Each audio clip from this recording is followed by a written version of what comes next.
I'm doing solo with Jesus and you today, yeah. It's Monday morning, 5:37 a.m. Today is the 12th of October, 2020. So guys, it's about that time that we head to the newspapers and see what's happening in the newspapers today, yeah.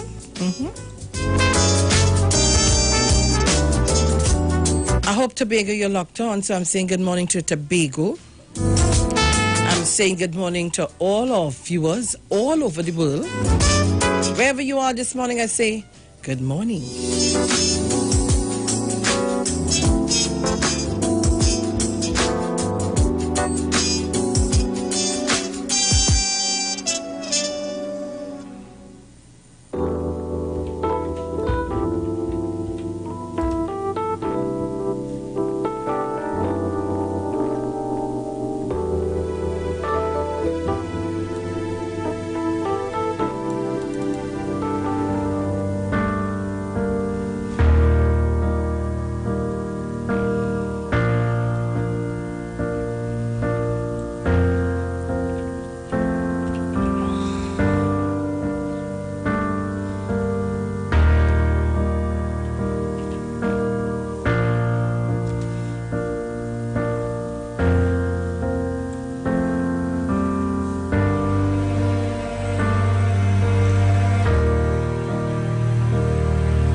Right, so Trinidad and Tobago and the Wilma Extension listening. Headlines in the Express says, we're going straight to the news to find out what's happening today. Curtain falls on Movie Town. Chin closes down Chaguanas cities COVID and landlord issues. 3 dies in crash. Headlines on the Express.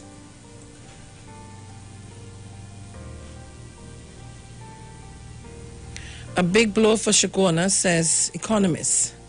The closure of Movie Town in Price Plaza, Endeavour Road, Chaguanas, is going to be a huge loss to the Chaguanas borough and would cause serious economic fallout.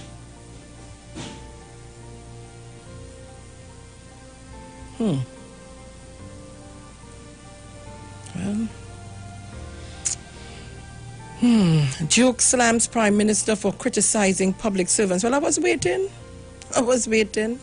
Careless, irresponsible, and ill-informed is how the Public Services Association, PSA President Watson Duke, has described the Prime Minister's criticism of public servant. His election, so he will come out and talk.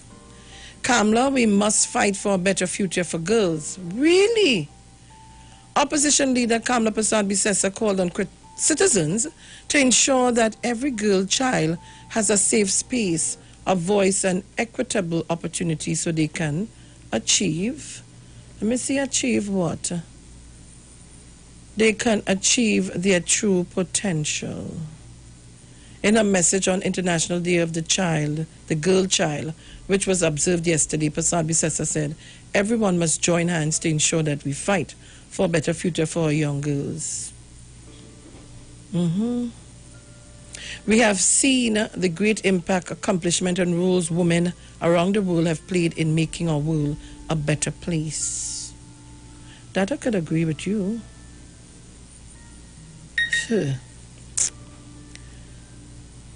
Curtain falls on Movie Town. Suing Airlines buys Tobago Resort. The Turtle Beach Hotel, renamed Starfish Resort, has been bought by Suing Airlines. This was confirmed by Tobago House of Assembly Chief Secretary Ansel Dennis.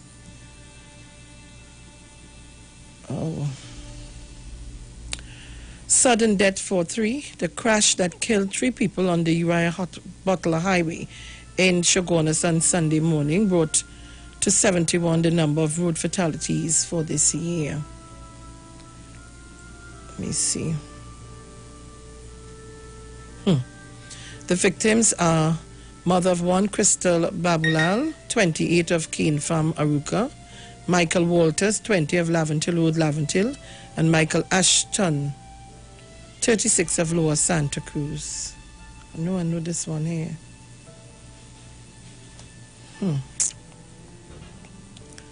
Lord. Condolences to the family. Days without food for single parent, 3 children. For single parent Nadine Lawrence, feeding and educating her 3 children while unemployed has become an impossible task. President Trump signs extension to the benefit of Trinidad and Tobago. On 10 October 2020, United States U.S. President Donald Trump signed into law legislation extending preferential duty treatment for certain goods produced in the Caribbean, is it that? Yes, in the Caribbean Basin, under the Caribbean Basin Economic Recovery Act, CBERA, until 30th September 2030. The CBERA, which was implemented on January 1st, 1984, is intended to facilitate the development of stable Caribbean Basin economies by providing designated beneficiary countries with duty-free access to the United States market for most goods. Okay. Movie town Chaguanas closes permanently. Derek Chin explains why. Derek Ramsauge in police custody in Suriname. Political analyst Derek Ramsauge is currently in police custody in Suriname, lending assistance to a fraud and corruption matter involving Suriname's State Bank. Soldier arrested after guns stash discovery. 3 die in highway crash. Honora's 109 years of life. Superior man to answer murder charge tomorrow. That was October 10th. Prime Minister warns public servants to report for duty. Those are past stories. So we go to the Newsday. Oh, we're seeing guns. Oh, they behave now, oh gosh. Help find missing Valencia girl.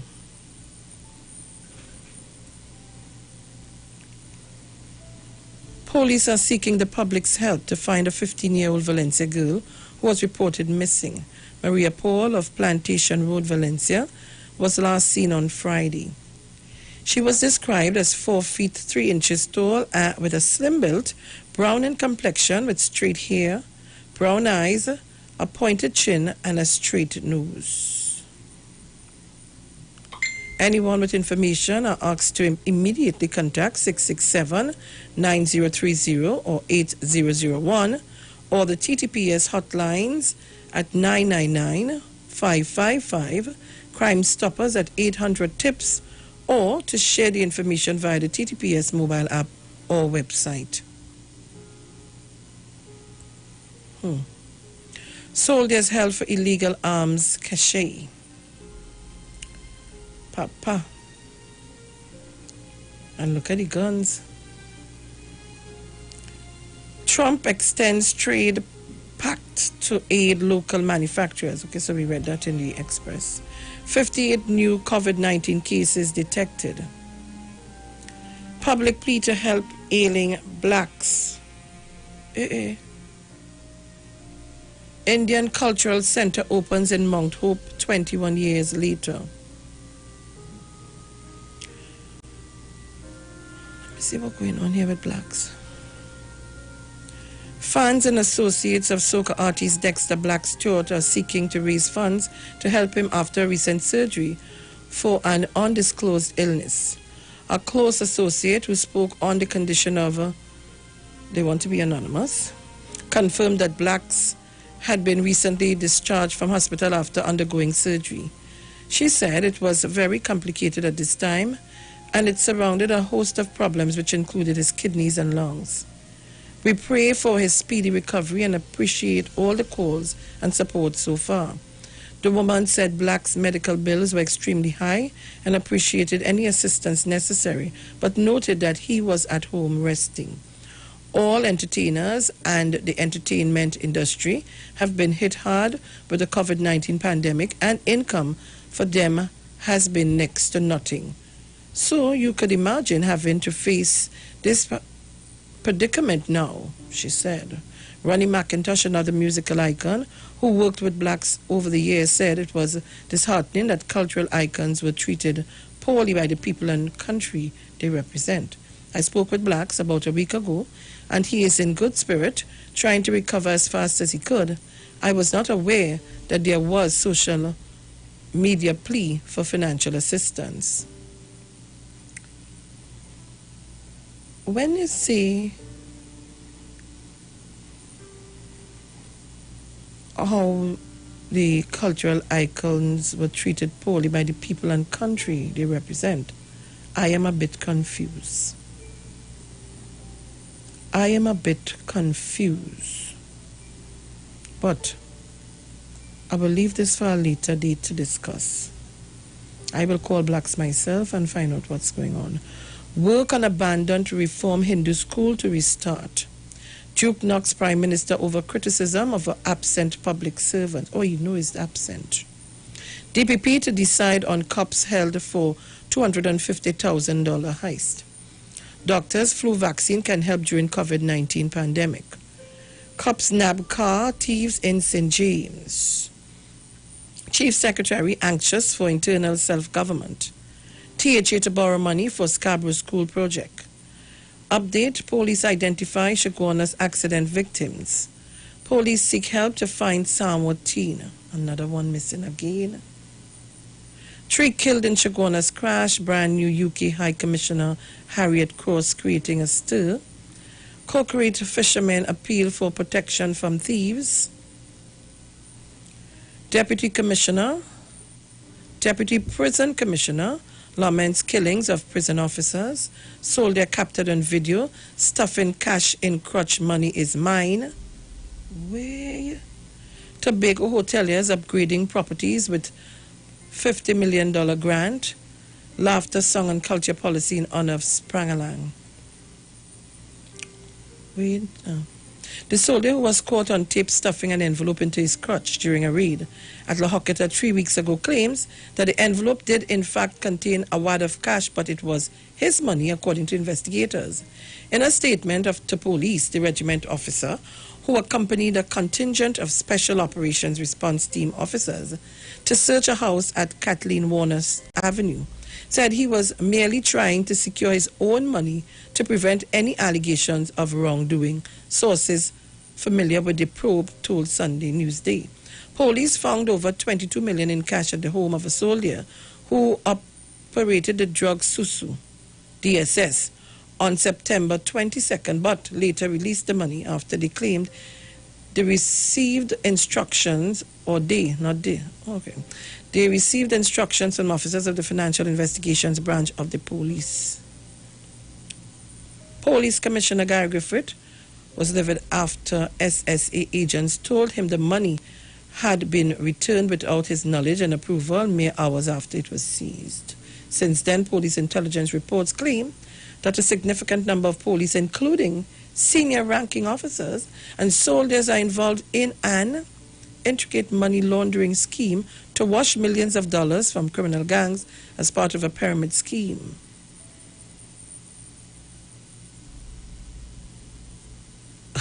Let me leave that, eh? The man said the money is his own. Only take that. Hey. The man done say, before they take all the money and the money where I give all, let me take it back one time. Movie town Chaguanas falls a victim to COVID-19.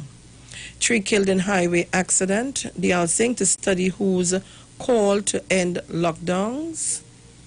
Caroni tour operators pleased with exemption. Guyanese man sues Carl for negligence following drug arrests. All aboard Tobago tour operators ready for restart. Labray man loses home in fire. Tough going for children in squatting community. Activists, sexual abuse of children still too prevalent. Ministry monitors Ramsamuj matter in Suriname. Donation drive launch for soca artist blacks. TNT to benefit from extension of U.S. trade agreement. NUGFW fears thousands of job losses coming to Wassa. Soldier arrested in gun seizure. Vestabella couple arrested for firearm possession.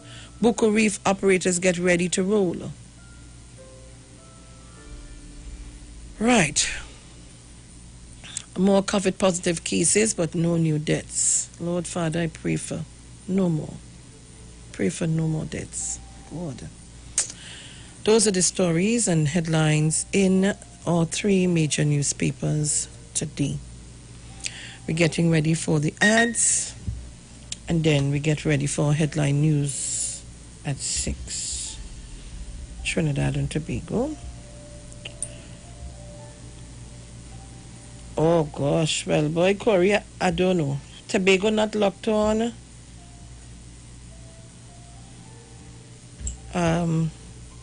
But I'm here alone today, so I don't know how much I could do. But I'll try and see if I can shoot a call. Anybody listening, please see if you can help us out with the Tobago lines or the Tobago hearing us this morning. You know, I said it yesterday, I was waiting for the Watson Duke to jump out his skin. I know that. You know what we're not prepared to do in this country? Talk the truth. We're not prepared to talk the truth. That's our problem. And we are not prepared to accept the truth. So I know that. But today I want to talk about elections of PSC. Yeah, because I want people to understand the right choices is what you have to make. We must talk the truth. Many of us call this radio station and we talk about the behavioral pattern when you go to different ministries and public servant spaces. We do. And if some of them don't call for you to hear their voices, they call me on my phone. We all have to accept the truth. We all have to do that. We can't do that. This one do and that one do. We all have to do it holistically. And if we don't do it, we're telling a lie to ourselves. A real lie. Yeah? We're going to a break. We'll be back. Don't shift your dial. They talk. You talk. Come talk with us. On the street. 919 FM. Your family's safety and home protection. It's in your hands. Introducing Digicel Smart Home. For the first time, a state-of-the-art system that you control with the tap of an app. Protect your family the smart way. Anywhere, at any time. Get 24/7 professional monitoring and emergency response. Control your cameras, sensors, and more. Plus, turn your home into a smart home. The power to protect is in your hands with Digicel Smart Home. Visit digiceltt.com to sign up today. There's only one way to start your week right, and that's to reset with Dr. Livette. Join him right here on your radio every Monday morning at 9 a.m. for your dose of the health and wellness program that is sure to change your life. Dr. Livette has transformed thousands of lives over the last decade and is now live on the street 919 FM every Monday from 9 a.m. to transform yours. Tune in to learn more about herbal blends and U-Juice for building your immunities and promoting overall great health. Dr. Livette on the street 919 FM. This and every Monday at 9 a.m. Don't diet, live mighty, live healthy, Livette. Come join the Street 919 FM as we celebrate this Christmas the Trini way with Paran Jam. Every Saturday till Christmas, join us. We start off this Saturday, 10th October, with performances by Rembunction.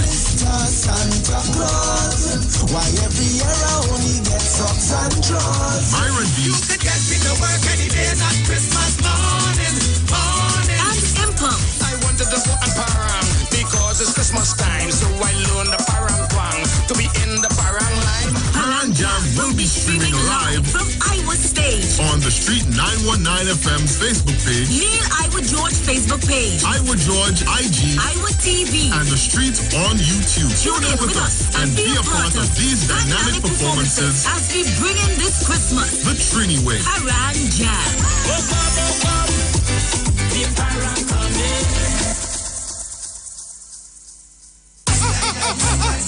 The parang song is sweeter. I love the bass and guitar. I want parang forever. Yes, my friend invited me to a parang party. It was an all-inclusive soca parang party. And when I reached here, music at me leisure. I fell in love with the everybody happy. Like Papi Lord, glad when it's Christmas time, glad when it's Christmas time. To the ghost tree they're going, the whole house they're painting, some sewing and cooking. Since July the wine set, the quattro start to echo. Ah, it's a boy Daddy Chiny, aka the crossover artist, aka the Parangderu. And here we're going on. You can catch me live in the Parang Jam, one-on-one on Iowa Stage, 8 p.m., 7th of November, streaming live on my Facebook page, Ricardo Melville, yes, my government name, on Instagram at Daddy Chiny, and on Facebook at Neil Iowa George, also on YouTube on Iowa TV, and Instagram at Iowa George. Tell a friend. Streaming live on Instagram at Iowa George, Facebook Neil Iowa George, and YouTube Iowa TV. It's Iowa Stage. Trinidad and Tobago, you are in for a treat. A Christmas treat. This year, tune into 919 FM to experience a radio production event never heard of or seen before in Trinidad and Tobago. For the next 91 days, turn on Street 919 FM for a true Trini Christmas every day. Teaching you what a Trini Christmas is all about. From October 1st to December 31st, enjoy daily Christmas recipes, Christmas greetings and blessings. Hey, this is Uncle Crazy Boy. Merry Christmas. Christmas stories from the greats. and, of course, Parang Soca, and homegrown Christmas classic. It's a true Trini Christmas On the Street 91.9 FM. Crazy! for 91 days. Don't miss a minute of it. Enagic change your water, change your life. Enagic water purifier, one machine, 5 types of water. Enagic makes strong Kangen water with an 11.5 pH. Kangen water with 8.5 to 9.5 pH, healthy drinking and cooking water. Clean water with 7.0 pH. Beauty water for skin, hair, and plants with a 6.0 pH. Strong acid water with a 2.5 pH. This water is known to disinfect, kill viruses and bacteria. Listen to the Street 919 FM with Pastor Alkaline John every Tuesday from 11:05 a.m. to noon and every Wednesday from 8:05 p.m. to 9 p.m. as he talks to you weekly about how to improve your quality of life through purifying and drinking water. For more information, call or WhatsApp Pastor John at 516-286-7079. Get interactive with the Street 919 FM. All day, every day. See us all live on our Facebook page. Share and comment on our show. Like our page. Chat with our live on-air announcers. The Street 919's Facebook page. Live and interactive all day, every day. The Street 919 FM. Come talk with us. Looking for a safe and relaxed professional massage therapist and nutritionist? Look no further. Nature's Touch with Empress Judy and Associates offers a natural approach to better health. Treat yourself to a professional massage therapy and nutrition advice in a safe and relaxed atmosphere. Rejuvenate your body, mind, and soul at Nature's Touch Therapy. For an appointment, please call or WhatsApp 1-868-398-8282 or visit our Facebook page. Remember, your health is our responsibility at Nature's Touch.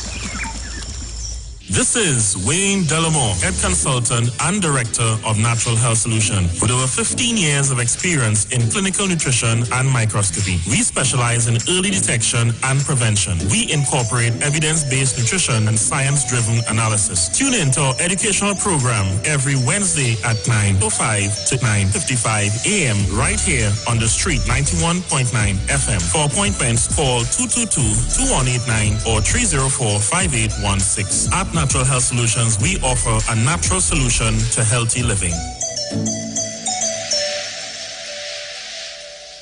We know you're tired of the old talk. Time for the facts to speak for themselves. Now you decide who really has the bigger, faster mobile network. Digicel's won the Speed Test Awards 2 years in a row with the widest coverage map in the country. See for yourself. Download Ookla and put Digicel to the LTE speed test and compare our coverage. We're not afraid to be honest. And that's real talk. Make the switch today. Digicel, the bigger, better, faster network.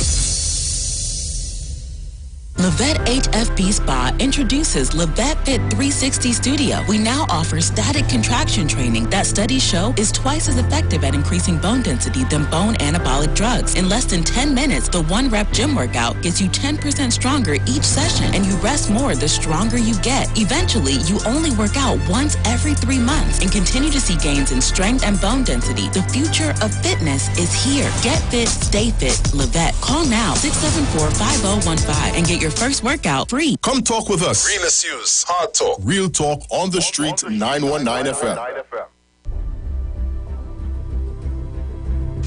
News from the street, 919fm.com. Here's what's happening. Good morning, Trinidad and Tobago. I am Sharon Felix, and this is our 6 a.m. headlines on the street at 919 FM. The headlines: Watson Duke criticizes Dr. Rowley's criticism of public servants' alleged abuse of rotational work. Soldiers arrested for illegal arms and ammunition in Bartaria. Overseas, Guyana reopens airport today. And those were the morning's headlines, courtesy Green Dot Limited. Our major newscast comes up at 7. I am Sharon Felix. Good morning.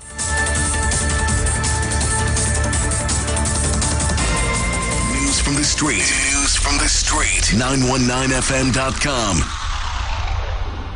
News from the street. News from the street.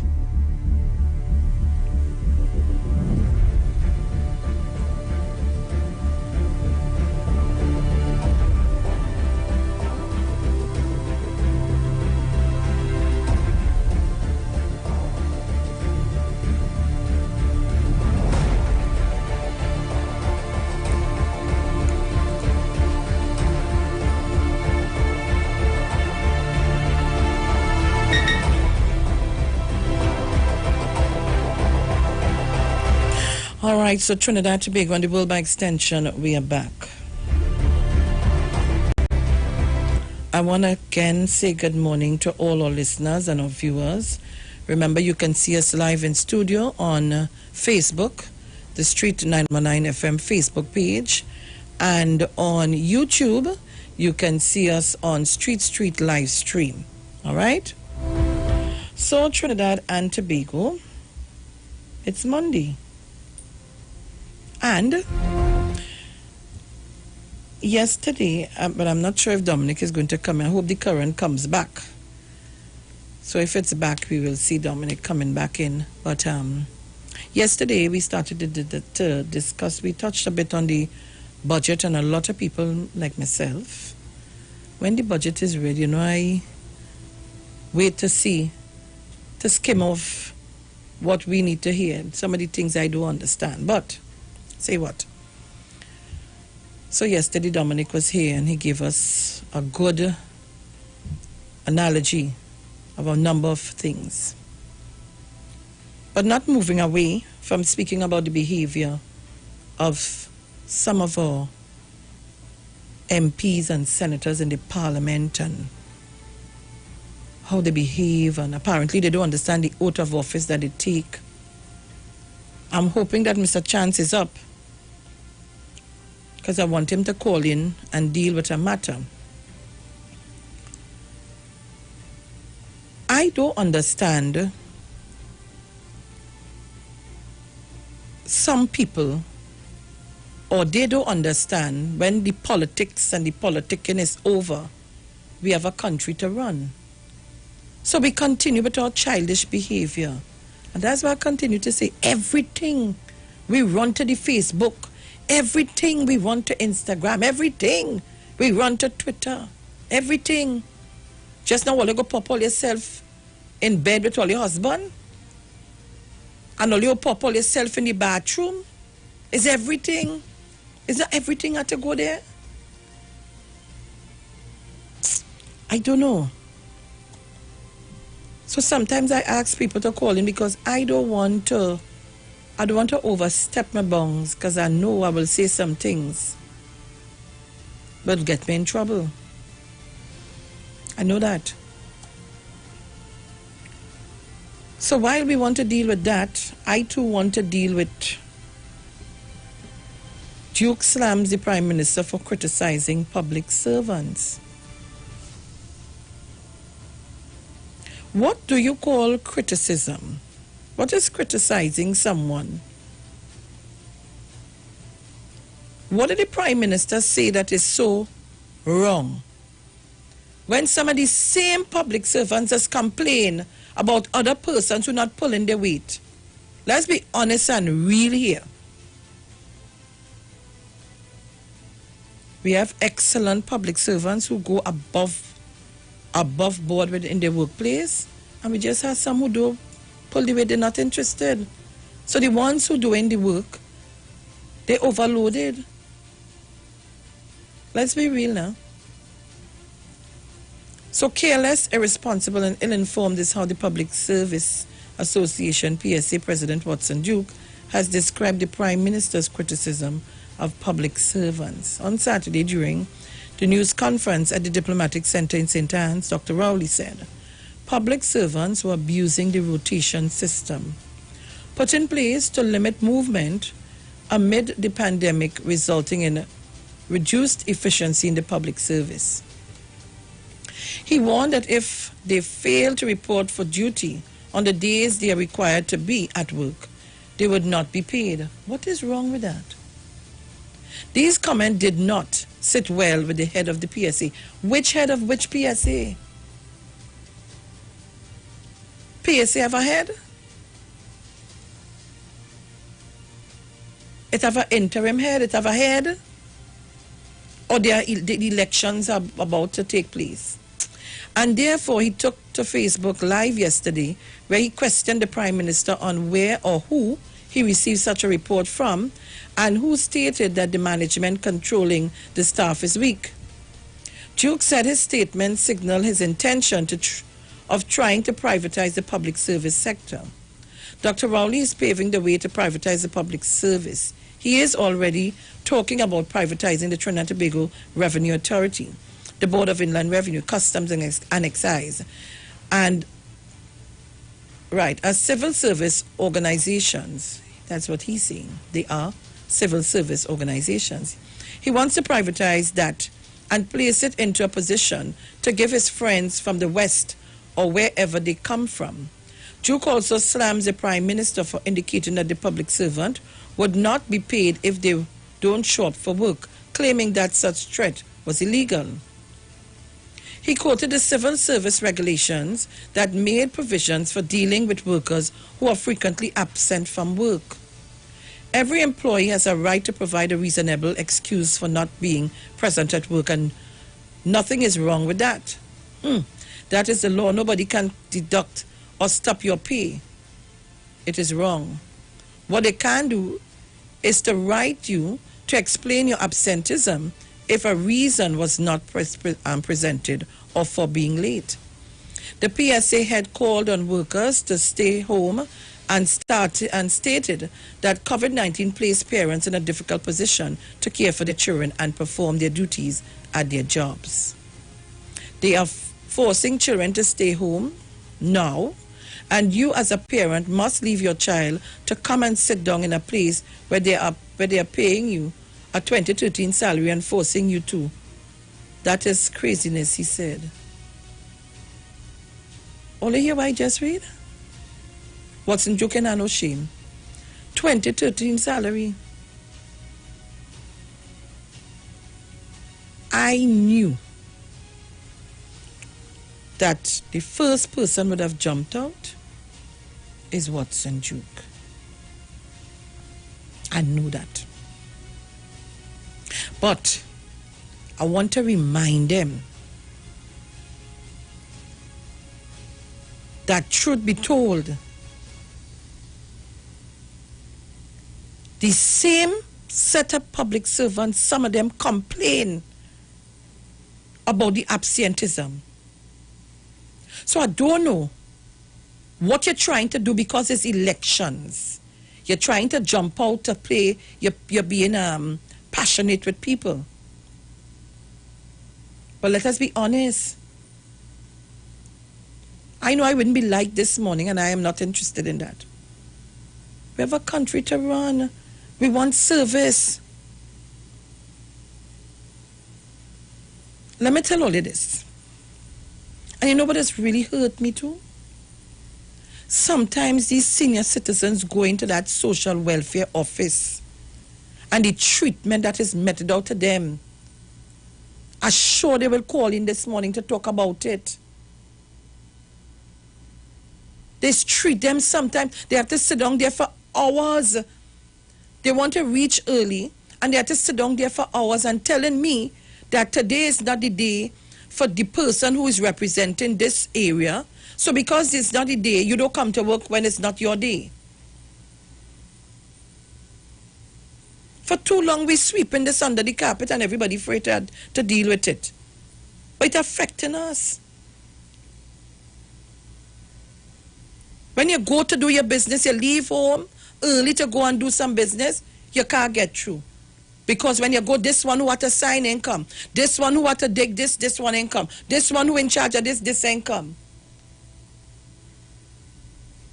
And when you talk about it, you will be attacked.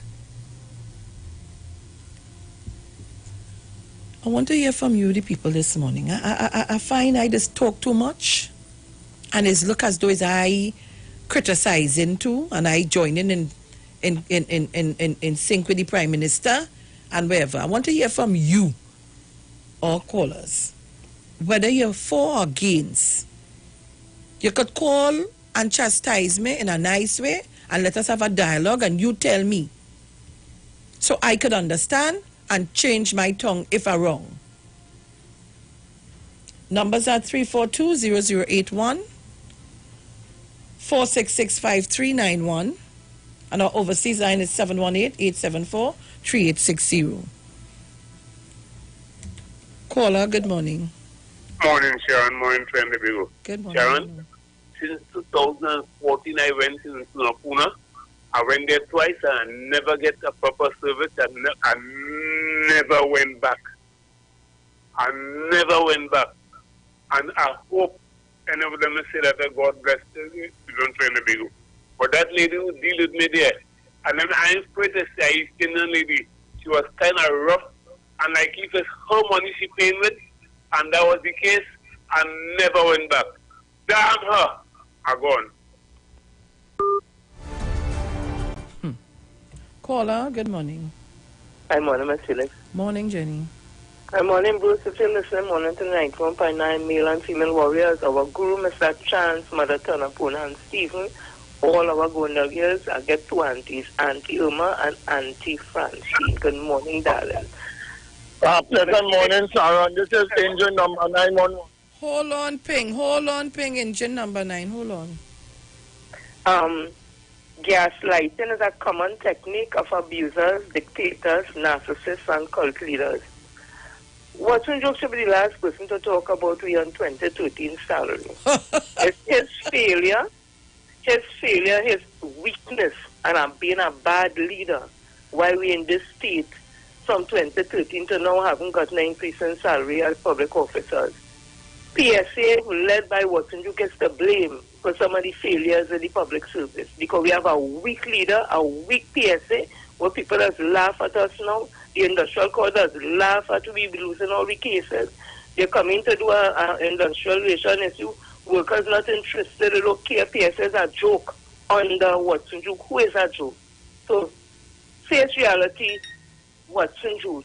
PSA has failed for the last 10 years under you and public officer in the state we are in because of your weak and bad leadership. Have a blessed day, Ms. Felix. I go. Thank you very much. You ain't no shame to come here, let people take things from your Facebook page and report on newspaper. You ain't no shame for that?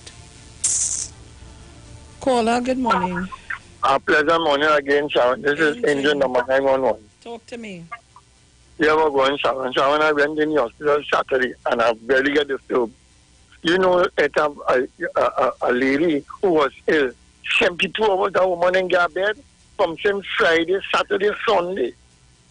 And you know what it is? Now, you cannot blame the doctors if they have much bed inside. From the time they leave the operation room, number one, your doctors and them just have to protect yourself because you can't discharge yourself with IV and all kind of thing on you. Sometimes you get vexed. Sometimes you do the blood just coming back down all 7 hours. Sometimes it is since 10 o'clock in the morning. Not until approximately about 8, 9 o'clock in the night. That's the time you get back a result from the blood. And this woman sit down day, whole day, Friday, whole day, Saturday, and up to now they cannot get a bed for that woman.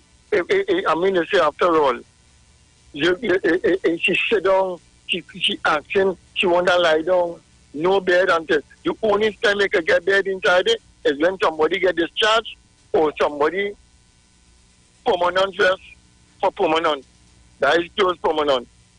Anyhow, Sharon, the next thing I want to encourage people to this thing is see my Prime Minister, Dr. Pillory, he know what it is he doing, and people cannot object where people say and things. The country running smooth and everything looking legit. I look on and look and listening. Have a blessed morning. Thank you very much.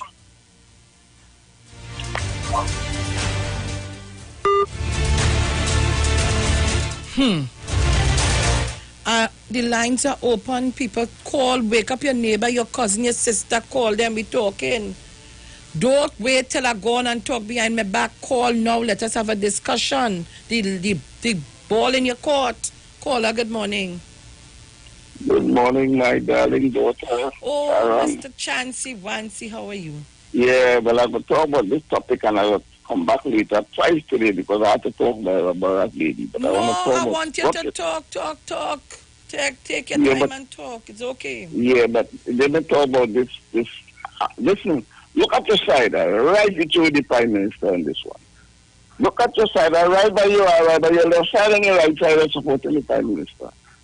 You know, I myself listen to what you do. 2 o'clock in the morning, I just be looking at the thing and I say, well, what is this? I want to tell public servants. I want to tell them. I want to tell public servants. You all have been home for a significant part of this year and getting your full salary. A significant part of this year you are at home. Not because of your fault, but of course we have a health, a world health issue. But no consideration. The Prime Minister said it very clearly that no one salary the public service will be touched. And despite that, we are at home all the time. And I agree with the Prime Minister. You all have to work. You all cannot abuse the system. Yes, there are protocols and procedures in place. But as Prime Minister, he could make a comment on that. Because at the end of the day, the productivity in the public service will determine how you will achieve the things as Prime Minister he has set out to achieve. So he must speak about it. He has remained with his fingers on his lips. No, he is not disregarding all the principles and protocols that are enshrined in the Constitution, which I too am aware of, and the regulations and so on. But as Prime Minister, he has to take a note of that. Remember what he said. He will monitor the conduct and performance of his ministers, and certainly he has to do so with permanent secretaries and head of departments. You must do that. And so I support the Prime Minister. You must make a call for that.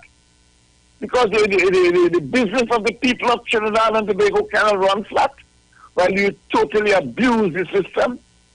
And I want to join you as well with respect to the senior citizens.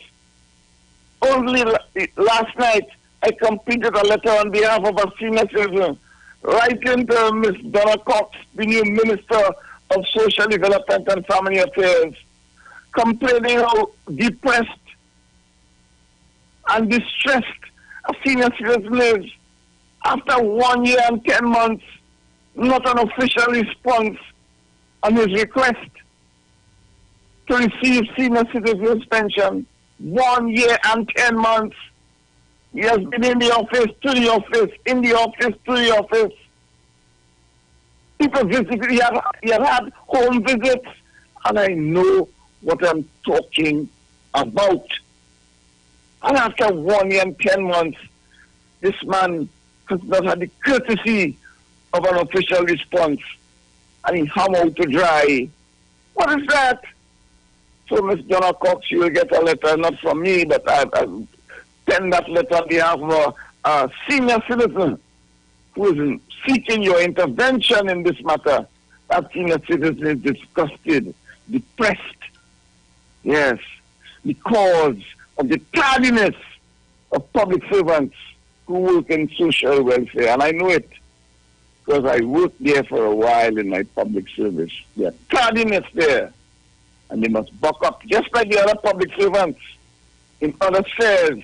They must buck up and stand up, because that is what we want. Because I know many of you are concerned about the digital transformation, because, you know, technology is going to replace a number of the jobs. So you have time to work now, and you have time to retool yourself. Because we have to make sure that we get productivity in Trinidad and Tobago. So, Prime Minister, at your right side, Sharon is there. At your left side, I am there. And I don't know who else will join us. I think I heard Sister Jenny. I didn't hear all of what she said. But I support the Prime Minister this morning on the tardiness of the public servants. And if you give me the opportunity, let me say it one time, you give me one blast, because, you know, as a senior citizen, I'll take me one shot and go. Go right ahead. No? Yes. I want to talk about the next thing quickly before I go to Madam Opposition Leader. Because I'm waiting some days to talk about that. I have it in the crawl. See? Before I do that, I want to talk to the government people, the government members on the bench. I want to talk with them too. You know. Don't feel it's only the opposition are looking at. I have to look at the government members too. Just as the Prime Minister said, he'll follow them. As a citizen and a supporter of the government, I follow them too. Let me tell you what I found. I have found that during this debate, while many of the government members are speaking, I don't know if the speaker told them they must not give a lofty applause when their members speak. I find the pulmonary that soft. It lacks oomph. No enthusiasm. After well, okay, we do that. No. We out here support you. And when members of the government stand up and make substantial contributions and make good points, we want to hear you rap the glass and sound as though you're excited about it. Because whatever the opposition say, however they say it, they could say anything. Like the fellow from Kumuto Manzarina, he said absolutely nothing, and they applauded him throughout the whole thing. The opposition was there, giving him support while he was making his maiden contribution. Remember for Kumuto Manzarina, making his maiden contribution. What happened when Brian Manning, Honorable Brian Manning, Minister in the Ministry of Finance, and the Honorable Lisa Morris Julian, Minister in the Ministry of Education, were making their maiden contributions? A weak, lacking in oomph applause they got. At times, the young people, the young members of parliament, Pause, waiting for a little applause from you all. Nothing came. So they have to go through the whole contribution at the end to give them an applause. They need support during it as well.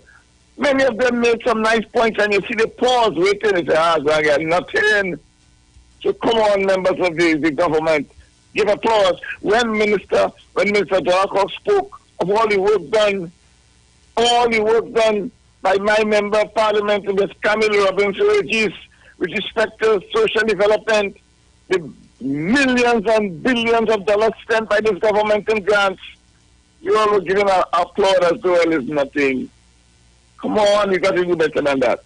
So I thought I would say that about you. And let me make the next point is I want to tell the media. And I'm disappointed in Ria Tate this morning. As a lady has always followed. Why are you following Anna Ramdas? Why you follow Anna Ramdas and she make you put up a story where concessions and only ministers. So, Madam, let me tell you something. You should know that. You're an experienced media person. There's something called the Salary Review Commission. They treat with concessions and salaries of officers. And not only ministers get these tax concessions. As a traveling public officer, I got it for years. When I have to buy my car. Pause. You know? For years I got it, and several traveling public officers myself, we got. You know why? Because that is part of the terms and conditions of our service. And we didn't give that. That was done through the Salary Reviews Commission. We didn't give ourselves that. So come on, don't make that mistake again. That those things are a package. Those things are made to motivate and encourage people to want to be in those offices. If you don't put something there, a good package, you think they'll come into that just so? Because there are several opportunities outside. You want good people, you have to give them a good package. And that's what why you're giving it. So I want to thank you, Sharon, for giving me to talk with that. So we are just give you a blight. 900 persons, according to the Salary Review Commission. Days now want to tell them that 900 people, including traveling officers, receive that tax concession that they get. No, a number of other concessions, house allowance. When I was there, they used to get C-Blast allowance whenever I go in the areas where in those days cars had to be impacted on by the salt, and you get a range of allowances. They didn't get them themselves. That was done to the Salary Reviews Commission. There are authorized, legal terms and conditions of service. They're teething nothing. So when they try to put up people on the papers that do it, they're teething nothing. They authorized, certified, off on the table. Everybody know it. You could read it anywhere if you go to it. It's on the table. Nothing below the table. Because it's below the table I want to deal with. And that's where I'm coming with Kamala now. She sees she talking about on the table business. But she's leaving us the below the table, the kickback. You know? She's doing that. But before, let me just ask Mrs. Kamala Prasad or something this morning. Madam, didn't you not know that you had 3 hours and 3 minutes to respond to the Minister of Finance? You knew that in advance. And when I listened to the minister, because you know, as Sharon say, I have plenty patience and my attention span is good. I don't know if it's because I'm a senior citizen, but I've listened to everything. And let me tell you, when I was a public officer, I had to go to the parliament, you know, to listen, to be able to write responses for the ministers where I served, you know. So I like that. So I listened to the decision by my member of parliament, who get jealous, Sharon, the leader of government business, when she said it was agreed upon that the response to the budget will have 3 hours and 3 minutes. And indeed, before the opposition leader spoke, the speaker reminded her, Madam, you have 3 hours and 3 minutes. But people, the opposition leader started at 10 a.m. 3 hours and 3 minutes after 10 a.m. is 3 minutes past 1. You know, I'm not like our boy Dominic. I don't have a big thing in maths, but I do a little thing, you know. Remember the job. I had to do mathematics. I had to do a little economics. I had to do something. I had right as Dominic, but I understand figures too, you know, madam. You know, so if you start at 10, you're supposed to, and that's 3 hours and 3 minutes. You're supposed to finish at 3 minutes past 1. People of Trinidad and Tobago, I timed the lady. The lady started at 10. At 11:02, she asked the speaker, "Madam, how much time I have to finish?" "Madam, you just start." So what? So you're tired already, madam? After 1 hour and 2 minutes, you tired. You so tired after what? You had, madam, and you know what? The speaker was so smart. Madam speaker, go to the head of the class, please. You know what she said? She asked her how much more time I have. Here the speaker's response. "Madam, you are due to finish at 3 minutes past 1. Well, you have a mathematical calculation to work out that. She's still telling you the same thing. Because, like, you don't understand. Is it, Miss Felix? Is it? I'm getting a little problems. Are you hearing me, Miss Felix? Yes, sir, I'm hearing you. I don't know. I'm getting a little problem here, this phone. I don't know, getting a little crack up. But anyway, if I have to stop, I'll have to go to the next one. Then let me continue, right? Yes. Yes. And let me come now to the substance of what you're saying. I want to tell you right away, madam, that I reject totally, fully, comprehensively all the proposals you make. But the one pertaining to the reduction of the concession, and particularly the one pertaining to a 5% cut in salary, I reject that. That is just a throw something in the sand to look for some kind of headline. As a citizen, I reject. Oh Lord, Mr. Chance. Oh, you have to call me back. Caller, good morning. Good morning. Good morning. Morning. Yes, I went to Montreux on Friday morning to collect a medical report. That was upstairs the radiology section. Well, I went to an area in the northern side and directly to the booth. Caller? Yes? I am hearing you very muffled. Very muffled? All right. I wonder what... Let me try.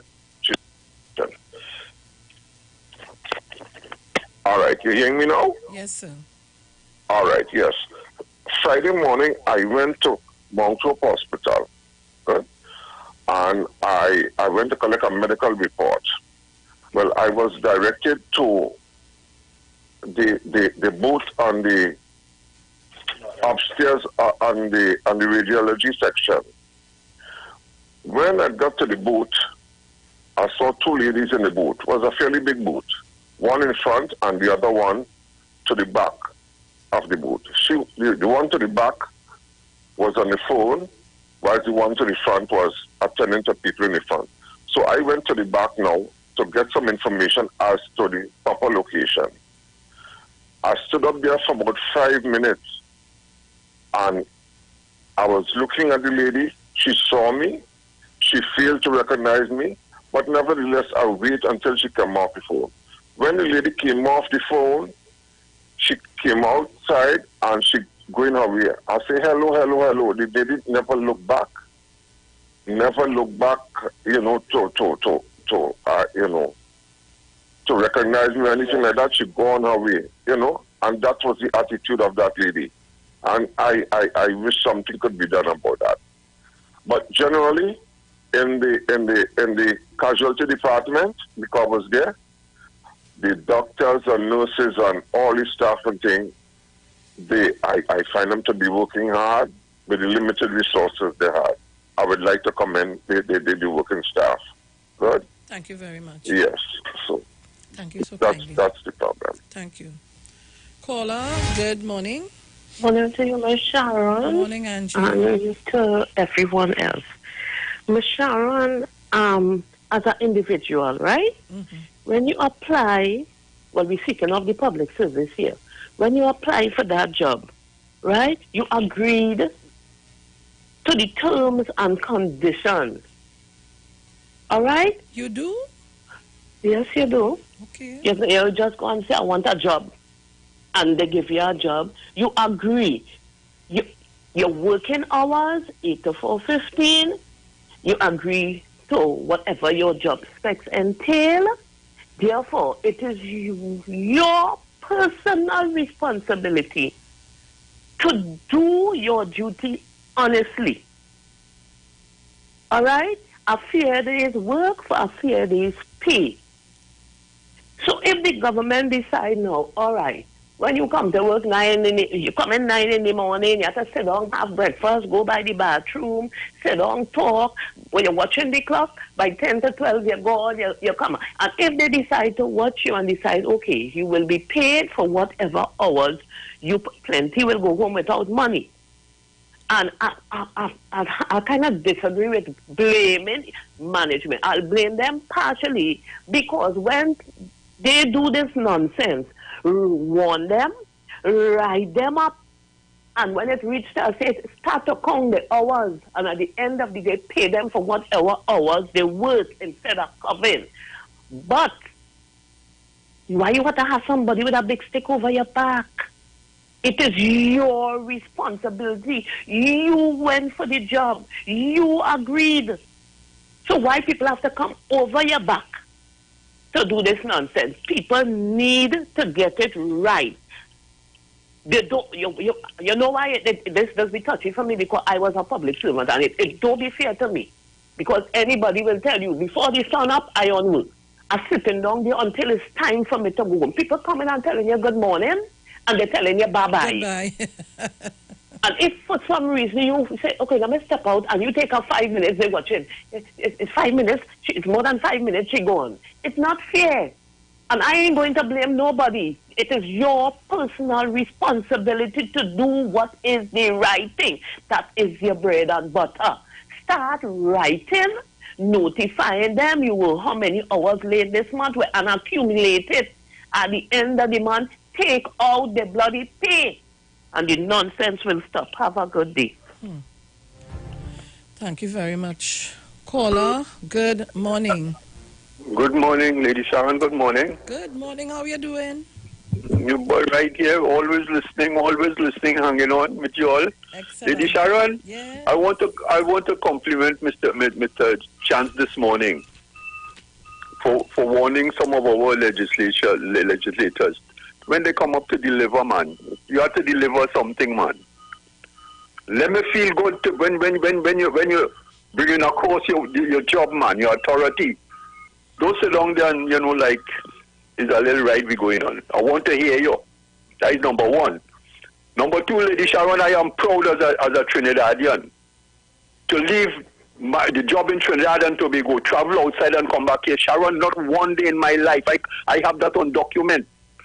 I have never reached to work late in Trinidad and Tobago, neither outside.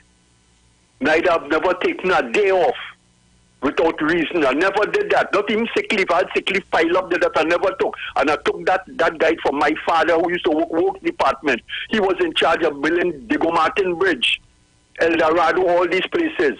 You hear? And that fella used to go to work from 3 in the morning. He leave to reach for 7.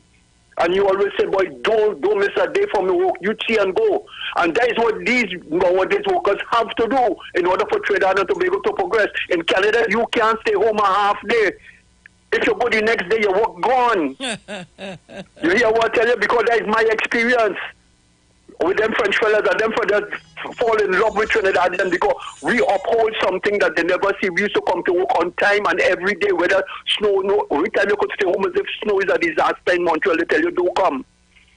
But you can't sit down here and tell me that because the corona thing, you have to work with a sheet. You have to fill in for this one, and you tell me that you want to stay home. Eh? You can't do that. This is the only way a country does make progress. You have to come out and work. Love your work, what you're doing. And bring the country forward. Let us move a step above. Don't sit down home and take it. And the head of that department, I blame the head of the department too, you know. Because I work under Joe Darcy on the port. These are the fellas that I work under. Kerry Young Singh, Sanka, and these fellas. These fellas, you have to listen to what they say, and when they put work outside, you have to come and do it. And the love was there because we love each other. We work for the port and we work for them.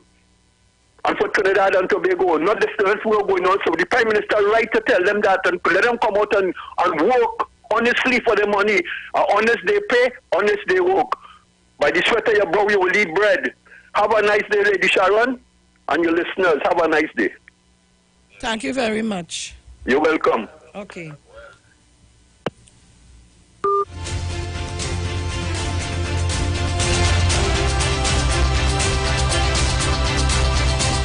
You know, all is so simple. Just do what you have to do. Simple as that. Caller, good morning. Good morning, Ms. Sharon Felix. Good morning. How are you today? Right, Mr. Bruce Wayne, loyal listeners of call and callers of 91.9 Titans of Democracy, you know, University of 91.9 listeners. Ms. Felix, this morning I want to congratulate the Prime Minister. You see, people taking advantage of the COVID. That is why we want the spread to reach down to 20, and they still say, nah, we can leave it to charities and do what we want.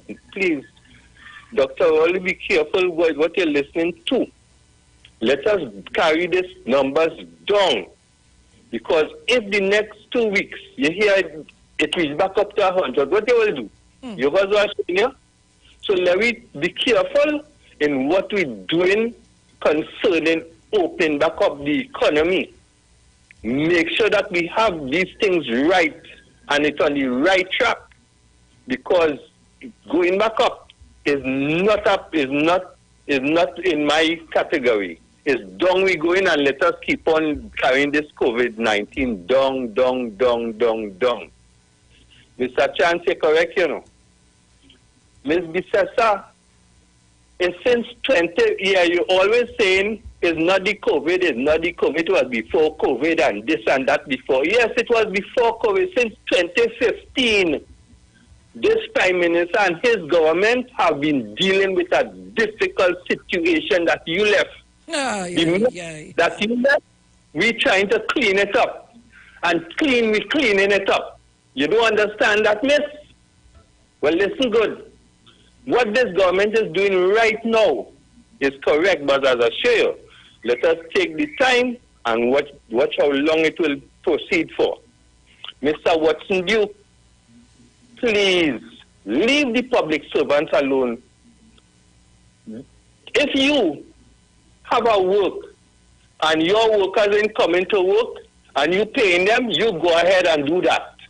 But caller, wait. Ask his workers in the office of the PSA to talk. Well, if they talk, they get fired, you know. It's true. Sorry, I don't remember that. Because remember, Saunders and them had also go to court because he run them out. He kick all of them out from in the PSA, if you was watching you. So, Mr. Watson Duke, I want you, before you call that election, give our audit just last year, 2019, where do the monies that you collect? Because, Ms. Felix, if you have 10,000 public servants paying $100 a month, you was watching you, like $12 million. You was watching you? What you're doing with the money, Mr. Duke, what you really doing? Give an audit of your stewardship. And I just telling you for last year, from the time you pick up office till now, they didn't have a general council meeting. You have a membership meeting. How much members you really have? You understand? Do these things first before you criticize my Prime Minister and what he is doing. And to the public officers, please provide the best service that you can on the day that you're working. Please. We'll be a better nation. And the deficit, that will be wiped out because production leads to excellence, progress. It leads to prosperity. Thank you very much. I could say more, Miss Wicked, but thank you very much. Thank you very much, caller. All right, so it's 6:47 a.m. Mr. Chance, I see you get back in.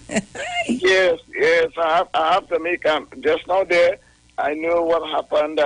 Different parts, and then with this phone, I was using this cell. Now I have to come back to my landline. Let me come back. Very quickly, I want to finish this part of the 5% cut because I want to talk to the people about this headline where you get the impression that the government ministers should take a 5% cut.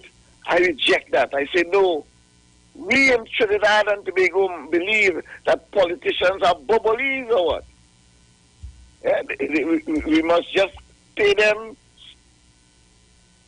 small change and expect they must be available to us.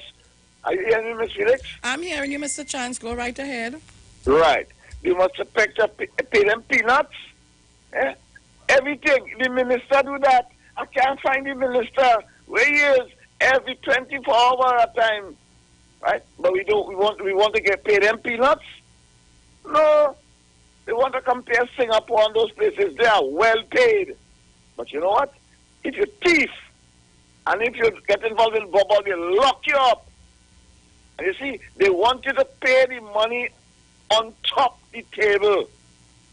The authorized money. As one caller said just now, the money for your terms and condition of service that you're signed in for. That's the authorized, legal money. The money they frown upon is the money that thief.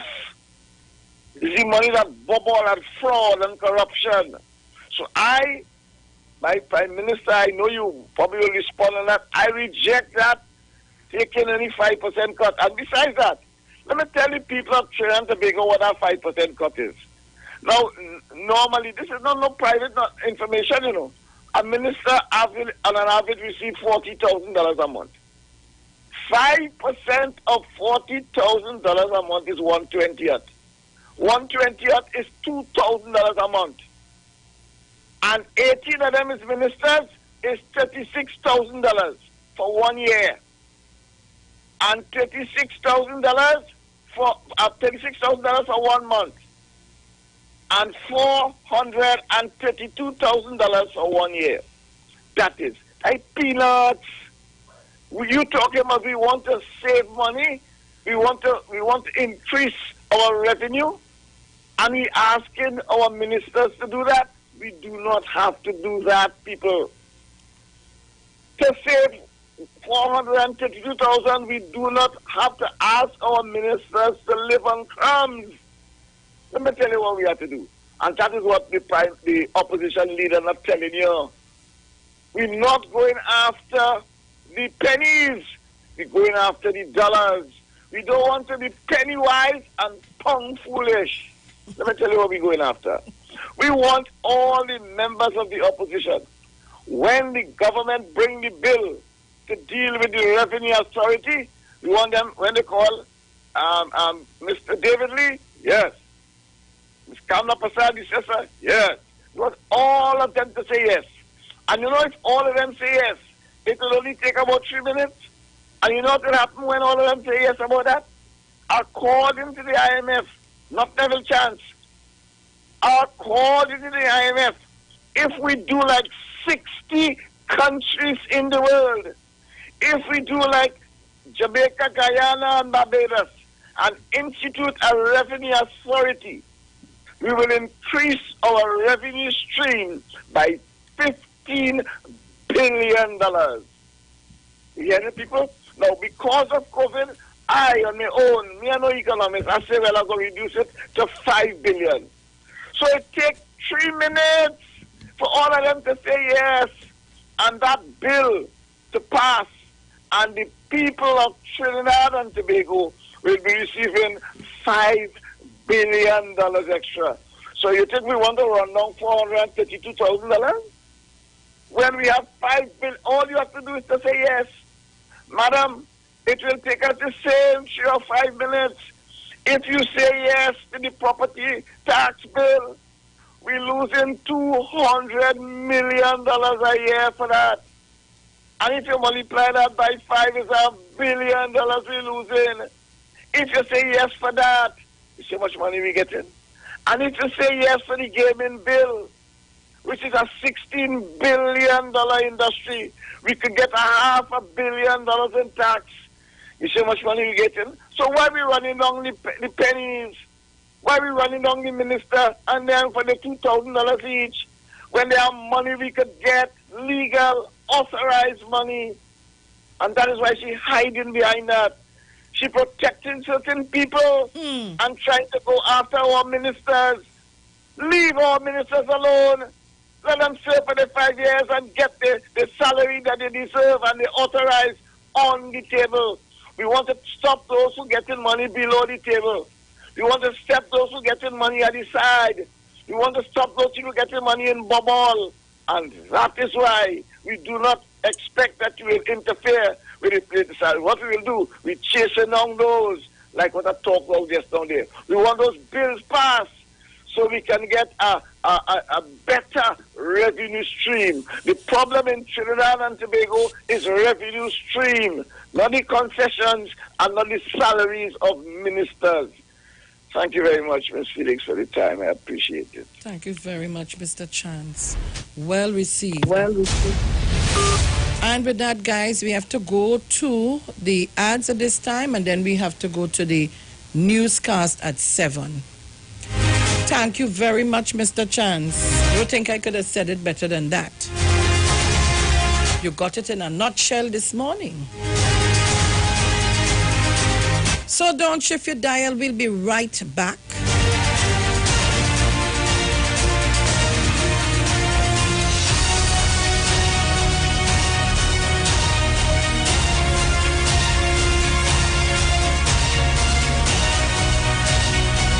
We know the streets because we talk to the streets. Come talk with us on the Street 919 FM.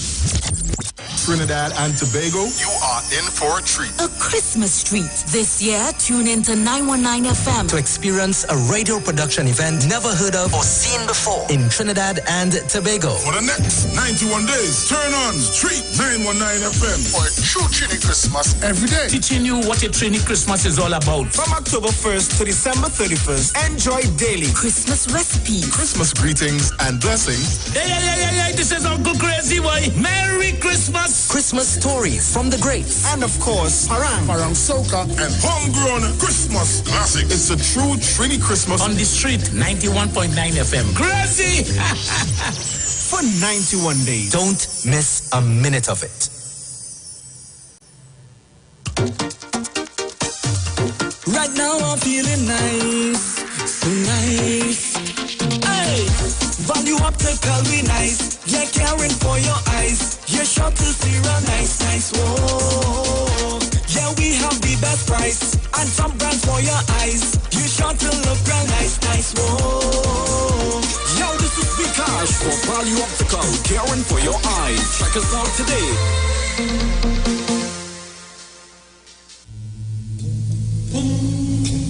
Tune into the Street 919 FM from 8:05 a.m. to 8:55 a.m. from Sunday 18th October for the program God's Last Warning Message with the Gospel of the Bones Ministry. Hosea chapter 4 says, "Hear the word of the Lord, ye children of Israel, for the Lord hath a controversy with the inhabitants of the land, because there is no truth, nor mercy, nor knowledge of God in the land. By swearing and lying and killing and stealing and committing adultery, they break out, and blood toucheth blood." Remember, 8:05 a.m. to 8:55 a.m. from Sunday 18th October for the program God's Last Warning Message with Gospel in the Bones Ministry. The journey's almost over. as we celebrate this Christmas the Trini way with Parang Jam. Every Saturday till Christmas, join us. We start off this Saturday, 10th October, with performances by Rambunctious, Why every year I only get socks and drawers. Myron D. You could get me to work any day that Christmas morning. And Impulse. I wanted to go and parang because it's Christmas time, so I learned the parang twang to be in the parang line. Parang Jam will be streaming live from Iowa Stage on the Street 919 FM Facebook page, Neil Iowa George Facebook page, Iowa George IG, Iowa TV, and the Street on YouTube. Tune in with us and be a part of these dynamic performances as we bring in this Christmas the Trini way. Parang Jam.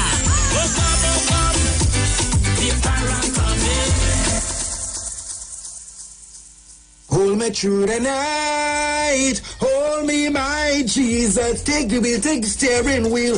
Hold me, God, this the balance wheel.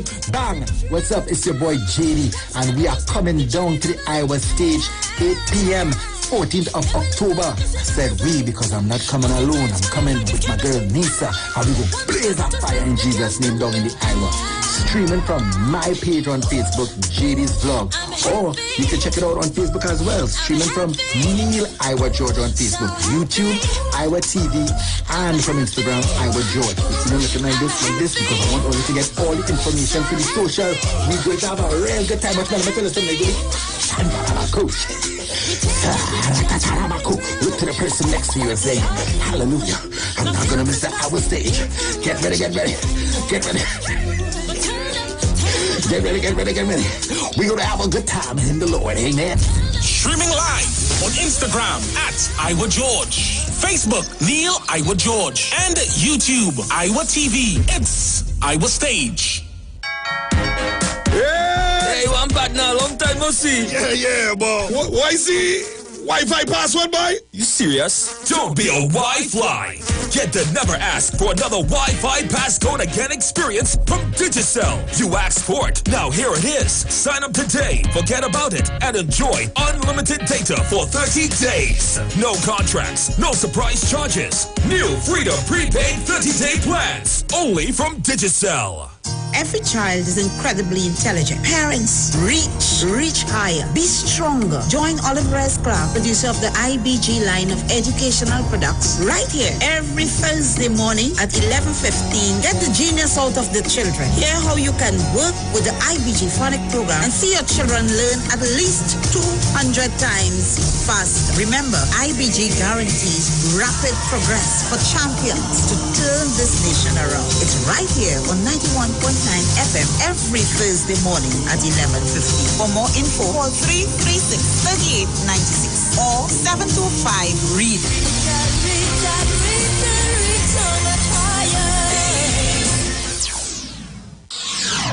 When it comes to healthcare, you deserve the best. Do you suffer from low energy, anxiety, or constipation? Health and World Lifestyle with Nicole Huggins provides you with the best services of iridology exam, blood analysis, ionic foot detox, followed by a soothing foot massage. We also provide the best organic supplements. We are located at number 73 Eastern Main Road, Barataria. Or call us at 288-1108 or 275-8359. Join us on the Street 919 FM. Every Thursday from 10 a.m. to 11 a.m. for Health and Wealth Lifestyle with Nicole Huggins. Get interactive with the Street 919 FM. All day, every day. See us all live on our Facebook page. Share and comment on our show. Like our page. Chat with our live on-air announcers. The Street 919's Facebook page. Live and interactive all day, every day. The Street 919 FM. Come talk with us. But wait, who's sending me this text? Hurricane warning, be prepared? Denzel, stop rushing the car! A hurricane coming! Mona, calm down. We just need to prepare. We must stock batteries and candles and charge our emergency lights in case we lose power. That means we have to arrange a backup supply for Daddy respirator. Yes, and before the storm hits, we must unplug all our electrical equipment. If we need to evacuate, remember to shut off the electricity at the main panel. Yes, because you know here does flood. Come. Let us move the appliances upstairs. Come. Us, okay. Wait! Denzel, don't! unplug them thing with your wet hand, yourself. Yes, Mona. This hurricane season, when preparing for an emergency, don't forget your electricity. TNTech, the power to make it work. Come talk with us. Venus News. Hard talk, real talk on the street, 919 FM.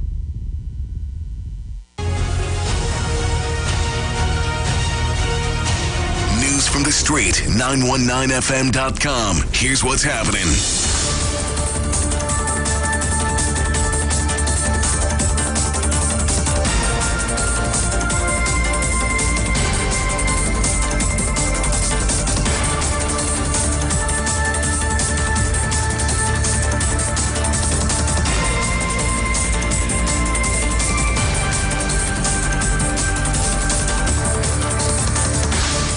Good morning, Trinidad and Tobago. I am Sharon Felix, and this is our 7 a.m. major newscast on the street at 919 FM. In the headlines, Watson Duke criticizes Dr. Rowley's criticism of public servants' alleged abuse of rotational work. Soldiers arrested for illegal arms and ammunition in Barataria. Overseas, Guyana reopens airports today. And now for the details.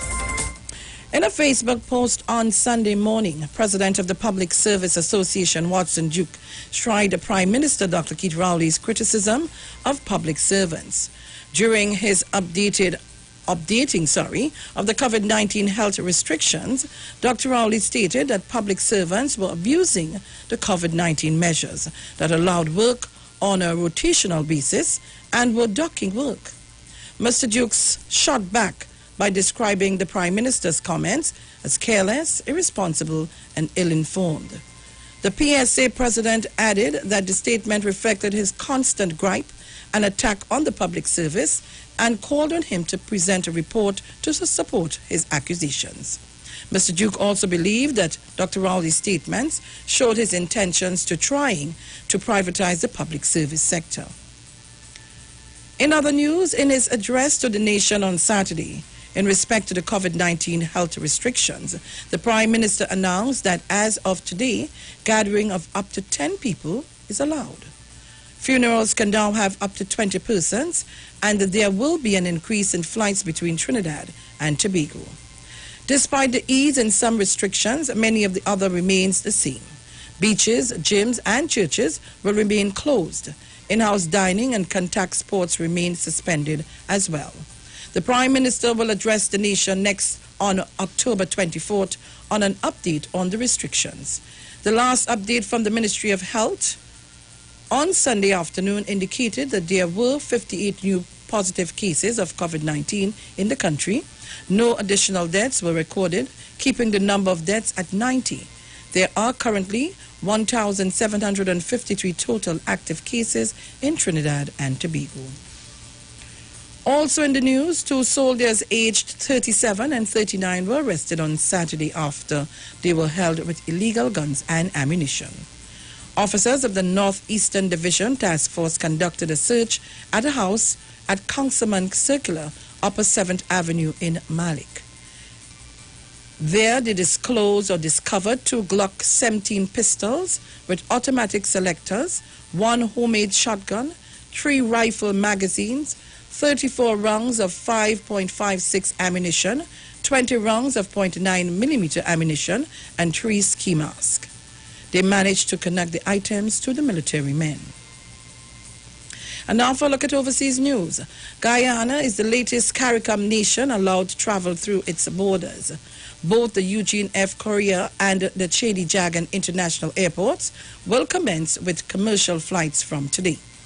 Public Works Minister in Guyana, Joan Edgill, stated last week that persons desirous of entering the country will be required to present a negative COVID-19 PCR test on arrival, which was taken at least 7 days prior to travel.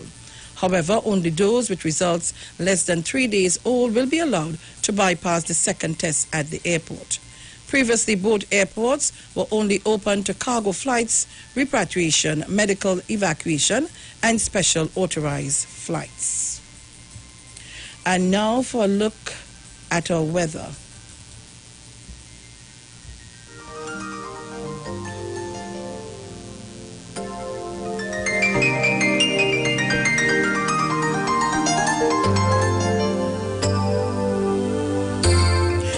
For the period today until midnight, Trinidad, Tobago and the remainder of the Lesser Antilles, partly cloudy conditions with a few scattered showers and a medium chance 60% of a heavy shower thunderstorm mainly during the morning, early afternoon.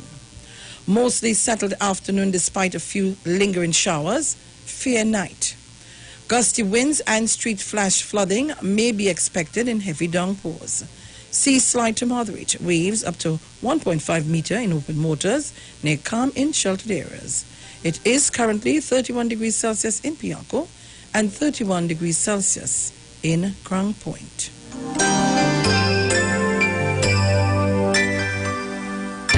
And here's a recap of our headlines. Watson Duke criticizes Dr. Rowley's criticism of public servants' alleged abuse of rotational work. Soldiers arrested for illegal arms and ammunition in Bataria. Overseas, Guyana reopens airports today. You just heard our 7 a.m. national newscast on the street at 919 FM. Stay tuned for Tobago News at 9.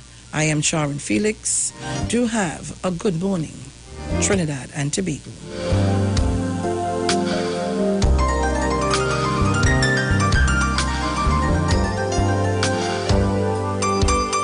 News from the street. News from the street. 919fm.com.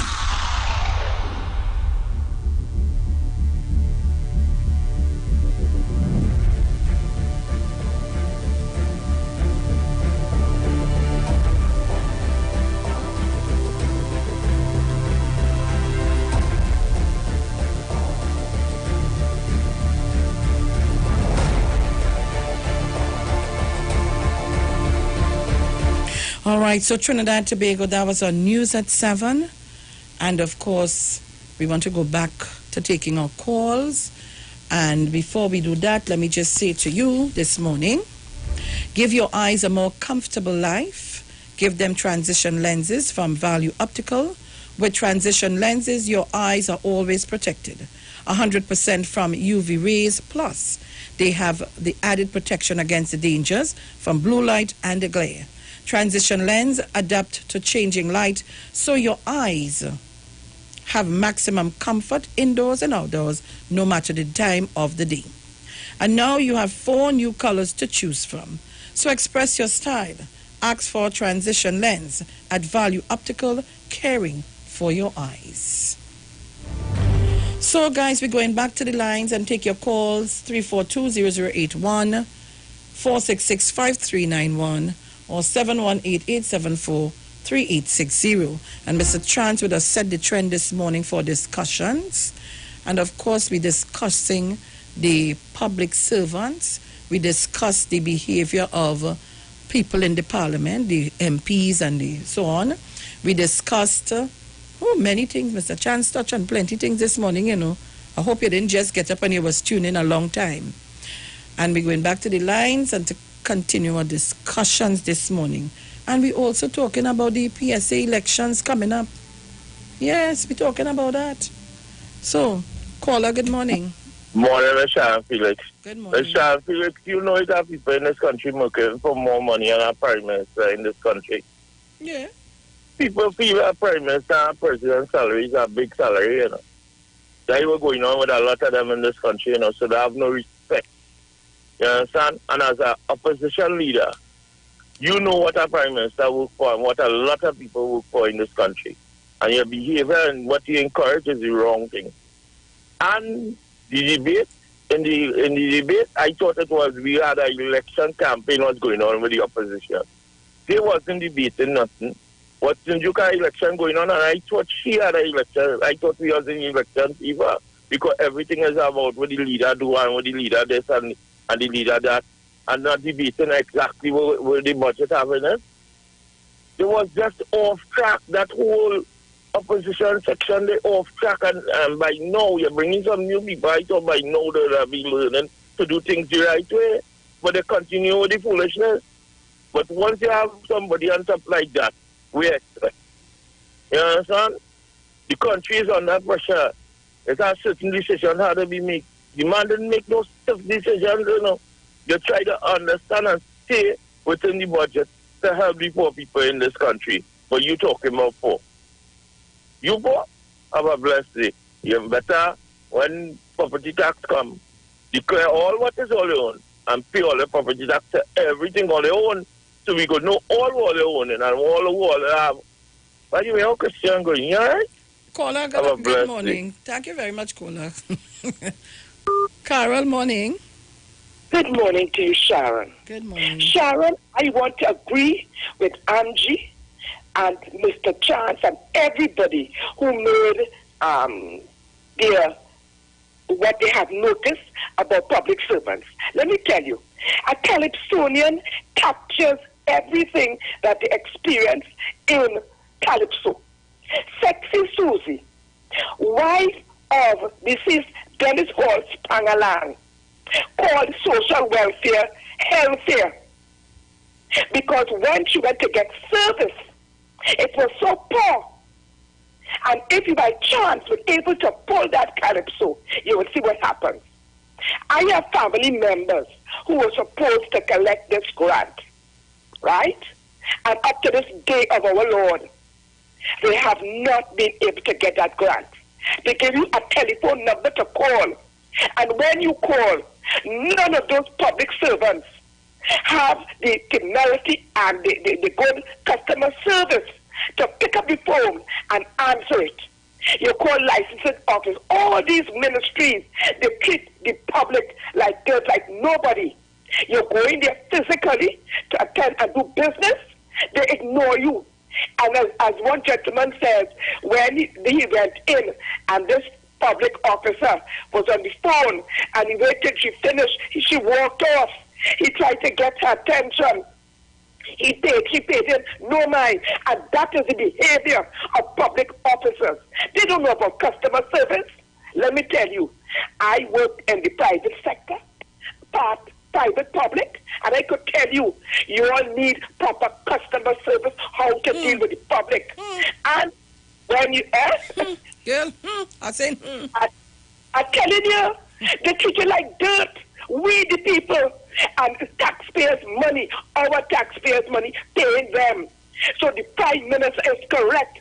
Well, don't ask about being able to stay home with the COVID-19. Man, they're making mincemeat. One of them told my son, who taught him, right? Different subjects. He said, listen, we stayed home, you know. We getting paid to stay home. They're staying home. They're abusing it. The Prime Minister is right. So Mr. Watson Duke to come out and talk nonsense. It's people like you encouraging the behavior. Instead of pulling up your officers and say, listen to me, you must deal with the public in a fair manner. And as Auntie rightly said, certain terms and conditions, when you got in there, you signed too. Treat us with respect and deal with us properly. Mr. Prime Minister, you are correct. And if more of the public speak out, then we will get a true sense of what's going on inside of there. Thank you, my dear. Thank you very much, Carol.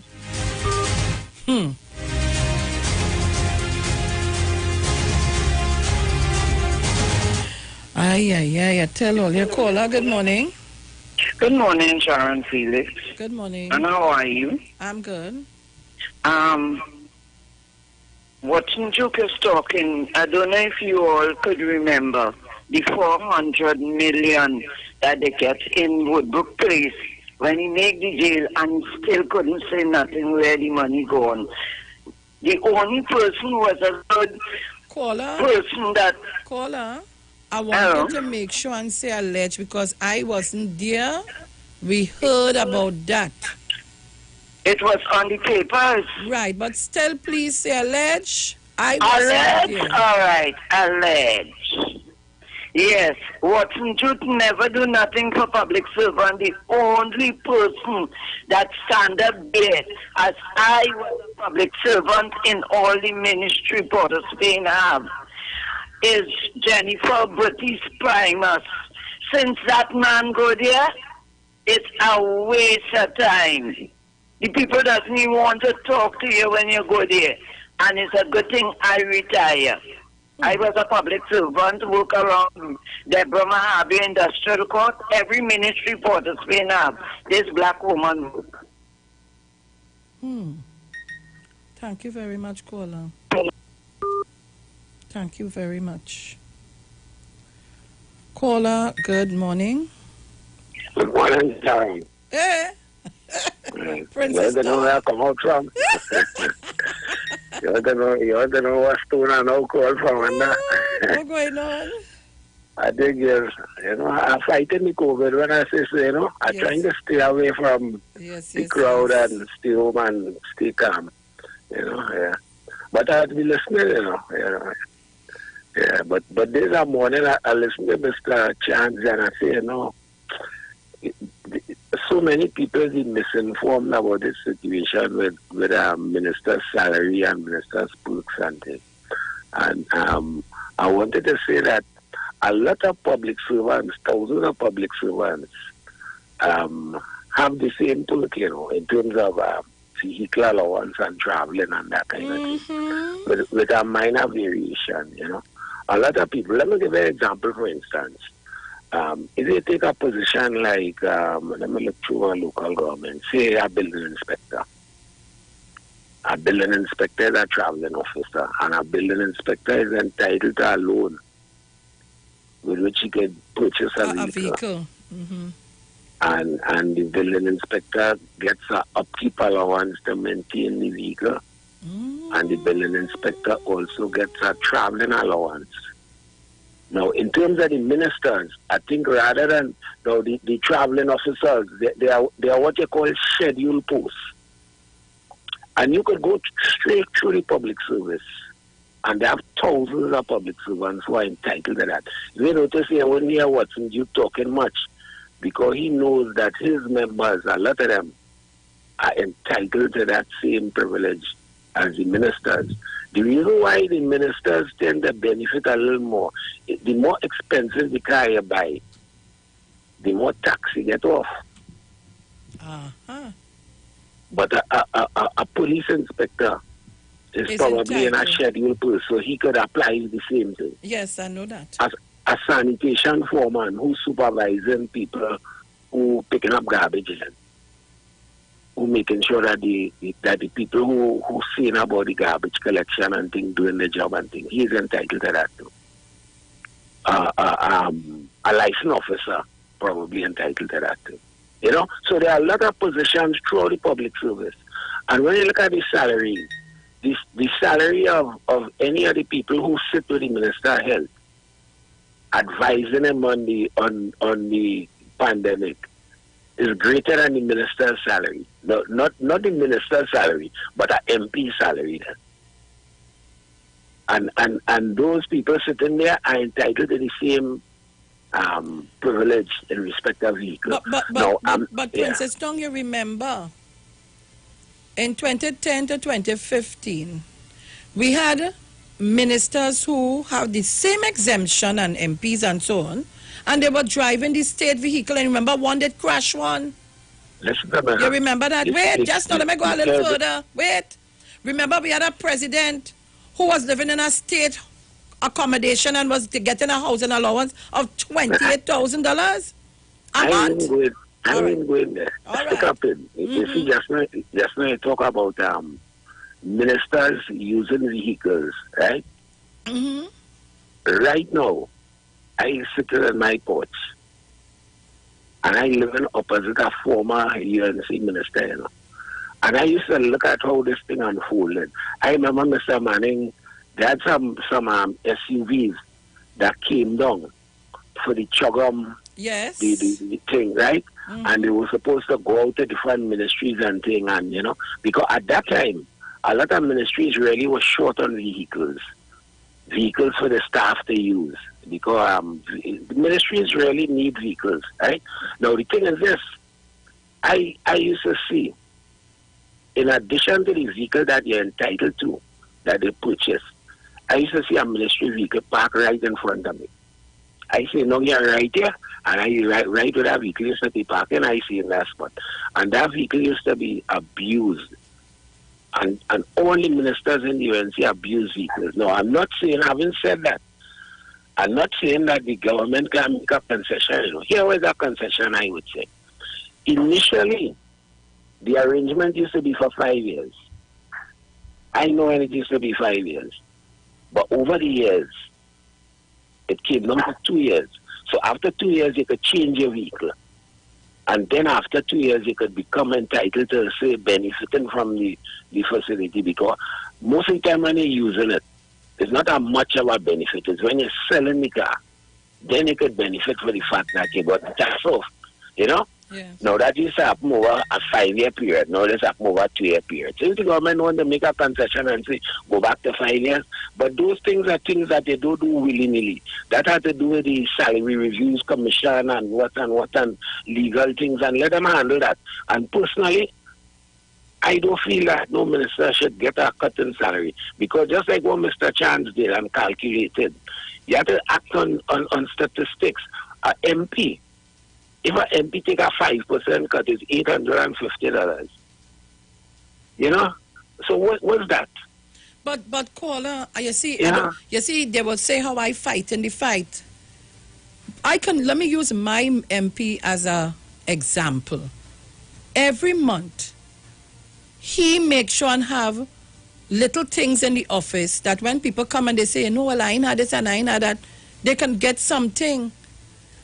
And I am telling you, for this COVID, the early part of this, the amount of things that was given away from his office, nobody never asked where he get it from, you know. It's from his pocket. 75 to 80% of the time it's from his pocket. So wait, when Christmas come and people come to the office or whatever, school, back to school, this, that, and that time reach, and a lot of things are being done from his office, and there are other people's offices. Which where they getting the money from? No, you see what you're saying there? There's no need for no 5% cut, because just what you're saying, I know a lot of that is be happening, because sometimes I wonder, I say, but wait now, how these politicians will survive? A lot of people who are on the outside just talking and saying all what they have to say, they don't know that the average honest politician will be struggling. All them fellas in local government and things. It's easy. I know how it is. Because I know a lot of them. Right? I know a lot of politicians, because a lot of my public service work had interaction with politicians on both sides. And right now, all that populist thing Kamala talking about cut salaries, them young MPs don't want that there. Them young MPs are under pressure because they no understanding the demand that the population will have on them and the resources they have and how limited it is, you know. So that I know it ain't easy. So but if you're not around it or weren't around it, you will have difficulty appreciating it, you know. So but true. The budget was so good. I just want to say this, that I and all of us, I was so pleasantly surprised to see how innovative Mr. Imber, and I know he must have real advisors, but they did pretty good, you know. You know, just the criticism kind of muted. I even heard my friend Mariano Brown. I had to call that singing the praises, because once he wasn't able to criticize it and had one or two favorable things to say about it, I thought overall, you know, I said, well, you know, give it a good break, you know. Let me let somebody else call it. Thank you. I have some music to ask you to play for me sometime, you know, but not now. Call me privately and tell me. All right, I'll tell you. All right. Thanks. All right. All right, so Trinidad and Tobago, you're hearing it. What are your thoughts? You know, boy.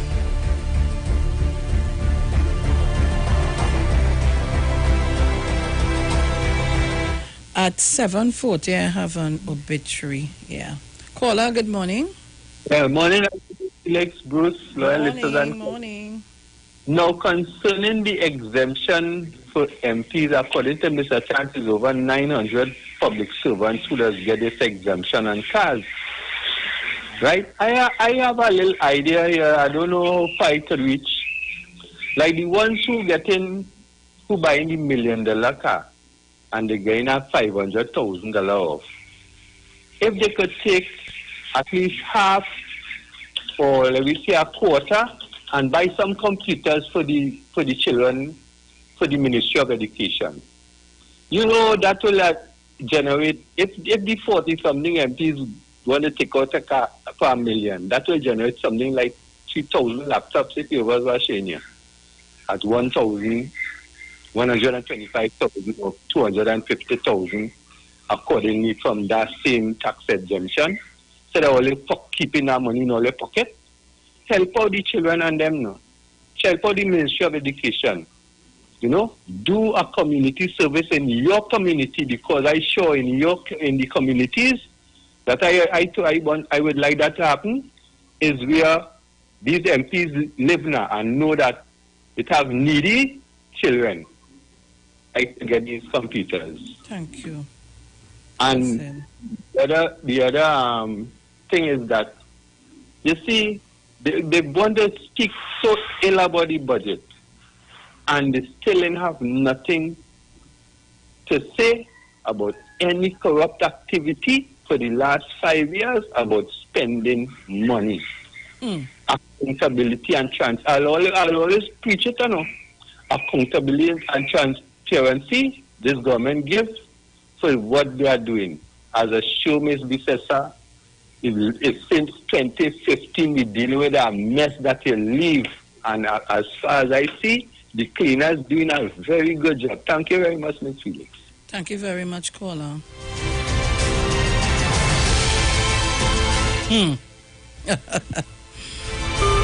Caller, good morning. Hi, good morning, Sharon. Good morning. Good morning to you and your listeners. How they singing like Mrs. Primus? So? That's because this is Jennifer Primus. Good morning, my darling. How are you? I am blessed, highly favored, and somewhat concerned. And you're listening to a good program? Of course, I listen to this program every single morning. Thank you so much. Good morning, Mr. Primus. How are you today? Yes, well, then I know PSA elections. I know. Oh, Sharon, it is so. I am so concerned with what is happening in that organization. I mean, when I throw my mind back, Watson Joke in 2009 took over a well-run, well-oiled machine called the PSA, financially sound. And today, it hurts my heart to see what he has done. He has literally destroyed the union. Literally, democracy is destroyed in the PSA. You have the frustrating the will of the sections and the members of the PSA. There is an absence of transparency in the financial affairs of the PSA. Accountability. I mean, this is just amazing, the breakdown that has taken place in the union. Now, Sharon, there is so much that I have to say that I am very much aware that it will not be possible for me to highlight or bring to the PSA members' attention, and I am speaking to them directly this morning. All PSA members and public officers generally, because even if you are not a member of the PSA, you are affected by what happens to the PSA or what happens in the PSA. Now, Sharon, I am simply amazed at the fact that Watson Joker is offering himself as president for a third term, and I will tell you why I'm saying that. But I just want to go back, Sharon, and to remind persons that my relationship with the PSA began some 44 years ago, Sharon. Wait, Mrs. Primus, let me do the honors. Let me do the honors for you. I'm happy, proud of myself this morning that I can, have somebody like you listening to my program and calling in. So let me do the honors. Mrs. Jennifer Batiste Primus was or is the former leader of Small Enterprise Development and retired president of the PSA in 2009. Mrs. Batiste Primus literally shattered the glass ceiling when she was elected the first female executive president of the PSA in 1997. And she served in that capacity until her retirement in November 2009. You was a how they call it? What they'll call a female gladiator, a Shira of the unions. You know that. You was somebody when you see you call Mrs. Jennifer Batiste at the time, and then Primus came on. You say, "Oh God, I don't want to go up against that lady at all." But in all of that, Sharon, I was always fear. Yes. Now, Sharon, I thank you for that. Pardon me? Yes, go ahead, let's go ahead. I thank you for that outline of my sojourn, part of my sojourn in the PSA. But my relationship with the PSA started in 1926, some 44 years ago, when I joined the PSA. And I joined the PSA in those days. The position was called Assistant Secretary. But it was really an industrial relations officer's position. When I became president and I restructured the organization, all the new names were put in place. Industrial relations officer, secretary treasurer was changed to general secretary, and so on and so forth. So that I grew up in PSA, Sharon. I was part of 1981. I was part of the democratization movement in the PSA.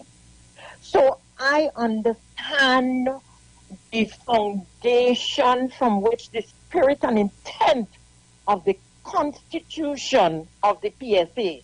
And the Constitution is supreme. But what have we seen over the years?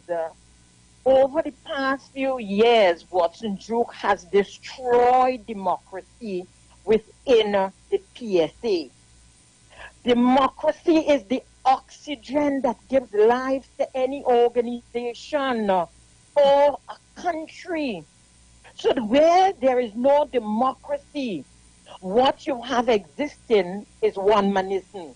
And that is what the fatal illness the PSA is suffering. One-manism.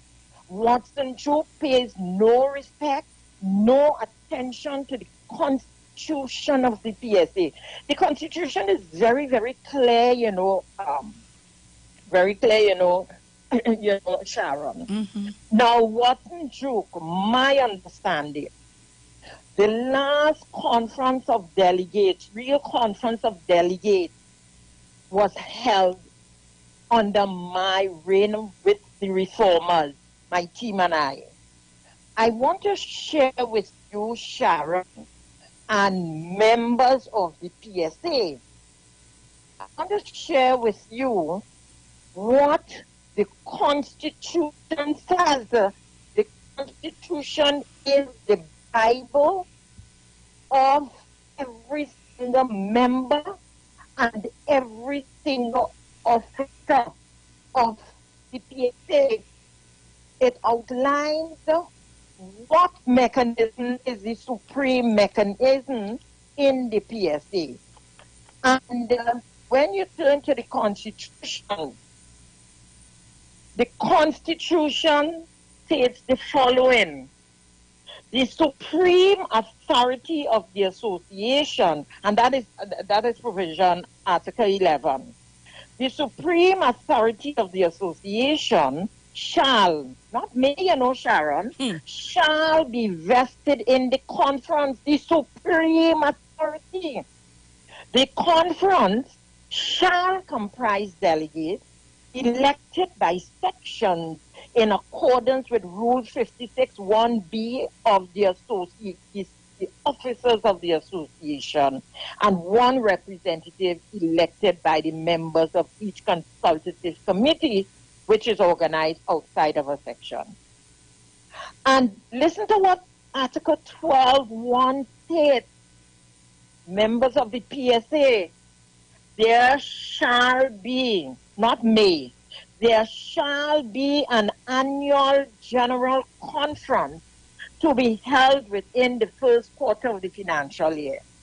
Sharon, my understanding is there has been no annual conference for the last 10 years in the PSE. The last 10 years. And the Constitution proceeds to state the annual general conference shall, among other matters, consider the following. 1, the report of the President as approved by the General Council on the activities of the association over the past year. So what the Constitution lays provision for is for accountability, so that the President prepares an annual report on all that has transpired in the Union over the past year. That has never been done, I understand. 2, report of the General Secretary on the industrial relations activities for the preceding year as approved by the General Council. So the General Secretary will report on those matters of an industrial relations nature and how they have impacted either on the union as a whole, the labor movement as a whole, on sections or members within the PSE. And the third one, an estimate of receipts and expenditure for the new year. And number 4, a statement of income and expenditure and a balance sheet for the past financial year. So what the rules, the supreme authority, the conference, what must be placed before the conference? Audited financial statements for the last year in the organization and a budget for the coming year. Those documents shall be laid before the conference, the annual general conference. Watson Duke has not done that. So how can he offer himself to serve again? He is not following the Constitution. He has violated the Constitution, Sharon. As a matter of fact, I make so bold to say, Watson Duke has literally raped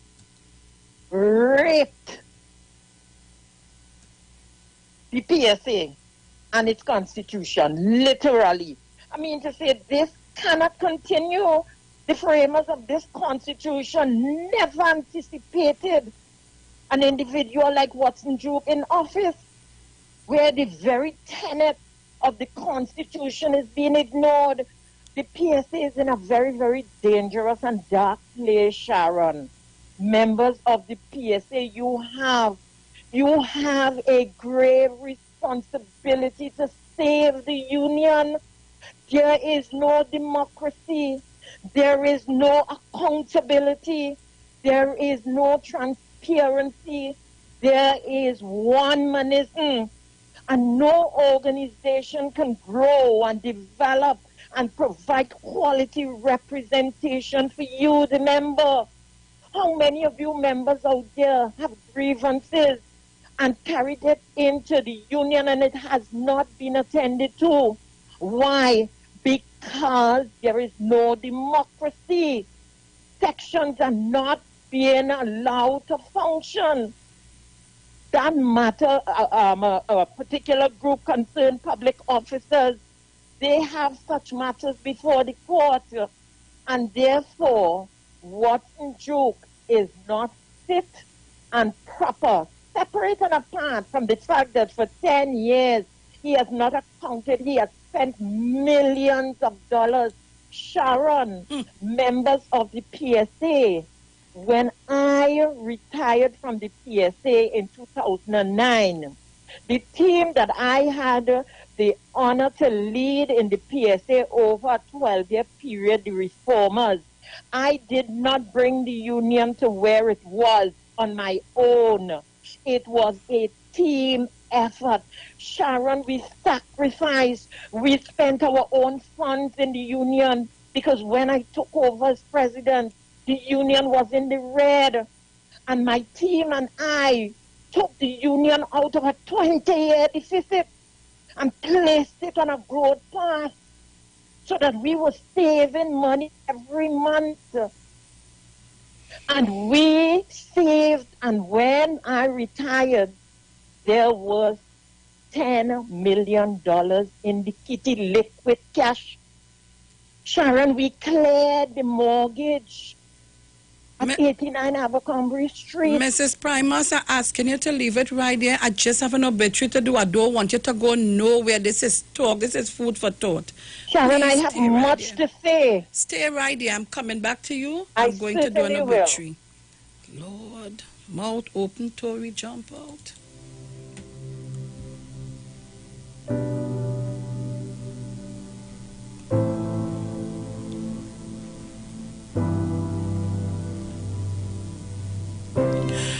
We are sad to announce the passing of Karen Ruth Van Christopher, a.k.a. Pinto, of Gonzales Village, Guapo. Departed this life at the age of 40 years on Thursday, 8 October 2020, at San Fernando General Hospital. He will be lovingly remembered as the son of Merlin Christopher and late Ruth Van Christopher, brother of Stacy, Arlene, Krista, Kurt, Crystal, and the late Godric, uncle of Chrisanne, Darian, Anderson, Addison, and many others. Nephew of Osborne, Michael, Alice, Randall, Bernadette, Gail, Shirley, Maureen, Teresa, Monica, Stephanie, Mervyn, Richard, and many others. Cousin of many. Relatives of the Christopher Joseph, Billy, and McBean families, and many others. Friend of Auntie Palm, Brent Richardson, Cockram, Meltania, and many others. The funeral service for the late Karen Ruth Van Christopher, a.k.a. Pinto, will take place on Monday, 12th October, that's today, 2020, at the Elite Funeral Home Chapel, Main Road, Newlands, Point Fortin. Viewing of the body at 1 p.m., followed by the private service at 2 p.m., thence to the Point Fortin Cemetery. Inquiries can be made at Elite Funeral Homes Limited, 648-3462.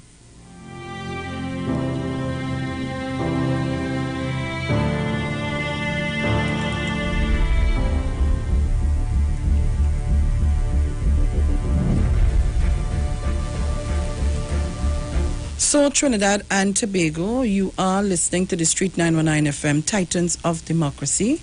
And I am so honored to have Mrs. Jennifer Baptiste Primus on the line, so I don't want her to go. I want us to continue the conversation.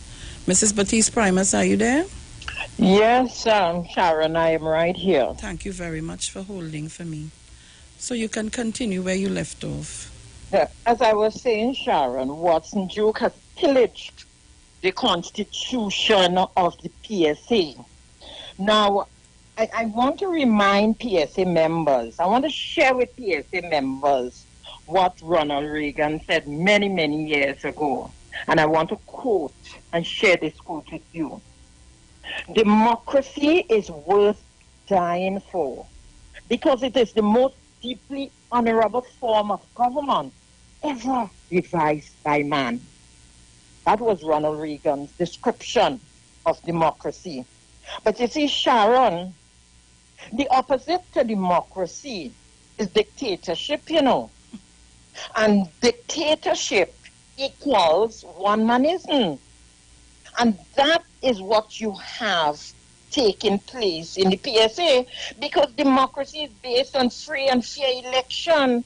But democracy, Sharon, calls for more than anything else. Within an organization or within a country, it calls for respect for the Constitution governing that organization or governing that country. And democracy requires checks and balances. And those checks and balances are in the Constitution of the PSA. It is that Watson Duke has taken this document and has literally ripped it up, and he is doing exactly what he wants. He's selecting certain parts of the Constitution, and he would talk about, oh, the General Council passed this and the General Council passed that.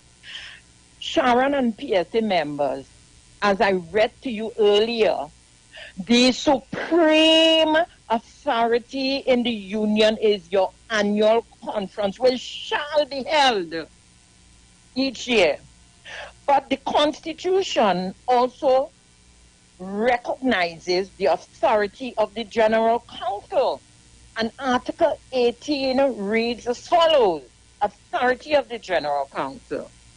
The General Council shall be responsible for directing the affairs of the association between meetings of the conference. So once you have your annual conference, the president's report and the general secretary's report goes to the conference, as well as a draft budget for the new financial year and audited financial statements for the last year. Those are constitutional checks and balances that are in place that Watson Duke has refused to follow. It is simply amazing that without accounting for all the millions of dollars of the members' money over so many years, that Watson Duke could be so emboldened as to offer himself as president. And there are other reasons why he's unfit for the office of president, and I will share it with you. Now, as I was saying, the team reformers and myself literally rebuilt the PSA. The PSA was broken in 1997. Financially, the union was in the red, a 20-year deficit. My team and I worked assiduously. We worked long. We used to work 10 to 16 hours a day, Sharon. And we pulled that union together. When we had executive meetings are held every Thursday. When we held our executive meetings, we couldn't provide lunches for executive officers. I advised them to walk with your own lunch. Look, so many sacrifices were made. At the end of the day, Sharon, we strengthened the foundation, the financial foundation of the union. We saved and we saved and we saved. We did without. We as officers pushed our hands into our pockets to buy certain things, buy certain tools we needed to do the job. And when I retired in 2009, the union had almost $10 million, Sharon, liquid cash. But I want to share this with you. The president of the PSA is entitled to a motor vehicle. I refused, as president, to purchase a new vehicle because the union couldn't afford it. And those millions that we were saving, those millions were not to spend on issues like vehicles for the president. So I took a recommendation to the executive, which subsequently went to the General Council and to the conference to refurbish the vehicle that was provided for the president. You know what Watson Duke did as soon as he came into office? He saw so many millions there, according to the old people, like he get to read. You know what he did? Watson Duke. The first thing he did was buy a BMW vehicle, one of the most expensive vehicles on the market. Took those funds, all those expensive suits, and all those expensive shoes, and what have you see Watson Duke is wearing? That is the PSA members' funds that he took to do all those things. But more than that, Sharon, Watson Duke is on 5 criminal charges. 1 for rape and 4 for sexual harassment in the workplace of the same person. And we must not forget that the spirit and intent of the Constitution never anticipated such a personality being in office. Watson Duke being on 5 criminal charges, the general, he of his own accord should have stepped down. But the Constitution made provision for the General Counsel to address that matter. And if the President does not stand down, the General Counsel should be so strong as to sit and discuss the issue objectively and request or send the President on leave. Nothing like that happened. So you have a man who nothing applies to him, and he continues to be in office. Watson Duke is not fit. I'll tell you this, Sharon and members of the PSA. One of the lessons of history is that a would-be dictator cannot do it alone. There are always enablers who are there to assist that person. And it is very clear, based on my assessment of the teams that are offering themselves in these elections, and I want to warn PSA members, be very mindful. And I urge you all to go out in your numbers to these elections and to vote Watson Duke out of office. For example, my understanding is 6 teams are offering, contesting these elections that my understanding is would be held on the 23rd of November. At least that's what the ad says in the newspapers. One of the team is called Sentinel, led by a fella called Nixon Calendar. Between him and Duke, there is very little difference. He too, my understanding, he too is he's on 7 criminal charges, assaulting female members of the PSA. He was suspended and interdicted from the public service. Those matters still going on? Yes, he is on suspension from the public service from his job. So how can he serve as president? How can he offer himself? I mean, there must be some standard. Standards must be maintained. So Nixon Calendar is unfit.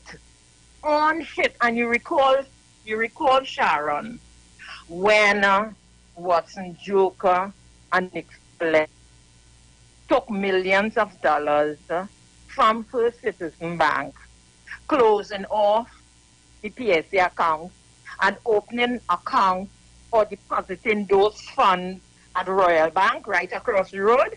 You remember there were bags and bags of money?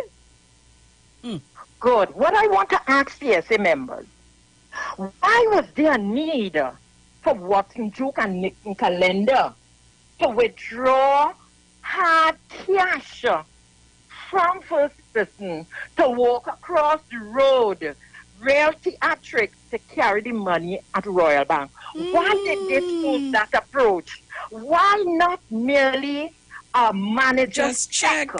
Mrs. Why not a manager's check to transfer the sum? Mrs. Why did they take those funds in cash? And the question is, did all the monies from First Citizen reach Royal Bank? Mrs. Primus, leave it there. We have to go to ads. Leave it there. Don't move. Stay right there. It's 919 FM. Yeah! Hey, one partner, long time no see. Yeah, but why see Wi-Fi password, boy? You serious? Don't be a Wi-Fly. Get the never ask for another Wi-Fi passcode again experience from Digicel. You asked for it. Now here it is. Sign up today, forget about it, and enjoy unlimited data for 30 days. No contracts, no surprise charges. New Freedom prepaid 30-day plans. Only from Digicel. Ikaro, I am Alatumishe Ifabamishe Aganki, better known as MC Duke, and every Monday between the hours of 7 p.m. to 9 p.m. I host a show called Orisha, The Way of Life, right here on the Sheet 919 FM, where I have guests passing through from the Orisha Ifa Baptist Diaspora to educate, edify, and inform you, the listening public, about Orisha Ifa practices. So remember to tune in every Monday between the hours of 7 p.m. to 9 p.m. for Orisha, The Way of Life.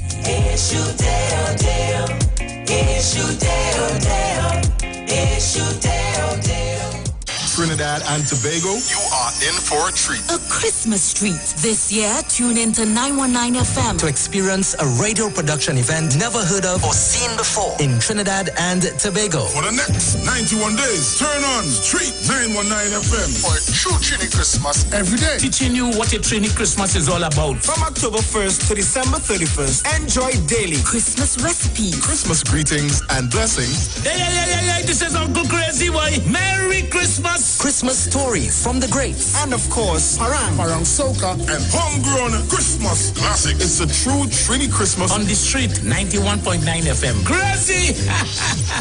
for 91 days. Don't miss a minute of it.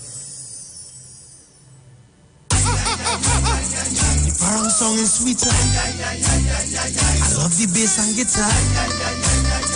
I want Parang forever. Yes, my friend invited me to a Parang party. It was an all-inclusive soca Parang party. And when I reached there, music has me leisure. I fell in love with the bass. Everybody happy. Like Papi Lord, glad when it's Christmas time, glad when it's Christmas time. To the ghost tree they're going, the whole house they're painting, some sewing and cooking. Since July the wine set, the quattro start to echo. Ah, it's your boy Daddy Chiney, aka the crossover artist, aka the Parangderu. And here we're going on. You can catch me live in the Parang Jam, one-on-one on Iowa stage, 8 p.m., 7th of November, streaming live on my Facebook page, Ricardo Melville, yes, my government name, on Instagram at Daddy Chiney, and on Facebook at Neil Iowa George, also on YouTube on Iowa TV, and Instagram at Iowa George. Tell a friend. Streaming live on Instagram at Iowa George, Facebook Neil Iowa George, and YouTube Iowa TV. It's Iowa Stage. Come join the Street 919 FM as we celebrate this Christmas the Trini way with Parang Jam.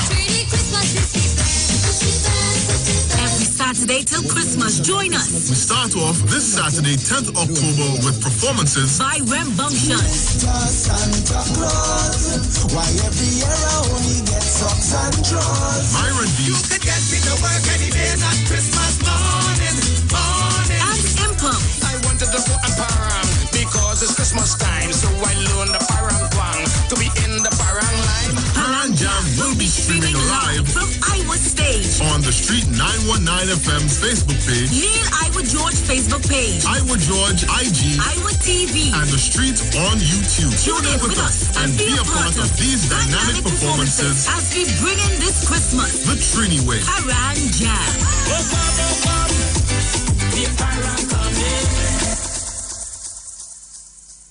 The Gospel of the Kingdom radio program with Gilbert James is now on the Street 919 FM every second, third, and fourth Thursday from 8 to 9 p.m. and every first and third Sunday from 12 a.m. to 5 a.m. Monday. The Bible says, the Gospel of the Kingdom shall be preached in all the world as a witness to all nations, and then the end shall come. For more info, call 652-0924 or 298-4540 and join us every second, third, and fourth Thursday from 8 to 9 p.m. and every first and third Sunday from 12 a.m. to 5 a.m. Monday for the Gospel of the Kingdom radio program with Gilbert James. Get interactive with the Street 919 FM. All day, every day. See us all live on our Facebook page. Share and comment on our show. Like our page. Chat with our live on-air announcers. The Street 919's Facebook page. Live and interactive all day, every day. The Street 919 FM. Come talk with us. There's only one way to start your week right, and that's to reset with Dr. Livette. Join him right here on your radio every Monday morning at 9 a.m. for your dose of the health and wellness program that is sure to change your life. Dr. Livette has transformed thousands of lives over the last decade and is now live on the Street 919 FM every Monday from 9 a.m. to transform yours. Tune in to learn more about herbal blends and U-Juice for building your immunities and promoting overall great health. Dr. Livette on the Street 919 FM.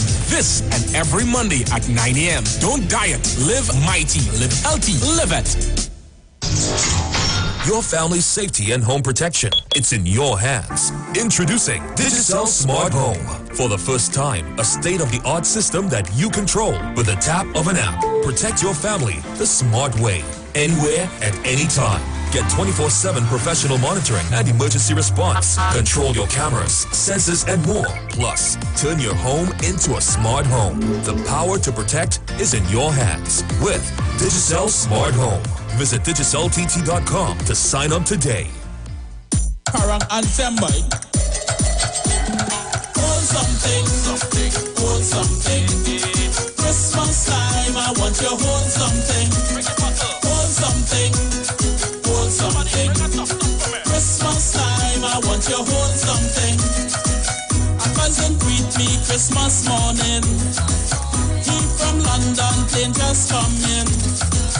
Come to check family back home. It's the first time he come alone. Now is the first time in a Trini line. Never eat black cake, never see it bake. Never drink sorrel or hear grandma quarrel. To ginger beer he knew. Hold something, hold something. Christmas time I want you to hold something. Hold something, hold something. Christmas time I want you to hold something. I walk him through Sandy Granny. Take him to see the family. If you see him with the children, them, all the aunties, they all love him. I take him to Auntie Vine, cause she have the better wine. I take him to Uncle Tan to eat ham and play param. Everybody sweet and him, then my neighbor Lorraine. When I tell you thing nice, hold something, hold something. Christmas time, I want you to hold something. Hold something, hold something. Christmas time, I want you to hold something. Talk your talk, but we don't talk. Come talk with us. The Street 919 FM.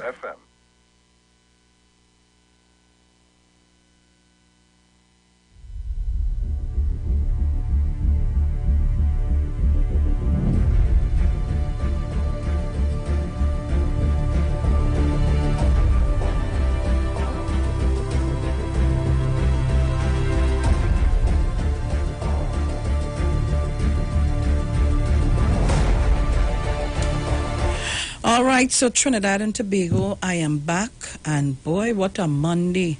Tobago calling me, they said they want to hear more. This one calling me, people, Trinidad and Tobago. Oh my God. I've asked Mrs. Primus to stay online, and she's online still with us. Boy, this is too much for me to let it go.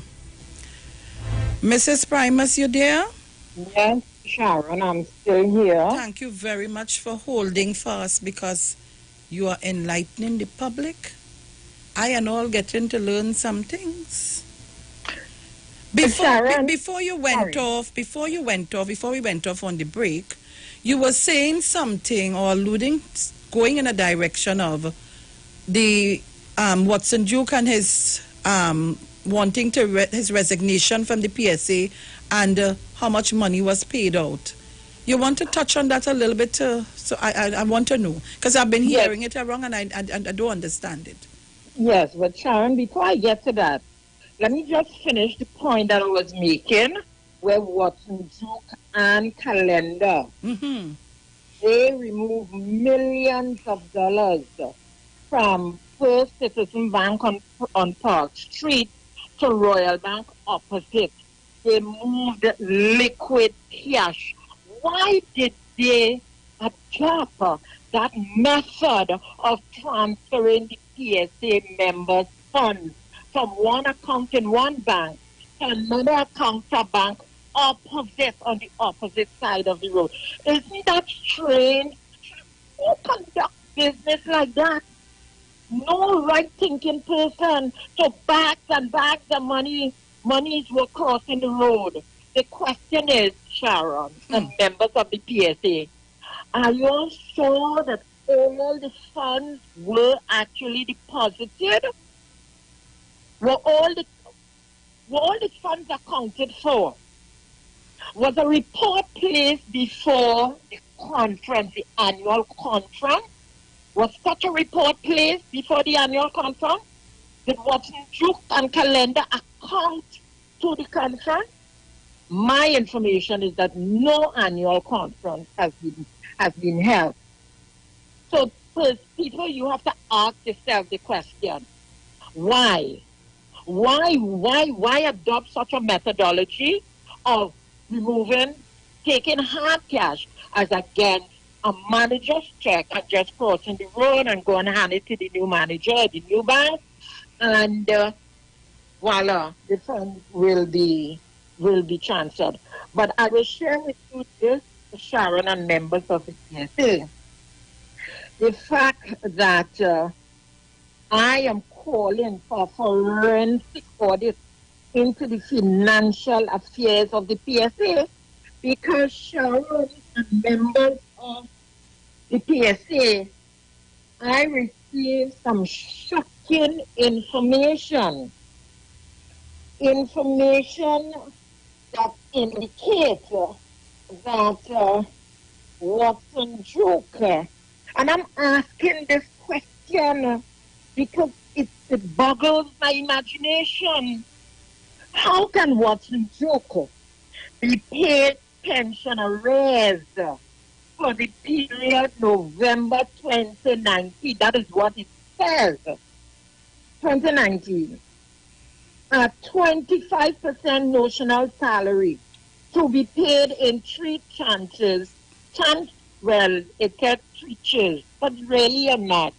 What it really want to say is tranches.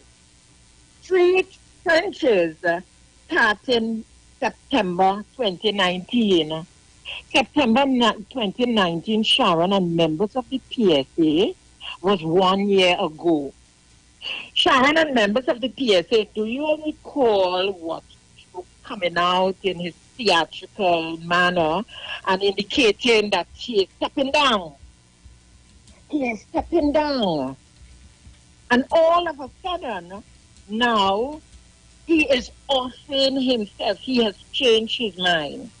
Now, Sharon, in the PSA's notes to the management accounts for the month ending September 2019, how it is that what so provision has been made. As a matter of fact, based on what I read, he has been in receipt of those funds. Sharon and members of the PSA sit down and hold on to his seat. A total of $588,264 were calculated as payment of pension arrears to Watson Duke to be paid in 3 tranches, they call it, but it's really tranches. Means that with effect from September 2019, he is to be paid $196,088. So you would have received that September 2019, October 2019, November 2019. And my question is, how can Watson Duke be paid pension arrears and he is still in the PSA? And Mrs. Primus, wait, hold on, stick a pin. And those persons who are giving of themselves now in other teams, they were sitting there in the PSA with Watson Duke and said nothing. I'm coming to that, Sharon. I'm coming to that. I term them enablers. I've identified one enabler so far, and that is Nixon Calendar. I will identify the others. But I'm presenting compelling evidence to the members of the PSA why you cannot, you must reject Watson Duke. There is no other alternative but to reject him. How can he be paid pension arrears and he is still in office? That requires a forensic audit into the affairs. This is rape of the union resources.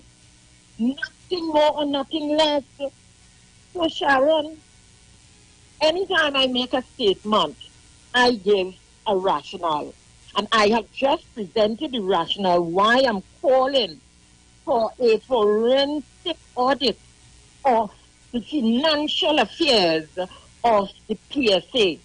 The PSA, I understand, is literally bankrupt and is operating on a month-to-month basis. Back to when I took over in 1997, I understand in PSA, right back to that. Now, there are other things that are taking place financially where the PSA paying a chairman of a section was a section consultancy and traveling, but I will deal with those issues another day.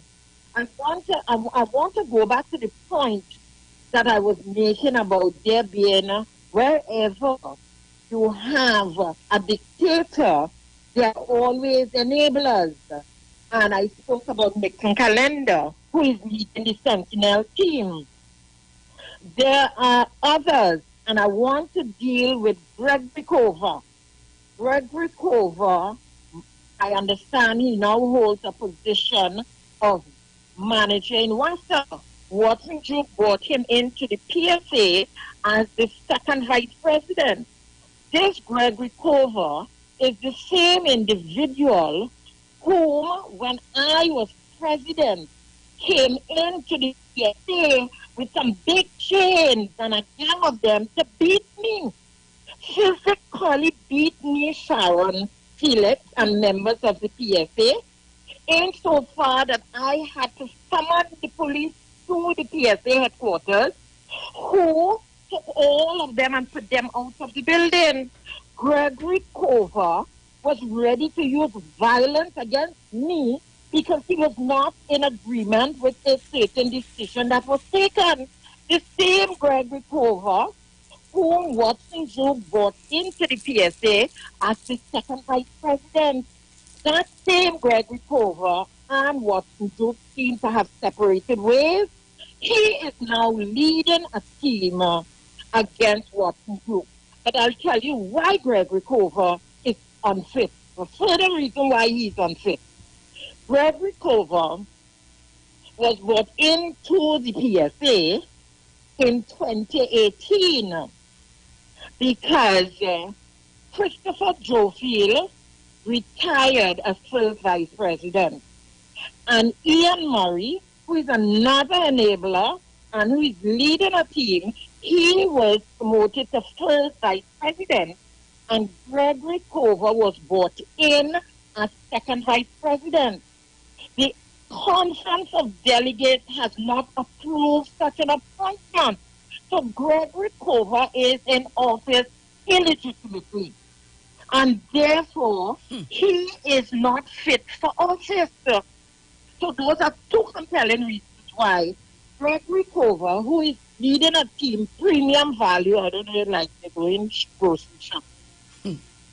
Premium Value, he is not fit to be president of the PSA. He's not even fit to be the second vice president.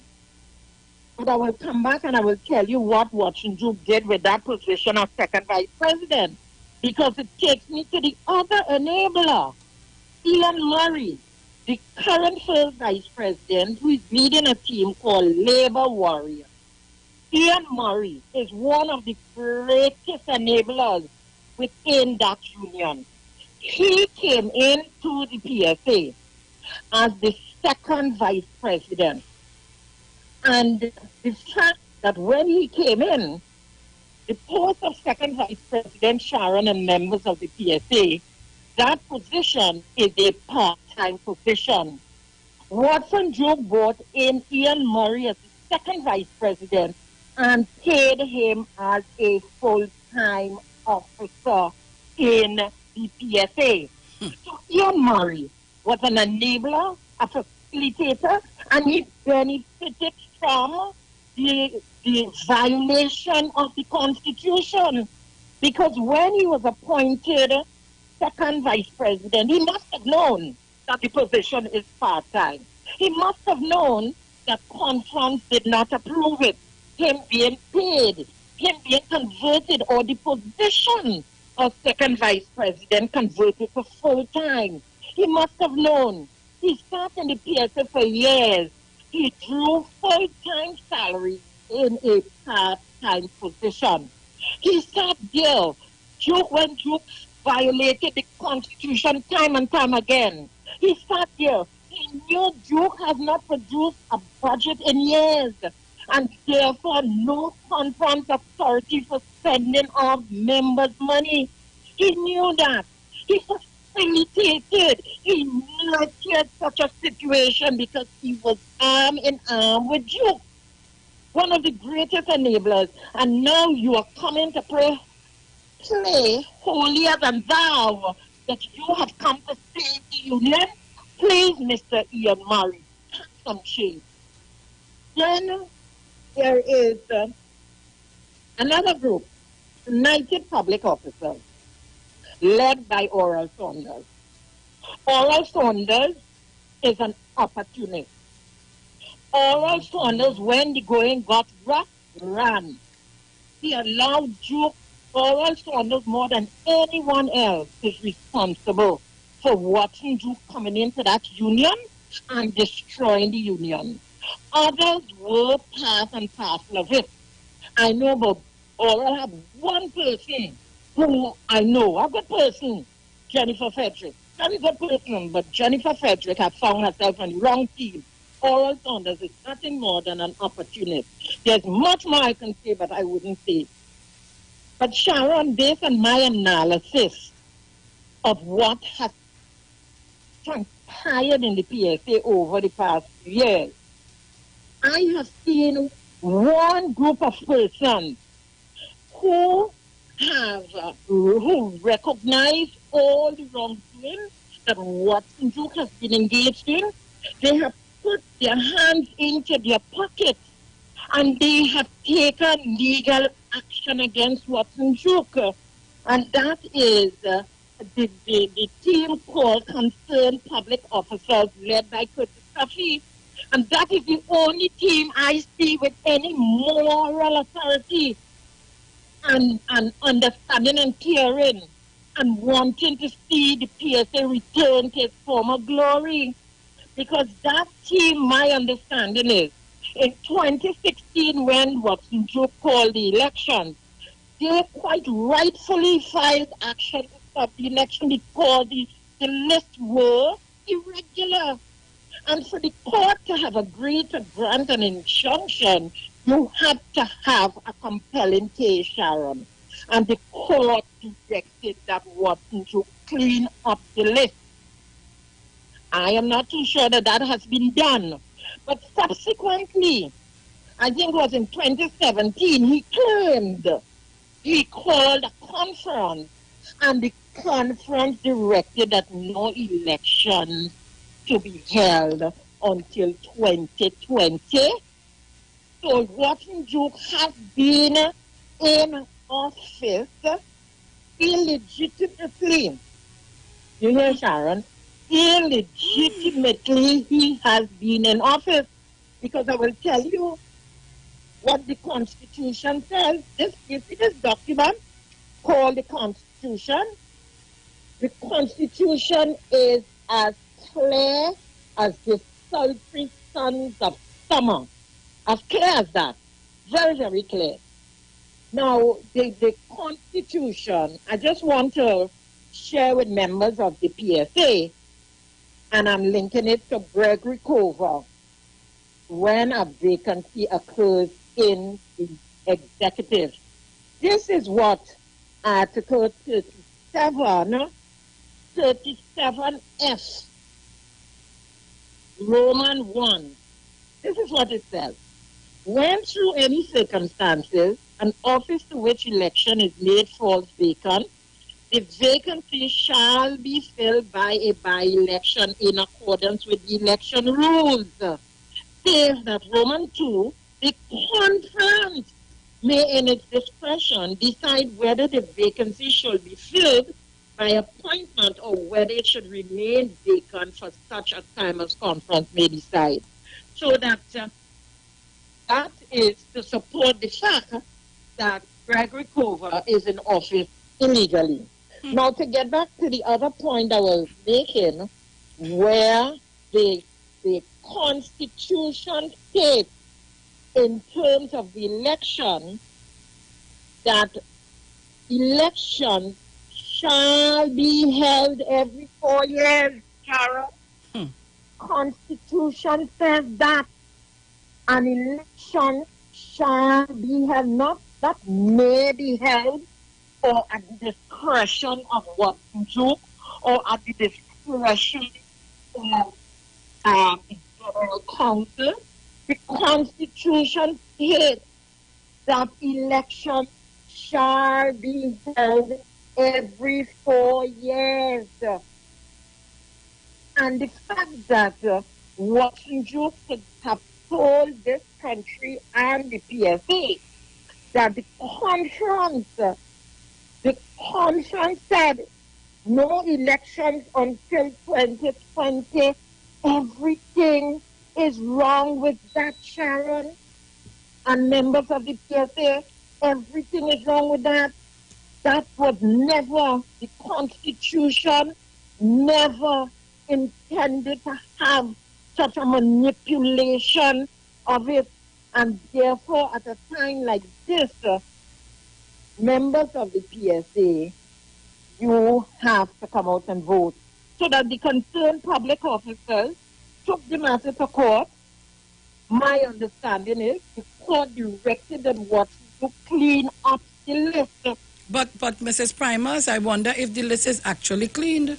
Well, that is a question that those teams that I just called out here who are contesting the election, they have a very grave responsibility to ensure that the list is clean and the persons who are listed as members, they qualify to be members of the PSA, because my understanding is all uncertainty has been taken into the PSA without the conference amending the Constitution. And I found it is Article 99(1), Sharon, and it reads as follows. Elections on national officers shall be held once in every period of 4 years on a date to be fixed by the General Council or by the conference. But in any event, the date shall not be earlier than 90 days before or later than 90 days after the date on which a period of 4 years shall have elapsed from the date on which the last national elections were held. So what this is saying is that, listen, the supreme authority, which is the Constitution, is saying elections to national office shall, not maybe, shall be held once in every 4 years.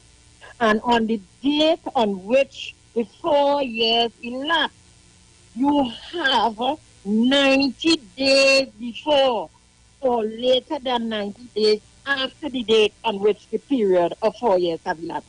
So that in 2017, when Duke claimed he went to conference, and conference directed no elections until 2020, first to begin, Sharon and members of the PSA, and it cannot be the president, it has to be the executive committee of the union making a recommendation to the General Council for the postponement of the election, and that is an agendaed item for the conference, and that will be a special conference that is being called, so that the sections in the PSA will be given the opportunity to meet among themselves and discuss this earth-shattering recommendation and take a decision whether or not they want such a violation of the Constitution,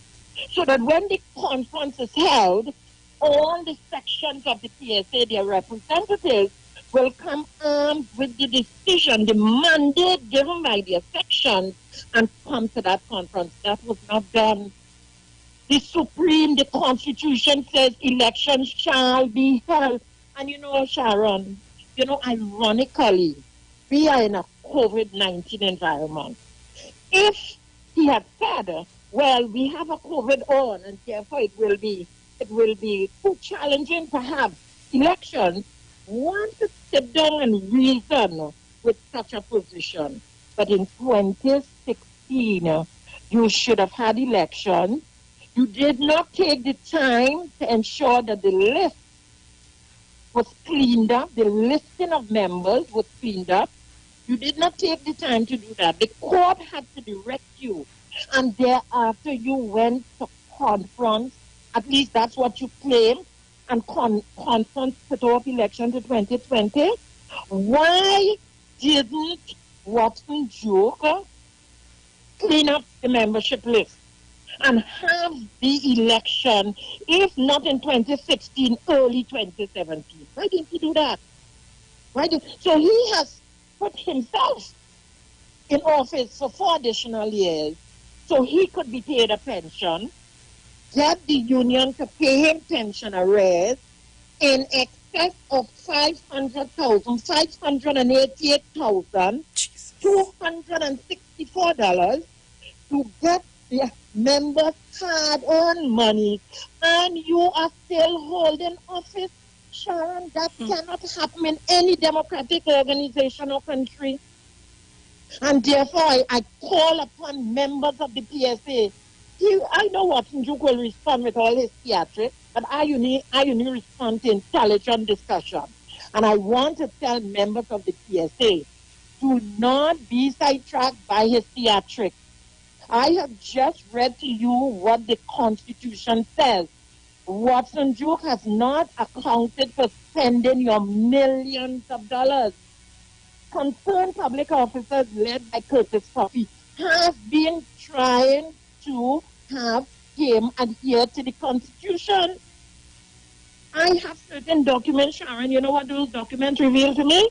That Watson Duke fired all these members who took him to court from concerned public officers.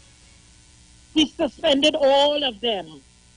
But I think they went to a lawyer and what have you. The lawyer may have written Watson Duke, and he claimed he took it to the General Counsel, and the General Counsel directed that the suspension be lifted and they be placed on disciplinary charges or what have you. But clearly his behavior is one of a person who is engaged in a dictatorship, one-manism, and therefore anything I say is low. No. Watson Duke time has come. Members of the PSA, Watson Duke must go. He cannot continue to rape the resources of the PSA without accounting for it. Sharon, you know that I have certain documents that tells me that Watson Duke traveled overseas to organize sit-ins for the rooftop. For the what? Say that again, Mrs. Primus. I have a document before me that states, and it notes to the management account that he would have traveled overseas to organize sit-ins for the rooftop. So we have no hardwares in this country. When I was president, we refurbished the entire rooftop, and it did not qualify for me as president to travel to whether Miami or anywhere. What is happening here? There is no accountability. What is the president doing? Traveling to the United, or whether it's Miami or traveling overseas. What is he? And then again, there's information before me, and I am reading it for you, Sharon, and members of the PSA. Notes to the management account. Reimbursement to president for online purchase from Amazon. Purchase of restroom accessories for male and female restrooms on the rooftop. $58,937.09. This is craziness, Sharon, and members of the PSA. What is the president doing purchasing from Amazon online toilet accessories. Toilet accessories are not available in this country. This is simply amazing. This is scandalous. And why is the president being allowed to engage and to spend the people's money and abuse the members' hard-earned funds? Then again, in the same document, buyout of Watson Group vacation leave of 40 days, $89,268. Why is the president not going on leave? The president is not irreplaceable. The reason why vacation leave is part and parcel of your term and condition is that it acts on the assumption that you're working so hard, you must get a rest every year. Why has he not proceeded on leave? Why did the general counsel buy out the president's leave? That is unheard of. Over the years, all presidents proceeded on vacation leave because you have in place a first vice president who acts as president during the absence of the president. So that, Sharon, there is so much more. I see funds being paid to one Arthur Duke in Tobago. So I ask the question, is this person related to Watson Duke? Members of the TSA, you cannot continue like this. And to crown it all, I'm also seeing this sum, $40,452 of suffering members' dues were paid for ads in various newspapers congratulating Watson Duke on his appointment as minority leader of the THA. This is abuse and misuse of the members' dues. This is immoral. So Watson Duke has been doing all these things. Ian Murray, an enabler. Calendar was another enabler. Gregory Cover, an enabler. So all of them are responsible for what has been taking place and the fact that the constitution of the PSA is no longer relevant. And therefore these elections are critical elections. And members, you have to come out and vote. And you have to come out in your numbers. I want to make this point with regards to these two enablers. Ian Murray. When Ian Murray came in, as I said earlier, he came into the PSA as second vice president and got paid full-time instead of part-time. I want to ask Ian Murray, Ian Murray and Watson Group, did the general counsel, first to begin, what is his salary? What is the full-time salary that was paid to Ian Murray in the capacity as second vice president? What was the monthly salary? Were there any allowances paid to Ian Murray in that capacity? And if so, did the general counsel set those terms and conditions? And let us assume that the answer is yes. My response is that the general counsel cannot do that. That has to go to the conference. The general counsel can sit, deliberate on such an issue, and a recommendation is made to the conference. So that for all those years that Ian Murray came in as second vice president, a part-time position, and was paid full-time, he was then, listen to how Watson Duke has violated the constitution of the PSA members and Sharon. When Christopher Joe Field retired as first vice president in 2018, my understanding is that Ian Murray, being the second vice president, all right, natural, elevated to first vice president. Nothing wrong with that. But you see, the conference have to approve that. Watson Duke does not have such authority. He has been cloaking himself with such authority only because the general counsel seems to have become the weakest link in the chain.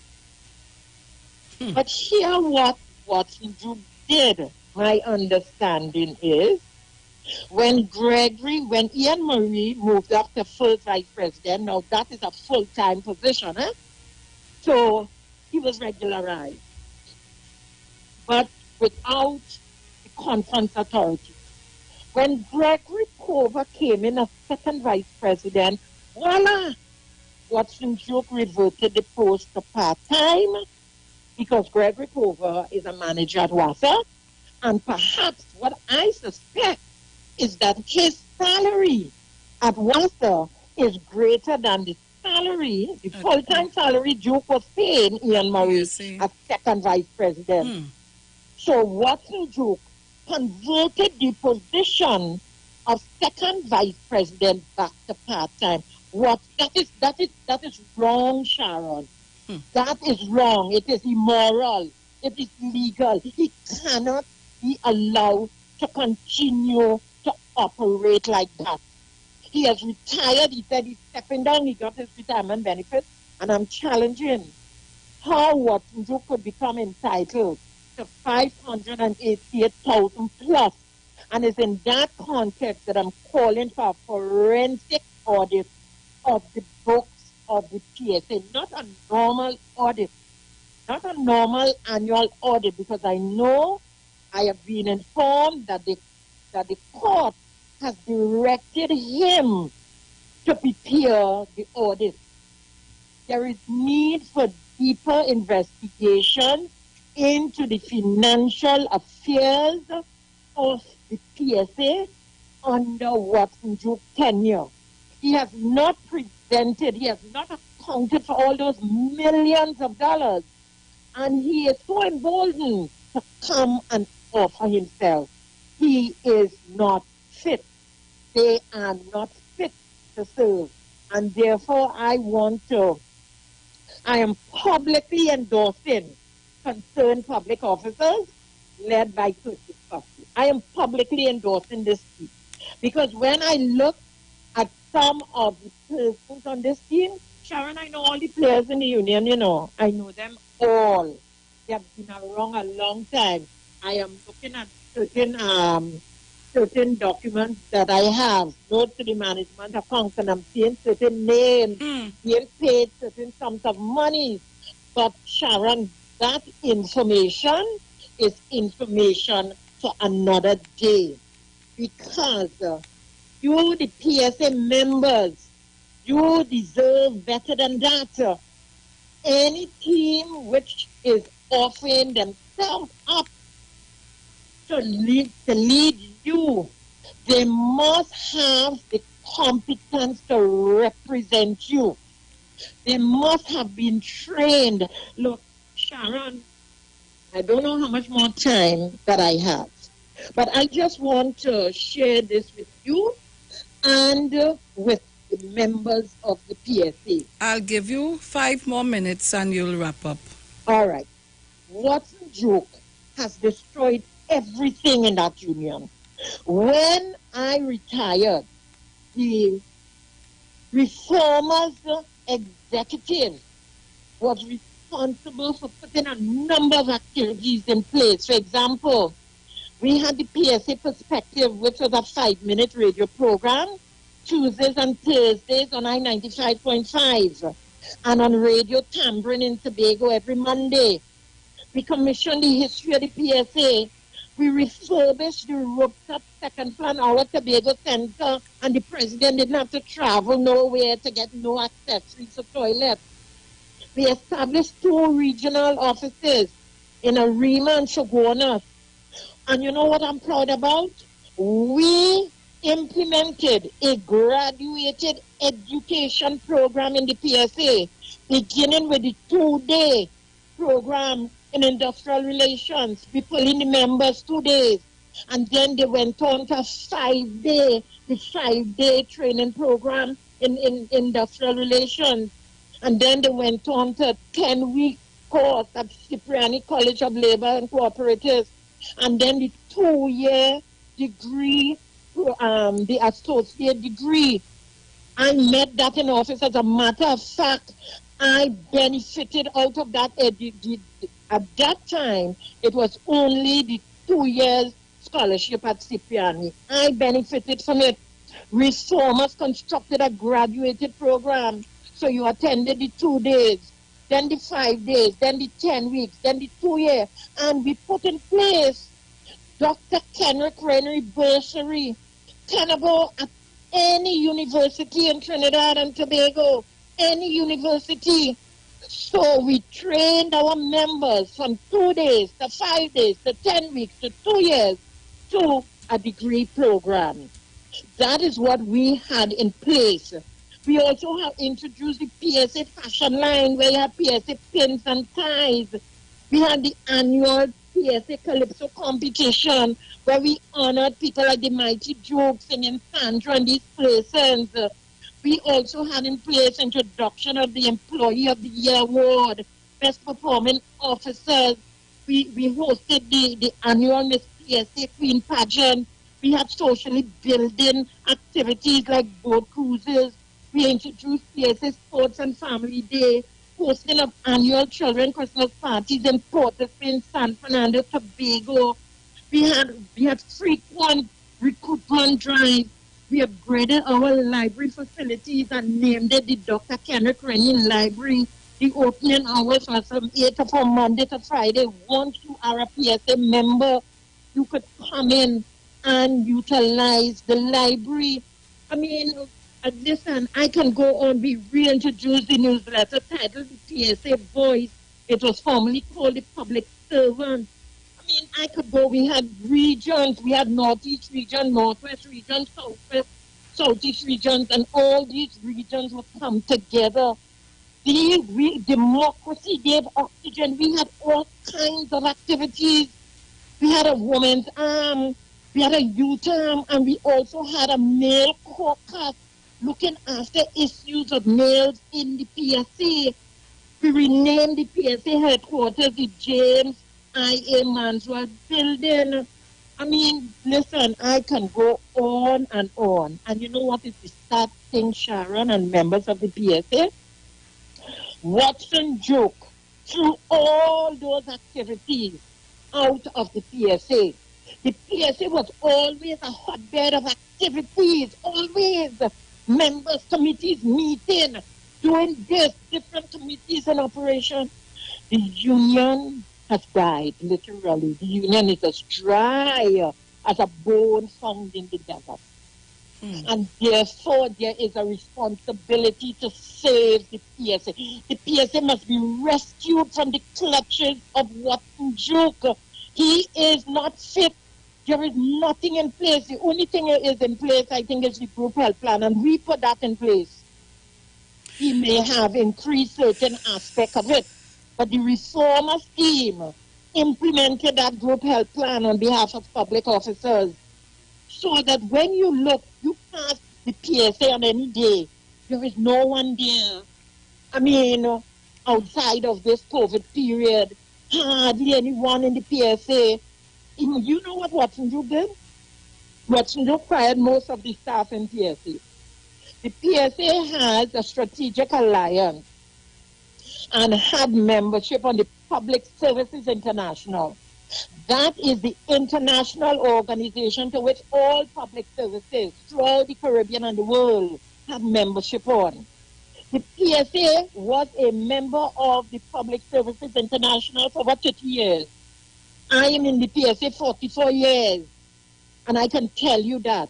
I can speak authoritatively on these issues. Do you know, because of Watson Group dictatorship and one-manism, the PSA was expelled from this international organization? Jeez. Expelled. But Sharon, I know we have to wrap up. Yes. There is so much more that I have to share. And I want to bring a certain level of enlightenment to the members of the PSA. Sharon, I am at a point in my life where all I want to see is democracy return to the PSA.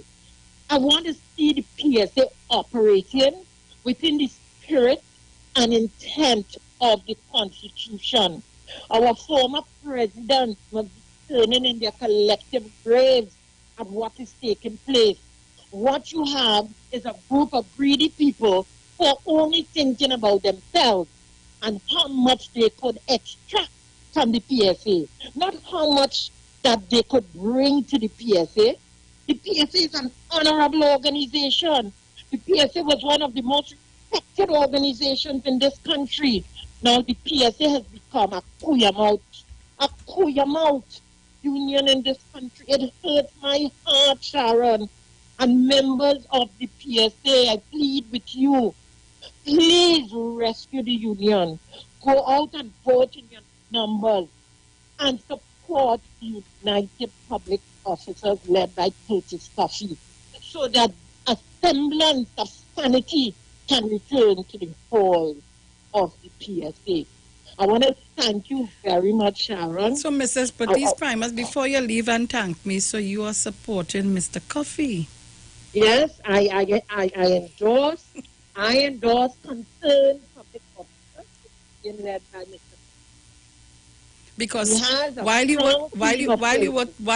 you were talking, people were asking on the Facebook, are wondering who Mrs. Primus is supporting. So we now get the... Yes, I am supporting the concerned public officers because the analysis that I did with all the other teams, I shared it with you all earlier, and the fact that this group of public officers have remained consistent and they really care about the union. They understand how the union operated over the years.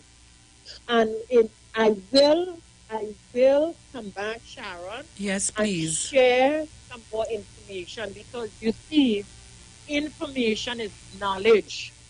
Knowledge is the power to make the right decision. And I want PSA members to make the right decision. Jennifer Frederick, you made the wrong decision. You're wrong to be my darling. You're wrong to be. But such is life. Love still there. Love and respect still there. Okay? So Sharon, I want to expressly thank you and your producers for allowing me the opportunity. Oh, Sharon, one last thing before I go. The Honorable Prime Minister has made a statement about public officers approving the arrangement regarding workers. I want to plead with public officers at this point in time. You are asked to be in the office 2 days a week or 3 days a week. You are getting full pay. You are receiving full pay to come into office on those days. Please do not listen to Watson Jude.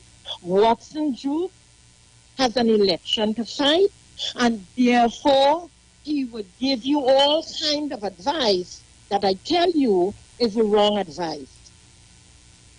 Please do not listen to him. You have a responsibility if you're permanent secretary or you're head of department. If there's a roster and you are required to come out to work, please report for duty. If something comes up that prevents you from reporting to duty, you have a responsibility of picking up yourself, calling your head of department, and sharing with that head of department what your circumstances are. And therefore, you are unable to report for duty. Your absence will be dealt with in the normal way, whether or not you want the absence to be classified as sick leave or you want it to be classified as casual leave. The permanent secretary has the authority for that classification. But please do not listen to idle advice that tells you if you ain't feeling to come to work, don't go to work. You are being paid. members of the public service, public officers. There are millions of people, workers all over the world who are not in jobs. The ILO shared that information with us. 32 million people stopped being economically active. You have a job, and at the end of the month, you receive a salary. Nothing has been done to touch the public service. In Jamaica, public officers lost their job when the IMF stepped in. In Barbados, public officers lost their jobs when the IMF stepped in. The Honorable Prime Minister has indicated 50% of you on the job and the next 50% home on alternate days. How do we expect to build this country? Each one of us have a responsibility to put our shoulders to the wheel and press a little harder. You know why? Because when we press a little harder, we preserve the job. Now is not the time for slacking off the job. Now is not the time for demanding more monies. Yes, you may not have had an increase since 2013, but now is not the time. Now is the time to hold on, to preserve. Now is the time to focus on job security. How can I preserve the job that I hold? Because at the end of the month, I get a salary, I can keep a roof over my head, I can keep my children in school, be it online, I can clothe my children, I can put food on the table. These are very, very difficult times. Very, very difficult. When you look at MSNBC, CNN, BBC, Al Jazeera, when you look at the world news, you are seeing people joining Food Line who have never done that in their entire life. So we in Trinidad and Tobago remain blessed. We have a government that cares about us. And therefore, we as public officers, your responsibility, because if you don't work, then you will show reason why there's no purpose for you being here. Mrs. So you have to be very mindful of that. So public officers, do the right thing, please. Do the right thing. You are rostered to work. And forget Joe who's saying your pay cannot be cut. I am the person who can tell you about that when Basio Pandey was Prime Minister and the nurses and them done tools. Basio Pandey said no work, no pay. And the nurses and nursing assistant salaries were cut. So please don't take on watching Duke telling you that nobody could interfere with your salary. The permanent secretary has the authority, as well as the CPO, to classify certain types of leave. So I urge you, Mrs. Primus, do the right thing. Mrs. Primus, you have to leave it there. We are out for the day. Thank you so kindly, much. Sharon. I will call God you bless after. you. Yes. Yes. Thank you kindly. You're Bye-bye. welcome. Have a great day, everyone. Okay, my darling. Trinidad and Tobago, this is where I got to leave it. I'm out of time, but not out of things to say. Tomorrow, please God, we'll be back. Boy, that was conversation for your ears. Trinidad and Tobago, this is where I leave it for today. Talk to you tomorrow morning from 5 a.m. I'm blessed. Be good. Be blessed. I'm gone.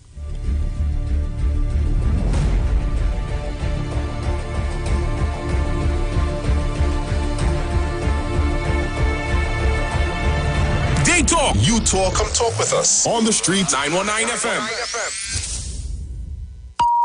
The views expressed are not necessarily the views of the management of the street 919 FM. Babe, you fell asleep? All right, I'm going, okay? Bye. No, I hear. So what are you doing tomorrow? Get that talk to your girl until you fall asleep experience with Digicel. You asked for it. Now here it is. All our new Digicel 30-day prepaid plans come with unlimited Digicel talk. No contracts, no surprise charges. Sign up today, forget about it. New Freedom prepaid 30-day plans, only from Digicel. Change is the only constant in life, and 2020 is definitely the year of changes.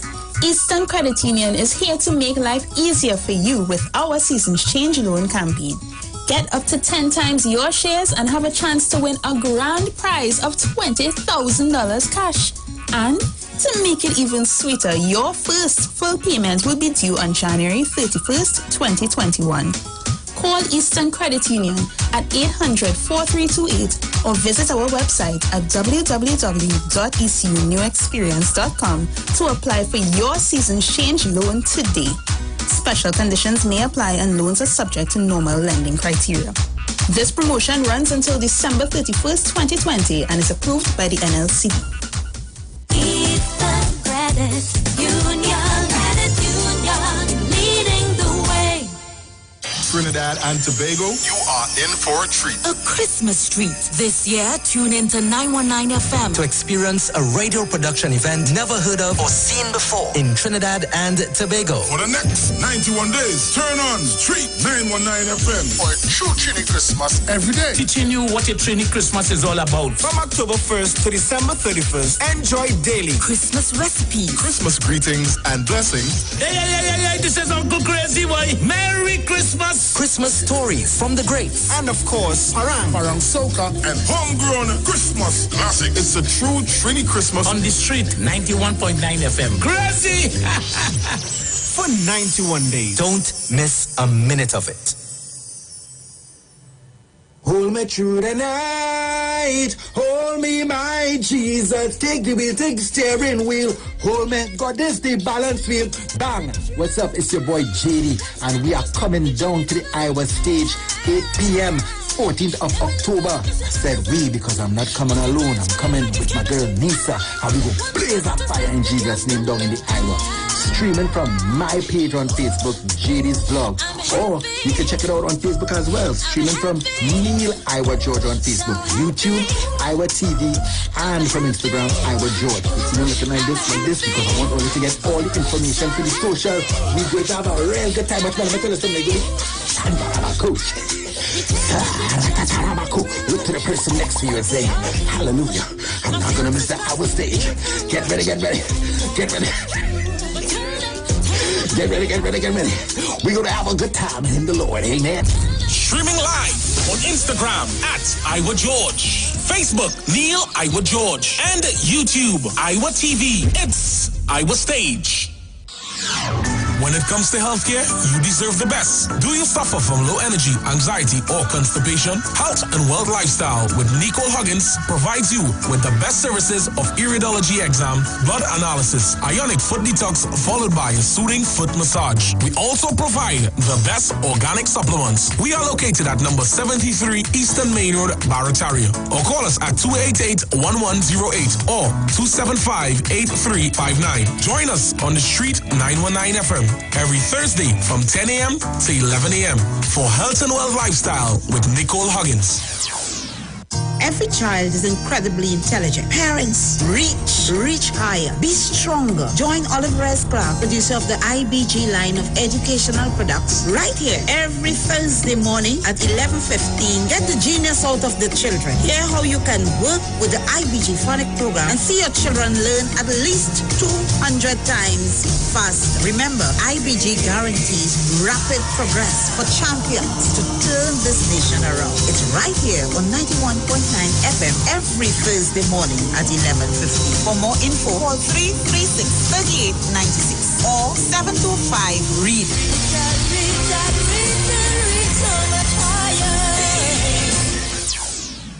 Come join the Street 919 FM as we celebrate this Christmas the Trini way with Param Jam.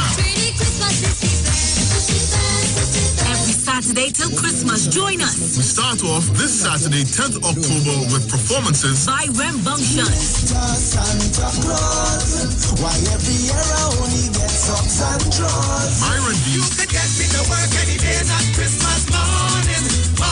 And Impum. I wanted to go and Parang because it's Christmas time, so I learned the Parang Twang to be in the Parang line. Parang Jam will be be streaming live from Iowa Stage on the Street 919 FM Facebook page, Neil Iowa George Facebook page, Iowa George IG, Iowa TV, and the Street on YouTube. Tune in with us and be a part of these dynamic performances as we bring in this Christmas the Trini Way. Paran Jam.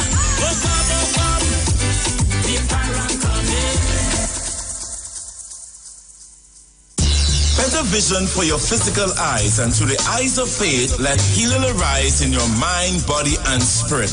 At Natural Heal Ministries, we teach kingdom principles for living that brings the blessing of God to your mind, body, and soul. NHM Professional Associates are located at number 10 Moody Stewart Street, Monrepos, San Fernando. For more info, contact Dr. Desmond Phillip at NHM on 349-3494. NHM Professional Associates can be heard live on the Street 919 FM every Saturday from 9:05 to 9:55 a.m. Come talk with us. Realest news, hard talk. Real talk on the Street 919 FM.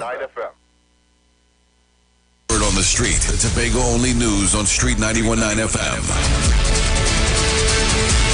Good morning, I am Vanessa Thomas with Tobago News at 9 o'clock on the Street 919 FM and online Facebook and YouTube.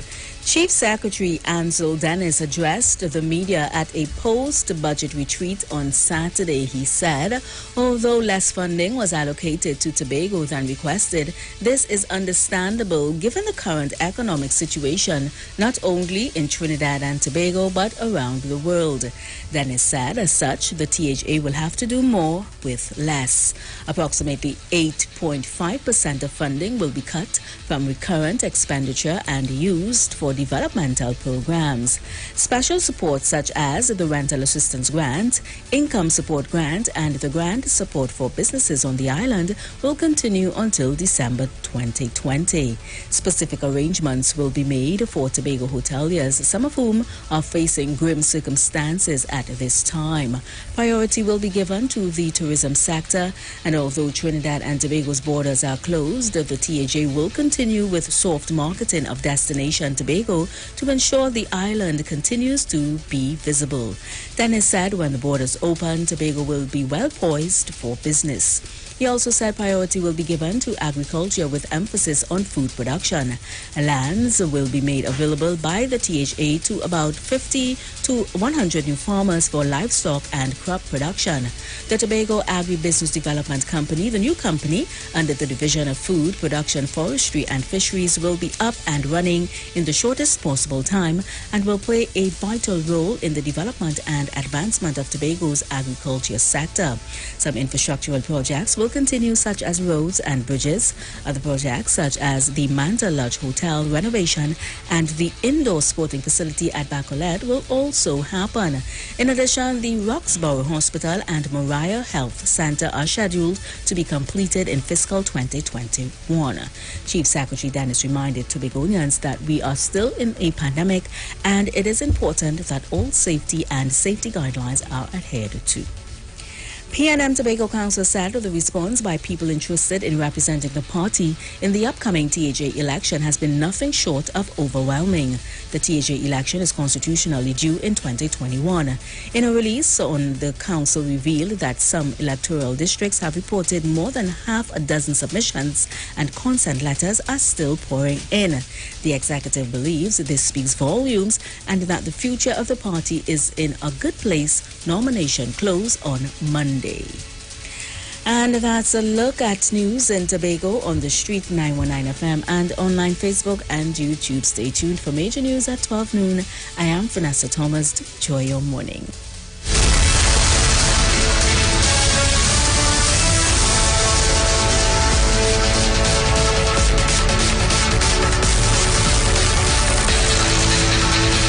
There's only one way to start your week right, and that's to reset with Dr. Livette. Join him right here on your radio every Monday morning at 9 a.m. for your dose of the health and wellness program that is sure to change your life. Dr. Livette has transformed thousands of lives over the last decade and is now live on the Street 919 FM every Monday from 9 a.m. to transform yours. Tune in to learn more about herbal blends and U-Juice for building your immunities and promoting overall great health. Dr. Livette on the Street 919 FM. This and every Monday at 9 a.m. Don't diet. Live mighty. Live healthy. Live it. HFB Spa now offers the most advanced non-surgical cosmetic treatments available today. It's now possible to achieve surgery-like results for facelift, tummy tuck, and breast lift in just 1 hour. The best part is it's pain-free, no downtime, and it's a fraction of the cost of painful surgery. You can also treat your double chin, cellulites, back fat, and more. Look it, feel it, live it. Call now, 674-5015, and come in for free assessment. Live it. Perfect health discovered. Got health goals or concerns? Livette HFB Spa now offers the ultimate health assessment with Dr. Livette. We analyze your functional blood chemistry, bioimpedance body composition, eating habits, and glandular health. Our customized, natural, and clinical approach ensures great measurable results. Thousands have already achieved their health goals, and now you too can discover what your body and blood is telling you. Call now, 674-5015 to schedule your appointment. Livette, perfect health. Transforming what you expect from a beverage. U-Juice is 100% natural and has the power of red ginseng, turmeric, ginger, and the world's strongest antioxidant, astaxanthin. Your new favorite drink has arrived. U-Juice, en route to the ultimate. Magical about those old-time days. Everything tasted better because it was made with natural ingredients. We juice fresh ginger with slowly steeped whole spices and only 10 grams of sugar per serving, just like coconut water. Add something super to your day. U-Juice, en route to the ultimate you. Body is not artificial, so why drink something that is? U-Juice is super nutrient without any artificial flavors, sweeteners, or preservatives. And with the least amount of sugar in any drink, it's diabetic and weight loss friendly. Did you juice today?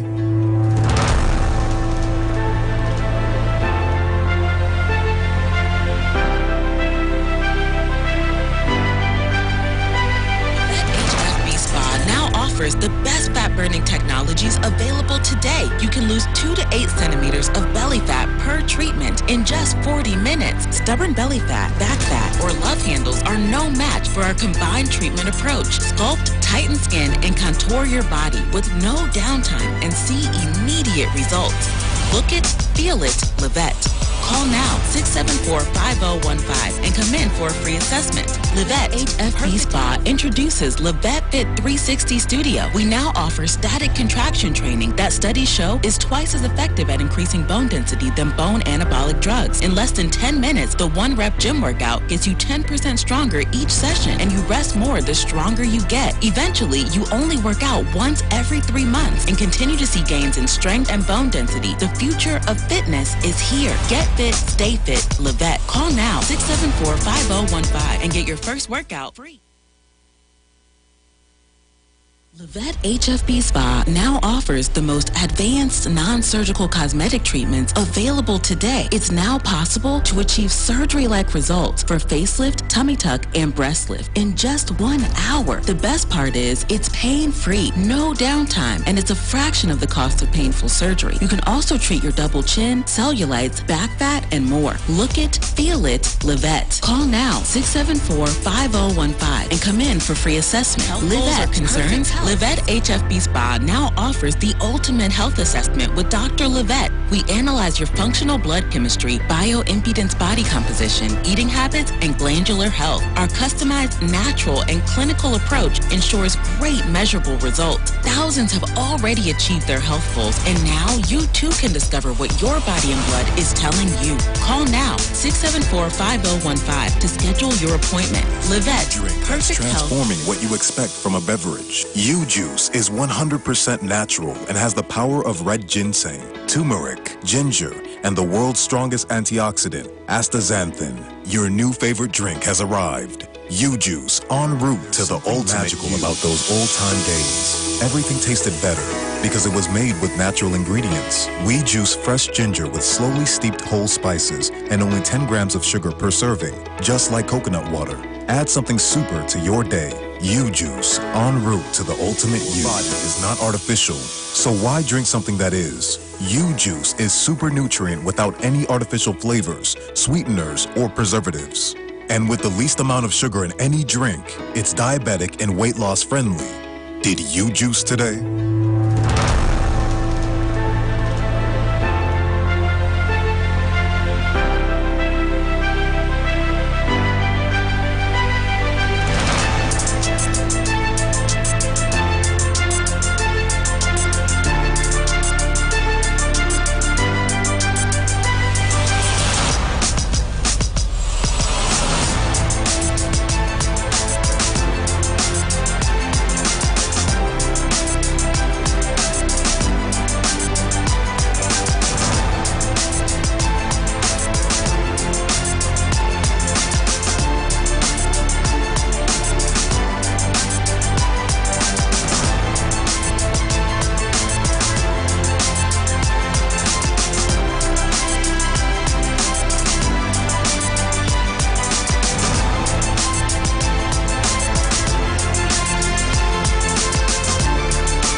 offers the best fat-burning technologies available today. You can lose 2 to 8 centimeters of belly fat per treatment in just 40 minutes. Stubborn belly fat, back fat, or love handles are no match for our combined treatment approach. Sculpt, tighten skin, and contour your body with no downtime and see immediate results.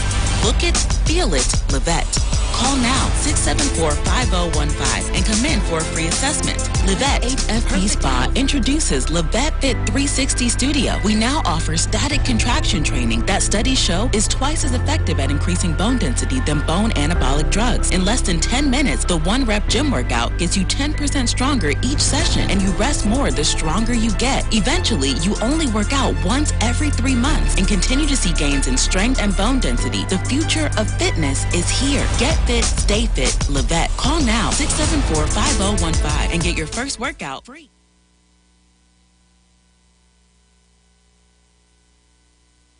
Livette HFB Spa now offers the most advanced non-surgical cosmetic treatments available today. It's now possible to achieve surgery-like results for facelift, tummy tuck, and breast lift in just 1 hour. The best part is it's pain-free, no downtime, and it's a fraction of the cost of painful surgery. You can also treat your double chin, cellulites, back fat, and more. Look it, feel it, Livette. Call now, 674-5015, and come in for free assessment. Livette concerns? Livette HFB Spa now offers the ultimate health assessment with Dr. Livette. We analyze your functional blood chemistry, bioimpedance body composition, eating habits, and glandular health. Our customized, natural, and clinical approach ensures great measurable results. Thousands have already achieved their health goals, and now you too can discover what your body and blood is telling you. Call now, 674-5015 to schedule your appointment. Livette, drink that's perfect transforming health. what you expect from a beverage.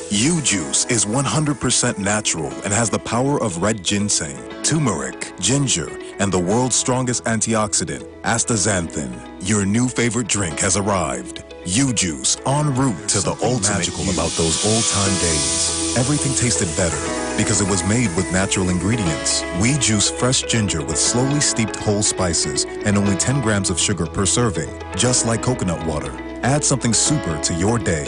U-Juice, en route to the ultimate you. Body is not artificial, so why drink something that is? U-Juice is super nutrient without any artificial flavors, sweeteners, or preservatives. And with the least amount of sugar in any drink, it's diabetic and weight loss friendly. Did you juice today?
All right, Trinidad and Tobago, good morning to everyone. And as you know, on a Monday, we have Dr. Livette in studio, and he's already here, so let me hand over to him immediately. All right, good morning. How are you, Pastor Google? I am blessed, man. How are you? I'm good. I'm good. I can see that. I can see you. Good. I can see you well rested. I can see it on your face. Well, I, to be honest, I'm not well rested, but I am well rested. All right, all right. I have a little one in the house, so once I have those little ones, it's hard to really get a full night, 100% sleep, but I eat the right things. Wake up this morning, I had a huge juice ginger lime. Right. and that's the way to start. Yeah, that's the best way to start the morning, boy. Yeah, man. That ginger does wake you up, you know. That ginger does wake you up. Yeah, and boost the circulation. Actually, I have some testimonies to play for. You know, I could say anything. Of course, good morning to all listeners. Good morning to this is a really great start to a week. Of course, this program is Reset with Dr. Levat, and my birth name is Uchenna Hackett, and of course, I'm always happy to be here with you. It's my honor and privilege to be here with you every Monday morning on the street 91.9 FM. And I just want to remind our listeners that we are from the Levat HFB Spa, and our location is number 10 8th Street in Barataria. We have a massive facility with all types of treatments that you will not find anywhere else in this country. We have infrared fast sauna being offered at our facility. It's a really gorgeous room. If you visit our website at liveathealth.com, you're going to see a lot of the treatment rooms, what they look like. We offer laser lipolysis for those people who have stubborn belly fat. And you lose 2 to 8 centimeters per session. We also have HIFU, and HIFU is a very specialized treatment for non-surgical facelift, breast lifts, butt lifts, cellulites, and so forth. So this is all natural treatments, by the way, using light. We have colon hydrotherapy for people who are constipated. The machine that we use is the best in the world. And it's just, we have so many things that are cutting edge, Pastor Google. There's no other facility that offer everything that I know you are yet to visit. Yeah. I haven't even spoken about the body composition scan. Okay. The body composition scan will tell you what your actual age is versus your body age. And apart from giving you what your weight is, it actually breaks down your weight, right? So somebody could be 280 pounds, which is similar to the weight of Dwayne The Rock, the actor, and be fat and out of shape. Or they could be a muscle bound 280 pounds. So when we look at the body composition scan, we're able to tell you really what that body weight is composed of. How much water is in there, what's the weight of your bone, what's the weight of the fat on your body, and then what is the weight of the muscle. And we're able to put you in a program to build muscle if we have to build bone density if we have to. And so the array of treatments we have. In terms of fitness, we don't have a gym, but we have a specialized treatment called static contraction training. We are the only facility probably in the Caribbean that has it because it's very expensive. Okay, say that again. Is it what? Static contraction. Static contraction. And so what it is you ever went to a gym and did bend like a bench press? Yeah. Right. So a bench press, as you know, it's a full range of motion. So you have to lift the weight and bring the weight back down to your chest. Well, static contraction allows you to do that without any range of motion. But the whole objective or the science of muscle building is the muscle has to be pushed to the brink of failure, and then you have to rest long enough, and then you get stronger. Okay. So if you lift a weight that you're accustomed lifting, you're not going to achieve any gains in terms of strength. Right. So there's a guy that Peter Sisko is his name.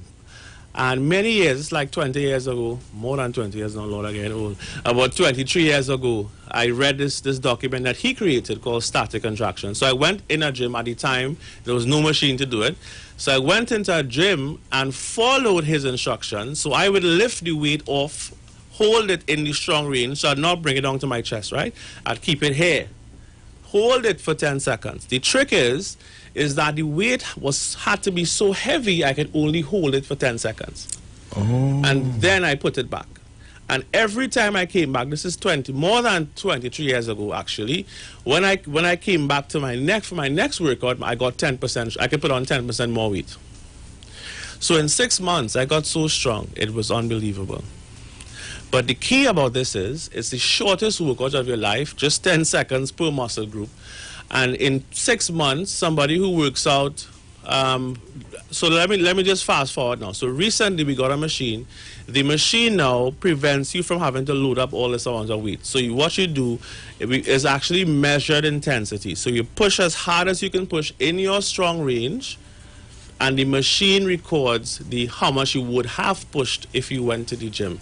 Okay. We now have an Excel sheet, and we record all of your whatever your performance is on that day, and then you come back in 5 days, 3 to 5 days for another performance. Once you come back, you increase your strength by 10%. Okay. So for me, in 6 months, I got almost 100% stronger, and that strength translated from me being able to do 20 push-ups straight to 50 to 60 push-ups straight. So in other words, because once the muscle is stronger, you are able to do more. Because people ask, well, what about endurance? Boy, I tell you, this is like magic. 10 seconds per muscle group. In other words, when we see patients and they come and they have osteoporosis, osteopenia, which is the beginning of osteoporosis, where the bones start, as you get older, most women lose 1% muscle mass every year and 1% bone density every year. And so when you see people age, we see them straight like this, and then they start to curve. And what you're seeing is the bone wasting, because the bone keeps you upright, but actually the muscle keeps the bone upright. So as the muscle starts to degenerate and the bone started to degenerate, this is what we see happening as you get older. The spine goes from this and you start to curve. So what this training does, it builds bone density as well as muscle without breaking a sweat most times.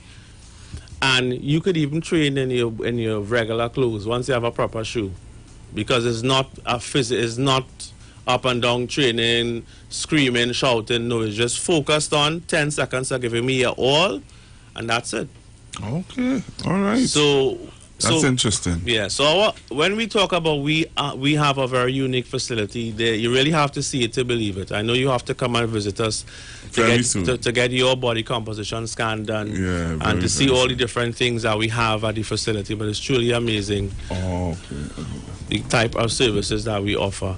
So our numbers, the number to call for those of you who have been listening for a while and want to give us a try, the number to call is 674-5015. You could actually WhatsApp that number as well. And once, of course, you can't WhatsApp call that number, but once you WhatsApp your number, we will call you back. And of course, you can physically call the number from your cell phone. It just doesn't work for a WhatsApp call. Okay. But you could WhatsApp the number. That's something that we just set up. Right? And of course, there are multiple ways to connect with us. Like us on Facebook at Live at Health. On Instagram is Live at HRB Spa. And if you were to go to YouTube, we are also on YouTube as my channel, Dr. Livet. And so there are many ways to contact us, and of course our website, liveathealth.com, and you can find us there. And once you go to the website, you have an idea of how amazing this facility is. It does everything that you need to get you healthy in one place. You don't have to go anywhere else to get you healthy. So before we jump in the show, I want to start off with some testimonies that we got from patients who just had my juice. And let me tell you something, Pastor Google. I have been creating herbal blends now for over 10 years now, right? And in creating my own herbal blends, I have refined my herbal blends over the years based on the blood work of my clients. And the least powerful herbal blend is Inu juice. So when you listen to these testimonies, this is for a juice which has the least. I'm saying the least because it's not medicine. It is medicine, but it wasn't designed to be medicine. So I have people who are, for example, who have diabetes or hypertension asking if I could use U-Juice to replace my medication. My answer to that question is still going to be no. So when you listen to these testimonies, they may sound unbelievable, but it's 100% true. But I don't want you to think that U-Juice is the answer to everything. It's amazing, it's a drink, and it's really great. I just want to say that because people tend to sensationalize things, and these, I mean, every time I get a testimony, it songs. Listen, let's take a listen. All right, trying to be good to listen to this. The ginger lime juice really helped me a lot with the turmeric, especially with my gastro issues. I have to see a specialist. I keep throwing up and been in and out the hospital, and your juice has been helping me a lot, along with tea and whatnot, but it's been a real big help.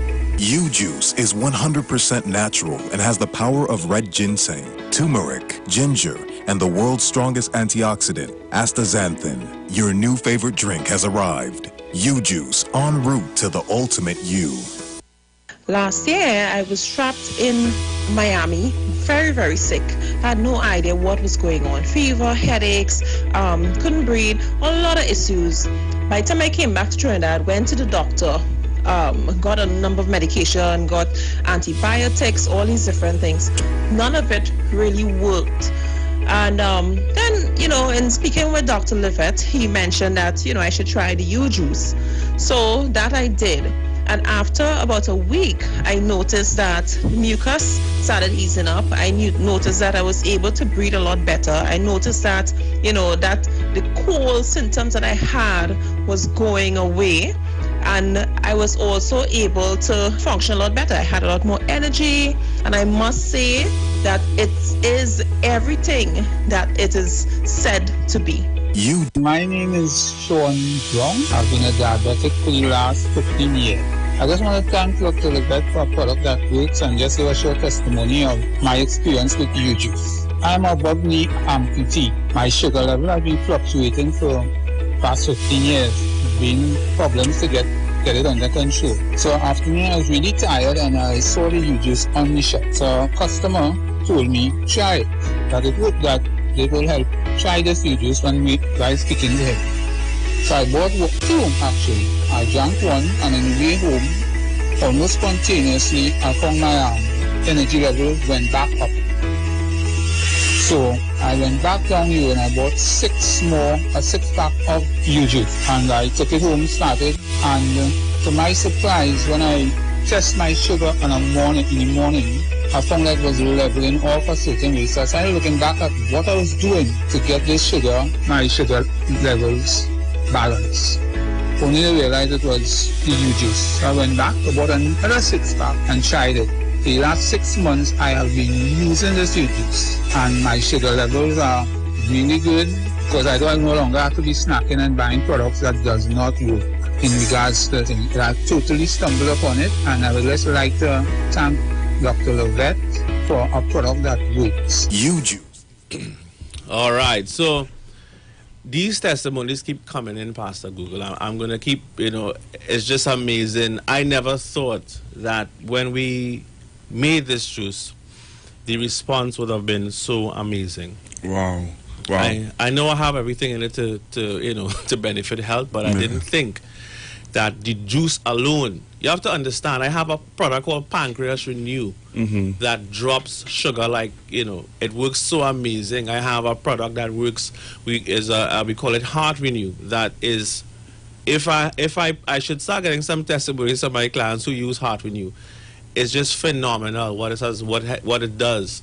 One medication, usually when somebody have hypertension, they're using sometimes, they start off with one, you know, but then they get to 2 and 3 different medications for the same heart because there are different mechanisms we use to control blood pressure. Yeah. Right? This one product, in most cases, is able to replace up to 3 medications. So I'm saying that, but this is at a much higher dose, of course, right? So when I have a drink that is helping people on that level, that doesn't have any huge amounts of stuff in it really, because it's a juice. It's a functional drink, actually. So it's good to get your feedback, and I encourage you who are listening now, if you are a U-juicer, please send us your voice notes and share your U-Juice stories. And I would tell you, a lot of persons are interested because you get calls from time to time, people calling after you left for the venues of where you can find the juice. Right. People saying they prefer to come by you and buy it wholesale. Right. And a lot of people calling me for the number. Right. A lot of people calling me for your number. Yeah. Well, it's good. I mean, people want health, and now we need something to boost the immune system as COVID-19, right? So it has 100% vitamin D in it, which is great to boost the immune system. Red Korean ginseng is antiviral. It's proven in studies to kill H1N1 virus. Okay.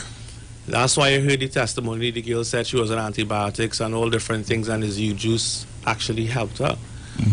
It's phenomenal. It's just it's phenomenal, and it's truthfully phenomenal. You know, because I hate people.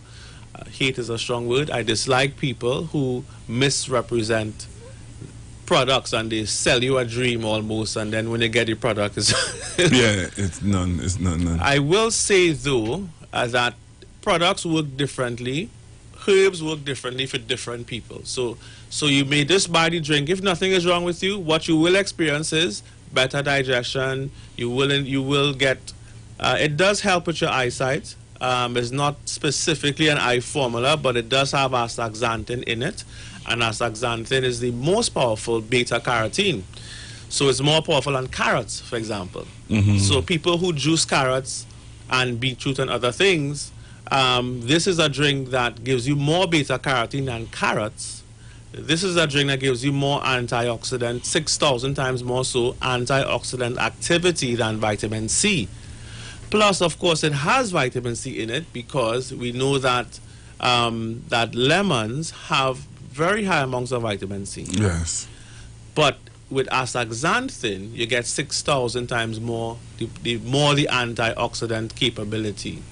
And so this is why this drink is so many things in one, and it does some amazing things. So anyway, let me get into today's show. If you are interested in U-Juice, I would suggest that you go to ujuiceroots.com. U, of course, just a regular U, not Y-O-U, right? Just regular U, the letter U. Juice Roots with an S. Don't forget the S.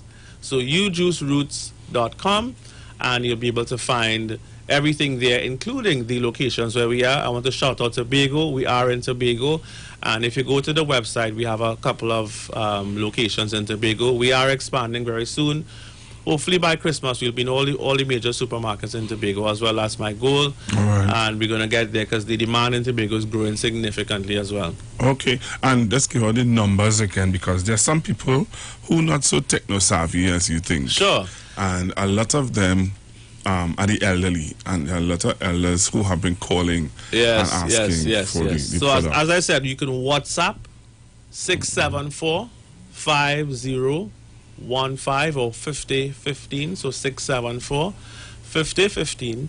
And if you WhatsApp, I want a case of U-Juice, or I want to do a holistic health assessment, someone will call you. Right. Okay. So I hope that they got the numbers, and I hope that you would call Dr. Lovett, because people call all the time. They ask for my number. People who don't even know getting my number and calling me and telling me, but you talking about the juice? Yeah. So I might have to be an agent just now. Oh God, yeah. I had to put you on the payroll. Yeah. All right. Because as I told you, that there are a lot of people in my community and San Fernando who would want the juice. Yes. Yeah. Right. The young lady who called last week already want to know when she getting her juice. Right. All right. So I'll fix that. I'll make sure Thank you. you have a good supply. And of course, you supposed to start your program. I want to see. I started fasting. Okay. So I just want to say I normally don't fast publicly because fasting is a very spiritual thing for me. But you will see me melt away every Monday. Don't be concerned. I will lose a lot of weight in the next 6 weeks. So I just putting you all on point. I don't know if Pastor Google wants to join me, but he's welcome to join me if he likes. I already told him that we will take care of him, and you'll see. So today we're talking about the actual benefits of fasting, which is what I'm doing presently. Okay. All right. Right? And the people who benefit the most from a fast. This is based on me looking at data, not just me saying it. I've been looking at data of over 4,000 people. Mhm. Of those 4,000 people, we have people come to see us with all different types of diseases. Some things, most things, we are able to reverse almost 100%. Most things. So what I'm saying to you now is based on what I've seen in terms of the clinical results from looking at blood work results that we saw changes, as well as looking at the symptoms the patient came in the door with, and exactly what we did and why it works so well. So that is what we're going to go through today. So what fasting does, fasting is really transformative for your health in a number of different ways. Fasting, first and foremost, is always a spiritual event. In every culture, in every ancient religion, fasting was a really big part of it. As we know, Jesus did a 40-day fast. So my first 40-day fast was about saying, well, if Jesus could fast for 40 days, then let me see what this 40-day fast is all about. So I did that. And so what happened is, where the first week when you start fasting, Pastor Google, you feel as if your body goes into shock. Your body says, well, okay, there's no more calories coming in, so your body is adaptive. And so what happens, your body says, well, let me start burning fat for energy. So you start losing about half a pound to as much as 1.5 pounds per day, right? But you go through a process where you feel tired and weak, and most people have, the average person has 5 to 10 pounds of undigested fecal matter in their colon that is unmovable through a regular bowel movement. What we don't understand is, inside the colon, it's like this, it's like a plait, right? And in those pockets in the colon, waste builds up inside the pockets of the colon. You with me? Over time, right? Because remember, we are eating things that are sticky, like flour. Yeah. Anybody ever need flour and you see how it sticks on your hand? If you don't have enough strong stomach acid to break down the gluten in that flour, and this is why some people eat the same flour and they are not constipated. They are still in a way, but not fully. And some people, they eat the same flour and, you know, they want to die. Over time, this doesn't happen in a day or two. You grow up eating this stuff and one day say, how come I can't have this stuff anymore? Because your body says, I couldn't process it to start with. But I give you, I work with you for long enough. Now enough is enough. Yeah, now enough is enough. So when you start to fast, right, what we do with the colon hydrotherapy, it goes in there and starts to lift off all this undigested fecal matter. And I want to go even deeper because fasting is such a deep process. I don't do the colonics. We have a really amazing therapist that does it. And she will tell you that during the process, some people actually cry during the process. In other words, they have an emotional release. Right? They have an emotional release. And that emotional release comes from when events happen in your life where, let's assume that let me say it differently. Everything happens to us, creates a frequency, and that frequency gets trapped on a cellular level. It also gets trapped on a digestive level, and in terms of your stool, we find that this is just our observation now. There was no official study done on this. But we have seen that when people start to cleanse, they remove a lot of old, undigested emotions too, along with the stool, right? And at the end of that, every person says, I feel light, I feel refreshed, I feel emotionally light, I can relate to people around me, I don't get angry as fast. So when you say to someone you're full of it, they really are full of it, and they just need to remove it, and you'll see how they are different. Right? Yeah. So our fast, a part of that cleanse is doing colon hydrotherapy, is using a blend we call the Multi Ultra Cleanse Spark, which is one of my master blends. And we have refined the master blend this year, again, to make it even more effective. It was always effective. We made it even more effective. And that has 14 different herbs, Pastor Google, to cleanse your liver, kidney, spleen, lymphatic system, blood, parasites, heavy metals. Most people know in Trinidad, you want to do a cleanse, you take senna and Epsom salts. But what that does really is just to remove, like a flash something in the intestine. It does not clean your liver, kidney, spleen, lymphatic system, candida, it doesn't do all of those things. And so when you are dirty, when your colon is dirty, the blood in the colon and the water in the colon is reabsorbed into your vascular system. And so now once it gets into your blood now, your blood goes everywhere. Right. So of course everywhere else is dirty.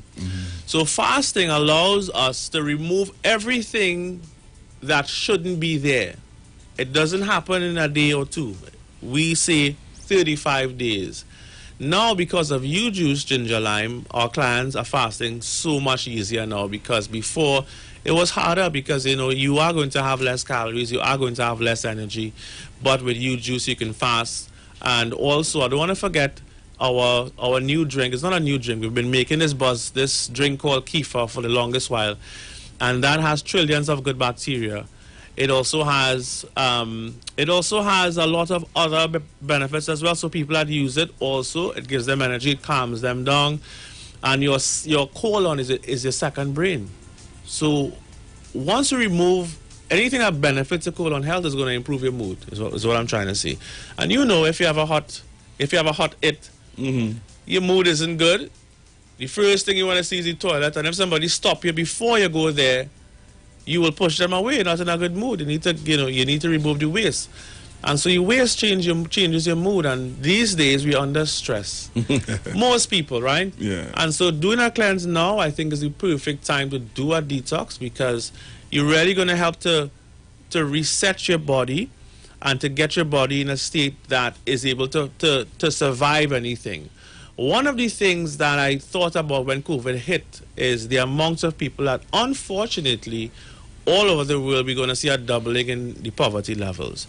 And I thought to myself, wow, it's a good thing I learned to fast, because I could fast for 60 days if I had to and not eat anything and be quite okay with it.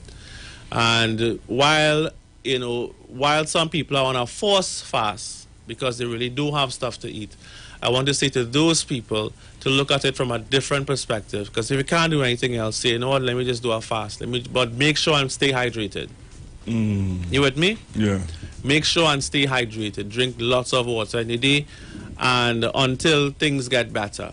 That's a sidebar. I'm just saying that because people are literally starving and can't find food to eat. And in that case, then you kind of get into a forced fast scenario. But nonetheless, so the people who benefit, Pastor Google, are people who are diabetic, of course. Right. Although they say a diabetic should never fast. But we have diabetics fasting with a blend called Pancreas Renew. And what that does, it helps to regenerate the islets of Langerhans. Do you know that type 1 diabetes is classified as an autoimmune condition? With autoimmune conditions, the body attacks itself. In this case, is attacking the islets of Langerhans on the pancreas with type 1 diabetics. So fasting helps every autoimmune condition. And of course, those autoimmune conditions would be that I have personally treated: rheumatoid arthritis. I had a patient who came to see me. She couldn't hold a cup, Pastor Google. She had a kitchen garden.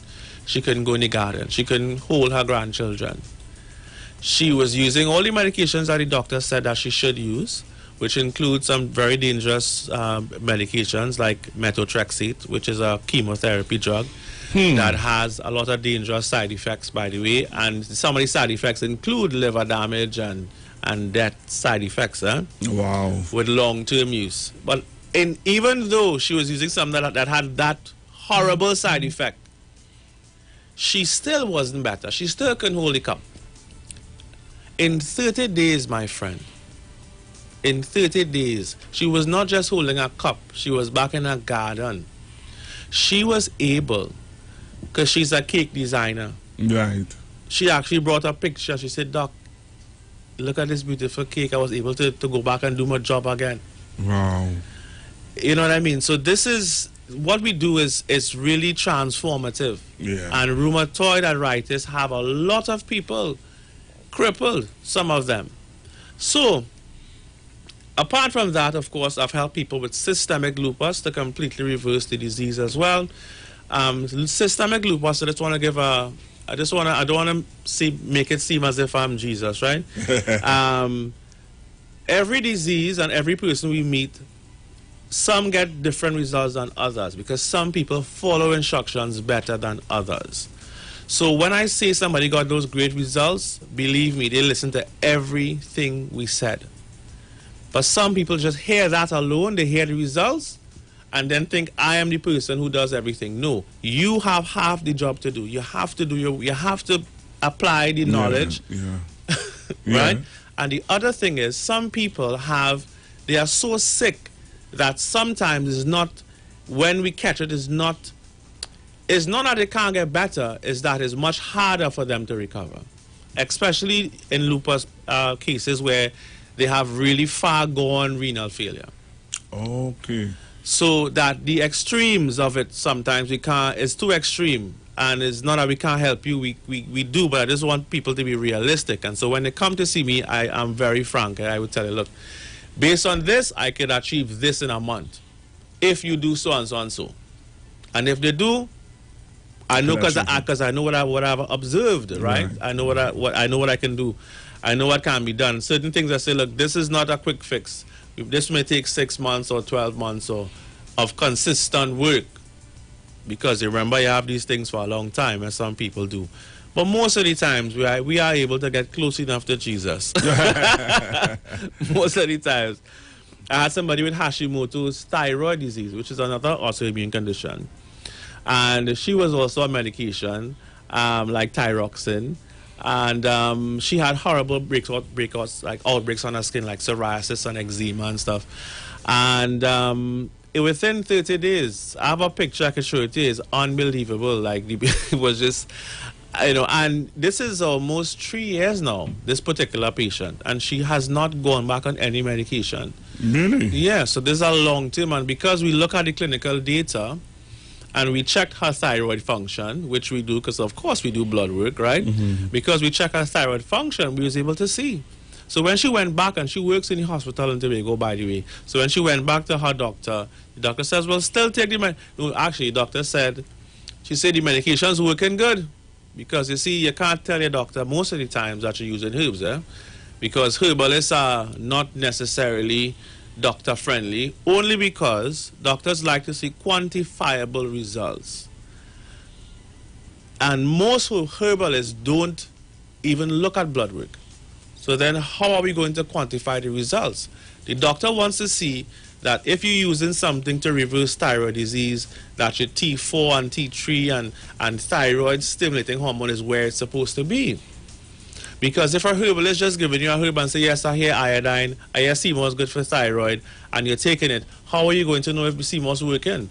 Right. How are you going to know if the dose of CMOS you're using is sufficient to create the effect that you want?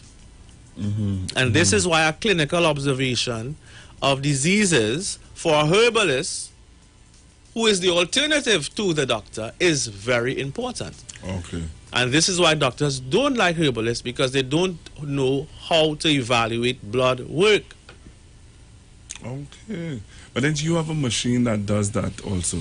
No, I don't have a machine. I have a lab. We work with a lab, QF Medical Lab. When you come to see me, the lab takes your blood work and tells you what your thyroid stimulating hormone is, if you have thyroid disease, if you have an underactive thyroid or an overactive thyroid. If you have adrenal gland issues, which are related to stress, by the way, if we could check AM and PM cortisol levels in your blood, we can check your DHEA, which is a hormone made by the adrenals that performs over 150 functions in your body, including regeneration. When a man gets to 30, his DHEA levels starts to decline. DHEA makes testosterone levels, which also declines as well. So there's no machine in anybody's office that could check these things unless you have a lab. What we do have is software called functional blood chemistry software, and the software allows us to translate now this medical jargon into a format where you, the patient, can understand what the doctor understands. So I always advise my patients, when you come to see me, bring all of your past medical work, whether it was an ultrasound, CT scan, MRI, and this is not to replace you going to a doctor, by the way, but this allows me to give you a better understanding of what the medical stuff means, specifically though the blood work, because we do a CBC. You want to know what a lymphocyte is, you know, we break it down. You want to know what TSH is, which songs. You don't know what TSH is. It's thyroid stimulating hormone, but you want to know what the function of it is. If it's too high or too low, what is going to be wrong in my body? And so we are able to use this program, which is the best in the world, that translates everything for you and tells you if where your TSH levels are, is it because of an iodine deficiency? Is it because of selenium? You with me? So once you come to the facility, Pastor Google, you'll see you can't get better than live at HIV Spa. You can't. It's just the best place. If you want to become holistically healthy, there's nobody else. And I'm not a boastful person. I'm a very humble person. There is nobody else that goes through the amount of things we go through to figure out your state of health. And because of that, we are able to get these results. So back to fasting now. Fasting helps to regenerate the body. It helps to reverse aging, which we can see on something called telomeres. The time running, boy. Of course, I wanna say before we cut, because we have to take a break just now. Before we go to the break, I'll be back after the break. We have I think 15 minutes for us to take calls. I want to hear from you. Right. We want to hear from you. So we're getting ready to go for the break, Trinidad and Tobago, but we want to remind you, just give them the numbers again, Dr. Levette, for the U-Juice and all the other, for all the other yes, stuff that of course. I should also say we are closed on Monday. I got buffed up last week. Somebody came to the office. Oh, okay. We are closed on Monday. So WhatsApp us today at 674-5015. We do have someone that is answering calls today, right? So you can call 674-5015 or 5015. Thank you very much. And somebody saying I drank 4 bottles and I must say, good. Okay, all right. Thank you very much. So we're going for a break and come back right after this. Trinidad and Tobago, don't.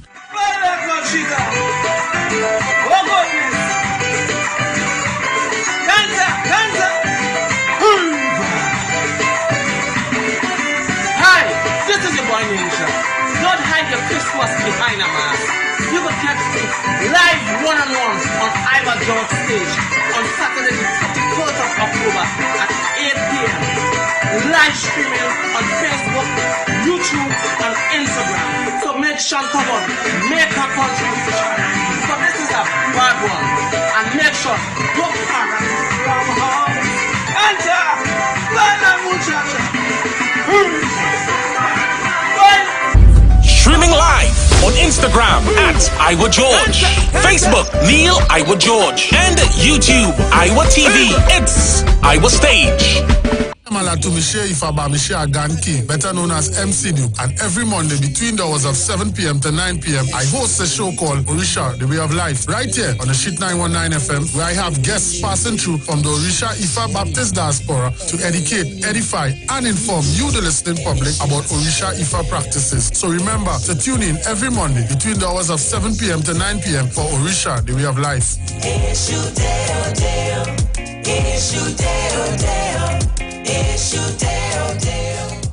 Trinidad and Tobago, you are in for a treat. A Christmas treat. This year, tune in to 919 FM to experience a radio production event never heard of or seen before in Trinidad and Tobago. For the next 91 days, turn on Street 919 FM for a true Trini Christmas every day. Teaching you what your Trini Christmas is all about. From October 1st to December 31st, enjoy daily Christmas recipes, Christmas greetings and blessings. Hey, this is Uncle Crazy Boy. Merry Christmas. Christmas stories from the greats. And of course, Parang Soca, and homegrown Christmas classics. It's a true Trini Christmas on the street 91.9 FM. Crazy!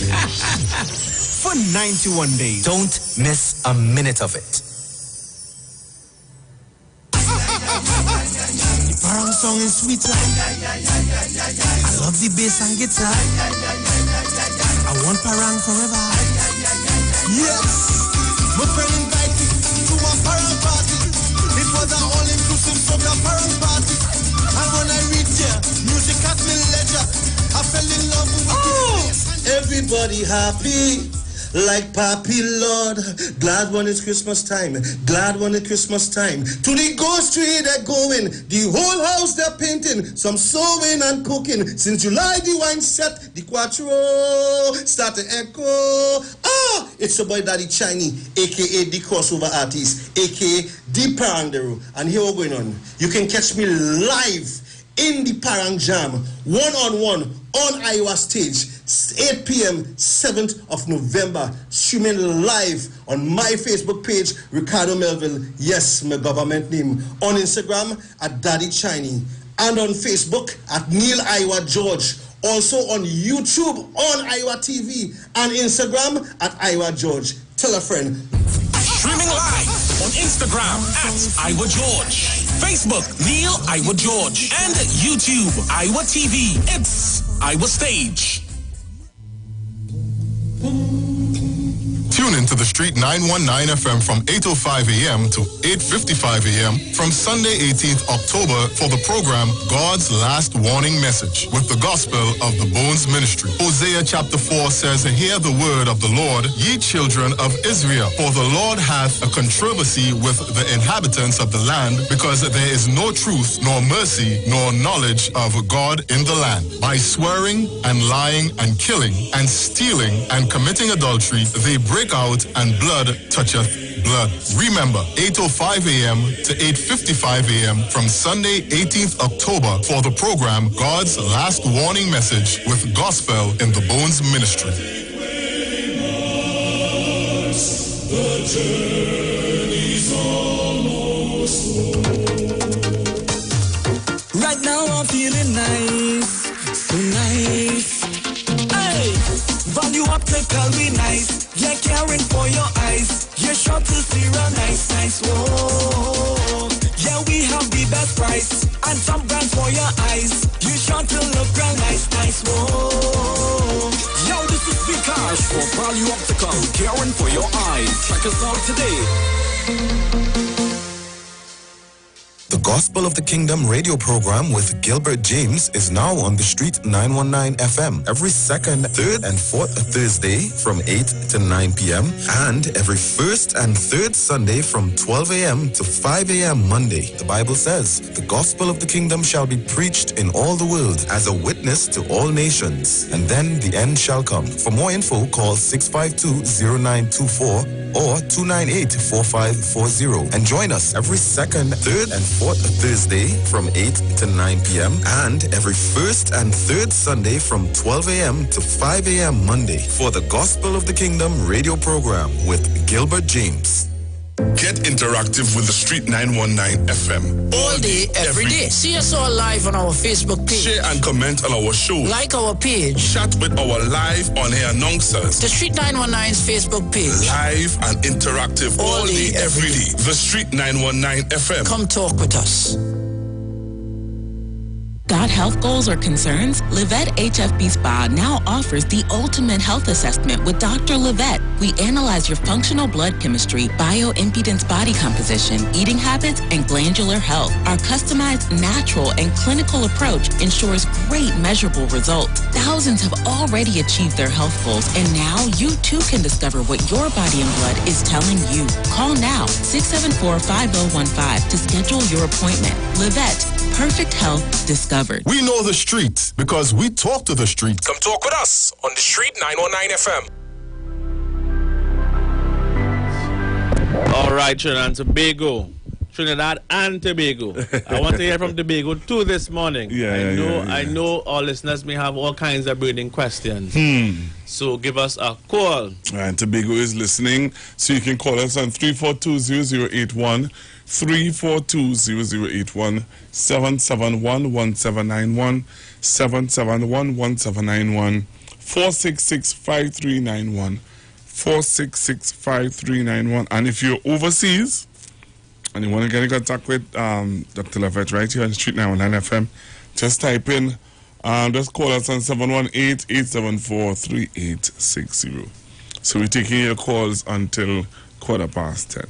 All right. So we're talking about the benefits of fasting this morning and the fact and what fasting does. So fasting, I've seen in my own experience, reverse different chronic lifestyle diseases like diabetes, hypertension. So I had this one guy. This is back in 2012. His pressure was 210 over 108, and his pulse was over 90. Your pulse, a proper pulse is about 80, 85. His pulse was over 90.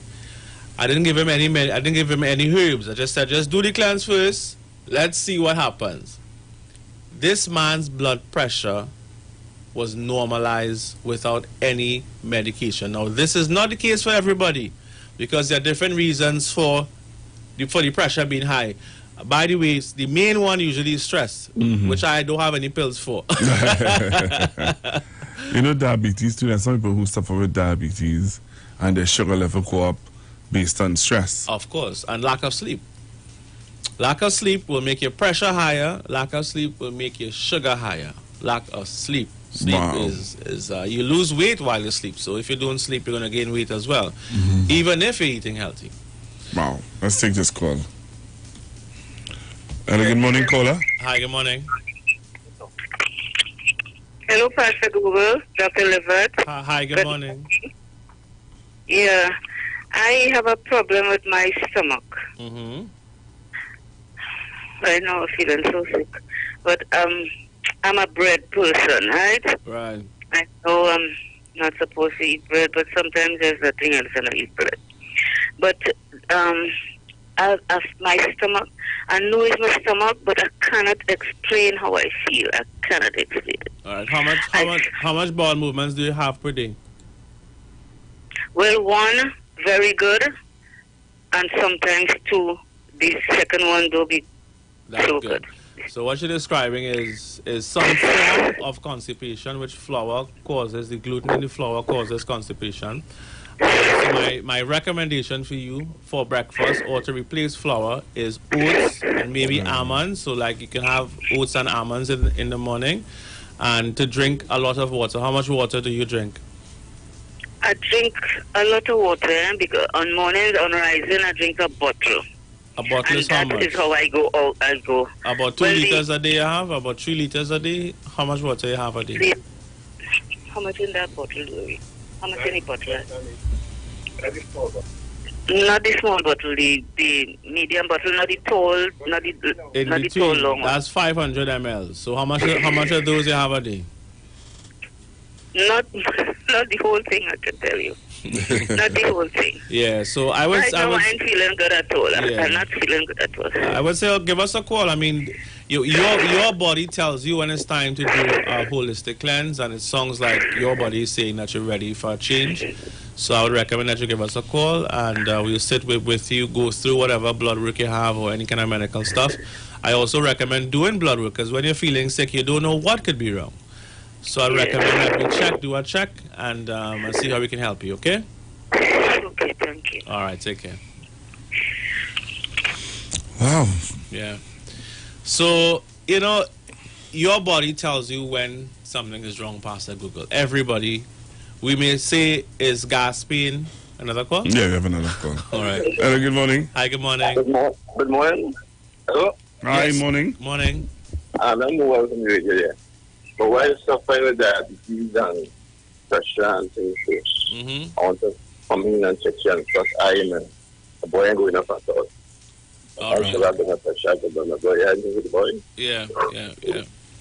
But usually when you have erectile dysfunction issues, usually we look at I said before, your DHEA levels, which makes testosterone.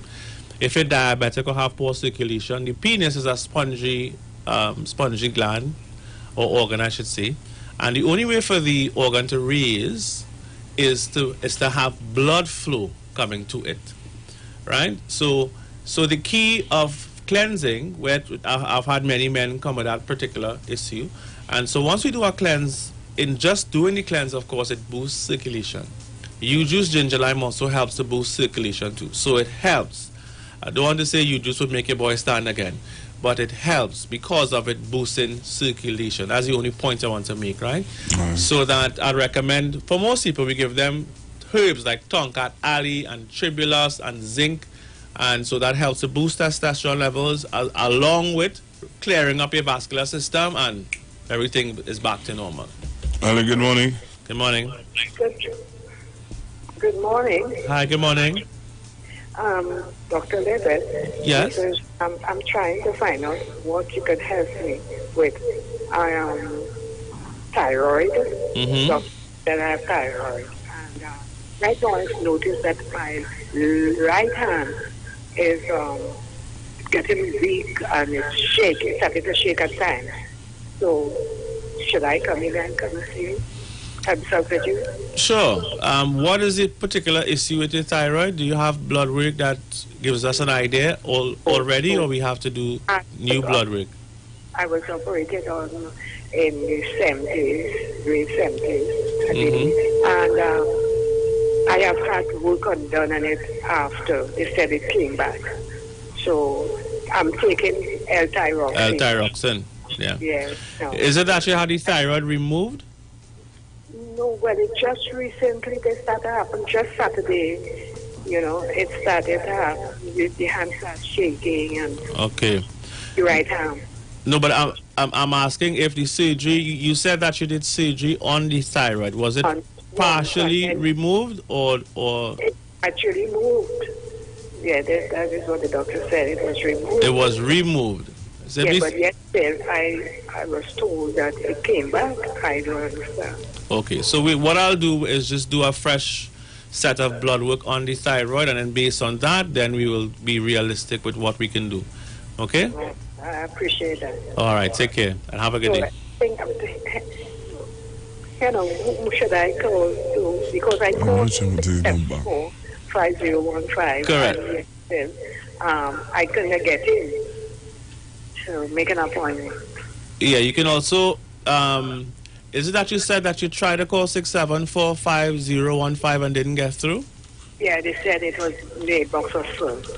The mailbox is full. But you can also send a WhatsApp message. Do you use WhatsApp? I have problem in my eyes. I can't see. You can't see. So that is why I have to phone. Pastor Google, let me just... Dr. Ove? All right, try to call again around lunchtime today, okay? All right, thank you. All right, take care. All right.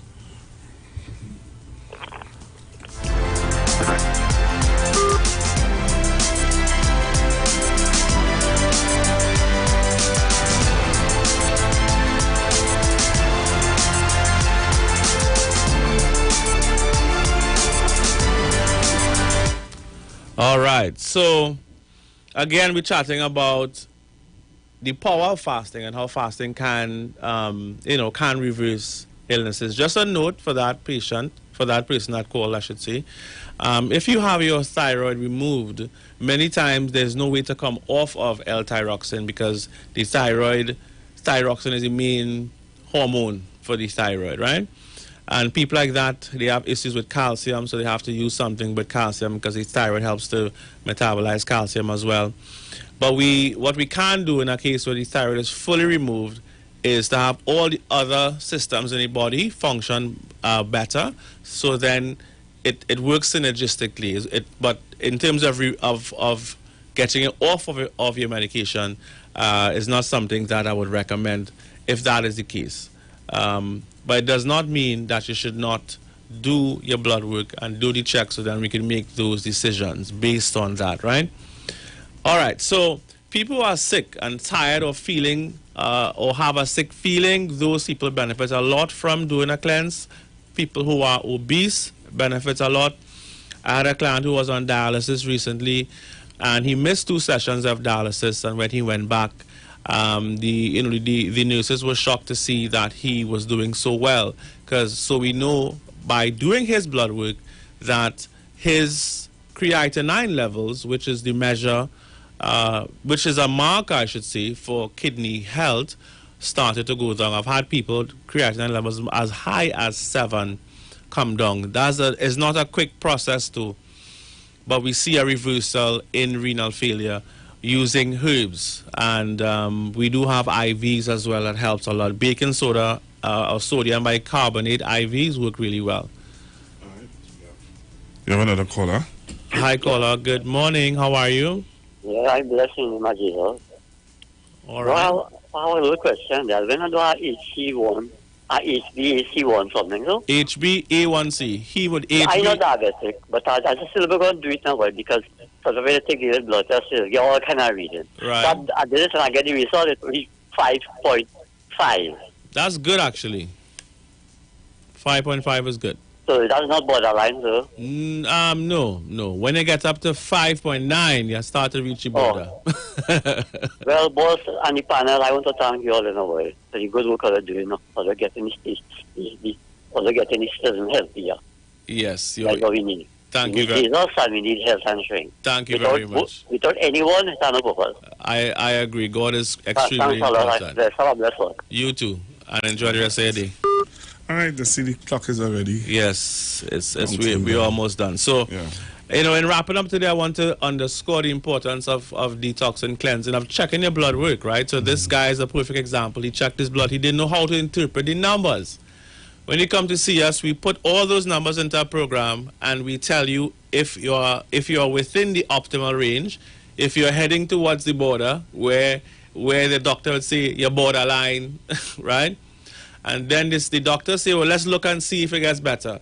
The doctor knows very well the next time he checks your blood, if you didn't change your diet, if you didn't change what you're doing, you're going to go over the border. And we need to stay far from the border. Yeah. And so give us a call, 674-5015.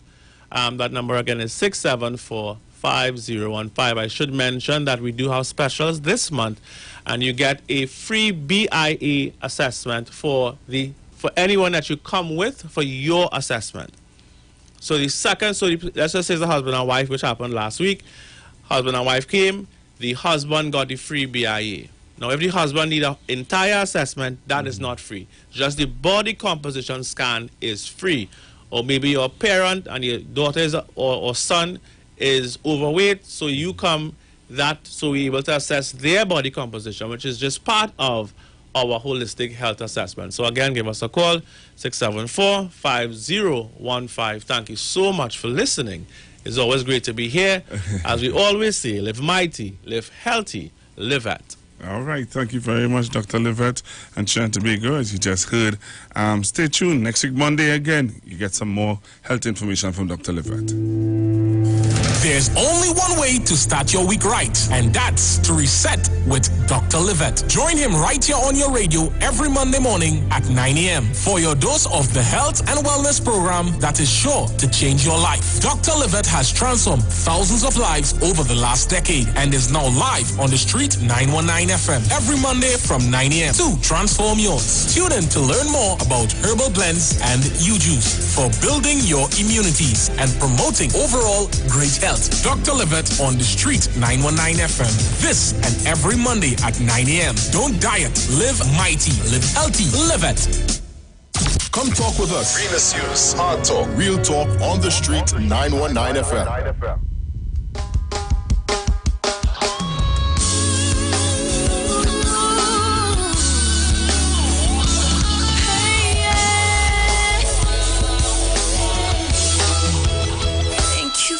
The cross, Lord.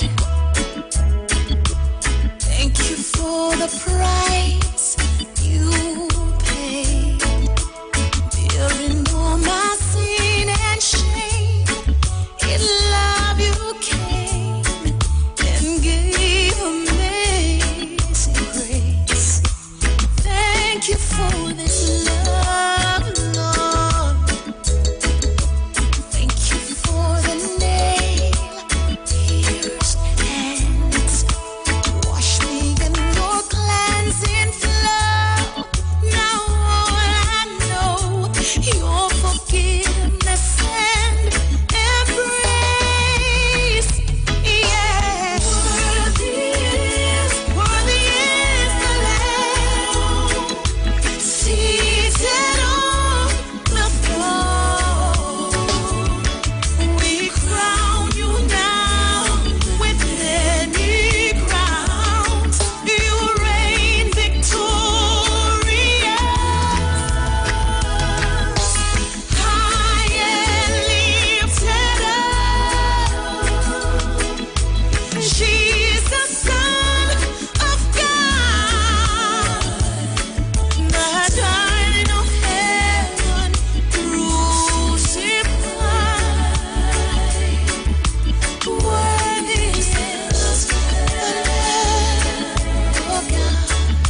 Trinidad to the world. The Street 919FM.com. The Street 91FM.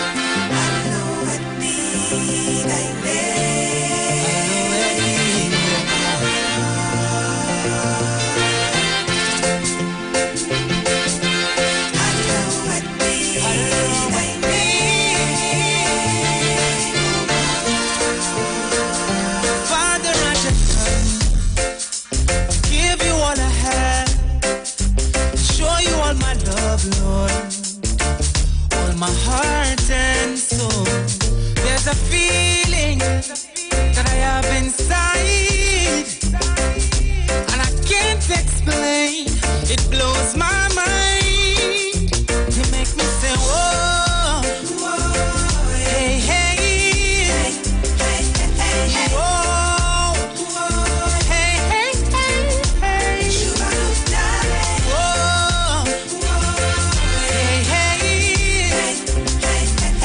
whoa, hey, hey. Many times there were ups and downs. You stood right by my side.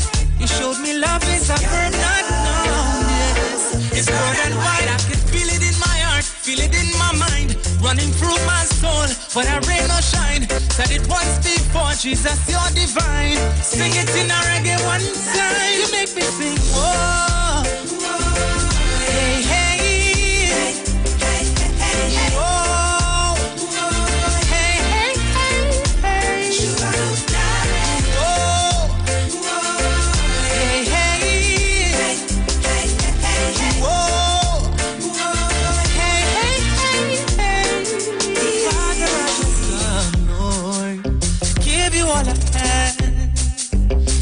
You are my love, Lord, on my heart and soul.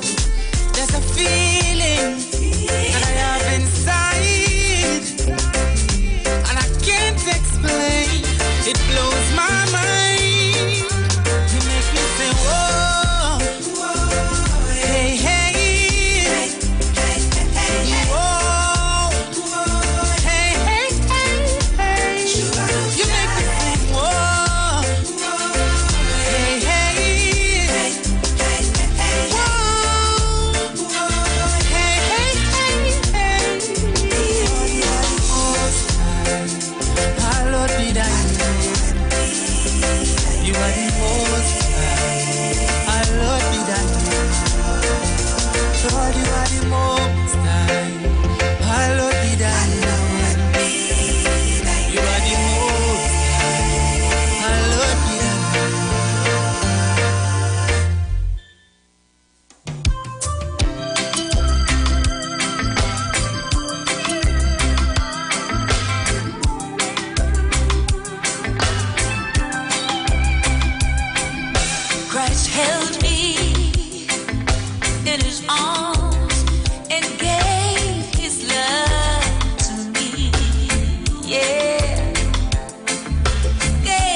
It's just between us two. I can't stay away from you. You won't stay away from me. It's where I belong. And right now I'm praising God all the time. Praising God. Oh, yes, I belong to you. And you belong to me. Lord, we're together. If that's enough for you, it's enough for me. And I just wanna sing, I'm praising God all the time. Praising God all the while. Yes, I belong to you, and you belong to me. Yes, we're together. If that's enough for you, it's enough for me.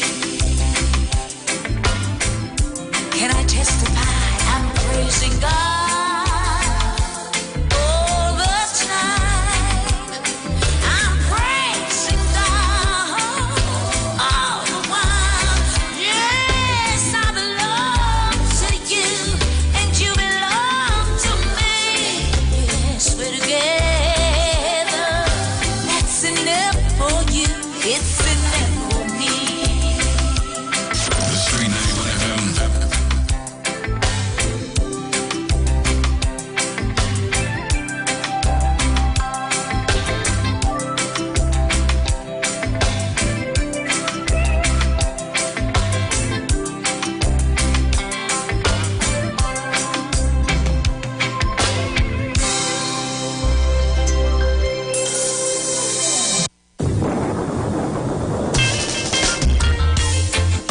Don't give up, yeah. Just ride out the storm. Hey, you've been in the storm, and it seems like forever. And your nights of confusion has been so long. Your ship has lost anchor,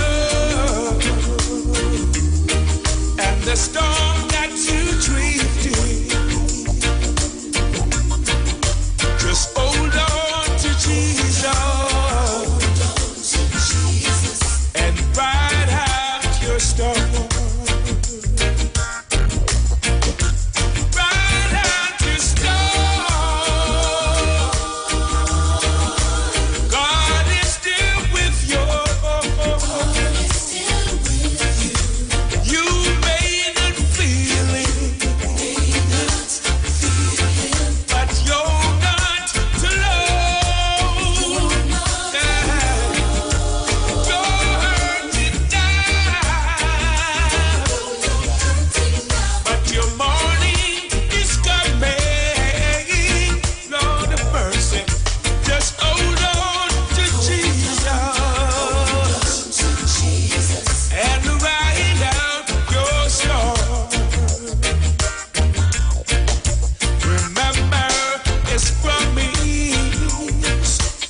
I hope you listened to the words of the song, and I hope that the song encouraged you. I hope that you take courage by the words of the song. Some people are going through a rough storm right now, but you know, at the end of the day, make sure that you know who you believe in and know who you trust in. I played you some music from some people who I think you might be familiar with. I played you a song from a lady by the name of Chevelle Franklin. Chevelle was known in the dancehall world. And then I played you a song from Miss, what's her name? Carleen Davis. Yes, Miss Carleen Davis. I wonder how many of you remember that song from Carleen Davis. That was a whole long time hit, man. Rockers hit. And then I played you a song from a gentleman, Taurus. Is it Taurus? No. What's his name? Let me see if I could get his name for you. But I played you another song from another gentleman who I know most people are accustomed hearing from time to time. And ride out your storm.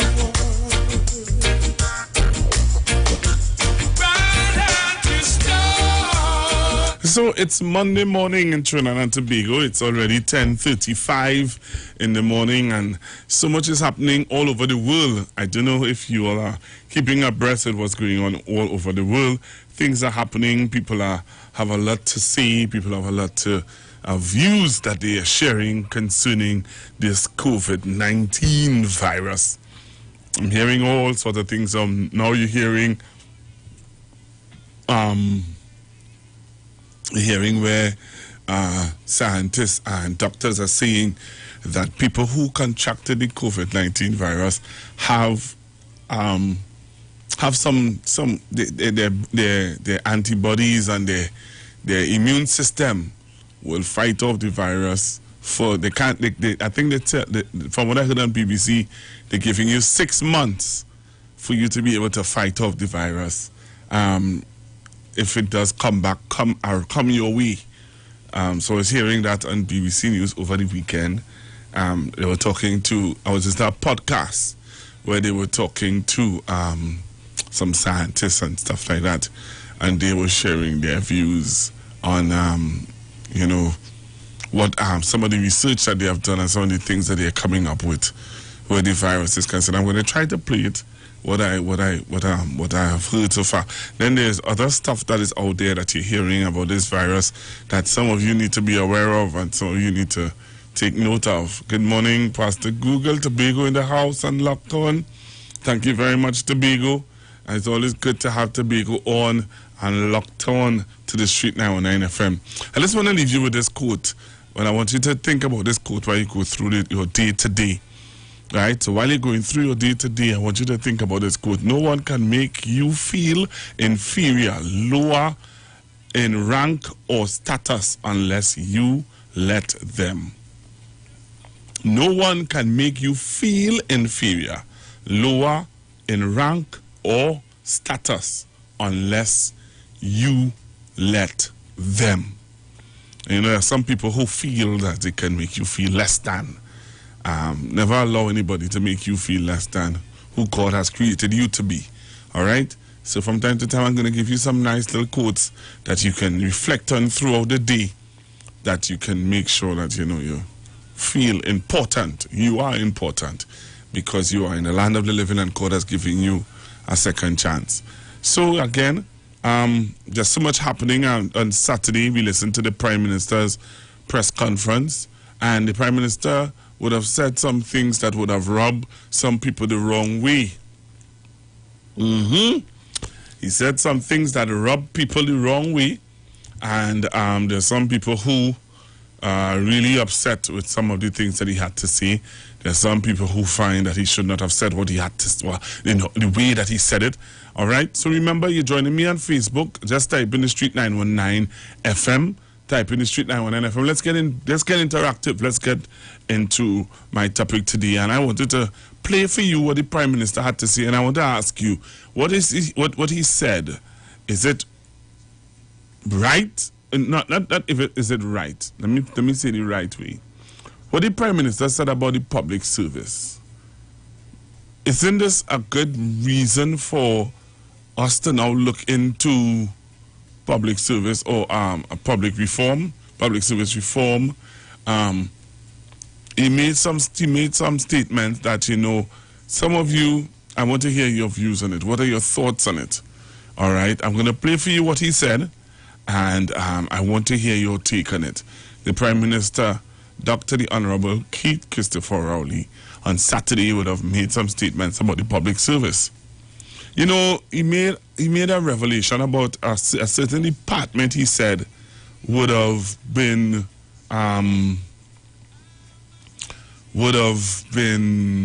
dealt with a close to 2,000 something files, and then he said, he said when he looked and he saw how much they dealt with, he was shocked. So I'm going to play it for you. I'm going to send it for my technician, for those of you on Facebook, for you to see it. So I want you to go up on Facebook so that you can see what I'm talking about and be a part of the discussion today. So that's what I'm going to do. So I'm going to talk to you a little bit about that, and then we're going to change the topic a little bit after. So those of you on Facebook, you can go up on Facebook in a little bit, and you're going to see what I'm talking about. All right? You're going to be a part of what I'm talking about. So I need you to go up on Facebook, and those of you who are on radio, you're going to hear it live, and those of you on Facebook, you're going to see it live. And that's how our technology has gone to on the Street 919 FM, where those of you on Facebook can see it live, and those of you on national radio will be able to hear it live. All right, so I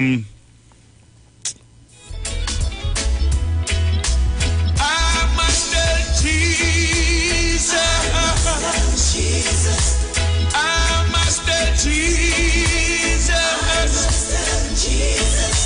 I cannot be. I must tell Jesus. My burdens alone. Burdens alone. I must tell Jesus. I must tell Jesus. Jesus can help me. Only Jesus alone. What must I do when worldliness calls me? What must I do when tempted to sin? I must tell Jesus, and He will help me over the world, victory to win. I must tell Jesus. I must tell Jesus. right, so I want you to join me on Facebook. Just type in the Street 919 FM. Join me on Facebook. In a little bit, we're going to put up the video for you to see and hear what the Prime Minister had to say. So I needed to go up on Facebook and share the live. Just click share and be involved today in the discussion. Do you agree with the Prime Minister on what he said on Saturday about the public servants and being more accountable? He's asking public servants to be more accountable for jobs being in the workplace and doing your job. Be more accountable. Do you agree with the Prime Minister? Do you think that he's being a little too harsh on them? Do you think that he's a little too harsh? Do you think that he's calling for a little too much? Do you think at a time of this time of pandemic, He needs to be a little more understanding. What are your thoughts after we play the video and you hear the clip from the Prime Minister? I'm going to give you an opportunity. I want you to listen carefully to some of the things that the Prime Minister would have outlined in his discussion in his press conference on Saturday.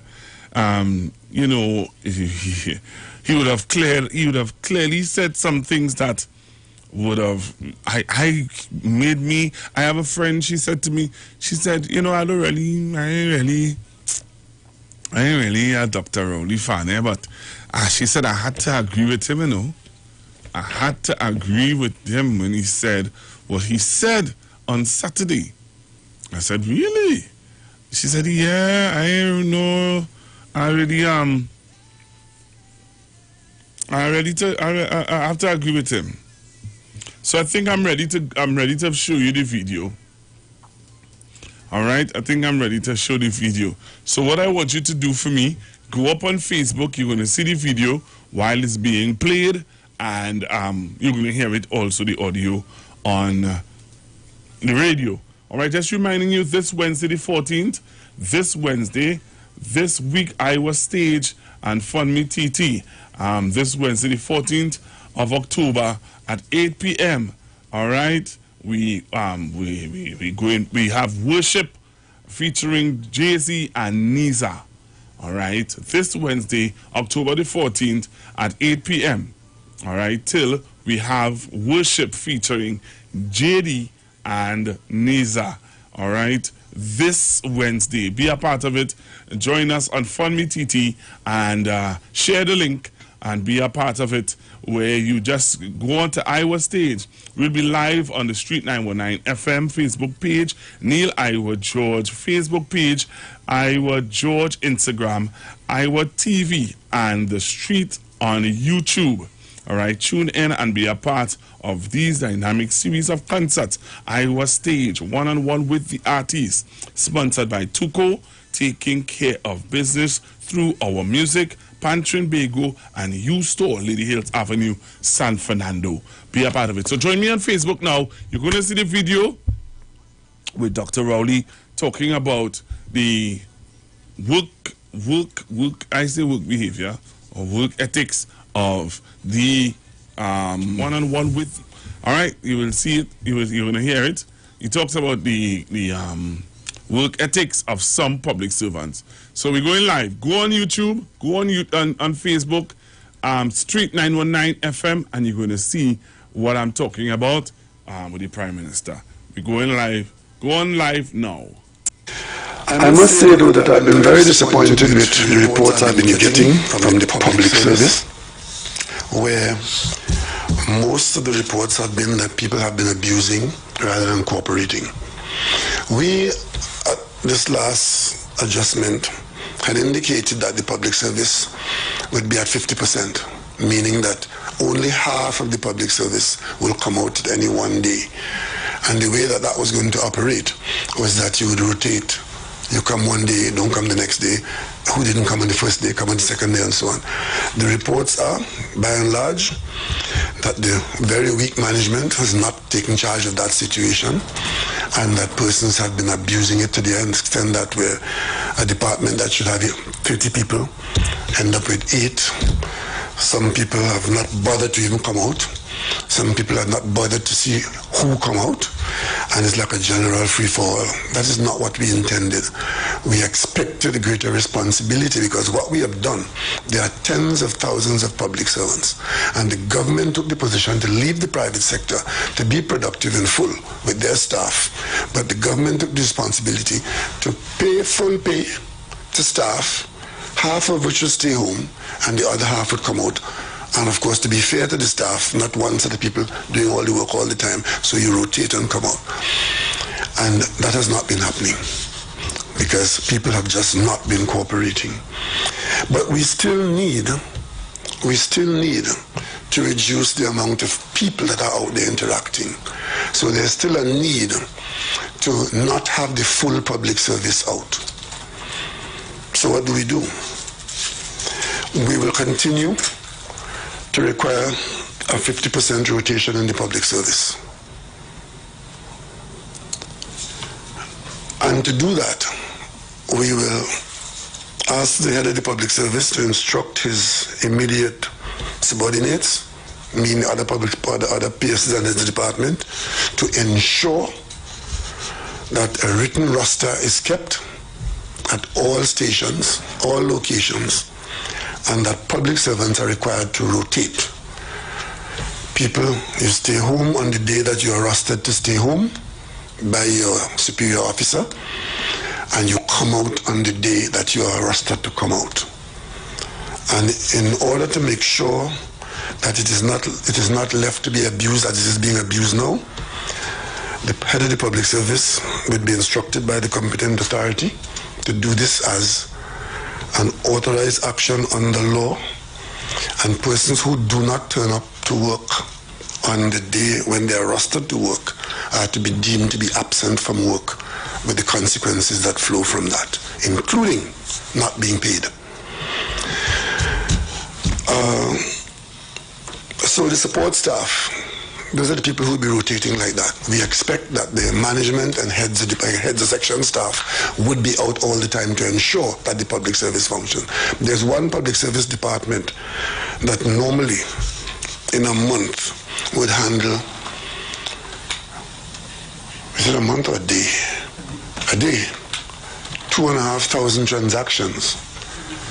It's a month? 2,500 transactions for the month.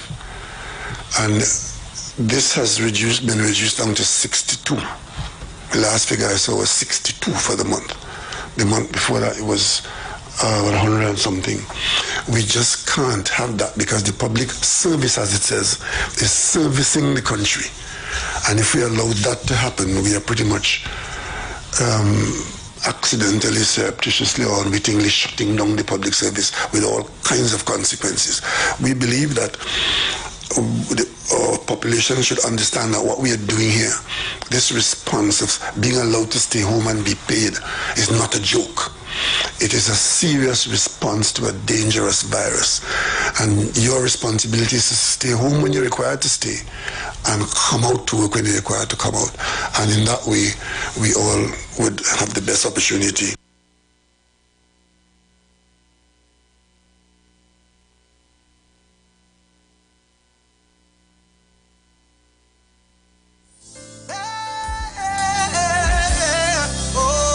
You better believe me. No God like Jehovah, over Jireh. Saw me tell them say, my daddy is the king, so I am royalty. Oh, my daddy is the king, so that means I am royalty. Oh, my father is the king, so I am royalty. I'm way up with him, way up with him, way up with him. So you heard the Prime Minister.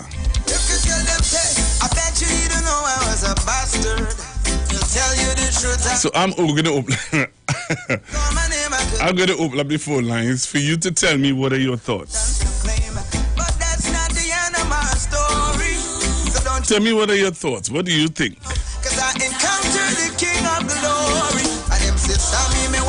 When I heard the Prime Minister on Saturday talking about this public service and and he talked about people rostered to work and they're not coming out, and he spoke about this specific department. He spoke about a specific department that normally would deal with a certain amount of files, and then he said that from for the numbers Dr. Rowley gave, I was like, it is sure they're giving Dr. Rowley the right numbers. I was really concerned. I said, I won't let Dr. Rowley giving him. I hope they're not misleading my Prime Minister, That was my statement. That was my worry. Plenty people get their job through family and friends in the public service. That is why, from ever since, the behavior continues over the years. That somebody sent a message on Facebook. So tell me, what are your thoughts about this? I really want to hear. Because I heard the president of PSA pontificating on this saying that, oh, this is a door for them to privatize the public service. So I really want to hear from you. All right, so I have a break that I'm going to take. So at 11 o'clock, we're going to deal with this issue by public servants. What are your thoughts? I'm sure that there are some public servants that are listening. What Dr. Rowley said, is that true? Is it true? Poor management, and you know, we always say that. We always say that the issue is management, you know. You could change the government in the morning, but the issue has always been management.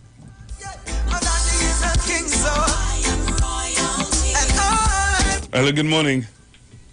Good morning, Pastor Google. Hi, morning. And people who fussing about it prove the Prime Minister wrong, because I've heard that. I do not work in the public service, but I've heard somebody saying that about another department, you know, where the other department to which they work. Now, Pastor Google, that is not a reason to privatize the public service. People want a job. Excuse me. They got a job. You know what you go there to do? Work. If you do not want to work, resign. People need to get their business done and on time. And when the pay comes, they're not taking out a little bit. They're not saying, okay, and if they give up a reason for not paying you on time, you make a lot of noise. Call me back. Let's talk on the streets. The official station that defends the nation. Change is the only constant in life, and 2020 is definitely the year of changes. Eastern Credit Union is here to make life easier for you with our Seasons Change Loan campaign. Get up to 10 times your shares and have a chance to win a grand prize of $20,000 cash. And to make it even sweeter, your first full payment will be due on January 31st, 2021.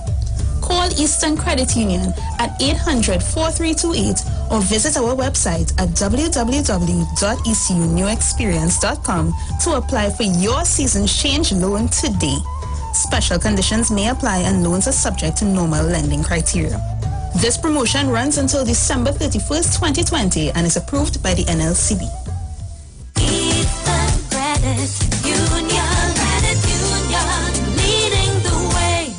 Trinidad and Tobago, you are in for a treat. A Christmas treat. This year, tune in to 919 FM to experience a radio production event never heard of or seen before in Trinidad and Tobago. For the next 91 days, turn on Street 919 FM for a true Trini Christmas every day. Teaching you what a Trini Christmas is all about. From October 1st to December 31st, enjoy daily Christmas recipes, Christmas greetings and blessings. Hey, this is Uncle Crazy Boy. Merry Christmas. Christmas stories from the greats. And of course, Parang Soca, and homegrown Christmas classics. It's a true Trini Christmas on the street 91.9 FM. Crazy! For 91 days. Don't miss a minute of it. Hold me through the night, hold me, my Jesus. Take the wheel, take the steering wheel. Hold me, God, this the balance wheel. Bang! What's up? It's your boy JD, and we are coming down to the Iowa stage, 8 p.m. 14th of October. I said we because I'm not coming alone. I'm coming with my girl Nisa, and we go blaze up fire in Jesus' name down in the Iowa. Streaming from my page on Facebook, JD's Vlog. Or you can check it out on Facebook as well. Streaming from Neil Iowa George on Facebook, YouTube, Iowa TV, and from Instagram, Iowa George. It's not looking like this because I want only to get all the information for the social. We're going to have a real good time. But I'm going to tell you something. Look to the person next to you and say, hallelujah. I'm not going to miss the Iowa stage. Get ready, get ready. Get ready. Get ready, get ready, get ready. We're going to have a good time in the Lord, amen. Streaming live on Instagram at Iowa George, Facebook Neil Iowa George, and YouTube Iowa TV. It's Iowa Stage. Hey guys, it's Aisha Wells here. Listen up. If you're considering selling or renting your house in Trinidad and Tobago, then call Keelan George with O'Neill's Real Estate Group. He's a good friend of mine and he's been in the business for over 6 years. First, selling real estate in Atlanta, Georgia, and now right here in Trinidad and Tobago. He has a strategic online marketing presence that actually attracts thousands of home buyers and renters. Plus, with his home selling advice and techniques, he's getting homes sold really fast. Keelan will actually guarantee you sell your home, or get this, you can cancel the listing agreement and pay nothing at any time. That's right, you heard me, nothing at any time. Selling your home doesn't have to be stressful, people. Check out www.o'neillrealestatetT.com. O'Neill is spelled O-N-E-I-L, or just call Keelan direct at 363-4030. That's 363-4030. Get interactive with the Street 919 FM. All day, every day. See us all live on our Facebook page. Share and comment on our show. Like our page. Chat with our live on-air announcers. The Street 919's Facebook page. Live and interactive all day, every day. The Street 919 FM. Come talk with us.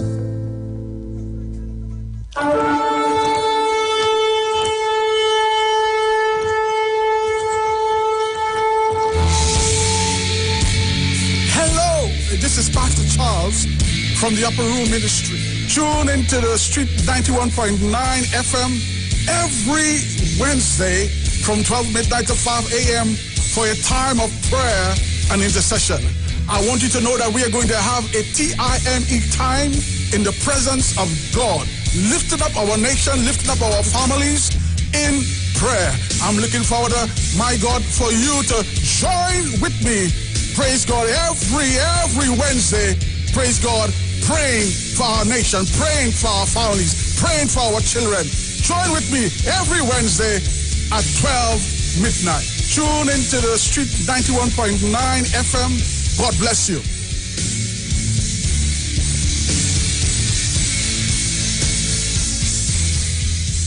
Looking for a safe and relaxed professional massage therapist and nutritionist? Look no further.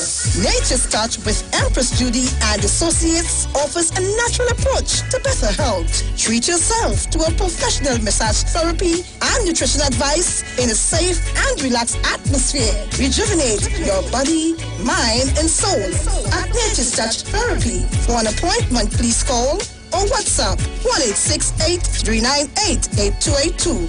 or visit our Facebook page. Remember, your health is our responsibility at Nature's Touch. Parang and Sembai.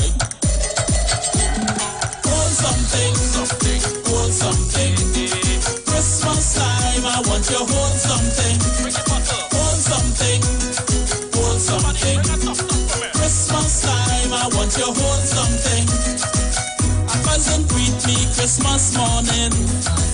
He from London, plane just come in. Come to check family back home. It's the first time he come alone. Now is the first time in a Trini line. Never eat black cake, never see it bake. Never drink sorrel or hear grandma quarrel. To ginger beer he knew. Hold something, hold something. Christmas time, I want you to hold something. Hold something, hold something. Christmas time, I want you to hold something. I walk him through Sandy Grandy. Take him to see the family. If you see him with the children, them, all the aunties, they all love him. I take him to Auntie Vine, cause she have the better wine.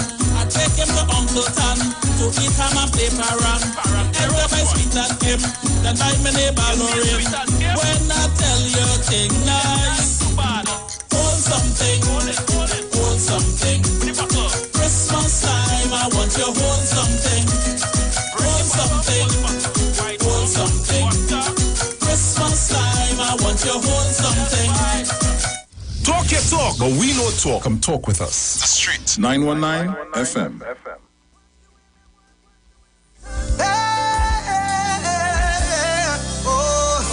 You better believe me. Oh God, like Jehovah, over Jireh.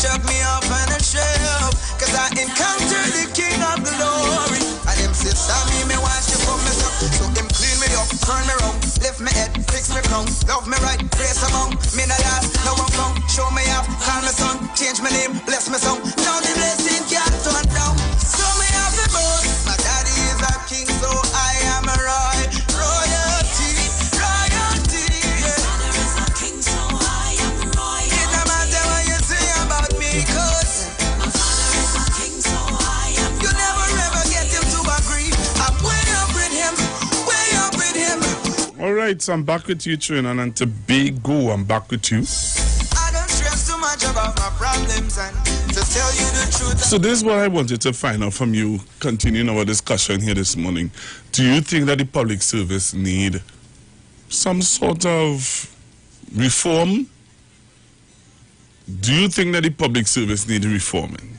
Based on what we heard the Prime Minister said over the weekend when management is concerned, do you think that the public service need reforming? Remember, you can join me on Facebook, type in the Street 919 FM. Send me your comments. I'm seeing someone saying when people get work easy, that is the result. Hello, good morning.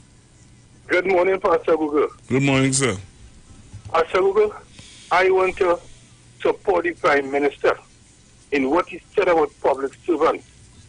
You can work 2 weeks and get 4 weeks pay. Pastor Google, over 6 weeks now, I'm trying to get into the Hall of Justice to get an appointment. If you have to go online to get a date, you understand? For something I'm doing, I'm going to say, over 6 weeks, every day I call, up to this morning I call. Every time you call, they put you onto the operator. But that's a waste of time. Nobody answering nothing, Pastor Google.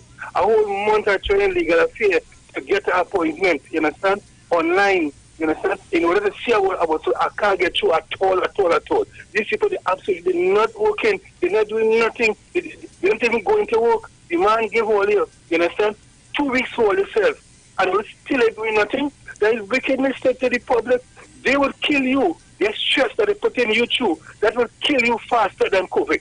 Because that stress, I'm mad, you know. Every day I call in down there and they put in on the operator, put in on administration, nobody answering nothing at all. Legal affairs, the same thing, nobody answering nothing. And then Vincent, you come in this morning on television to talk that kind of, he need psychiatric evaluation, you know. He's not normal. The Prime Minister is correct, and I hope the supervisors who are in charge, when they sign the book, make sure they sign the book and check the book and correct the book, because they're not doing nothing. They can't draw money and do nothing, and frustrating the public like this. Everything long ago I would walk in and I would go and get a number and go and see all of your business. They say you can't do it again. You have to go online. Right. When you go on, like the line full of pigeon, like the pigeon line now, you know, you can't get through inside of there. You can't walk in and get through. That is madness in this place. Prime Minister, I hope you do something about it. They're playing the real fool in this country. Nowhere else in the world, I'm sure they don't have to do it 2 weeks and get 4 weeks pay. That is wickedness and you see, joke, look. Let me go here. All right. Thank you. All right. So we go back to the phone line. 342-0081. 342-0081. 771-1791. Do you agree with the Prime Minister? Do you think that this is a good time to have a reform? Hello, good morning. Hello. Hi, Pastor Google. Good morning to you. Good morning, Mommy. Pastor Google, I agree with the Prime Minister to help my living go on. Pastor Google, I'm not lying to tell you. You see these monthly paid officers and them and people who being paid monthly, they really want some checkup. Pastor Google, I can afford to tell you. Look at, I am going into 2 years since I retired. My money, Pastor Google, up to this blessed day, I have not received it yet. And I have to be calling or going. Pastor Google, I used to work in a corporation, and I can afford to tell you, the monthly paid officers and them do not come to work. They don't go to work at all, Pastor Google, because you know why? The reason why instead they go to work, Pastor Google, they pay on it because they always come and sign the book on the registry book wherever they work in. You understand me? They need some shaking up. I work in the corporation in Devon Martin since 1988, Pastor Google, and it's the worst I've been seeing now. You could never go. You will see the CEO. The county soup, you will never see the county soup. He only appears, and I'm not lying to come to the honest truth, I'm not spending about ribbon, he only appears when it's pay sheet morning, and that's it with him. They need some, what you talking is honest truth, and I agree with the Prime Minister. They need a shake-up, Pastor Google. A lot of ministries. I am so fed up about it, Pastor Google, and this was something very, very, very good. Pastor Google, how much people that be complaining? You know how much people that be complaining, Pastor Google? You know daily pay and monthly pay is two different all entirely. You understand me? Because remember that monthly pay, they come to service commission, you understand me? Right? And this is where the problem comes. They have, nobody seems to be supervising these people. All right. Nobody seems. Pastor Google, you have a good one. Before I come up, Pastor Google, could you permit me to send happy birthday to one James Lambert from NUJ president? Oh, James Lambert. Yes, James Lambert, right. Yeah, that's another Lambert from Tobago, right. Today's his birthday. Mr. Lambert, I wish you all the best and you enjoy your day. Pastor Google, you have a good one and reach home safe. Thank you very much. Hello, good morning. Good morning, Pastor Google. Morning, Trinidad and Tobago. Doctor, the Honorable King Prime Minister, go to the head of the class.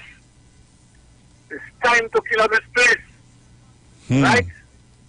You just sit for every corner. Use that old room you have and find the corners. And clean it up because you know why? It's going on for years now.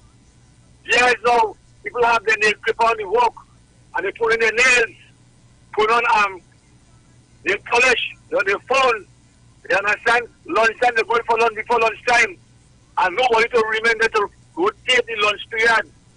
You understand? They look coming from finding country, all Toko, Talparo, Mononevo, going to get services done, and they can't get it, they have to go back. Some people are working, they're borrowing money. You understand? They go and access this services just to get everything like a land issue, and what all this stuff for Pastor Google. They go on for years. Years. Or they look for that. Take all your legs. And only be careful now. They're going to digitize everything. Or look, and when somebody order will be going on, but you only look for that because they call to their own self. Right. When that digitization comes, some people going to be out of a job. And don't blame the Prime Minister and the government, blame on yourself for it. And look on listening. Hello, good morning. Good morning, Pastor Google. Oh, Lord. Well, but the Prime Minister supposed to fight. Listen, the worst place you can ever go is the Tunapuna welfare place there. The worst place you could ever go. And then the Montauk Hospital.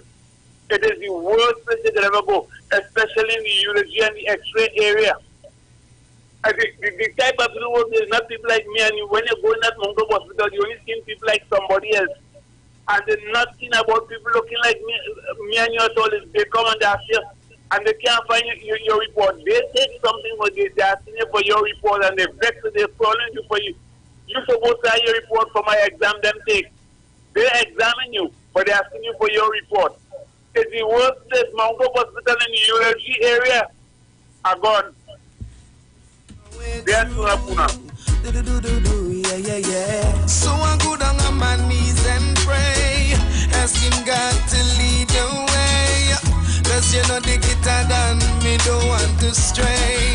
So Jah come lead the way. Blow my storms away. All right, going back to the phone lines. Hello, good morning. Good morning, Pastor Google. Just a little thing on the public service. This thing has been going on for quite too long, Pastor Google. And you know who I would blame? You see these supervisors, you have supervisors of each section have a supervisor. But when your supervisor is a slacker, you can't get the others to follow. You will get the others following what the supervisors. These supervisors and them too soft they have now. Because why? Some of them come up in the rank. And them too was lazy. So now I am telling you, Pastor Google, I work in the service for 43 years. They come up the rank, right? But them two were slackers down below. So now that they reach a position, they cannot speak to the junior officers. That might sound bad, but it's the truth. Pastor Google, let me tell you something. I ain't no perfect public servant. All of us make mistakes and do a little foolishness. I reach into work on a morning for 7 o'clock. Once I have work on my desk, I will start to work. I argue with the PS to their park, a reserved car park, a reserved park on the compound.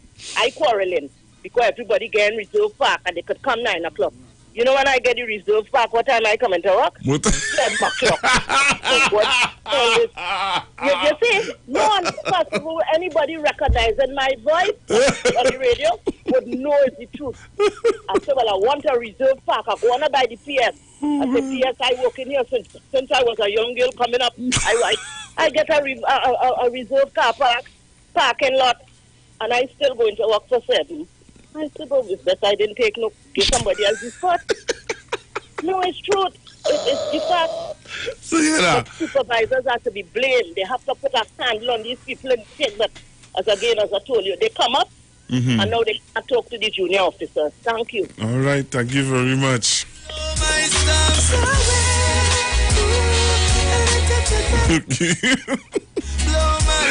Oh my goodness.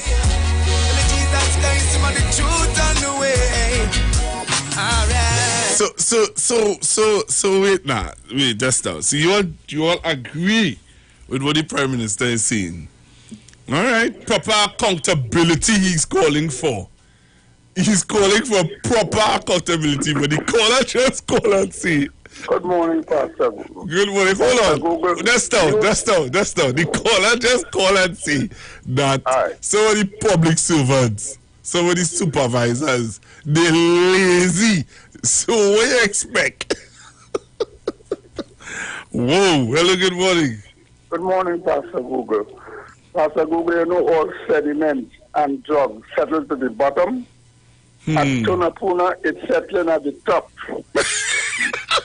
Pastor Google, my wife, there is a check missing from my wife from April month last year. And all up to now, they can't find the check. They can't give her no explanation about that check in Tunapuna. So the settlement staying to the top. I don't know how it's getting up there, but it's up there. They're putting it. The bottom is clear. It's just top. Wow. All right, so. We are looking into that. We will look into that. Oh gosh. We will look into that. So what we're talking about is the statements made by the Prime Minister on Saturday.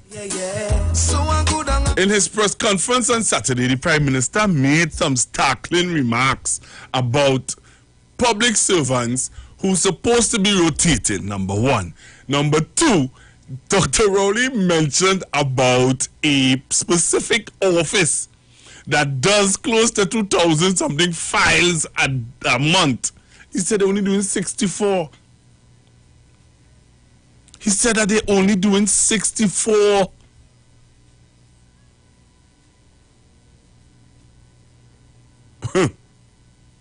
Are we serious? Is that productive as a nation? Is this a prime time, a good time now for public reform, public service reform? Hello, good morning. Yeah, good morning to Pastor Google. Good morning, sir. I am one of them. Since 2019. 2019, the 15th of February, I played Bonang and I'm in Tunapuna welfare. And they cannot deal with me. I laughing at it because I said I wanted to service. And here what is saying, it's in a crisis, it's in a disaster. Now let me tell you, Tunapuna put me in more disaster. If I was in a disaster, it put me in a double. And so because it's a year and 10 months now, and they cannot say about me.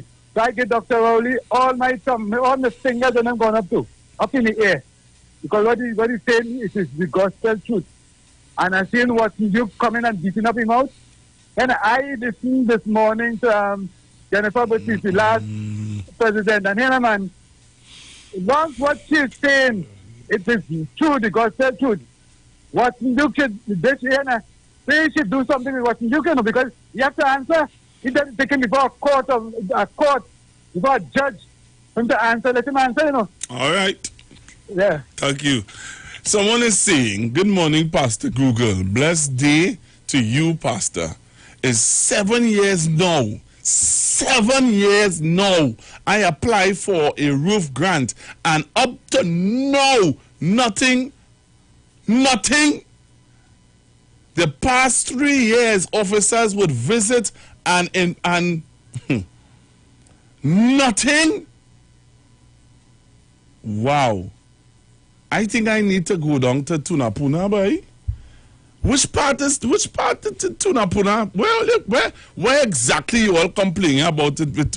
What office I have to go to? Tell me where I have to go. I want to do a little Basant investigation for you. So tell me, which office I have to go to in Tunapuna to find out these information that you all are sending me? All right? I want to do my own little investigation for you guys. So you all need to send me the where I have to go in, because Tunapuna seems to be a real issue, boy. Hello, good morning. Yeah, Pastor Google, is it Tunapuna obliquely opposite Royal Castle, right? Obliquely opposite Royal Castle. And what everybody saying is true, Pastor Google. I, as a mother, work in the community, helping people with these grants and things, Pastor Google. The lady in line. And lo and behold, it have people who have the application for years just for grants and what disability grants, and they're getting through. And it have people, Pastor, who come in 3 months and they're getting it. I'm working with a worker right now, right, from Princess Town. I am lying, I'm glad this of the grace I'm going to raise it. You know why? Because it goes on too long. And this man, right, he get a grant for his house for about 25,000 Pastor Google. And 3 months afterwards, he get a next one again. He got next one again, and PNM was in office, that was in 2015, 2020. You know what I'm telling you? So something is going on. There are people there, Pastor Google, until you're talking, you know, there are people there who is handling certain people because of your look, because we are from Pastor Google. What I said, I'm not lying of Princess tongue. I will find out. Under this government. I will do my investigation. They get 2 grand again, Pastor Google. Go along into Napuna and do it for yourself. All right. And I will see for yourself. If you come out and talk, you know, we have to fix this place. Thank you. Yes, man. Blessing. Hello, good morning. Good morning, Pastor Google. Good morning, ma'am. Now, let me tell you something, eh? I do understand Trinidadians, you know, we are so hypocritical. I am telling you, almost anybody who has had dealings in the public service for one reason or the other could tell you of stories of inefficiency, of being treated sometimes dismissively and things like that, having to endure over a period of time dealing with the same issues of workers coming to work and having attitude when they're dealing with the public. People have been speaking about it for years. But you know when it becomes bad? When it comes from the lips of Dr. Rowley. I just don't understand Trinidadians. How could we be so hypocrite? I am not saying all public servants, you know. No, but not I can all of tell them. you, there are public servants who will tell you on their fellow public servants about their attitude to work. Sometimes putting pressure on those who are doing the work properly. You understand? So for people to have an issue with Dr. Rowley bringing it to the floor in a period of time like this, when outright, I call it dishonesty is being practiced under the cover of COVID.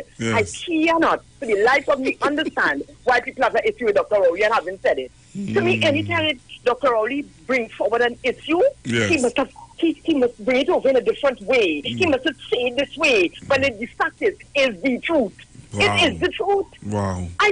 I would love to meet people who could tell me who have had dealings with the public service that they have not had issues with them and their attitude. I heard a former, listen to me, I heard a former public servant. He was in charge of the public service. I can't remember his name. Can't remember his name right now, but he was in charge of the public service. He said that he went to our office, but he retired now. He said that he went to an office and he saw people sitting at desk doing nothing. Nothing. And let me tell you, it's for all kinds of reasons that the public service is in the mess it is in. For all kinds of reasons. Because of supervisors who refuse to function as supervisors. Well, yes, but you heard that call and say about that. For all kinds of reasons of wanting to be safe or popular or something. Or I could tell you. Because I have had to deal with it personally in that capacity. So people are being hypocritical Yes. to call out the Prime Minister on the fact that he has said something that people have been saying all these years. Come on. It has to be corrected, and we have to begin some way. Thank and you if he very say, oh, they're going to lose faith, whether, I mean, he said it off the cuff, whether he said it with the intention that they're going to look further into it to do it really, let you do what he has to do. What you feel you have something to do, let him do it. The Prime Minister has a job to do. What the Duke have to say about a particular group, the Prime Minister has to say about the whole country. Thank you very much, So Cora. let him rock so. Thank you. Okay. Pastor Google, the Prime Minister is quite right. It's 2 years now I have been waiting on my 3 months pension from 2018 to this day, and have been up and down, always wait, I'll call you, I have your number, and it's so they going. And up onto this day, Pastor Google, I haven't got it as yet. And you're not leaving it. And I'm not leaving it to the Pastor Google. Better my grandchildren them get it and buy lollipop and ice cream with it. Oh gosh. The lady say better she grandchildren get lollipop and sweetie with it, yes. Oh my goodness. Hello, good morning. Hi. Good morning, ma'am. It's right through the ministry where the work is not done efficiently. Supervisors, most of the supervisors not supervising. And what you will find, some of them are unaware of the job. They don't and depend on the junior. What the public service need to be reorganized. Merit and not seniority. A lot of them sitting on the rear and saying, well, I am going to retire soon, so they just relax and don't do the work. So, I mean, it needs shaking up. Thank you. Thank you very much. Ow, wow. Wow. Going to the voice notes. Morning, Pastor Google. This is Tobago here in the house. I 100% agree with what the Prime Minister said. Pastor Google, I work THA Health. I work on the outside, and we are on not rotation. I work a fortnight, so for every fortnight that I've been working is 5 days. So I will work.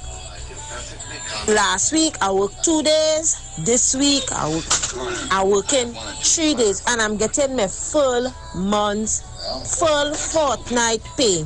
So what's so hard about it that you come out? And every time you go up in the office, it's always a problem.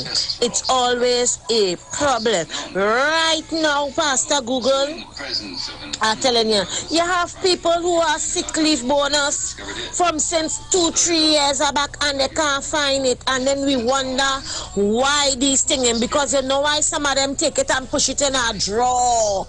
They misspell a name. Somebody have a change a title. They put documents with it. They put the person name back to the way how it is. So there needs a shake-up in these departments. And I quite agree with the Prime Minister. Even workers on the outside too. It needs a shake-up.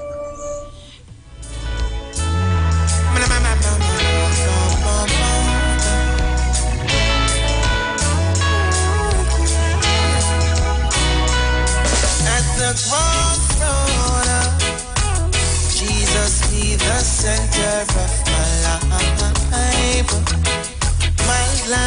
My life. At the crossroads. We just need to remind you this Wednesday, the 14th of October at 8 p.m. till We Worship featuring JD and Niza.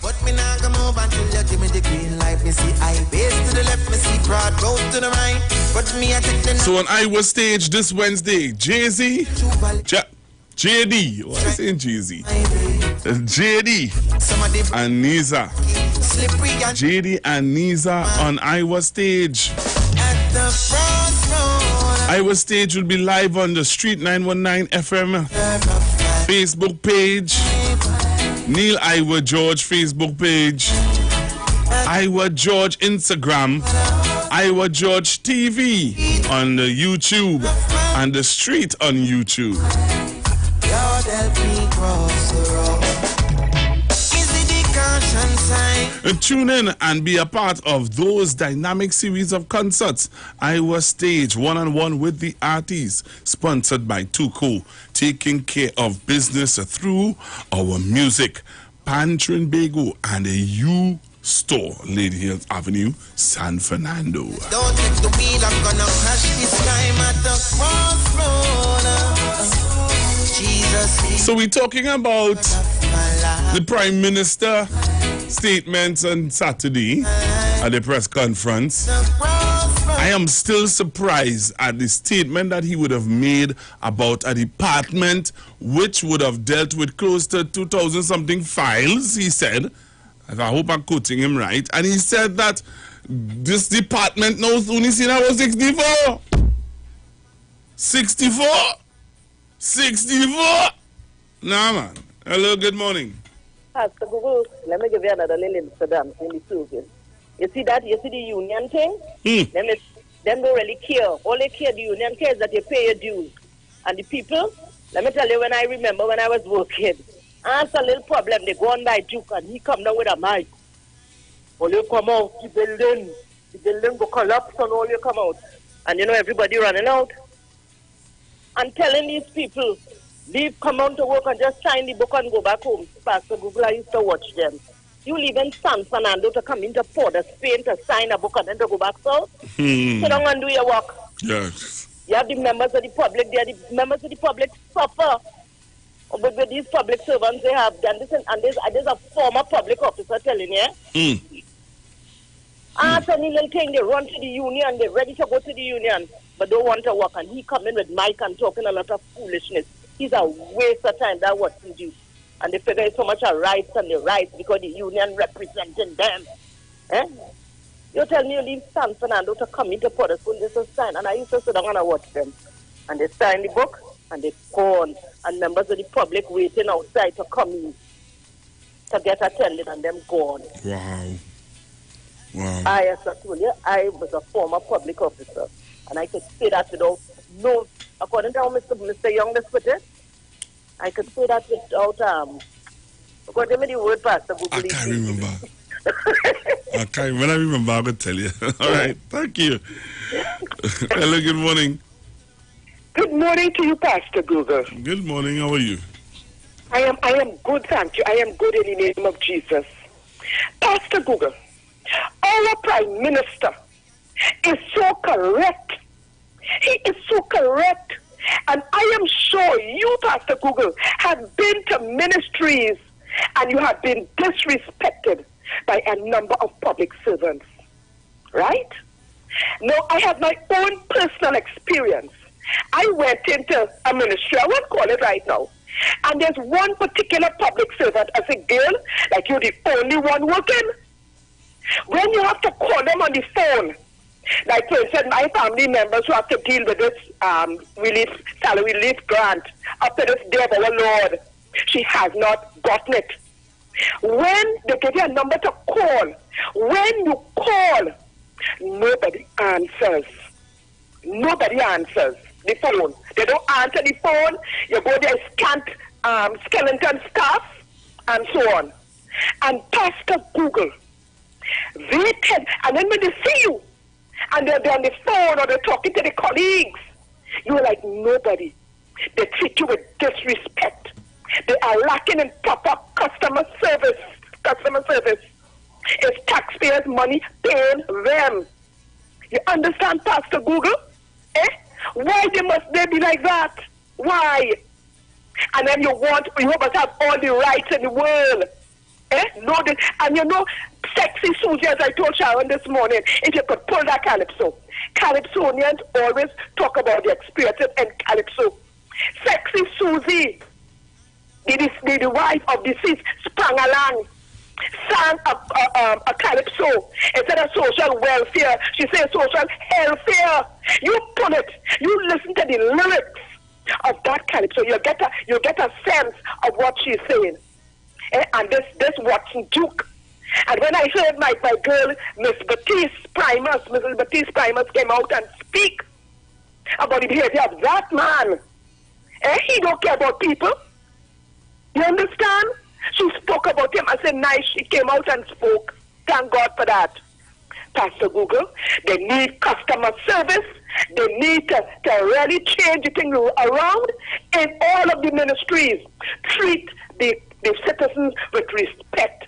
Do what is required. Let us all take pride and have pride in them treating the customer right. Pastor Google, I'll talk to you later. So I salute Dr. Rowley because he's a man. He speaks his mind. He tells you as it is. He don't hide. He tells you as it is, and he's correct. Everybody will call and testify. But play sexy Susie, calypso, social welfare and not welfare. Thank you.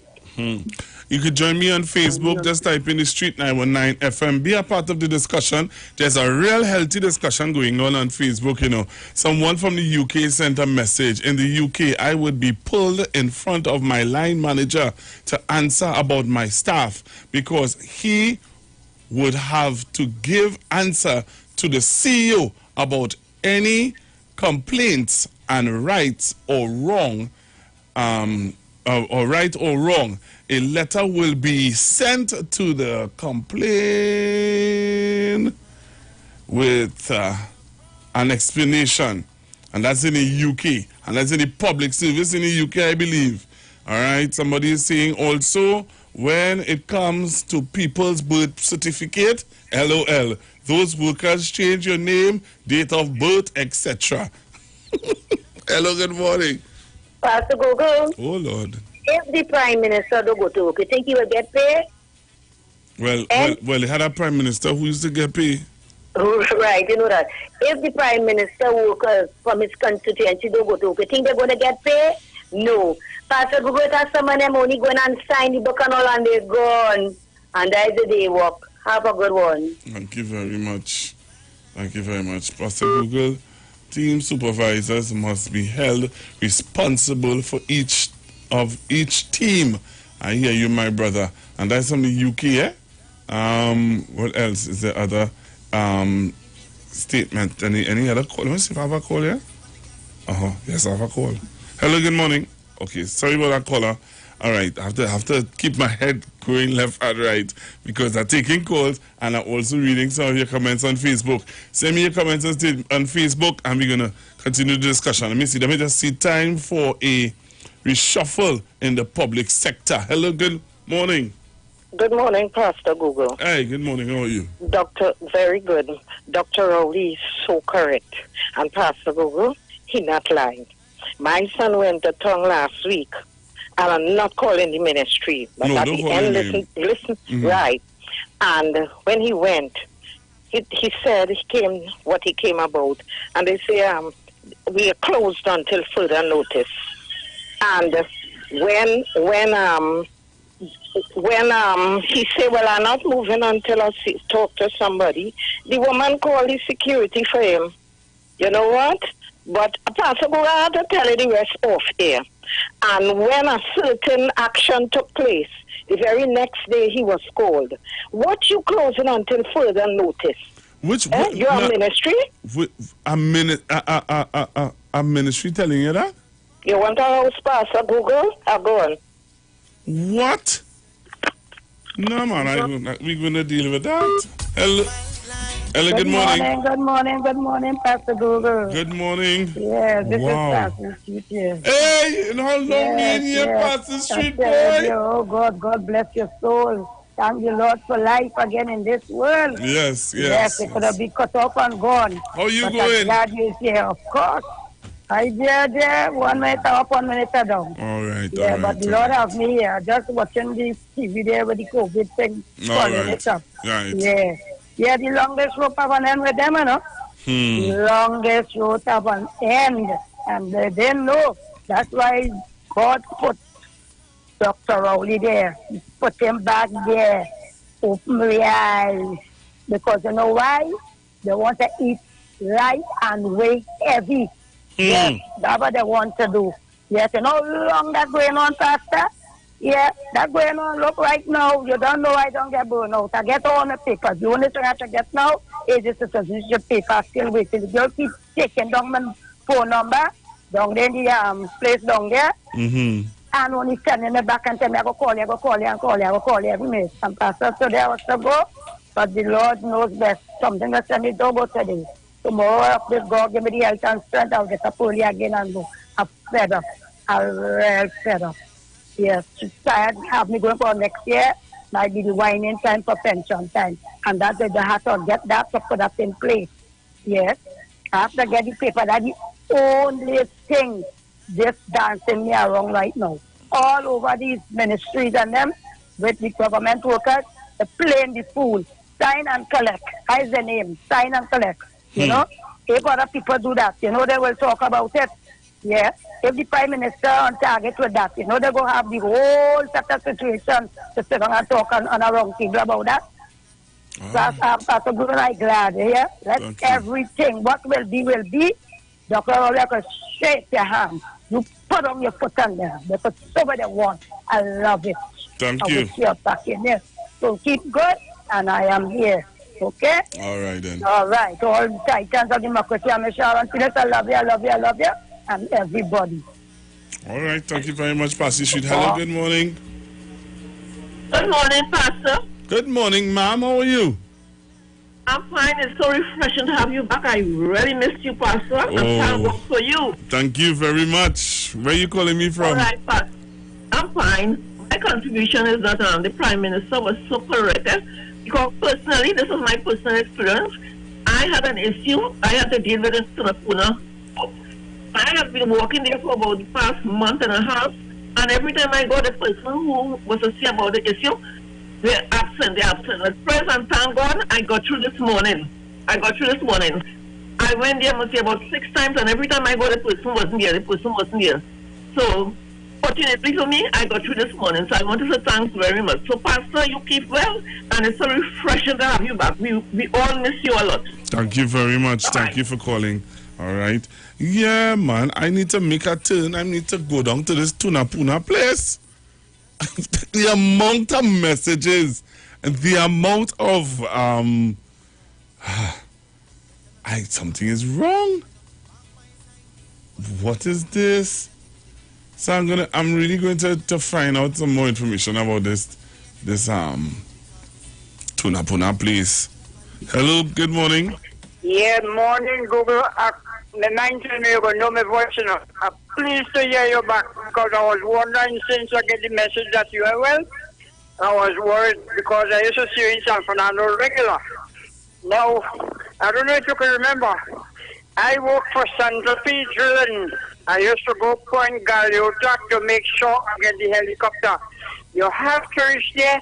You have to be in the shed 5 minutes before they're ready to go in the helicopter. The clerk will come and check everybody, make sure you are the right person with your ID card and everything. I worked for Santa Fe Drilling for 22 years. When I get the off with the blow up of the last bar, they give me a letter. I went to work for Skilco. And Skilco had the same thing. Whenever you're going to work, Mr. Rowley, who was the watchman by the gate, used to have the paper there. You have to sign that paper, and he will mark down the time you arrive. Then the van will take you to Chimma to get the boat to go down to the rig. And you have so that used to happen. Dutch Petroleum had the same thing. You have to sign up early to get to the job. If you're not working, I said, how does work? If you come to work early, if you miss days, all Russia used to be. I work with an A-class driller for 5 years, and then they sent me to Skilco for 3 years to retire. Thank you very much. I will the day. 10 minutes right through. Thank him. At the crossroads, Jesus be the center of my life. Hello, good morning. Pastor Google, anytime you pass into Napuna by the social welfare department, it's right in the corner of Freedom Street by the library. Anytime you pass, it pack up and full of people. I was sorry for people during that early stages of the COVID lockdown. Man, line turning, going up Freedom Street, coming back down, going up in the Eastern Main Road. Too long ago, they put 2 of those tents outside out there. Anytime you pass there, you see you pass there now, the people suffer. They're not easy down in Song. The poor people outside out there. Okay, brother, I know just anytime you pass it, I know you don't south. Anytime you pass morning, noon, not night, morning or evening, you see people inside. The people suffer there, man. I know the area. Okay? Yeah. We take this call. Hello, good morning.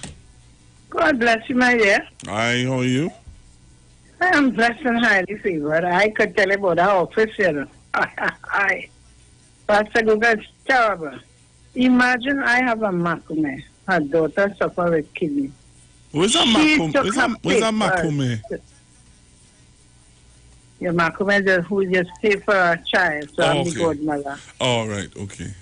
I only said the term now, but I never knew what it meant. Yes, exactly. I am her son's godmother, so they say Makume. Oh, okay, all right.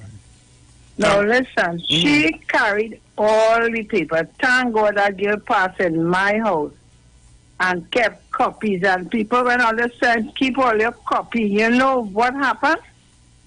When she go, they go say they can't find it. She called Madam Minister at that time, and who tell her she didn't get it? They so damn fast to call my friend, my mother. So, gosh, she hung up the phone. I could tell you in that office it has sabotage. I experienced it, and I know what I'm talking about. You see, that office, it has some of them inside. They shouldn't be there at all in the pastor. They fast. The minister of the branch, she said, I demand to get those. You know, they have it hidden, Pastor Google. That's what they're doing in Twitter now. They're easy, boy. They're easy. You must go and check it out. Because there is how to go to.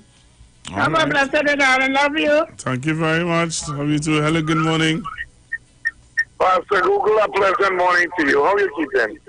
I am okay. Well, I'm hearing everybody saying the problem, but how about the solution, boy? Well, the solution, I heard people talking solution too. There's some people saying that we need a reform. There are some people saying that, you know, there was a specific person who sent a solution to in the UK. They said in the UK we would be pulled in the office. You had to look down your radio though, because I'm getting a terrible feedback. Someone is saying that if they were a supervisor, they would have been pulled from the in front of their manager, and they would have had to answer for the staff. You understand? And based on the answer that they give, they have to write a report, and the report will be given to the CEO, and then they will deal with it from there. So it's a management issue. Well, I want to partially agree with you, but where do we start? I think it starts from home as a disciplinary attitude in us. I think I could encourage my brother who is working transport. You could encourage your sister who is working licensing, because while we speak, they have to go to work for 1 o'clock and they're still home. And you know, the brother working in hospital, I could go last and come out first. And yes, it is widespread, not only in the hospitals, in licensing office, in transport, in every walk of life. But the solution is we need to be more disciplined.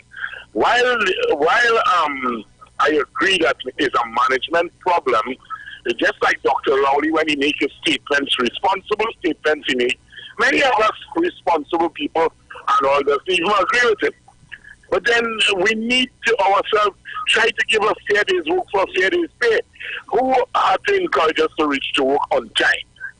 You know you're running late, just make a call and say, hi, look, I'm on my way. I think I might be running late, but I'm on my way. And we need to, it's just about being more responsible. I think just like the law, we need to maybe implement more stringent measures to have us learn a little more sense. You know? Lock down and listen, Pastor Google. All right, thank you very much, sir.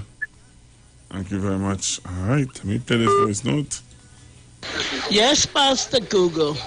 Chaguanas Magistrates Court is the next place that needs a shaking up. When you go there early in the morning to wait on these people, they're always on their phone. They now remember that to go and buy breakfast. They now remember they want some water to drink. And how poor people suffering, like if that is their place. You understand? They're not treating the old people and them good at all, neither the young people. You hear that, Pastor Google? These people and them too ridiculous. Our Prime Minister have a right to give them a shake-up. Thank you very much. And let me take this call. Hello, good morning. Hello.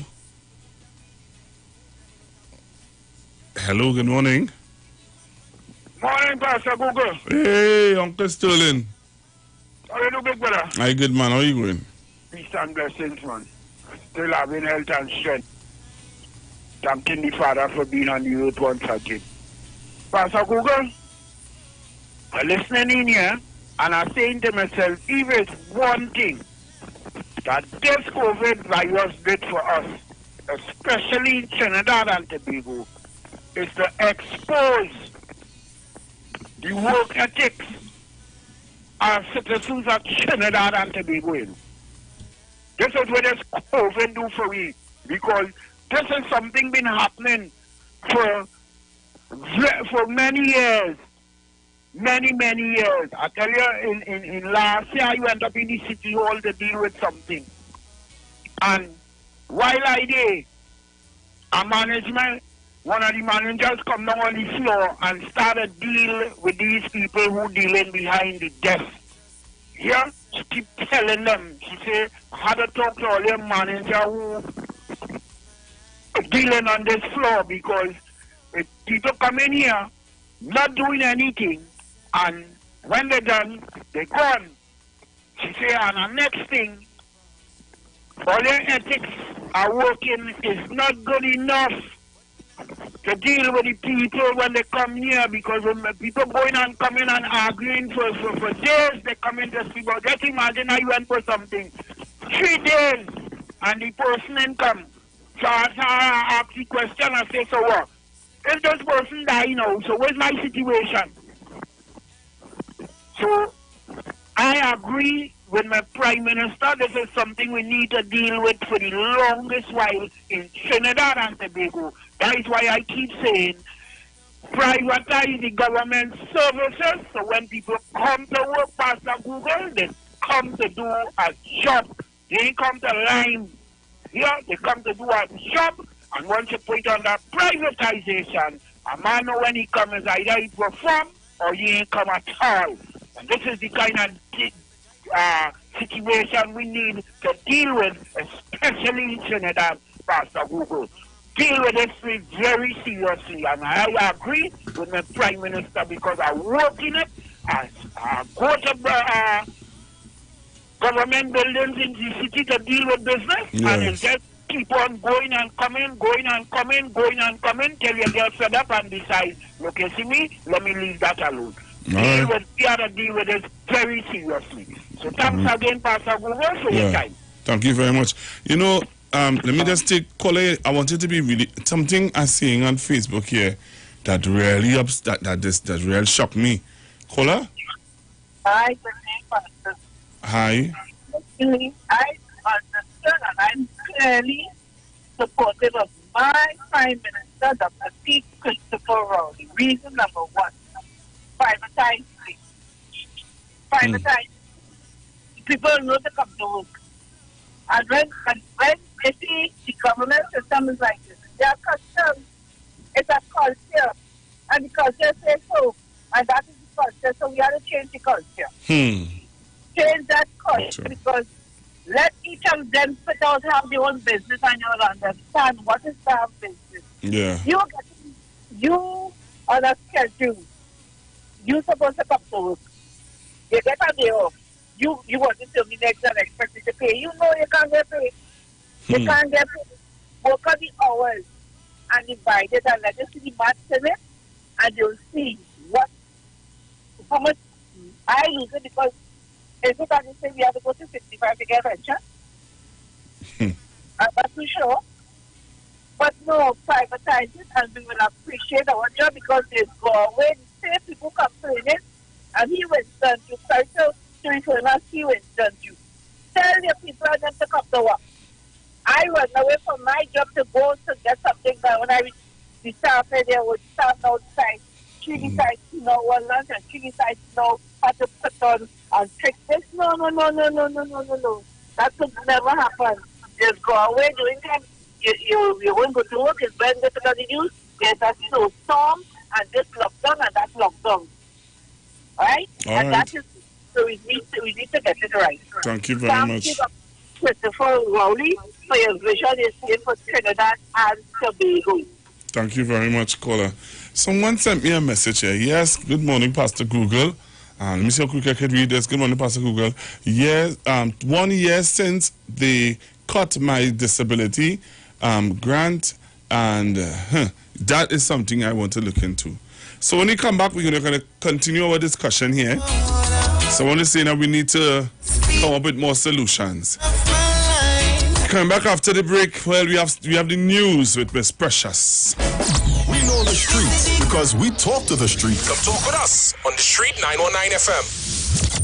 This is Wayne Delamore, Head Consultant and Director of Natural Health Solution. With over 15 years of experience in clinical nutrition and microscopy, we specialize in early detection and prevention. We incorporate evidence-based nutrition and science-driven analysis. Tune in to our educational program every Wednesday at 9:05 to 9:55 a.m. right here on the Street 91.9 FM. For appointments, call 222-2189 or 304-5816. At Natural Health Solutions, we offer a natural solution to healthy living.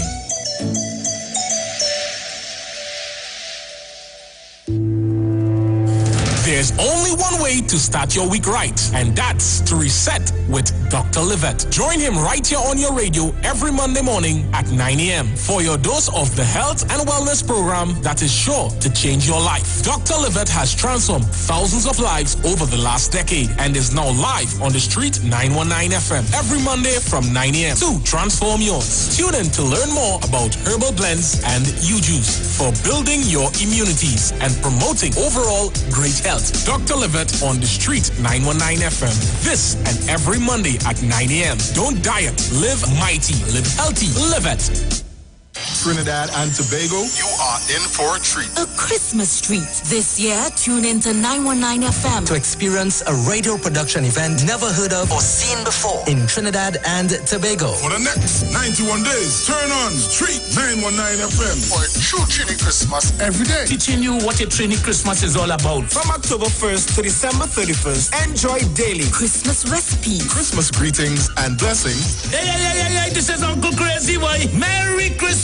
Christmas stories from the greats. And of course, Parang Soca, and homegrown Christmas classics. It's a true Trini Christmas on the Street 91.9 FM. Crazy!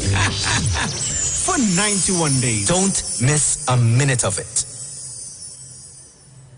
The Parang song is sweeter. I love the bass and guitar. I want Parang forever. Yes! My friend invited me to a Parang party. It was an all-inclusive soca Parang party. And when I reached here, music at me leisure.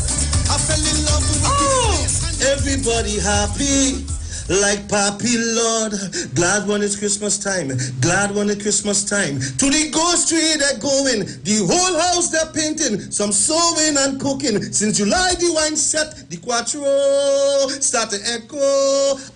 It's your boy Daddy Chiney, aka the crossover artist, aka the Parangero. And here we're going on. You can catch me live in the Parang Jam, one-on-one on Iowa stage, 8 p.m., 7th of November, streaming live on my Facebook page, Ricardo Melville, yes, my government name, on Instagram at Daddy Chiney, and on Facebook at Neil Iowa George. Also on YouTube on Iowa TV and Instagram at Iowa George. Tell a friend.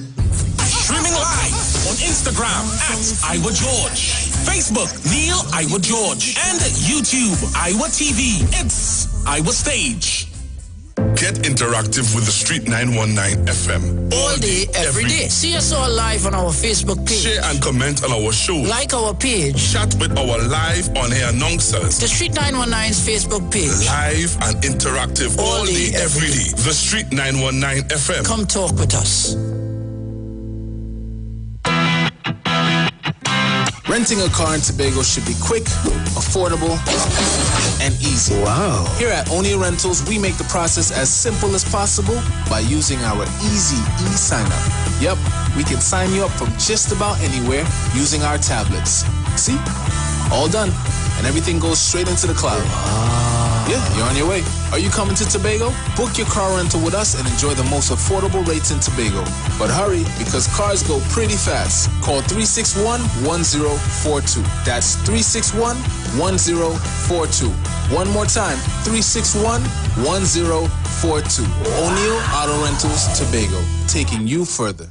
Every child is incredibly intelligent. Parents, reach higher. Be stronger. Join Olive Rice Club, producer of the IBG line of educational products, right here every Thursday morning at 11:15. Get the genius out of the children. Hear how you can work with the IBG phonic program and see your children learn at least 200 times faster. Remember, IBG guarantees rapid progress for champions to turn this nation around. It's right here on 91.9 FM every Thursday morning at 11:15. For more info, call 336-3896 or 725-READ.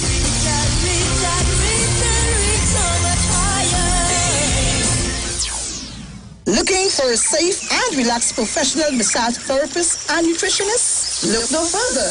Nature's Touch with Empress Judy and Associates offers a natural approach to better health. Treat yourself to a professional massage therapy and nutrition advice in a safe and relaxed atmosphere. Rejuvenate your body, mind, and soul at Nature's Touch Therapy. For an appointment, please call or WhatsApp 1-868-398-8282.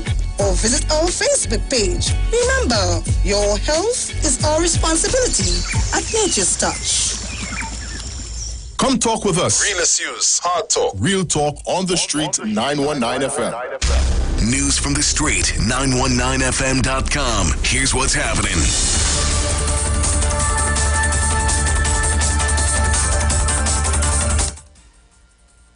Good afternoon. I am Vanessa Thomas with the 12 o'clock news on the street 919 FM and online Facebook and YouTube, sponsored by the Sea Champion. In the headlines, Rosilac residents stage another fiery protest over bad roads. The Met Office monitors approaching tropical wave, and internationally Bangladesh to introduce the death penalty for rape. And now the news in detail. Rosilac residents staged a fiery protest this morning over the bad condition of their roads. The frustrated residents blocked several roadways throughout the community with burning tires and debris. The fires were eventually contained, however, it caused some traffic delays on the roadways. The residents blocked Grant Road as well as the Southern Main Road. Grant Road connects the Point Fortin Highway to the Southern Main Road for travelers heading to Point Fortin and La Brea. This is the second time in 2 weeks that residents resorted to protest in a desperate bid to get the attention from the state to fix the road issues that have been plaguing the community for years. The Met Office is advising citizens to monitor weather conditions ahead of an approaching tropical wave. In an update at 10 o'clock this morning, the Met Office said the approaching wave has a low chance of development, 30% over the next 48 days. It said as of this morning, the system was located approximately 1,200 kilometers east of the Lesser Antilles and moving westward at around 25 kilometers per hour. The development of the system will produce gusty winds and heavy rainfall across portions of the Windward and Leeward Islands. The Met Office will continue to closely monitor the system and will issue an update at 10 a.m. tomorrow or earlier if the situation warrants. Parts of Diego Martin will be out of water for several hours tomorrow as upgrade works are carried out at the Four Roads Waterworks. An advisory from the Water and Sewage Authority notes that the service interruption on Tuesday, 13th of October, will be between the hours of 10 a.m. and 5 p.m. WASA says this is necessary in order to facilitate upgrade works at the facility. Areas to be affected include Petite Valley, Rich Plain, Factory Road, Covine, parts of Diego Martin. Finally, on the international scene, Bangladesh is to introduce the death penalty for rape cases following days of protest about the country's high level of sexual violence against women. The law minister said the president would issue an ordinance on Tuesday making it law. There were widespread outrage in Bangladesh last week after footage of a brutal gang assault on a 37-year-old woman went viral on social media. Protesters outraged by the viral video have demanded faster trials and changes to the way rape cases are prosecuted. 8 men were arrested after the video emerged. At least 1,000 rapes have been reported in Bangladesh this year, but many cases go unreported because women fear they will be stigmatized, according to human rights advocates. And that was the 12 o'clock news on the Street 919 FM and online Facebook and YouTube, sponsored by the Sea Champion. Recapping the headlines, Rosilac residents stage another fiery protest over bad roads. The Met Office monitors approaching tropical wave, and internationally Bangladesh to introduce the death penalty for rape. Stay tuned for sport news at 1 o'clock, a news update at 2, and major news at 4. I am Vanessa Thomas. Do enjoy your afternoon.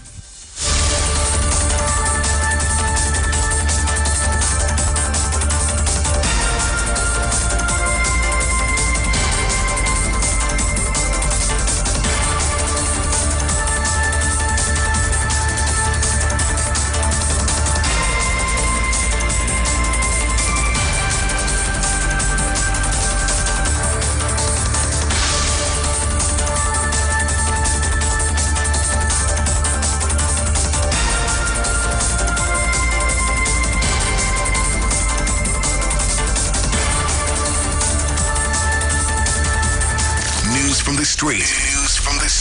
919fm.com.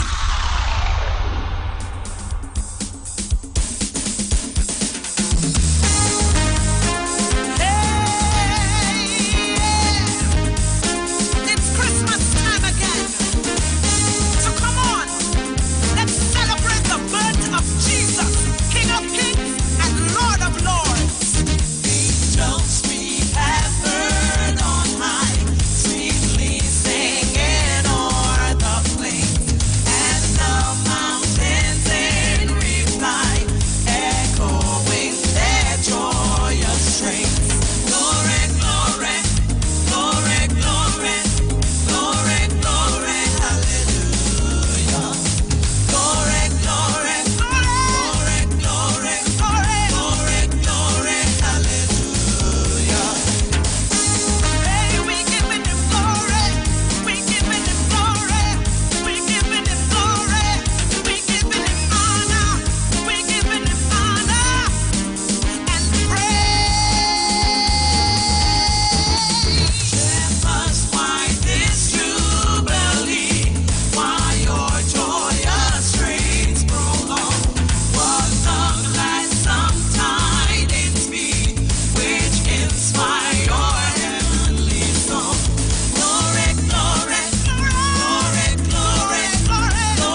The Burton sisters, boy. Is the Burton sisters or the Pierce sisters? So come on, let's celebrate the birth of Jesus, That sound like the Burton sisters. Lord of Lords.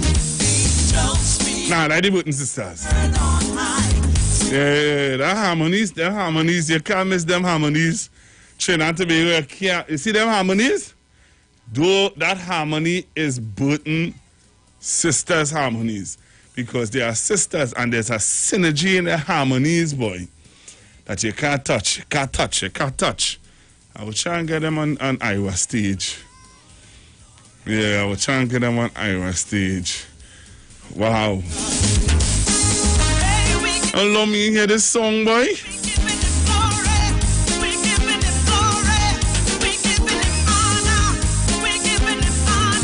See them English people real dealing with the Prime Minister, boy. Because they're seeing another wave. So remember to join me on Facebook. Just type in the Street 919 FM Facebook page. The discussion on Facebook does be real interesting, you know. Real interesting. So you need to join me on Facebook and be a part of the discussion on Facebook. My little niece now sending me a message here. These young people and them, they don't know their place, you know. They doesn't know their place sometimes. It's Christmas time. These little babies you hold in hand, you know. So come on now. Hey, lift your hands and praise Him. Hey. So let's thank Precious very much for giving us the news.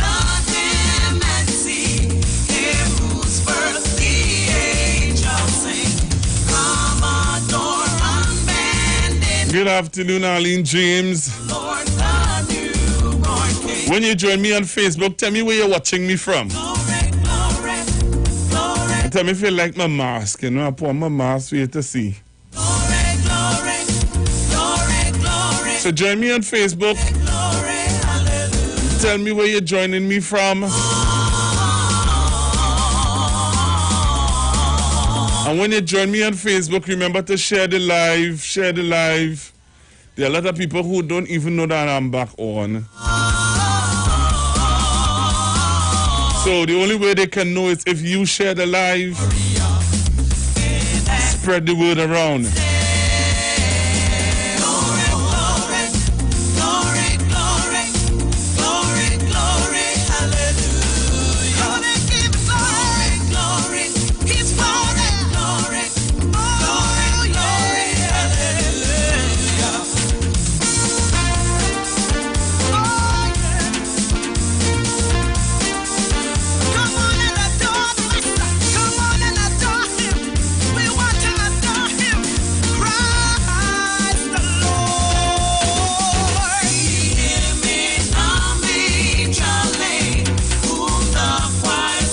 Them harmonies now, boy. Mary, Joseph, lend your aid while our hearts in love we raise. Glory, glory, glory, glory, glory, glory, glory, hallelujah.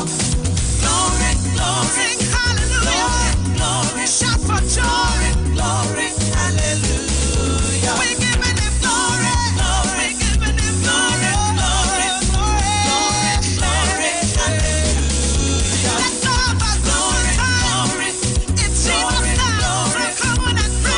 Some people watching me from Sandy Grande.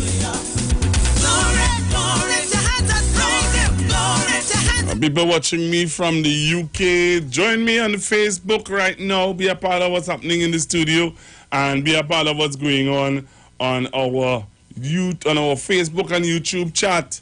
All right? It's Christmas time again. So come on, let's celebrate the birth of Jesus, King of Kings and Lord of Lords. Angels we have heard on high, sweetly singing o'er the plains, and the mountains in reply, echoing their joyous strains. Glory, glory,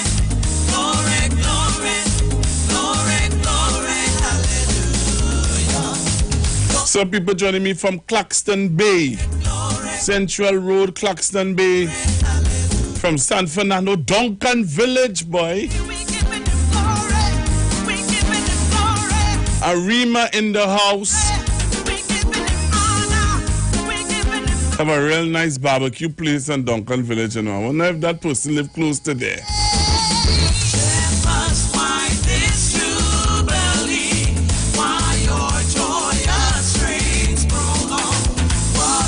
So Lakers won the NBA. I don't know if there are any Lakers fans out there. Someone from Southside has joined the Facebook link.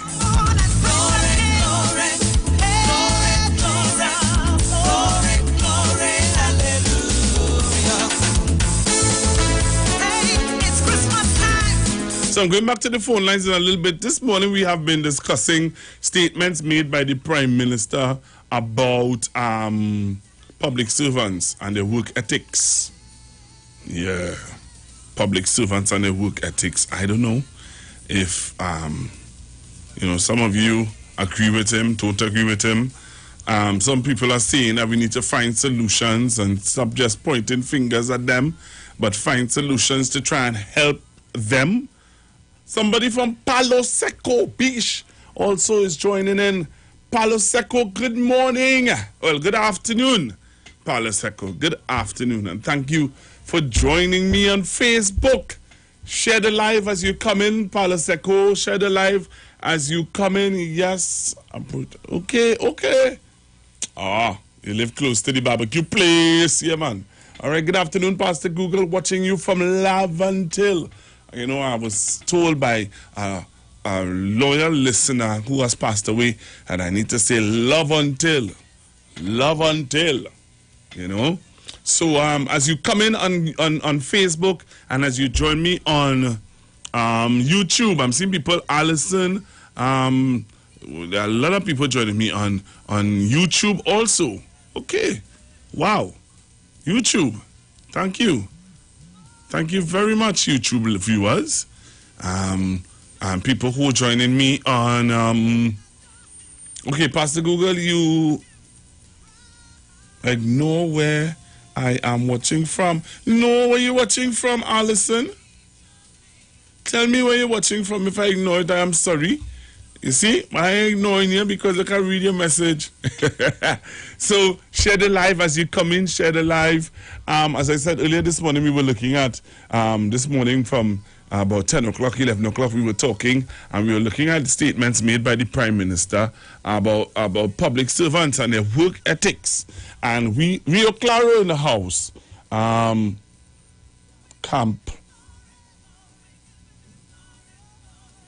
Okay. Rio Claro in the house, Palo Seco in the house, Curep in the house. All right. So I'm seeing some of you. All right. So we were looking at some of these statements made by the Prime Minister over the weekend about the work ethics of public servants, and we were trying now to find out from you if you think that they should have a public service reform, or what are some of the solutions to what are some of the things that you see happening in the public service. Hello. Good afternoon. Yes, good afternoon again, Pastor Google. Good afternoon, ma'am. So, Pastor Google, I heard a lot of past public servants talking. So maybe you can bring a panel, and see if we can help find a solution. Because, you just mentioned that some people say they need help. Maybe they're saying that they can't function because there are certain things are not in place. But I know if you can't function, you would not stay in a place. Right? I remember asking a public servant once, I said, well, why did you leave insurance to go into public service? She said, to rest. I said, what? She said, to rest. Now, I didn't ask any other question because I understood it, right? I understood what she's saying because we have heard those things in the past that a lot of the public servants and they are not functioning properly, okay? But I'm saying that if there's something that you're in a area or position that you cannot function properly, and don't say that it doesn't happen in the private sector, it does. There's a lot of people say, oh gosh, I'm waiting for this, especially in payables and receivables, and that other person is not functioning properly. right? Because and they get blamed for not getting the work done. Are you there? Yes, I'm hearing you. Yeah, right? So I'm saying if you cannot function, tell your union, listen, something is happening here. I come to work and I cannot get this done. But you're not hearing us, right? You're not hearing us. And somebody said earlier, the union will say, come out and there, let's protest and all. But that is not the way to run our country. This is about our country. People have to remember, it's not your house.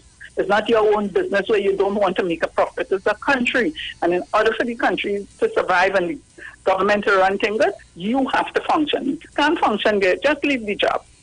Right? But I think that you could get a panel and hear what the problem that people are encountering and how we can do that. Because I say I'm not in the public. So have a pleasant evening. All right, thank you. Hello, good afternoon. Afternoon, Pastor Google. I am a Lakers fan, and I'm extremely happy. LeBron James, boy, and the team, they brought it home. Pastor Google, when you get a chance, don't forget to play Sexy Susie, social health here. And we want to help the public servants with your poor work ethic. Maybe, as somebody rightly said, we can get a panel together, a panel discussion as to how to help them, to help themselves, and to help us, the citizens of Trinidad and Tobago. We will do anything. Let us have a think tank, whereby all the bright minds come together and let us decide how we can help the public servants to help us, the citizens of Trinidad and Tobago. Thank you, my dear. Bye. Don't forget Sexy Susie. Hi, good morning, Pastor Google. I think what Dr. Rowley said, that if you stay home and you were supposed to work, you lost your DP. And I think that will shake up the whole public service because nobody wants to work for less money. Everybody's looking for more. So once they bring that as a rule in all offices, that once you come to work, you have no pay to get, they don't want to go home with $1,000 or $2,000 short. So I think that is the perfect solution for it. And those who do not know how to talk to people, send them to learn customer service. They are terrible. Dr. Pastor, you have a blessed day. Love you guys.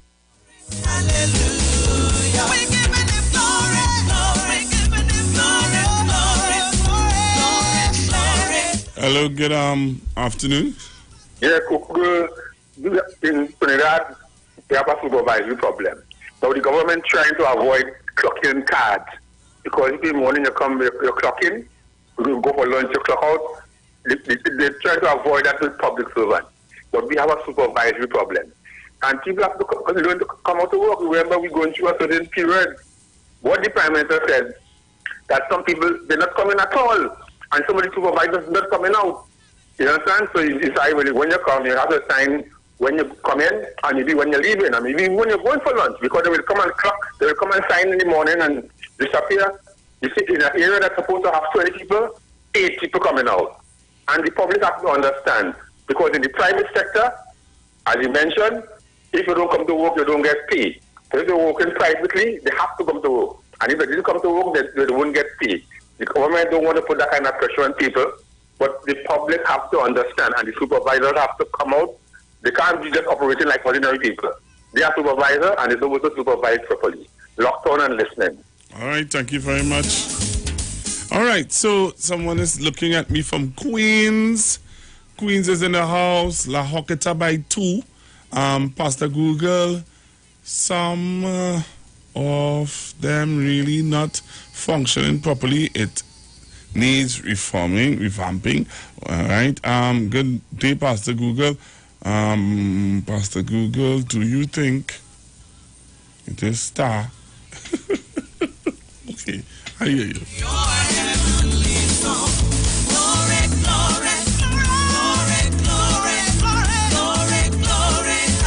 All right, let me take this voice note. I'll take your caller. Let me take your caller first. Hello, good afternoon.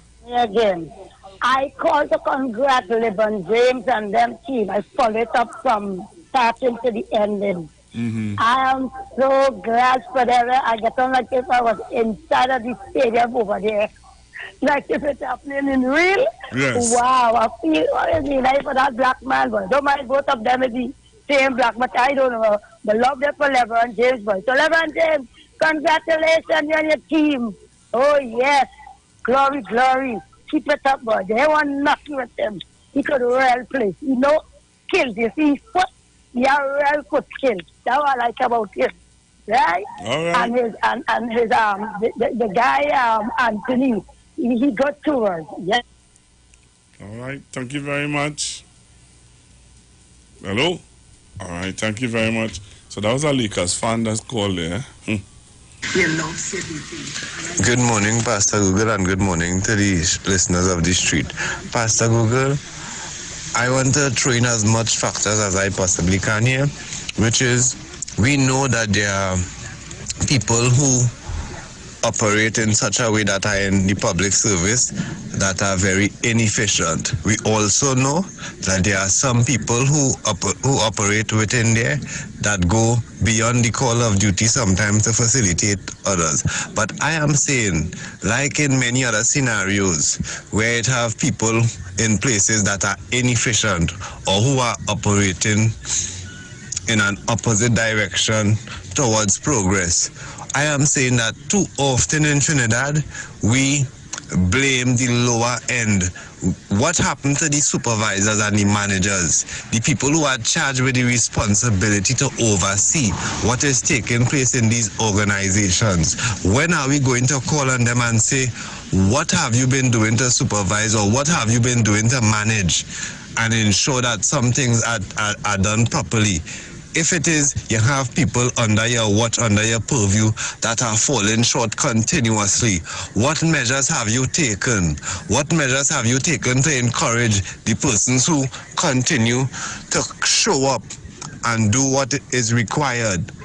I think that is the direction, and those are the folks that we need to look at, because we have been paying people in supervisory and management positions in all different types of industries all over this country, but I am yet to see they give an account for their stewardship, the supervisors and managers. That is. Thank you very much, sir. Hello, good afternoon. Good afternoon again, Pastor Google. Hi, afternoon. I want to say, as a past public officer, I am so ashamed, because I know I did my due. But yes, it happens, because sometimes I wonder, well, was I working myself when I was in the public service? Because some places you go, and not only in the public service, Pastor Google, up to Saturday, myself and my family, we were talking about that. We need an overall customer service training in this country, private and public sector. Because you go into certain stores or certain places, you don't want people on your back watching you like if you're going to thief. But at least welcome me and ask, can I help you? What can I help you with today? And if you say, well, all right, I'm just looking, to see what's new, what happened, leave you alone. And if you need help, say, well, if you need help, just call on me. They watch you. Saturday we've been out there looking for certain things, and the people you ask them in a department store, do you all have so-and-so? Yes, look it over in the corner there. And the woman stand up right where she was standing. And we see, but we can't find, matching sides to whatever we are looking for. Well, if you see there, we have. That is all. Whatever out there is all we have. I mean, you move from the spot you were in. What kind of thing is this? Some places you go, you feel unwelcome. And generally, we don't have a good customer service in this country. For example, I always quarreling about the union. I was in the PSA when I was working, and when I realized every time we fight for a pay increase, the public service used to up their dues. I say, you know what? Hell no. I say, I'll go in and put it in the unit trust, because they ain't doing anything. They're not calling a training program. They're not doing anything. They're just money, money, money, more money. We want more money. And then some will go and demonstrate, others won't. And then when everybody get the dues, there is the money, there is the dues, and they settle for that. What happens to the trading? Or you can't leave everything up to the government, and this is for the public sector I'm talking about now. You can't leave everything. There are unions. What are you doing? Only collecting the dues when the man come and doing go heaven and you don't know what they're doing with it. Heaven alone knows what all you're doing with the money. So we need, that is something public and private, because some of the private places are very dirty with their attitude too. So we need general public service behavior. And you know, when you realize when public service in Trinidad and Tobago bad, when you travel. If you're a regular traveler and you know about traveling abroad, you will know how public service in Trinidad and Tobago stinks. Thank you, Pastor Google. Thank you very much. You know, and what the caller said there is very true. Eh? When you live outside and when you travel outside, you really realize, hey, you know what? We need to fix what we have, right? We have some good and we have some bad in Trinidad and Tobago, and we need to fix it. Somebody, let me see, these messages moving so fast. Somebody from Freeport in the house, somebody who says, calling from Couva, but I am in Sawa. Okay. Pastor Google, football really suffering in TNT. I have a son who get called from football in the US next year, and U23, okay, in TNT, and it's a lock. It looks like it is okay in jeopardy. Okay. Interesting. So there's something I was going to do just now there, and I just saw that football thing and it threw me off a little bit. Oh, I want to play something for you guys. Listen to this. You think Trinidad bad? Wait, you will hear something here. Listen to this, Trinidad and Tobago. Right? This is the Prime Minister of the UK. I want you to hear what he has to say. In recent months, we have worked with local leaders to counter local spikes with targeted restrictions. But this local approach has inevitably produced different sets of rules in different parts of the country that are now complex to understand and to enforce. So, just as we simplified our national rules with the rule of 6, we will now simplify and standardize our local rules by introducing a 3-tiered system of local COVID alert levels in England, set at medium, high, and very high. The medium alert level will cover most of the country, and will consist of the current national measures. This includes the rule of 6 and the closure of hospitality at 10 p.m. See, you all hear that? In the UK, closure of hospitality at 10 p.m. and a rule of 6 persons. 6. Dr. Rowley said 10. 20 for funeral. 6 in the UK. 6. And there are spikes, he says. In Liverpool City region, there are very high COVID-19 spikes. All right? Trinidad and Tobago, we need to be thankful, you know. Let me take this call. Hello, good morning. Good afternoon, sorry. Good afternoon, Pastor Google. Good afternoon. On the question of service, you know, I have been listening to the callers and agree with them. I think throughout the country we need to have an improvement. But and I don't even maybe when you travel it's glaring. Yes. But it's really bad. I am not when I go to places and I am not happy with the service, I just think about the service that I would like to get, because I am in a service oriented profession. And I give the service that I would like to get. And if we go about our business that way, service would be much improved. you don't like when you go for service, you don't get what you expect. But when you have to give service, you're not giving the best. If you give the service you would like to get, then I think it would be much improved. You know? Yeah, that's what I have to say about it. It needs great. The only place you get service in this country, I say, is like a diet or the Hilton. That's what I equate it to. Yeah. Really? You think so? Okay, sir. Yeah. You hardly get the service that you should receive for your patronage. Yeah. Mm-hmm. Yeah. All right, thank you. So I thank you. You do a great job. I listen to you all the time. You do a great job. And you were sorely missed when you were not there. Thank you very much. I appreciate have that. A good day. Same to you. Yeah. Thanks for calling. Bye-bye. Yeah, bye-bye. You know, I wanted to change the discussion for just a moment. There is this outcry in Jamaica against the vaccine. I don't know how many of you would have heard some videos that has been making its rounds around social media. All right, let me take this foreign call. Hello, good morning. Good afternoon. Pastor Google, good afternoon. Good afternoon. You know what I think is the problem in Trinidad? I'm a born Trini. And I went away with the same kind of attitude, and I looked at how the people operating, and you have to follow suit. The problem in Trinidad is management in all the governments. So you see, management, the people who are in charge of the people who are doing the job, that's the big problem in Trinidad. And most Trinidadians they're supposed to give them customer service training.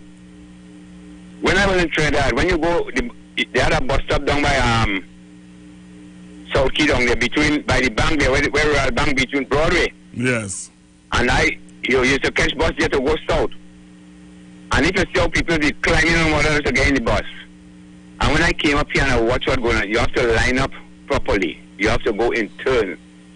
I say, what the hell we are doing in Trinidad? And this is the problem. Nobody have discipline on how to do anything. They need to be trained. The government needs to send people for customer service training. Now, I was listening some time ago to say when you go somewhere and lunchtime, the place shut down. Why can't they have somebody come in 8 o'clock, one come in 9, so the person who come in 8 o'clock go to lunch at 12, and the other person go in there and cash in. And these are all the things that I heard what Dr. Rowley said, and he's quite right. But everything he says is a problem with the opposition and everybody down in Trinidad. And the man is right smack dab on the button.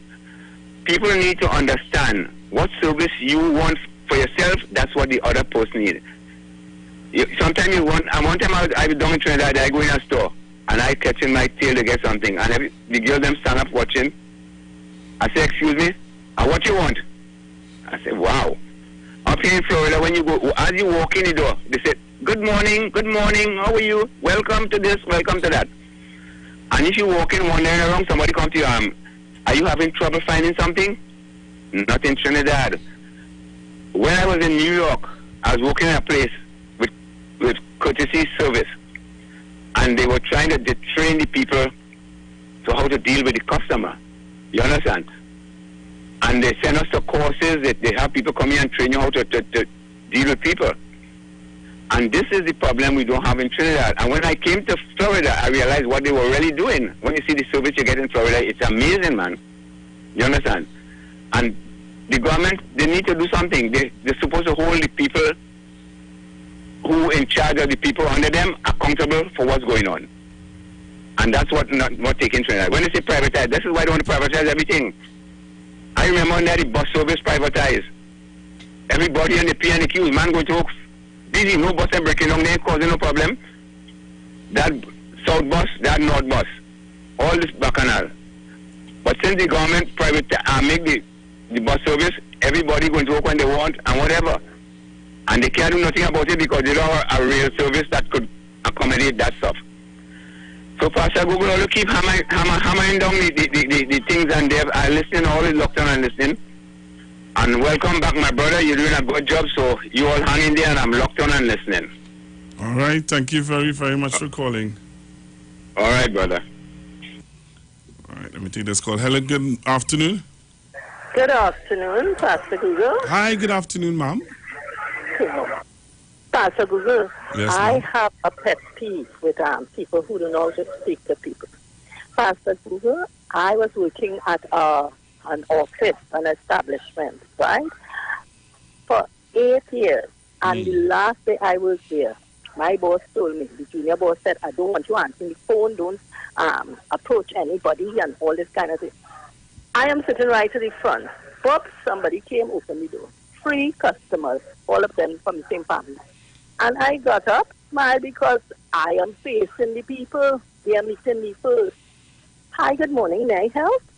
And here now, although it was my last day, I got glowing reports from those people. The boss man stand up and watching me because he got to remember he told me not to speak to anybody.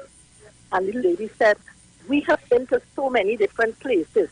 And you see, this young lady, she's a gem. Keep her. You know why that happened? Because I had loved my job. I liked what I was doing. Although that same boss was doing wrong to me. And I know it was coming down, so I leave him. I did what I had to do. I want you to treat me good wherever I go, and I will treat people good. You could come in dressed like a millionaire, or you come in like a pauper. You used to get the same approach from me. And that is what a lot of people need. They don't like the job they're in. Plus, they just figure that, look, I could treat you and say, hey, you looking like you, nah, you have that. No, it's not so. And another thing with the union, some people were saying that they need to get rid of unions. Because of that same place there, I was able to get what was receiving to me. Otherwise, if I didn't go with the union, I would have only gotten 3 months' salary instead of my 8 years service. They gave me enough time to join a union for 3 months where they could have represented me, not for raising salary and all this thing, but for wrongful dismissal. So the unions just have to take stock of themselves. I listened to Ms. Batiste this morning, and it's a lot they have to deal with. And we have to get people who accountability and, transparency and so on, and innovativeness. What they could do for their clients, the workers who put in their money into that thing. So that's all I have to say. Some people are born with this kind of thing. And the minute I go any place, or even on the radio, and I call in, from the answer that the person gives me, I could tell that, oh God, the person saying, you see, you make it. You have to have something. Yeah, no, I am telling you, don't care how nice you try to put it past a Google, I will pick up on you. Because I am always aware of how you treat people, your body language. Yes. Sometimes if you're within the person, that the person could see you, just the shifting of the eye, you can know that that person not really interested in what I'm saying, So, and that's what a lot of us need. So that's my 10 cents here. Okay? Thank you very much for calling. Thank you. Okay, Bye. bye. All right, so I want to play something for you, Trinidad and Tobago, and I want to thank the caller for calling in and all the other callers for calling in and weighing in on the discussion today on what the Prime Minister would have said on Saturday. We continue talking about it, but in between, I want to give you some hot topics that is on social media. So one of the hot topics on social media is the response of Jamaicans to the vaccine. I want you to listen to a response from a Jamaican. Listen to this man, eh? Shame! Shame on y'all! Dr. Christopher Tufton, shame! Shame on y'all! Prime Minister of Jamaica, shame on y'all! Shame! We ain't no guinea pig. Jamaicans ain't no guinea pig. Shame! What are y'all doing? Y'all don't love life? Life! We say life! We love life! Shame! For money, for what? For power? No! It's a disgrace! Jamaicans are good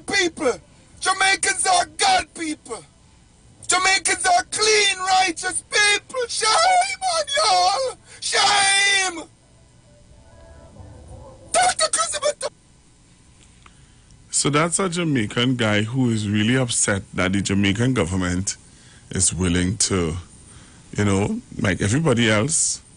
And I'm seeing also where there are some pastors in Trinidad who is against the vaccine coming here. I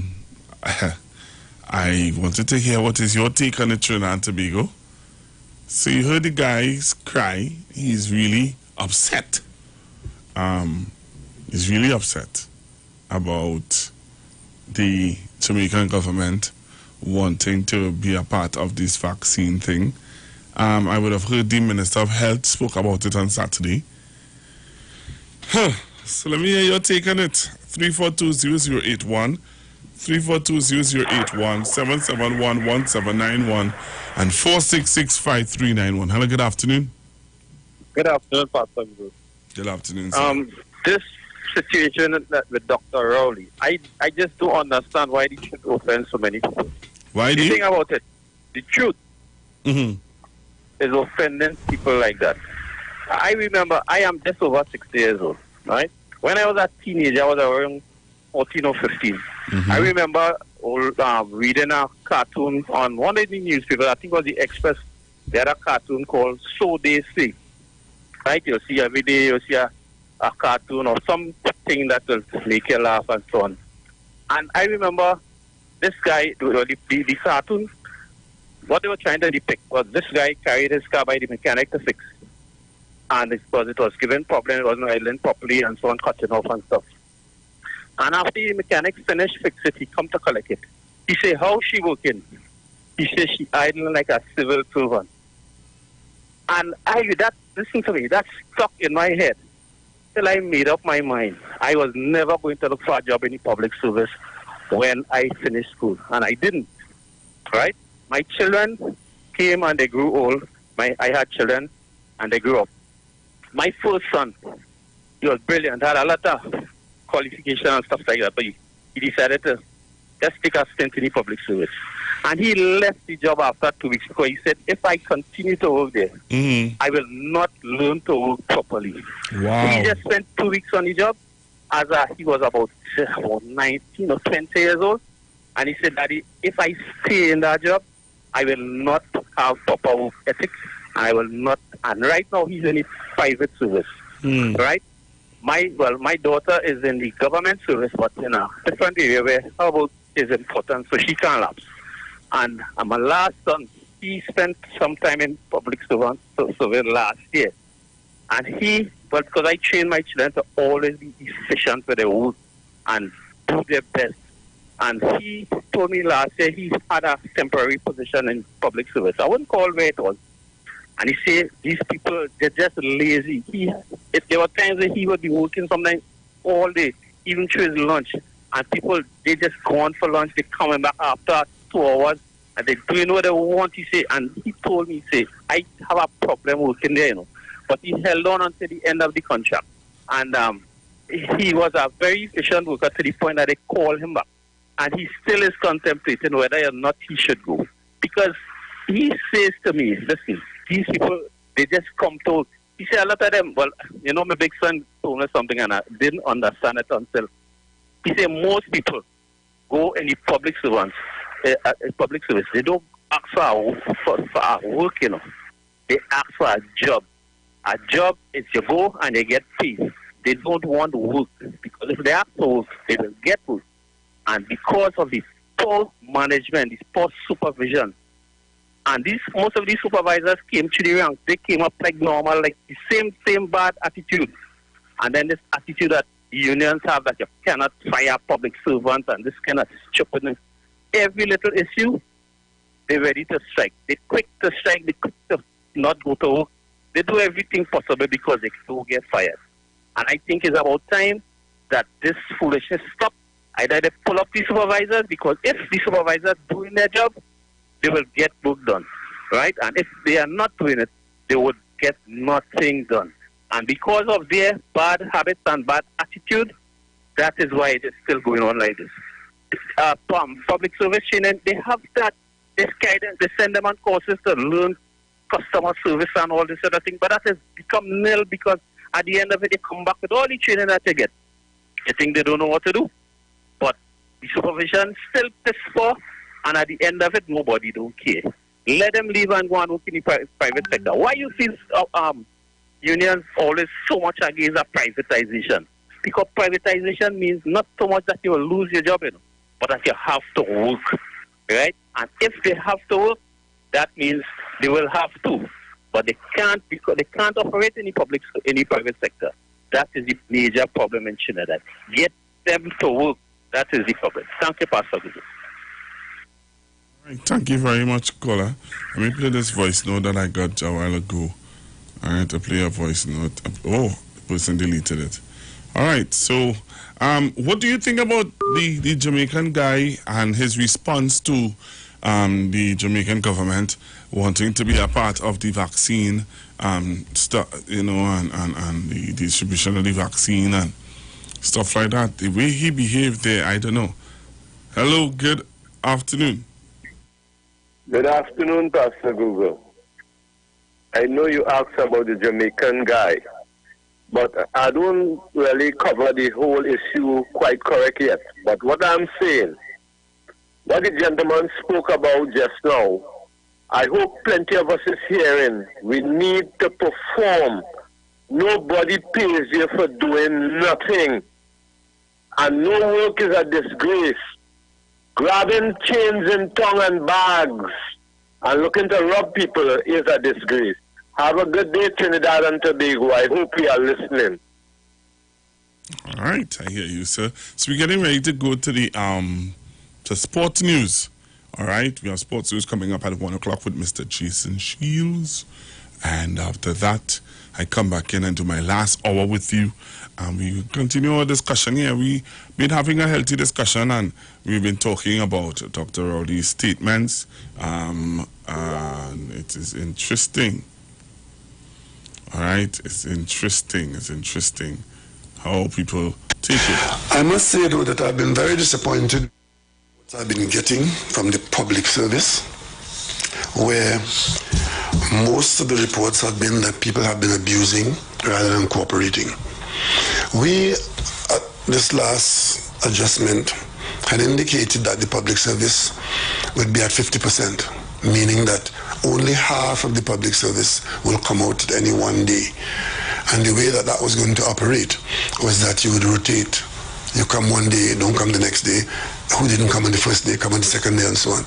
The reports are, by and large, that the very weak management has not taken charge of that situation, and that persons have been abusing it to the extent that where a department that should have 30 people end up with 8. Some people have not bothered to even come out. Some people have not bothered to see who come out, and it's like a general free-for-all. That is not what we intended. We expected a greater responsibility, because what we have done, there are tens of thousands of public servants, and the government took the position to leave the private sector to be productive and full with their staff, but the government took the responsibility to pay full pay to staff, half of which would stay home, and the other half would come out. And of course, to be fair to the staff, not one set of people doing all the work all the time, so you rotate and come out. And that has not been happening, because people have just not been cooperating. But we still need to reduce the amount of people that are out there interacting. So there's still a need to not have the full public service out. So what do? We will continue to require a 50% rotation in the public service. And to do that, we will ask the head of the public service to instruct his immediate subordinates, meaning other PSs and his department, to ensure that a written roster is kept. Hold me through the night, hold me, my Jesus, take the wheel, take the steering wheel, hold me, God, this the balance wheel, bang! What's up, it's your boy JD, and we are coming down to the Iowa stage, 8 p.m., 14th of October. I said we because I'm not coming alone, I'm coming with my girl Nisa, and we go blaze a fire in Jesus' name down in the Iowa streaming from my page on Facebook, JD's Vlog. Or you can check it out on Facebook as well, streaming from Neil Iowa George on Facebook, YouTube, Iowa TV, and from Instagram, Iowa George. You know, looking like this, because I want all you to get all the information for the social. We're going to have a real good time. But I'm going to tell you something, it's going to be look to the person next to you and say, hallelujah, I'm not going to miss the hour stage. Get ready. Get ready. We're going to have a good time in the Lord. Amen. Streaming live on Instagram at Iowa George, Facebook Neil Iowa George, and YouTube Iowa TV. It's Iowa Stage. I love the bass and guitar. I want parang forever. Yes, my friend invited me to a parang party. It was an all-inclusive soca parang party. And when I reached here, music at me leisure.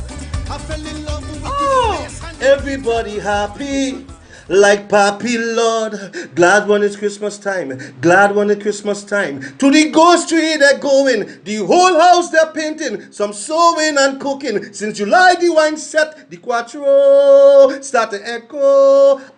It's your boy Daddy Chiny, aka the crossover artist, aka the Parangero. And here we're going on. You can catch me live in the Parang Jam, one-on-one on Iowa Stage, 8 p.m. 7th of November, streaming live on my Facebook page, Ricardo Melville, yes, my government name, on Instagram at Daddy Chiny, and on Facebook at Neil Iowa George, also on YouTube on Iowa TV, and Instagram at Iowa George. Tell a friend.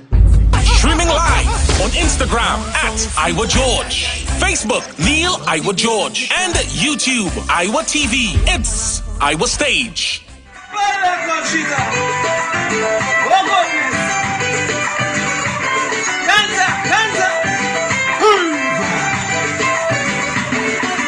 Hi, this is your boy Ninja. Don't hide your Christmas behind a mask. You can catch me live one-on-one on Iowa George Stage on Saturday the 31st of October at 8 p.m. Live streaming on Facebook, YouTube, and Instagram. So make sure to come on, make a contribution. So this is a bad one. And make sure, go para from home. Enter, Bana Muchacha. Streaming live on Instagram at Iowa George, Facebook Neil Iowa George, and YouTube Iowa TV. It's Iowa Stage. For an appointment, please call or WhatsApp 1-868-398-8282 or visit our Facebook page. Remember, your health is our responsibility at Nature's Touch. Keeping your micro, small, or medium-sized business connected is more important than ever. Whether it's in the office, in the waiting room, or between the aisles, there is a solution for you. Keep yourself and your customers online with unlimited internet and Wi-Fi access, and get 24/7 technical support. With a personalized account manager, there's always someone to advise you as your business grows and your needs change. Starting from $199 per month, pay a year in advance and get 3 months absolutely free with our convenient online and offline payment options. So don't wait. Call us today at 320-8006. Green Dot, improving and simplifying lives. Hold me through the night, hold me, my Jesus. Take the wheel, take the steering wheel. Hold me, God, this the balance wheel. Bang! What's up? It's your boy JD, and we are coming down to the Iowa Stage, 8 p.m. 14th of October. I said we because I'm not coming alone. I'm coming with my girl Nisa, and we go blaze that fire in Jesus' name down in the Iowa. Streaming from my page on Facebook, JD's Vlog. Or you can check it out on Facebook as well. Streaming from Neil Iowa George on Facebook, YouTube, Iowa TV, and from Instagram, Iowa George. It's not looking like this because I want all you to get all the information for the social. We're going to have a real good time. But I'm going to tell you something. Look to the person next to you and say, hallelujah, I'm not going to miss the Iowa Stage. Get ready, get ready, get ready. Get ready, get ready, get ready. We're going to have a good time in the Lord, amen. Streaming live on Instagram at Iowa George, Facebook Neil Iowa George, and YouTube Iowa TV. It's Iowa Stage.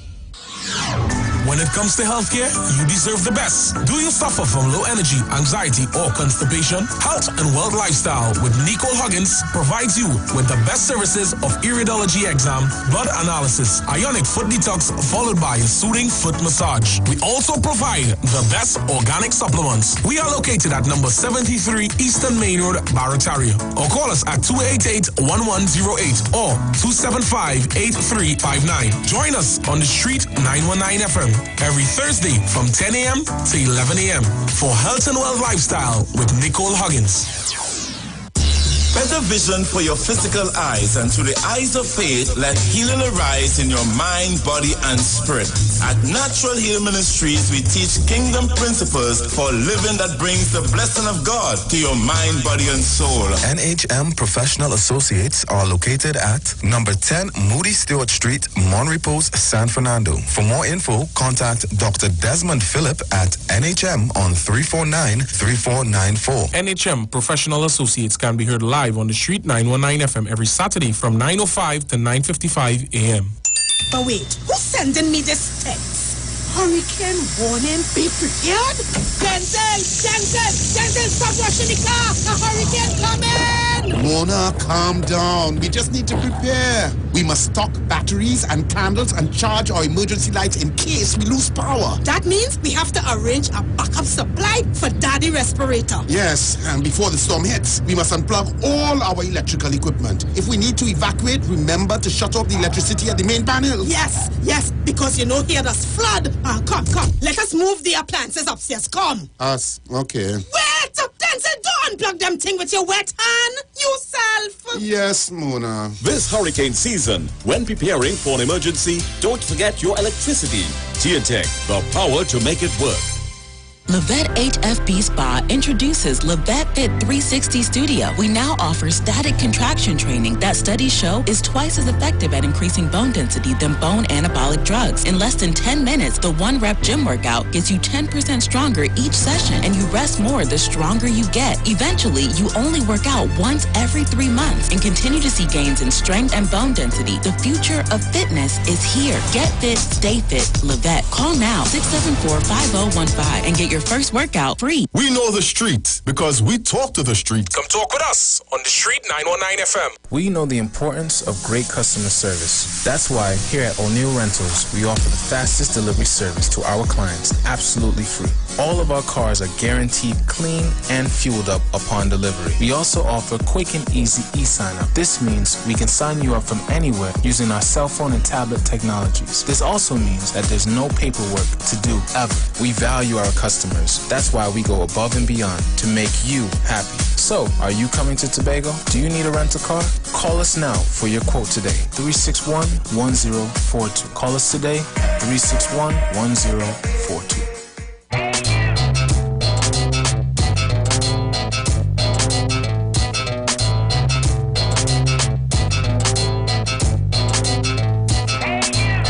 Good afternoon. It's time for the Street Sport Report, courtesy O'Neill Car Rentals of Tobago. Renting a car in Tobago is as easy as calling 361-1042. And a bit of news with West Indian batsman Chris Gayle was hospitalized on Saturday in the United Arab Emirates, presumably as a consequence of food poisoning last week.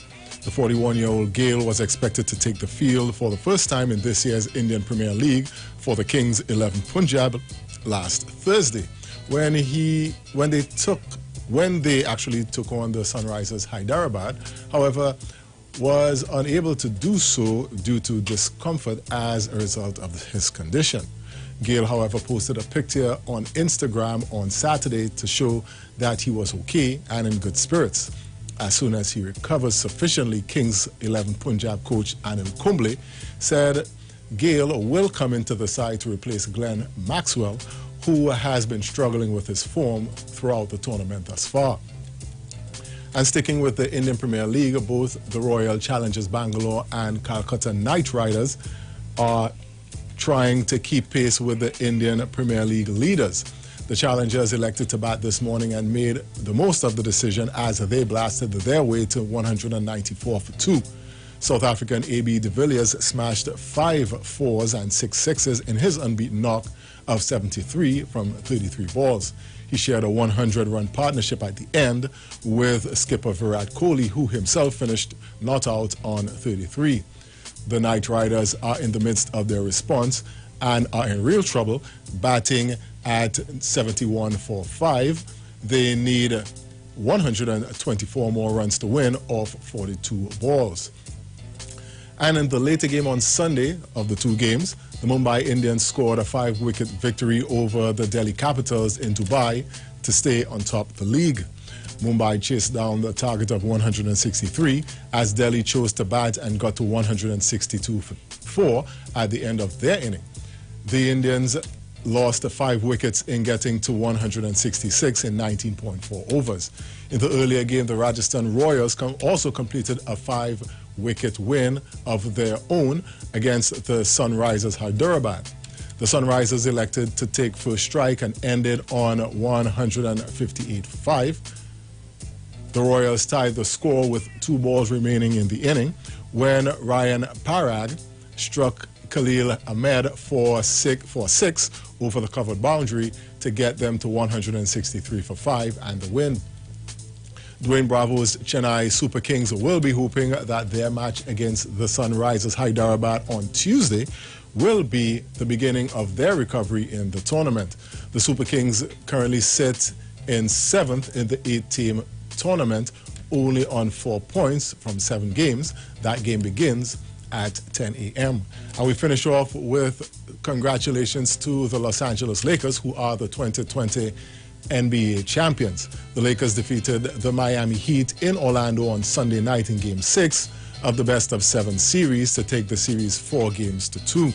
The championship is the 17th for the Lakers, tying them with the Boston Celtics for the most all-time.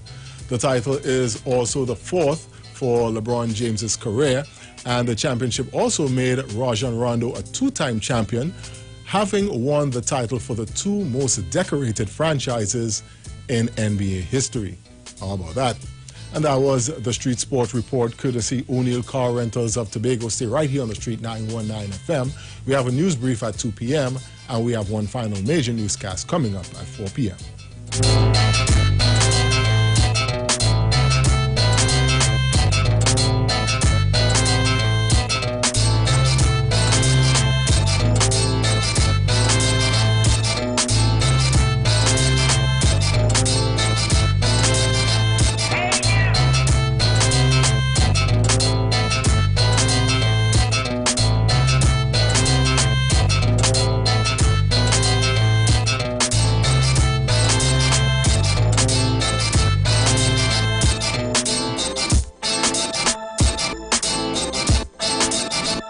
We know the importance of great customer service. That's why here at O'Neill Rentals, we offer the fastest delivery service to our clients absolutely free. All of our cars are guaranteed clean and fueled up upon delivery. We also offer quick and easy e-sign-up. This means we can sign you up from anywhere using our cell phone and tablet technologies. This also means that there's no paperwork to do ever. We value our customers. That's why we go above and beyond to make you happy. So, are you coming to Tobago? Do you need a rental car? Call us now for your quote today. 361-1042. Call us today, 361-1042.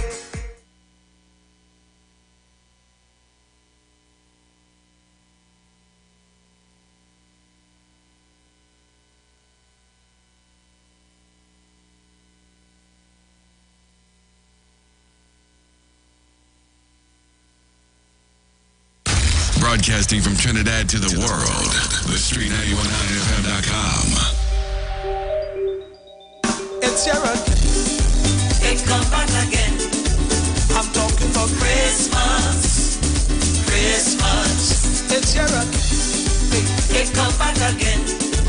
I'm talking about Christmas. It's the time of year when everyone remembers Christ was born. When love and joy fills the atmosphere, which is really not the norm. Friends, family, and well-wishers, they're greeting everyone. When Christmas time is over, with the beloved thing gone. It's your it come back again. I'm talking about Christmas. It's your it Broadcasting from Trinidad to the world. Street919FM.com. It's your rock. It come back again. I'm talking about Christmas. Christmas. It's your rock. It come back again. I'm talking about Christmas. Christmas. It's the time of year when everyone remembers Christ was born. When love and joy fills the atmosphere, which is really not the norm. Friends, family, and well-wishers, they're greeting everyone. When Christmas time is over, within the loving gone, it's gone, it's gone, it's gone, it's gone. It's here again. It come back again. I'm talking about Christmas. Christmas. It's here again. It come back again. I'm talking about Christmas. Christmas. I am hopeful that things will change and be loved indeed and true.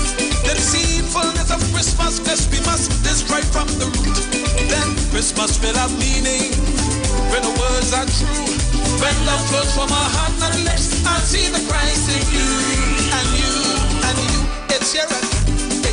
It come back again. I'm talking about Christmas. Christmas. It's here again. It come back again. I'm talking about Christmas. Christmas.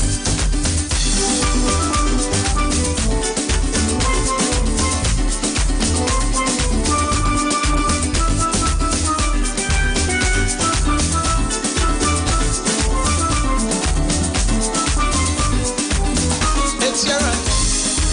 It come back again. I'm talking about Christmas. Yes, Christmas. It's here again. It come back again. Again. I'm talking about Christmas. Christmas. We have blessed my friends in this country with a rainbow society. Africans, Indians, Syrians, Chinese, that's a reality. So leave race off for Boxing Day. Let's renew our minds. I'm certain when we change our ways, when we go, we'll be on the climb. It's here again. It come back again. I'm talking about Christmas. Hey, Christmas. It's here again. It come back again. I'm talking about Christmas. Christmas.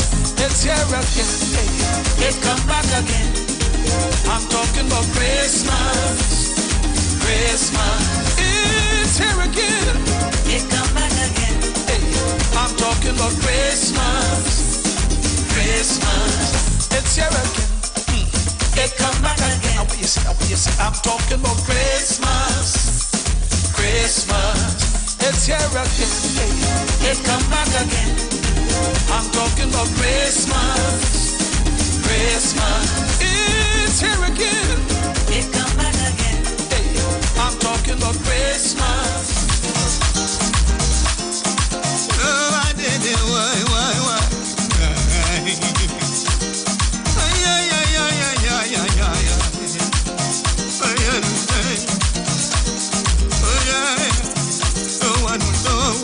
No, in my head.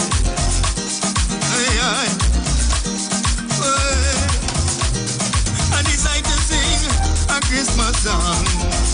But in this one, it's the parents I want to want.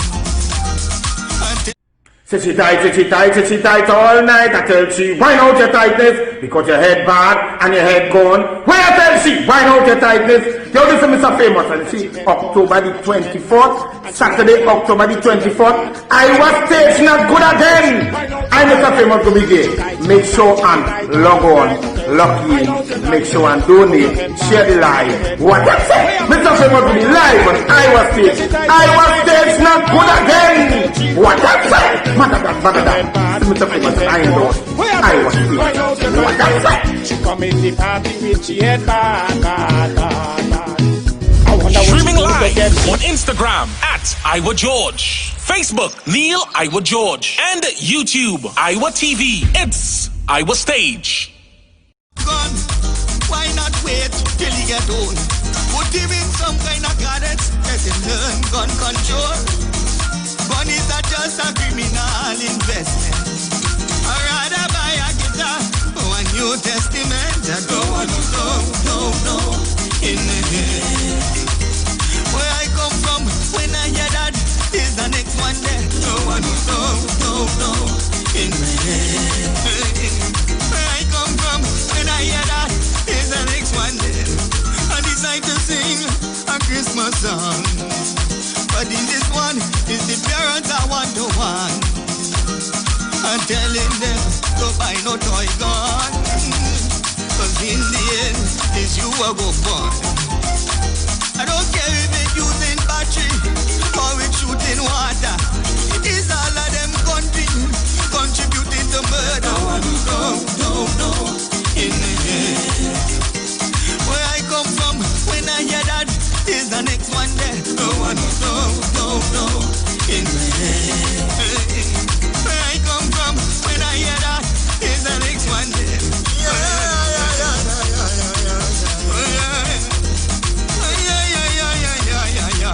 Don't buy no gun for the child.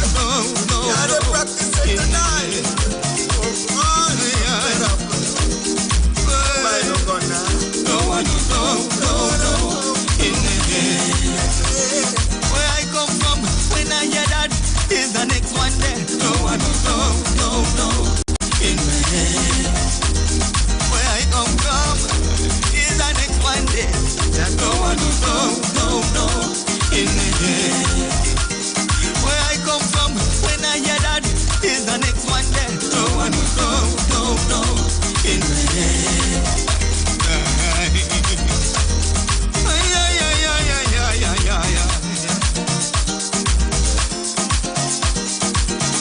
Jara Nurse, yeah man. So I'm back with you, Trinidad and Tobago. I'm back with you here on the street, 919 FM. And it's always a pleasure to be here with you. And it's coming down to my last hour with you here. Here until 2 o'clock. After that, you have Miss Juliet TV. And after that, you have Miss Aisha Wells. And after that, I can't remember right now. All right, so, so we were talking today. I think I played you back before we went on the sports news. I played back for you what Dr. Rowley would have said. And you heard the response. But I am hearing that there is a response from Watson Duke. And I also am hearing that there is a response from Mr. Oral Saunders. So, I go back to the phone lines. Let me take this call. Hello, good afternoon. Hello, good afternoon. Hello, you hear me, Pastor Gogo? Yes, sir. All right, sir. Now, I have one little problem with what I heard with the response with Mr. Duke. And it's very depressing what I heard.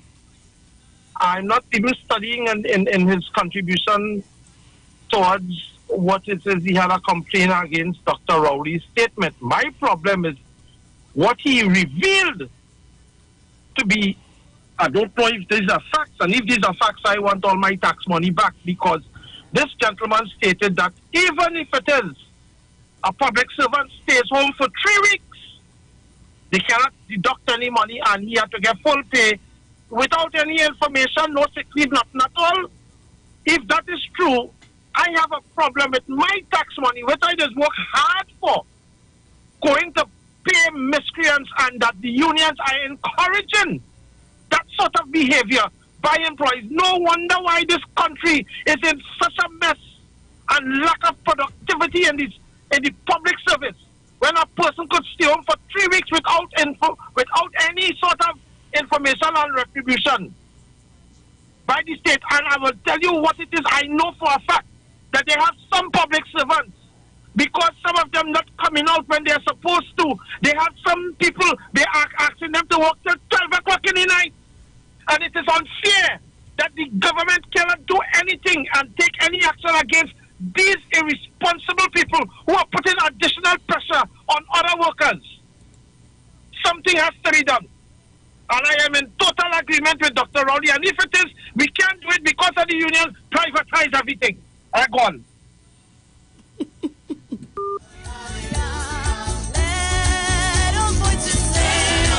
Let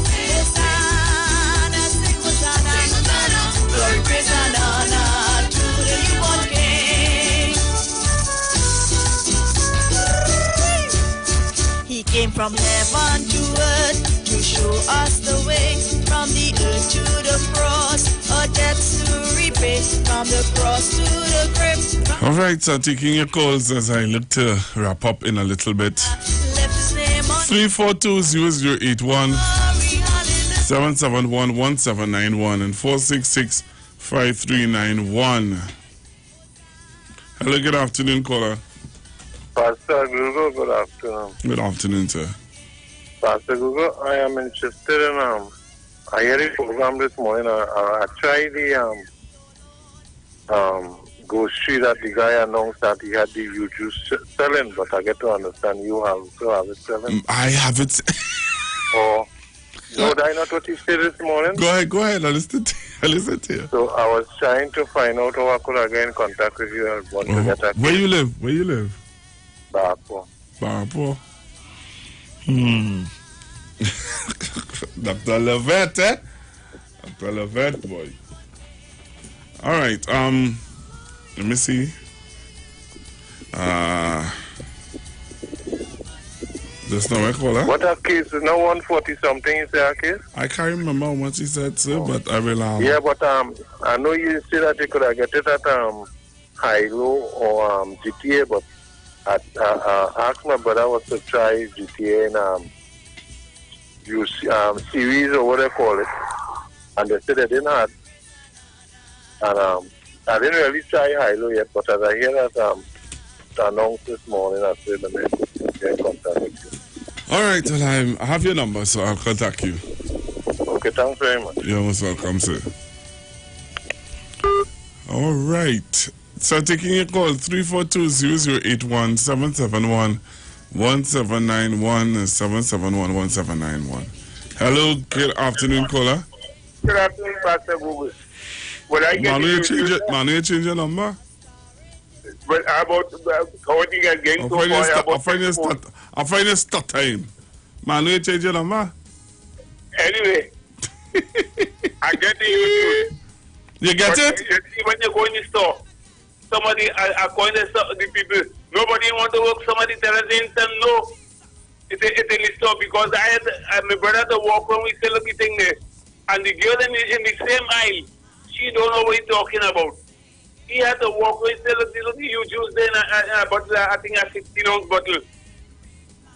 Listen, some of them don't want to work. It's in the aisle itself and they don't know what it is. So we get that Valpark, we was in Valpark. We get Valpark. And it also at Massey store too. It's in the eyes and they themselves know them packing it and they themselves know they're packing and to know they're packing. Pastor Google. I hear you. You see, I know you're going on for a thing, but see, I went to the hospital, you know, they give me to tell me come back next 2 weeks to make an appointment. Come back next 2 weeks, you know, to make an appointment. In the X-ray area. I want to talk there. I say, tell me come back there. So, honest to God, so we think I tell you. You hear what I tell you? Come back next week to make an appointment. Think that kind of attitude. So wait, just tell Manu, So, how she tell it? She told you, come back in 2 weeks to make your appointment. Next 2 weeks. Right. Honest to God, I'm telling you. Right. So when you ask her, we say come back in 2 weeks. I said, them to come back next 2 weeks to make an appointment. So, the attitude. So we think I tell you.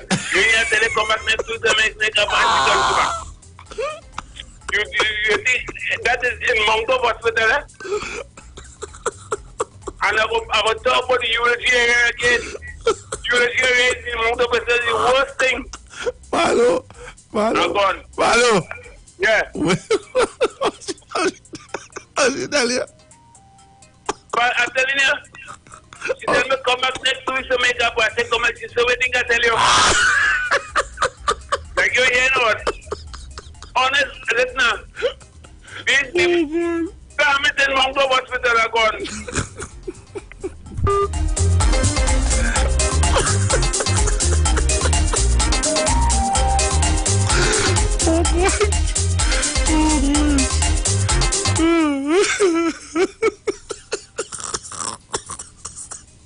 She tell us what tell you? Come on. Hey. Something wrong with me, you know. I tell you, something wrong with me, yes. Hello, good afternoon. Yeah, good afternoon, Pastor Google. Oh, gosh. Mano had it. Mano say, she tell him, come next 2 weeks to make an appointment. So Mano say, actually, wait say, come next 2 weeks. He said, I want to tell you. I read madness, you know. I said that madness, that's direct. Because when the man there already, I can't give him a date to come back. He had to come back 2 weeks to make an appointment. Then, my man, I said that's madness. Only in Trinidad. Yeah. You could get them things when you had, and you be walking, that was the walking. Dr. Williams and Dr. Rowley said, he said some of them, they only work place. They're working by the day, they don't get paid. They're going on the street, you know, placard, all kind of things, demonstrating, and they're working. These things is real, you know. These things is not a joke in Trinidad. I tell you, I never see that. I waited a year and 10 months now just to get a transfer from their old address where I was. To send my letter to a new address, you know. Yeah. A year and 10 months, you know. Pastor Google, when you go into Tunapuna, I will wait down there for you. Because I have papers, I have all my, I have to keep records, you know. Don't worry, I'm making a day. I don't know the day. I don't know the day I'm going. I don't know the date I'm going down there already. I don't plan to go because I got so much messages about this Tunapuna office. That's sick place. That's sick place. So I'm gonna check them out. All right, Andrew. Let me take the next call. Hello, good afternoon. Hello, good afternoon. Good afternoon, sir. Which time call? Hey, where you calling me from? I'm calling from Lower Santa Cruz. All right, thank you very much for calling. Well, boy, this is a birthday gift. Today is my birthday. Hey, well, happy birthday to you, man, on behalf of the management and staff of the Street 919 FM. 77 years. 77 years, man. Eating up quite a lot of calendar. Okay. I listen to your program on this program. Listen to you, Dr. Google, aren't you? Yes, I am. I listened to a program where you conducted a doctor. No, but you were in the program where a gentleman called you and said that you should work late because the bus didn't come and the next bus didn't come. And he hadn't the option of driving his own car because he doesn't have a car. So cars were difficult. Cars have been difficult to come by. Mm-hmm. The government has broadcast to 4 years, move it from 6, bring it to 4, and now they bring it to 3. Mm-hmm. If he had a car, he would reach work in time. Oh yes, I remember that. A young man called you and he said that the public transport is terrible. Right, I understand that. But he is saying to rectify him reaching the work late, so him to have a car. And I am saying something is wrong with his math. As I said, I'm 77. I was 48. I do 2 things in my life. I read quite a lot. And I travel. I had the opportunity to travel quite a lot. Not America for every Labor Day. I did Europe. I did America also. My dear son, buying a car is not the answer to his problem. The public transport must be rectified. And we must push for that. Because when he buy a car and all the people who was late for work that day, they all buy a car, he will only wish to wake up at 8. He used to work 9 o'clock. I don't know where these guys are. The public transport does not work good. I know that I agree with that. It is sickening because the wrong people in the right place, Dr. Google. What I have done in all the countries I went to, the 7 big countries, I get up in the morning and go to work like anybody else because I watch the situation, what takes you to work. Transport, as you should know, is the second most important thing in the economy after human beings. My uncle, who lives in England, and he's dead now, his wife had a private car, and she had to go across town, and he had a taxi near the drop off because she couldn't go across town with her non-commercial vehicle. Because it is, and when if she had to go across town after 9 o'clock, she has to have pay a congestional tax. The public transport at 9 o'clock operates in a multiple travel, singular fare, this is in London, singular fare from 9 o'clock till about 3. So you could go home, go online, go home, go online, on the same fare you pay until about 6 o'clock. So they encourage people, after putting a conditional tax on the non-commercial vehicle, they give you an option you could travel multiple times the singular fare. There's no free cool to old people. This nonsense they come here with, this dotishness. I've never been to a country where that happens. Free cool, reduced fare. Right now, Sweden has more people coming to work because they have borders into Sweden than people living there, causing congestion. You know what they're doing? They're building massive car parks on their borders and upgrading the national transport and traveling free. In Holland, you ride a bike, you take the tram car, you take the train, you take the boat, or you walk. So this guy we're talking about, he wants to get car so he could reach to work early. He had mathematically talking sense. Because eventually, they'll be walking on top of cars, to get where you have to go. Thank you, good answer. All right. Thank you very much for your call. Hello, good afternoon. Well, I say good afternoon to you, Pastor Google. Good afternoon.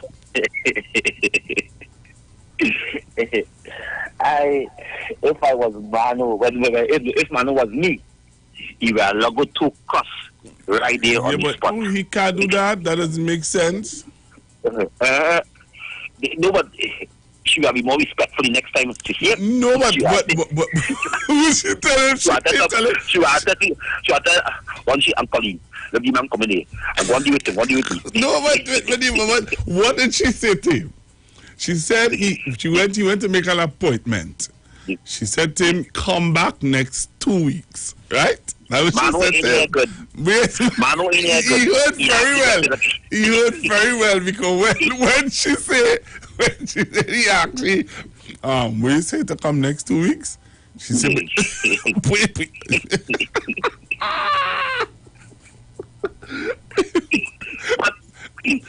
Let me tell you the matter. The matter. Make it clear that Dr. Rowley cannot intimidate no public workers out there in this country. Public workers governed by sick leave. So even if this day they was to assume and tomorrow, if they can come out, they have sick leave, they are casual. So that is one thing the union will fight to make, right? If the sick leave finish and they have no sick leave, but then they could get no pay leave. But once you have sick leave, since 1956, you entitled of a day or two before you bring a medical. If it's to 3 days from your work, you entitled to bring a medical. But you can't 2 weeks. You can't too much weeks. How much days you going home? How much days you going home? They giving you too much. How much days? One day in, one day out. One day in, one day out. Sometimes 2 weeks in, 2 weeks out. Oh gosh. So if this day I get the day off, right? And tomorrow I feel sick. What am I to do? What are you to do? Call in and say you're sick. Well, right. Yes, that is different. That is different. It are people who deliberately stay home. Pastor Google, I think all government places have a policy now. Even if you have the sick leave, you have to call in and say, well, you ain't coming. No question. That's how they call them. So, but the problem is, Pastor Google, no, and I'm making it clear, Dr. Rowdy cannot tell no public will because that the law govern them to stay home. And facts. And Pastor Google, it's going on. It's not the daily pay workers to be blaming. It's the PNM CEOs and the PNM managers, the appointees today in these boards, in these like ministerial boards, ministerial heads, and the top managers. These Dr. Rowdy have to call in these managers and these CEOs who run in these state boards and tighten the belt, because these people these people supposed to make sure the thing go and is that and they will fall. So, because let me ask you this: you think this only happening now? From what I'm hearing, people are saying that this has been a consistent behavior of some public officers. It doesn't matter which government in office. Some public officers have been taking advantage of the system. Well, I must admit, there is some, but one bad experience cannot criticize the whole. I must admit, there is some, of course, in the hospital, in the place, in the medical place, in the corporation, in the agency. Yes, it will have some. But the point is, Pastor Google, the managers and them have to make sure the work go out. And if a manager cannot manage a place, what you giving you over $20,000 a month to do? A chairman of a board, some chairmen get $60,000 and $80,000 a month. Some chairman didn't board. Look, today I observe that there was under the last government, the people partnership, right? There was chairman and managers in certain government in boards and things. You know, they remain still as chairman, as CEO. UNC appointees still remain under Dr. Christopher Rowdy. And if it was the UNC, you think they would have still remain? No, get rid of them. Oh, so the PNM should get rid of them? So we did it. Huh? The PNM should get rid of them? Well, no. Why? Keep them. Why? Because the UNC are still running this country. Kingsley, have a good afternoon. Kingsley, have a good afternoon. You see how you do we balance? You know. No. Go ahead. No, Pastor Google, right? I am telling you, right? It's the first time in history, all governments from Manning days, IQM days, or whatever, bad fun, right?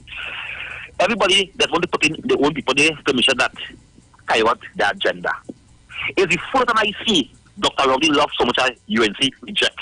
I mean, yeah, Dr. Rowdy love so much of UNC reject. So much of them still running their board of, and I don't put the board on them because if you don't know who's me, but there's plenty of them still operating. Kingsley, I know something. Kingsley, yes. This is a good opportunity for you to see that is just to show you that Dr. Rowdy is not vindictive and he's not. No. Why you wouldn't say that? He's not vindictive, because if he was vindictive, he would have said like how Jack Warner said it when they win. When Jack Warner and they came in 2010, what Jack Warner say? Don't wait for me to move here.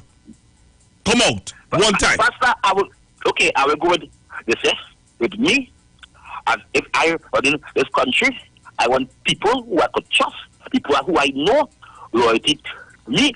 I am not going to put a PNM in a position where I know that PNM have an agenda of a PNM agenda. Thank you very much. All right, Mr. Man. All right, Trinidad and Tobago. It is 20-2. And Miss Juliet Davy is up next.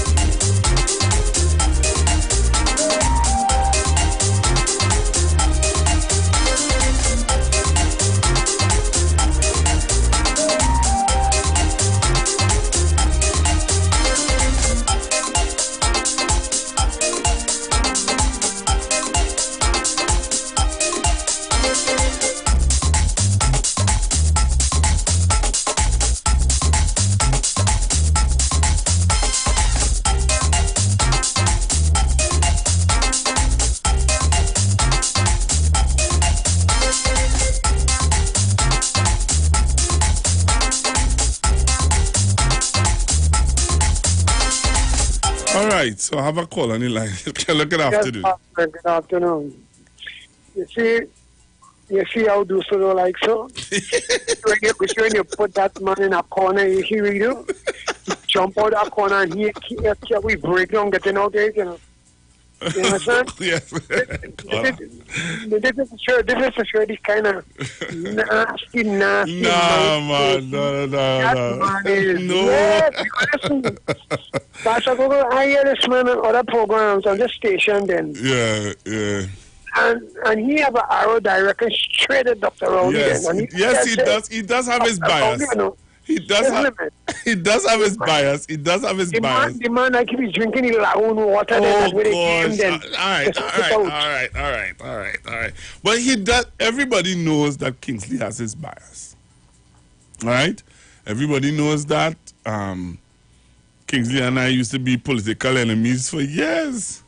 But the very fact that he could call and feel comfortable to call and share his view, and we could discuss, we could agree to disagree, and it tells me that he is politically mature. He has matured politically, where he could feel comfortable to call me and know that I will try to spin whatever he says. But and that, he has his way, and we may not appreciate sometimes the things that he might say. But at the end of the day, we just have to know how to approach it and approach him. All right? So as I said just now, Kingsley and I was political enemies for years. I think for the majority of the PNM in office last year. But he feels comfortable now to give me a buzz and let me know how he feel.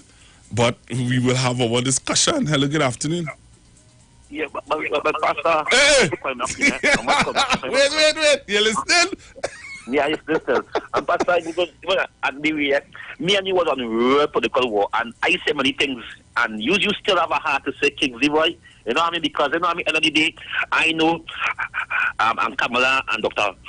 Rowley is friends, and many of the PNM MPs and them there's friends. They talk one another. There's WhatsApp on one another. There's you know what I mean. There's interact when so why I would war you?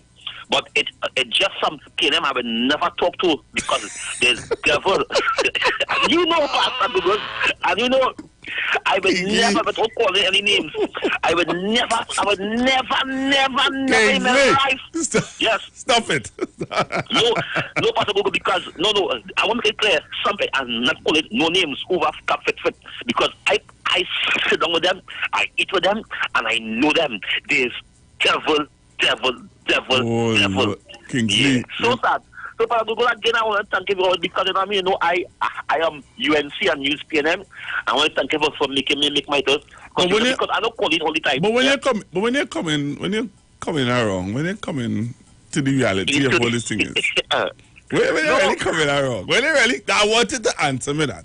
When you really, because I know that this is something upset you because you were not always like this. What it is really upset you so much? Pastor Google, people might want to say Pastor Google, but I've been PNM all my life. Right. 2013. What changed you? What changed you? Pastor Google, since I was 18 years, I tell you, who the first councillor I voted for, I saw that name Peter John from Lavantel. I voted for Marlene twice, twice. I voted for 3 PNM councillors in my life. I could check, I could tell you, God in my witness, and God know. It's the first time, Pastor Google, I ever voted against PNM. It was this election going on. First time in my life, I ever voted against PNM. I was at RP and vote Marlene, right? And so, it's the first time in my life. Because Pastor Google, I was in town. There's many videos, me and Rowley. We walk from Shagaramas. Dr. Rowley, yeah? Dr. Rowley, yeah. Right. Before I know the station, Dr. Rowley. Next station, I'm going to say Rowley, but Dr. Rowley, yeah. Go ahead. So I know what I do. I mean, and these people who are around me know what I do. But, Pastor Google, I got to come in and talk to you and tell you what is it. I can't because the time will time. Because there's so many things, someone to say, maybe time, but I will tell you this, right? Manning did have a philosophy. He would never leave the country undone but he did understand the African community way behind. That is why he opened COSTAT and UTT for the African, because when he realized, because he know the African community was getting victimized to go UWI in St. Augustine. He didn't know that. That is why he created UTT, the University of Trinidad and Tobago, where today many Africans feel proud to be scientists and lecturers inside there, because Africans back in the days was getting problems to go to UWI by St. Augustine. And Manning said, no. Manning also hype, must. He also create small projects for the young African community to do. And that is Manning legacy, and that is what I support. But Google, I know I support Rowdy, so I wouldn't say no more. Thank you very much.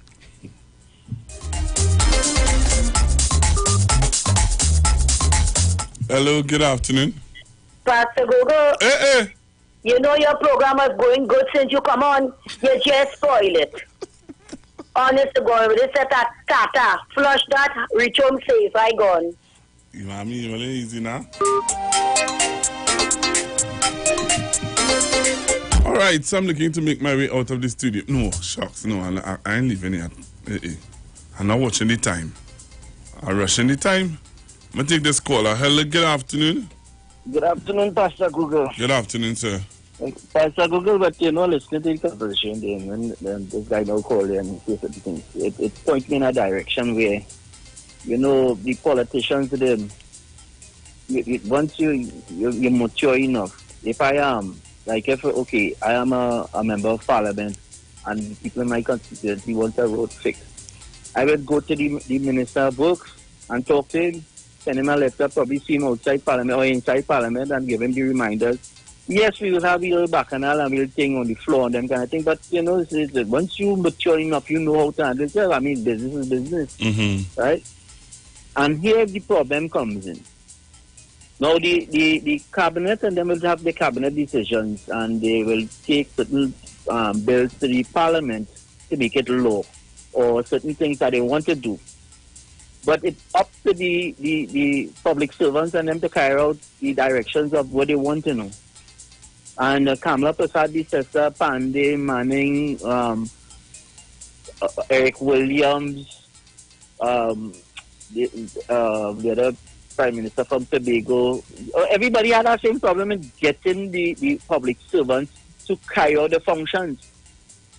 Especially when you have public servants coming to work late, and I'm not talking about all public servants here, but there's a problem in the public service where people are not tardy. They come to work late and they leave early. They get that sweet life and it's going to them, and they work all their life. They make it 33 and 30 years and they bust out and they're gone, and other people will come in, they will come to work, but when they see that happening and thing, and this one and pulling in hand and that thing, if the whole public service get that disarray and everybody like a digital. So a large part of the problems of having policies and them put out in the correct way and even executed or even there is the public servants. I mean, you could pilot all the laws and you could pilot all the things to get the things changed. But the public servants ain't doing it. You're in a mess, you know. And then when you have a union, the largest union of the government, and then this is on the what's due. You see how this man running PSA? You see how this man working in WASA. He has been promoted in WASA, but he does show up there. And he put into a position that is of importance. So you don't have him, because remember he's on half pay or whatever pay from WASA, because you don't have to go to work at WASA because you're representing the union. So he's still being paid by WASA. He's still employed with WASA. Right? But he gets a promotion in a technical and a high area. And he's not there to do the work. And look at WASA in a mess, you know. Because WASA is producing water and giving it out to us and losing money. That is one. The leakage is our next set of problem. And I think WASA staff is over. People question for saying that, but I think they overpaid. Certain aspect of the WASA staff. Laborers and them could do it a little more money. But the top heavy the management and the paying too much folks and all kind of thing with that, because you want the people talk about the politicians and them and the car that they get in. But the public servants must get traveling allowance too, from customs go right back to Wasan, these places, and then once you are traveling, finger, you get that's part of your perks. You get a car and you don't pay for the VAT and everything on it. But that is why, and I'll go back and end it because I want to tie it into what Dr. Rowley said. And Dr. Rowley said that, and that is not a surprise to Trinidad and Tobago. There is a problem that's facing us for the public servants, right? And there's a majority of the public servants who's not pulling the end, and the one who is pulling the end is being overshadowed by the ones who are not pulling the end. So that is why we have that problem, and that is why the ease of doing business in Trinidad is a little difficult, because a simple thing as a license, you catch in your tail. The law stipulates that when you purchase a vehicle, you're purchasing a second-hand vehicle. Like I'm going to purchase a vehicle from you, Pastor Google. First thing needs to be done, we have to go down in license office, get it transferred my name, and I pay you. You could be charged if you didn't transfer on the spot, because let's say you sold me the vehicle and this has been end up in some kind of hit and run and your bouncer in a it's not the road or something. They trace the number. They come into you. And while they're doing the investigation, the police can charge you for not transferring the vehicle. But here what? Because of the pandemic, now you have to go and go up on the internet and say, and then you get some food about a month after you get to do a transfer. Why? There's ways that it can be done, but you don't need the politicians to tell that. That's why we have permanent secretaries, and under them we have other managers on them who is versed in certain things, and the managers and them, they're not getting the workers in them and the supervisors in them to fall in order and for everybody to work as one unit and for things to run smooth. So the whole public service needs to be overhauled. Things need to be done different, and that is what Dr. Ray trying to allude with it. But you see, when you start to interfere with that, now you're getting nothing to do as a politician. Thank you very much, Pastor.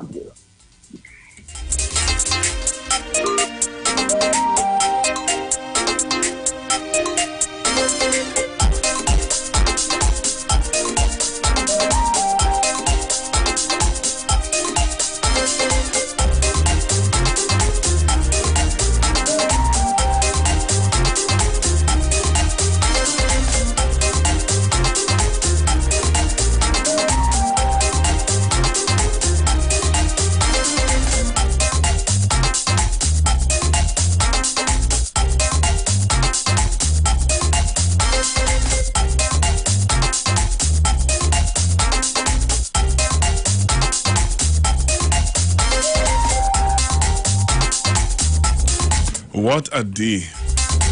You couch up so I'm to you. The place cold? You find so? Well, they don't know where it's cold now. This is beautiful.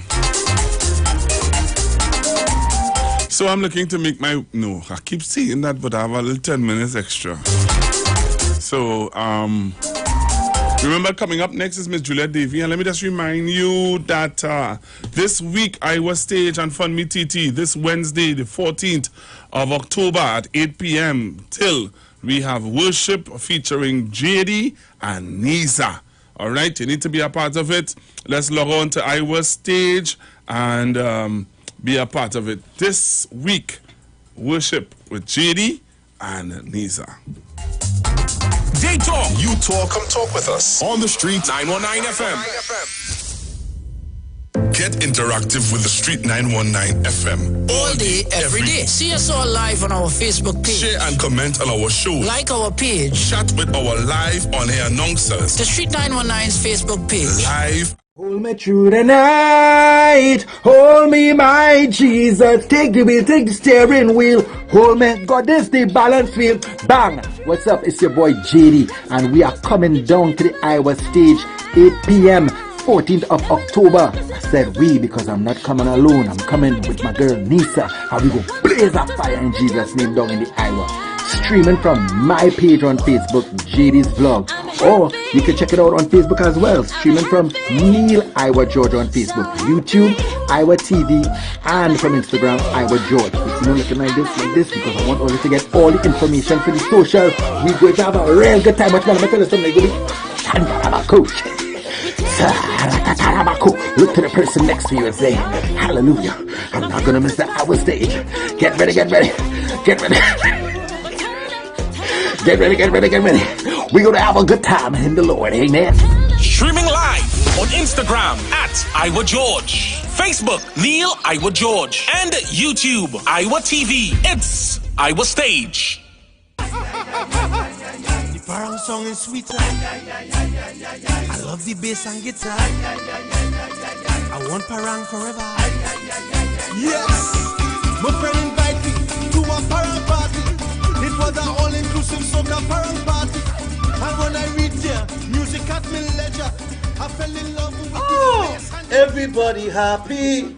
Like Papi Lord, glad when it's Christmas time, glad when it's Christmas time. To the ghost tree they're going, the whole house they're painting, some sewing and cooking. Since July the wine set, the quattro start to echo. Ah, it's your boy Daddy Chinese, aka the crossover artist, aka the Parangdero. And here we're going on. You can catch me live in the Parang Jam, one-on-one on Iowa Stage, 8 p.m. 7th of November, streaming live on my Facebook page, Ricardo Melville, yes, my government name, on Instagram at Daddy Chinese, and on Facebook at Neil Iowa George, also on YouTube on Iowa TV, and Instagram at Iowa George. Tell a friend.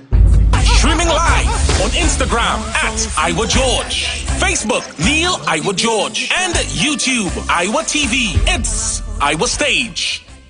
Sit tight all night. I tell she, wind out your tightness, because your head bad and your head gone. Where I tell she, wind out your tightness. Yo, this is Mr. Famous, and see, October the 24th, Saturday, October the 24th, Iowa Stage not good again. I'm Mr. Famous to be gay. Make sure and log on, log in, make sure and donate, share the live. What that's it? Mr. Famous to be live on Iowa Stage. Iowa Stage not good again. What that's it? Mother that. Mr. Famous, I know. Iowa Stage. What that's it? She come in the car.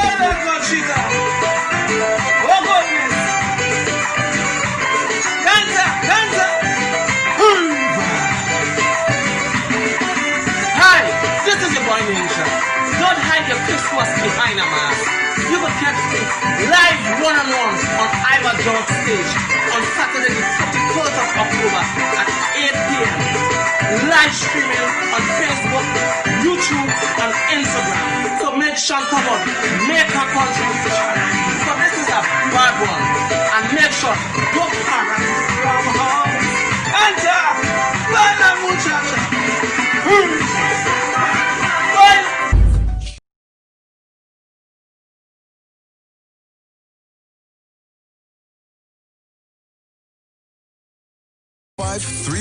For products that cater to all your health needs. For more info, contact 476-7268.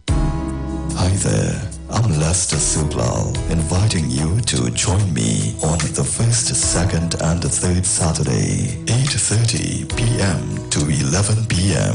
for the program Slow Gospel Music, and on the 4th and 5th Saturday from 8:30 p.m. for an extended version of Slow Gospel Music on Street 91.9 FM.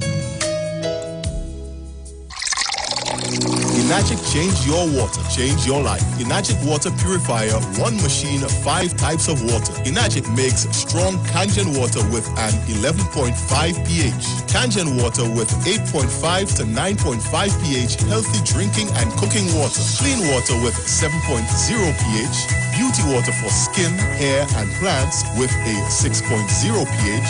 Strong acid water with a 2.5 pH. This water is known to disinfect, kill viruses and bacteria. Listen to the Street 919 FM with Pastor Alkaline John every Tuesday from 11:05 a.m. to noon, and every Wednesday from 8:05 p.m. to 9 p.m. as he talks to you weekly about how to improve your quality of life through purifying and drinking water. For more information, call or WhatsApp Pastor John at 516-286-7079.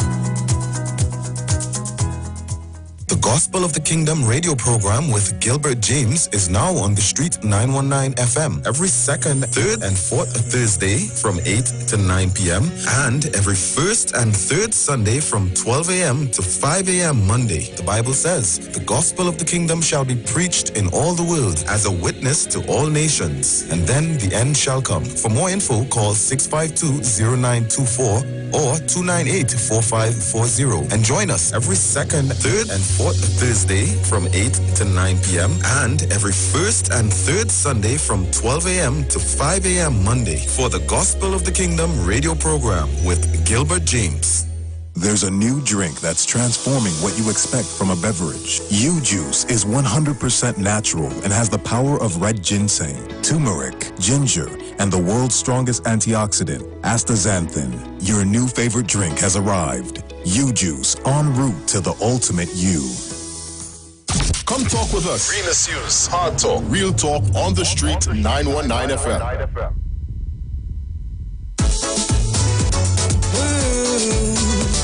Oh yeah.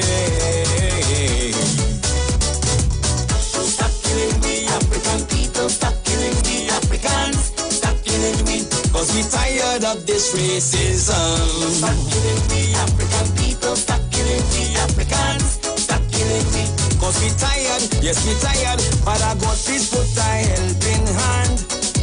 Tell me why they do not like the Africans. Father God, I don't know what we did to them. Every day they killing African children.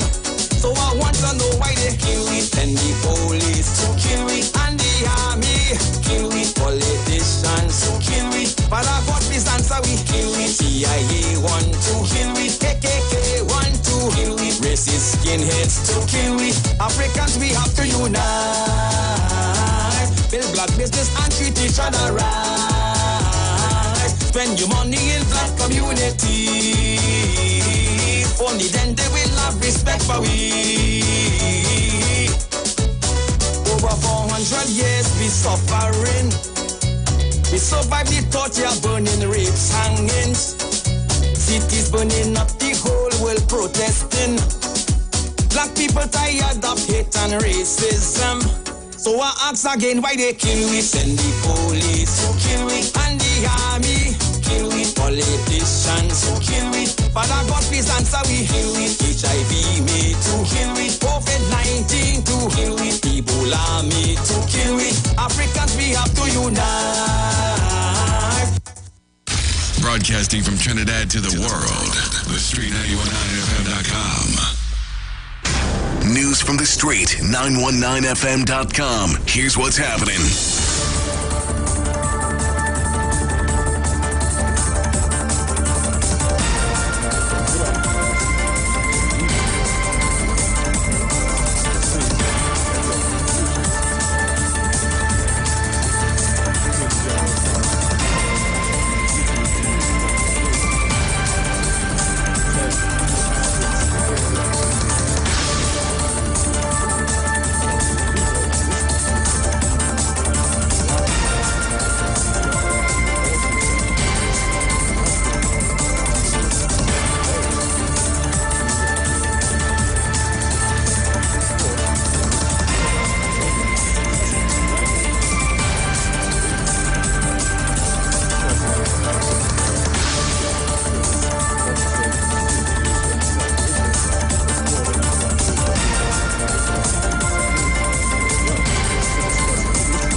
News from the street. 919fm.com.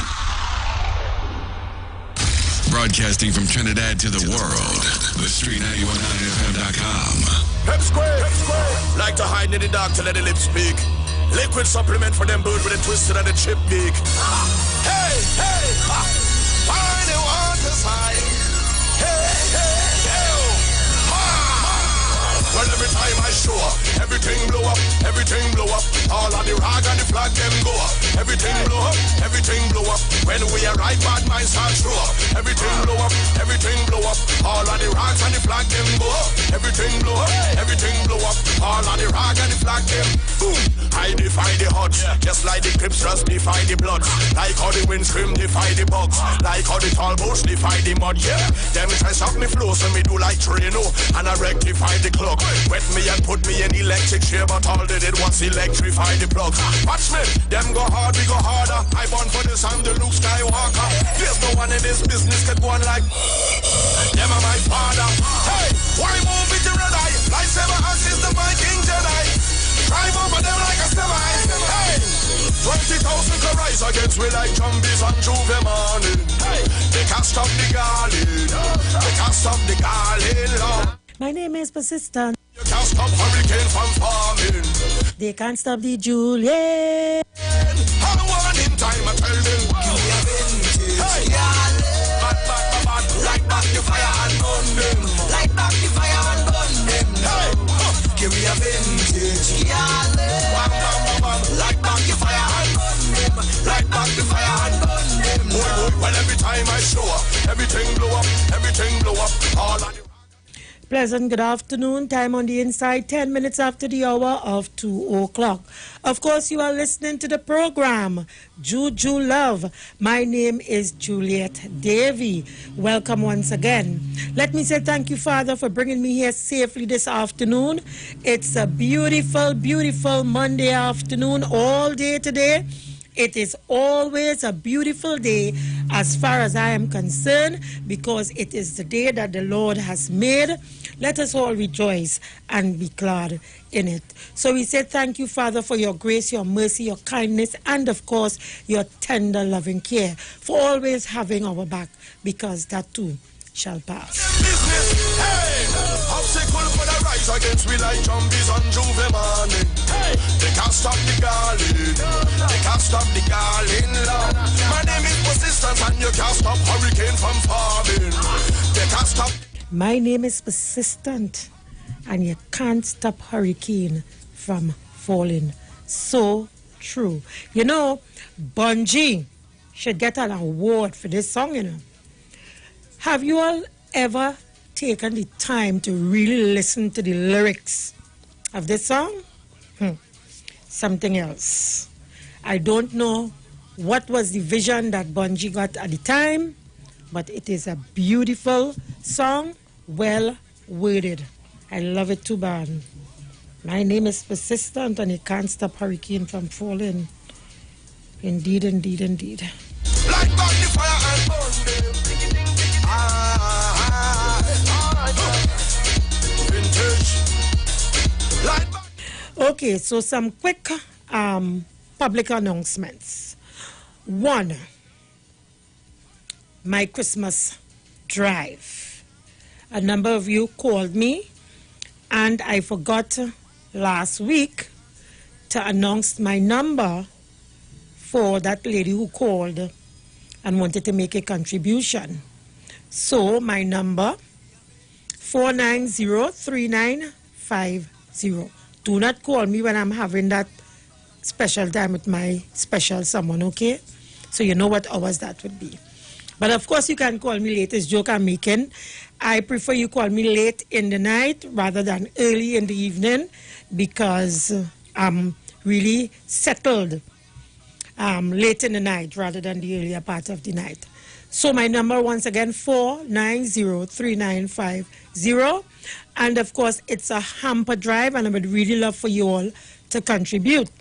As we discuss, you know, the state of affairs in Trinidad and Tobago, you will get to understand why I'm doing the hamper drive. Additionally, someone made contact with me, a gentleman, And on both our ends, we've had little challenges. When I call him, he was busy, and when he called me, I was busy, and so forth. So I just want to remind him, if he's listening, he said he's a regular listener, remember to get in contact with me if I don't get in contact with you. Okay?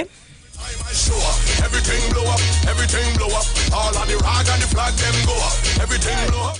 And of course, you can view me live on the Street 919 FM, our Facebook page. Everything blow up, everything blow up. All of the rag and the flag, them boom. I defy the odds, just like the Crips just defy the bloods. Like how the wind scream defy the bugs. Like how the tall boats defy the mud, yeah. Them try suck me flow, so me do like Trino. And I rectify the clock. Wet me and put me in electric chair, but all they did was electrify the plugs. Watch me, them go hard, we go harder. I born for this, I'm the Luke Skywalker. There's no one in this business could go on like them are my father. Hey, why move it to red eye? Lightsaber is the mic. So this afternoon, I want to continue from where Google left off, because I would have started a discourse last week when I got here with respect to the public service, and it was coming out of the passing of Shoma Wilson's sister and the treatment that she got at the Mount Hope Hospital. And so we had a discussion with respect to the public service, and we were looking at police officers, we were looking at nurses, we were looking at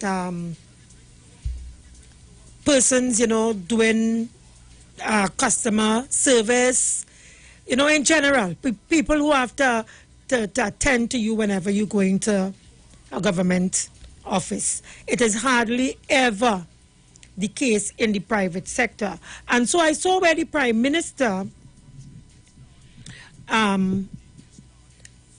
made a statement with respect to workers who are being dishonest. That is my words. In terms of how they are abusing the social distancing mechanism that is put in place by the public service in order to mitigate against the spread of the COVID virus, because, you know, we've had a second wave and there is no letting up. But some public officers, it appears, have been abusing the method of rotating staff and how they come to work. So the Prime Minister would have made some kind of a announcement with respect to that. As well, I saw where Movie Tongue had to take some stringent measures with respect to staff, those renting. Let me just find the article. Just give me a break.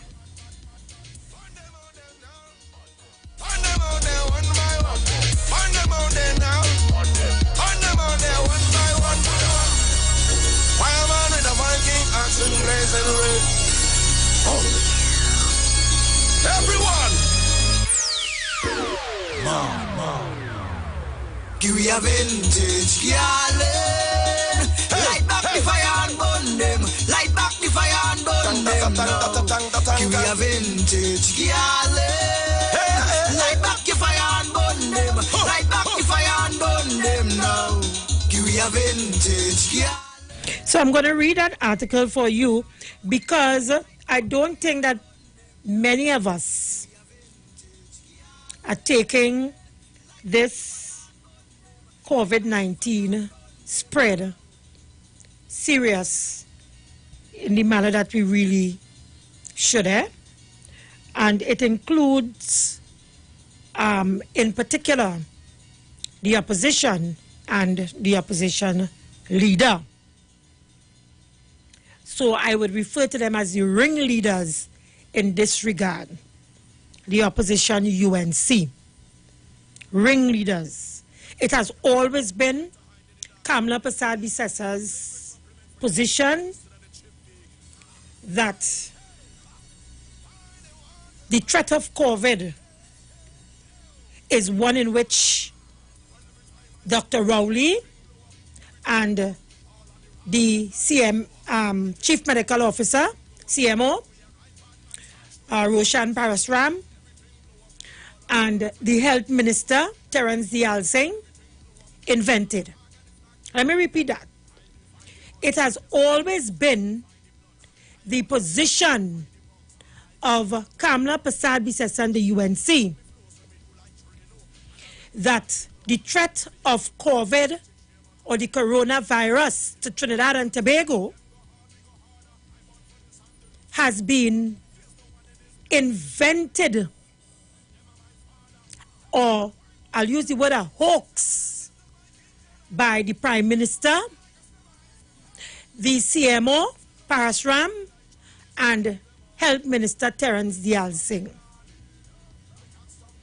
I will explain you what I mean, because they know they like to sue, and they like to sue Julia Davy in particular.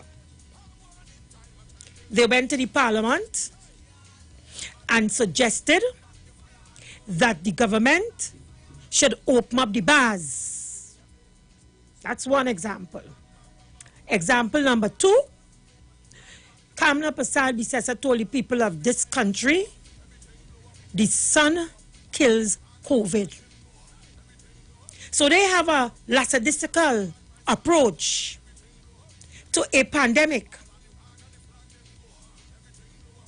And because they are the ringleaders in this regard, a number of people in this country have adopted the same behavior and the same approach. And mind you, I'm sad to say that it is particularly people of a particular ethnic background in this country. And it all has to do with their hating of the PNM and people of a particular race in this country, who they heap scorn on because those people choose to exercise their franchise and vote for whichever political party they so desire. So they're upset about that. So COVID must kill a particular group of people in this country. As a matter of fact, I'll give you a better example of those ringleaders. There was one point in time, Dr. Rowley, when it now started, he was outside. I think he was in Ghana. I stand to be corrected. And they were actually saying that they wished that Dr. Rowley had gotten the COVID-19 or the coronavirus.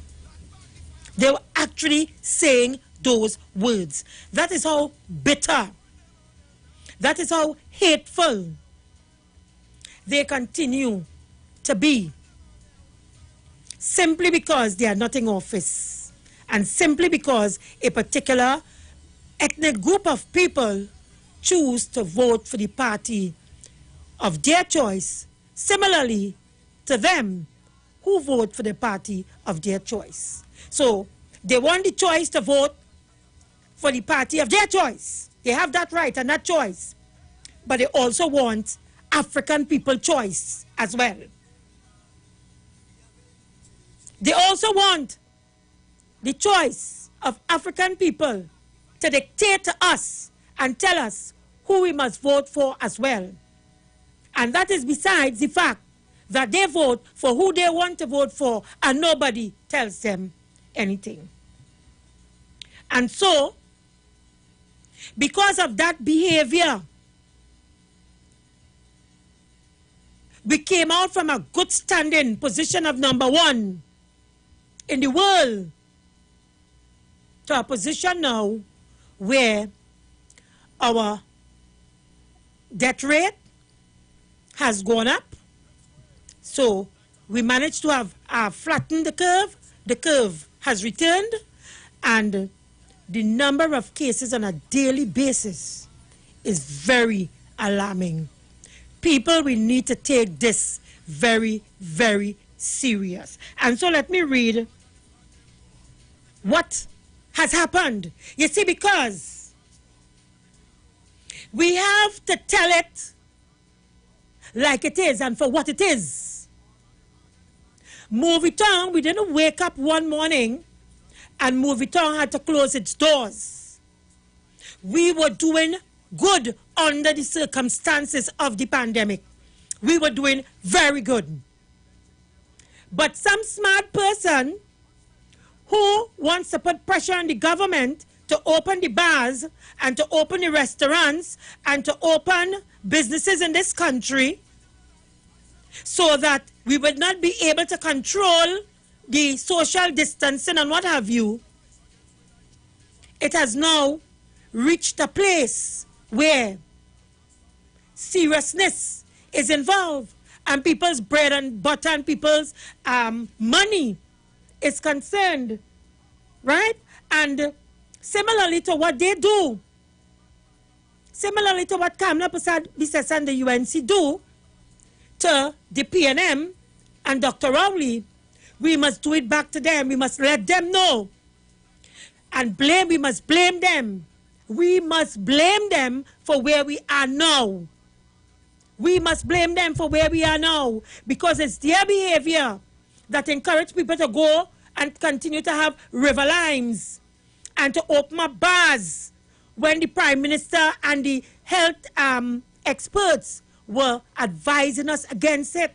So when Movietone could say to us today that they have to close up shop because there is no business, we must remember to say the words Kamla Persad-Bissessar and the UNC.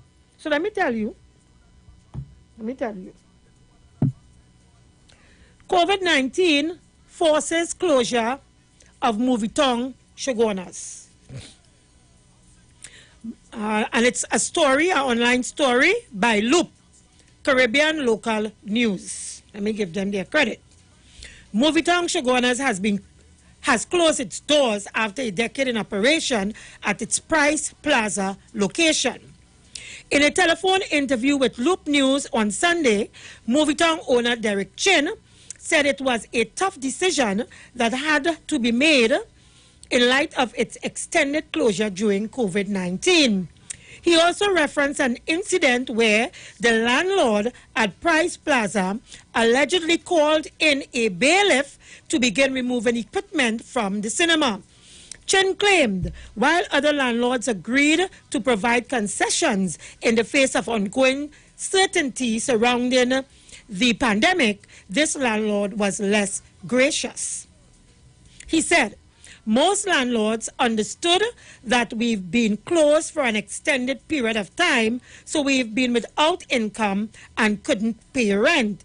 We made arrangements with them to make payments where we could once this normalized again. Imagine, during COVID, they, Price Martin Brackett, brought a bailiff to move out our projectors and screens without even giving us a chance. So, rather than deal with them, we preferred to leave. The business owner also expressed disappointment that despite their repeated pleas to government to allow cinemas to reopen, they have remained closed even as other businesses where customers are jammed in close quarters continue to operate freely.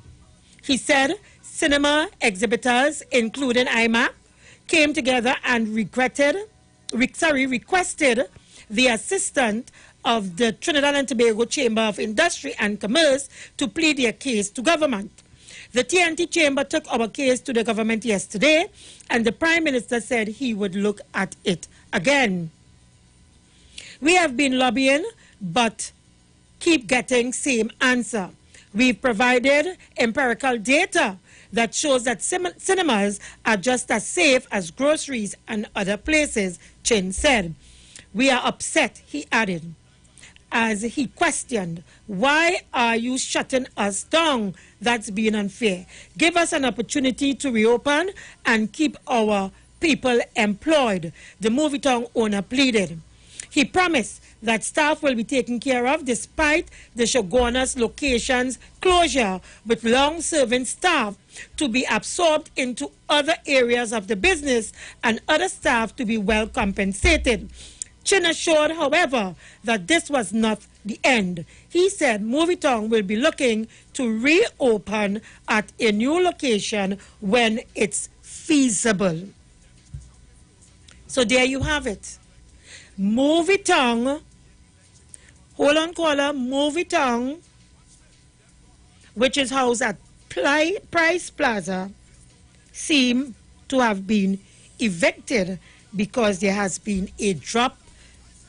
Well, based on the article here, let me don't say what I didn't read, but they weren't able to pay rent. So I am interpreting the situation that there has been a drop in sales, and of course with the closing up of business and what have you, cinemas and what have you, there is no money coming in to pay rent. Caller, good afternoon and welcome.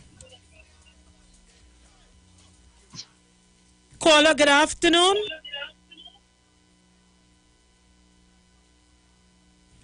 Caller, you are on. Okay, so there you have it. So we have two issues. The one with the public service and employees abusing the social distancing mechanism put in place to rotate staff. It is being abused, and the Prime Minister has commented on it. And I am happy that he did, because I can tell you, caller, just briefly, I can tell you from my own experience, having to go to public offices to deal with your business on a daily basis, it is very difficult, because particularly, well, let me just say the bank. Let me use the bank as a reference. The bank accounts are now being scheduled, and sometimes you get in 2 and 3 months and what have you. Sometimes you go to an office and there's nobody there to deal with you. So you all understand. So if it is you have a day to come out and work, because people have business to be dealt with. Good afternoon and welcome. Yeah, Julia, good afternoon. Julia, you what's happening? From the time the government decided to assist the taxi drivers and the maxi taxi, everybody want government to get their money. The bar owners and them say now that they want to meet with the government to get their money. Everybody want to get money from the government. You understand? A lot of psychology they're using. Let me tell you, there are people who are getting the loan that the government is giving, the 2-year and the 5-year. And you know what it is to do? I know I guess so. They fire the people and them, everybody working, so they're drawing the money for themselves, but they're not keeping the workers employed. It's a strategy they use it, all of them strategy, because they feel that the government are right to give them money, to give them something, you understand? And that, you understand, the government has to be very careful with them in what it is they're doing with that treasury. Other thing, Julia, it's over 6 weeks I trying to get in to the whole of justice, to get at a point, a date, you understand, to go and do something with it. Over 6 weeks, every time you call on the phone, they put you on the operator, you understand? And you did something has to be done. It is not right. That totally is not right. You go. I think they're using this COVID-19 to even be more slack in the way they go about doing their job. They play the fool. You go to legal affairs to get a certificate. They tell you go online. When you go online, for a whole month now you can't get you. What is going on in the country? And people getting paid every month. They get salary going to the bank. Man, I support the Prime Minister. And you see Duke have a right to go, you understand? To some psychologist. Exactly, because they're encouraging wrongdoing in the public service. He's sick, mentally sick. Well, we have no knowledge about that. Caller, be careful. Yeah, but I know. I go on. Okay, so that is a disclaimer. Folks, we have to be careful, right? We don't want to put the station in no problem. And worse, all I know is no offense. Please, do not put me fed up people. Sue me, sue me, sue me, sue me, sue me. I have no money.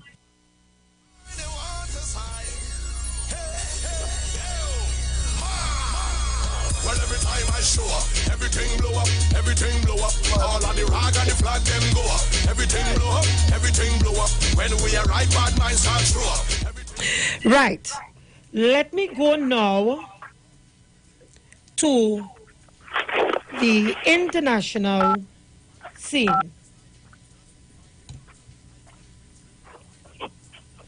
And bring you a story as well. Because this pandemic is serious, you know, folks.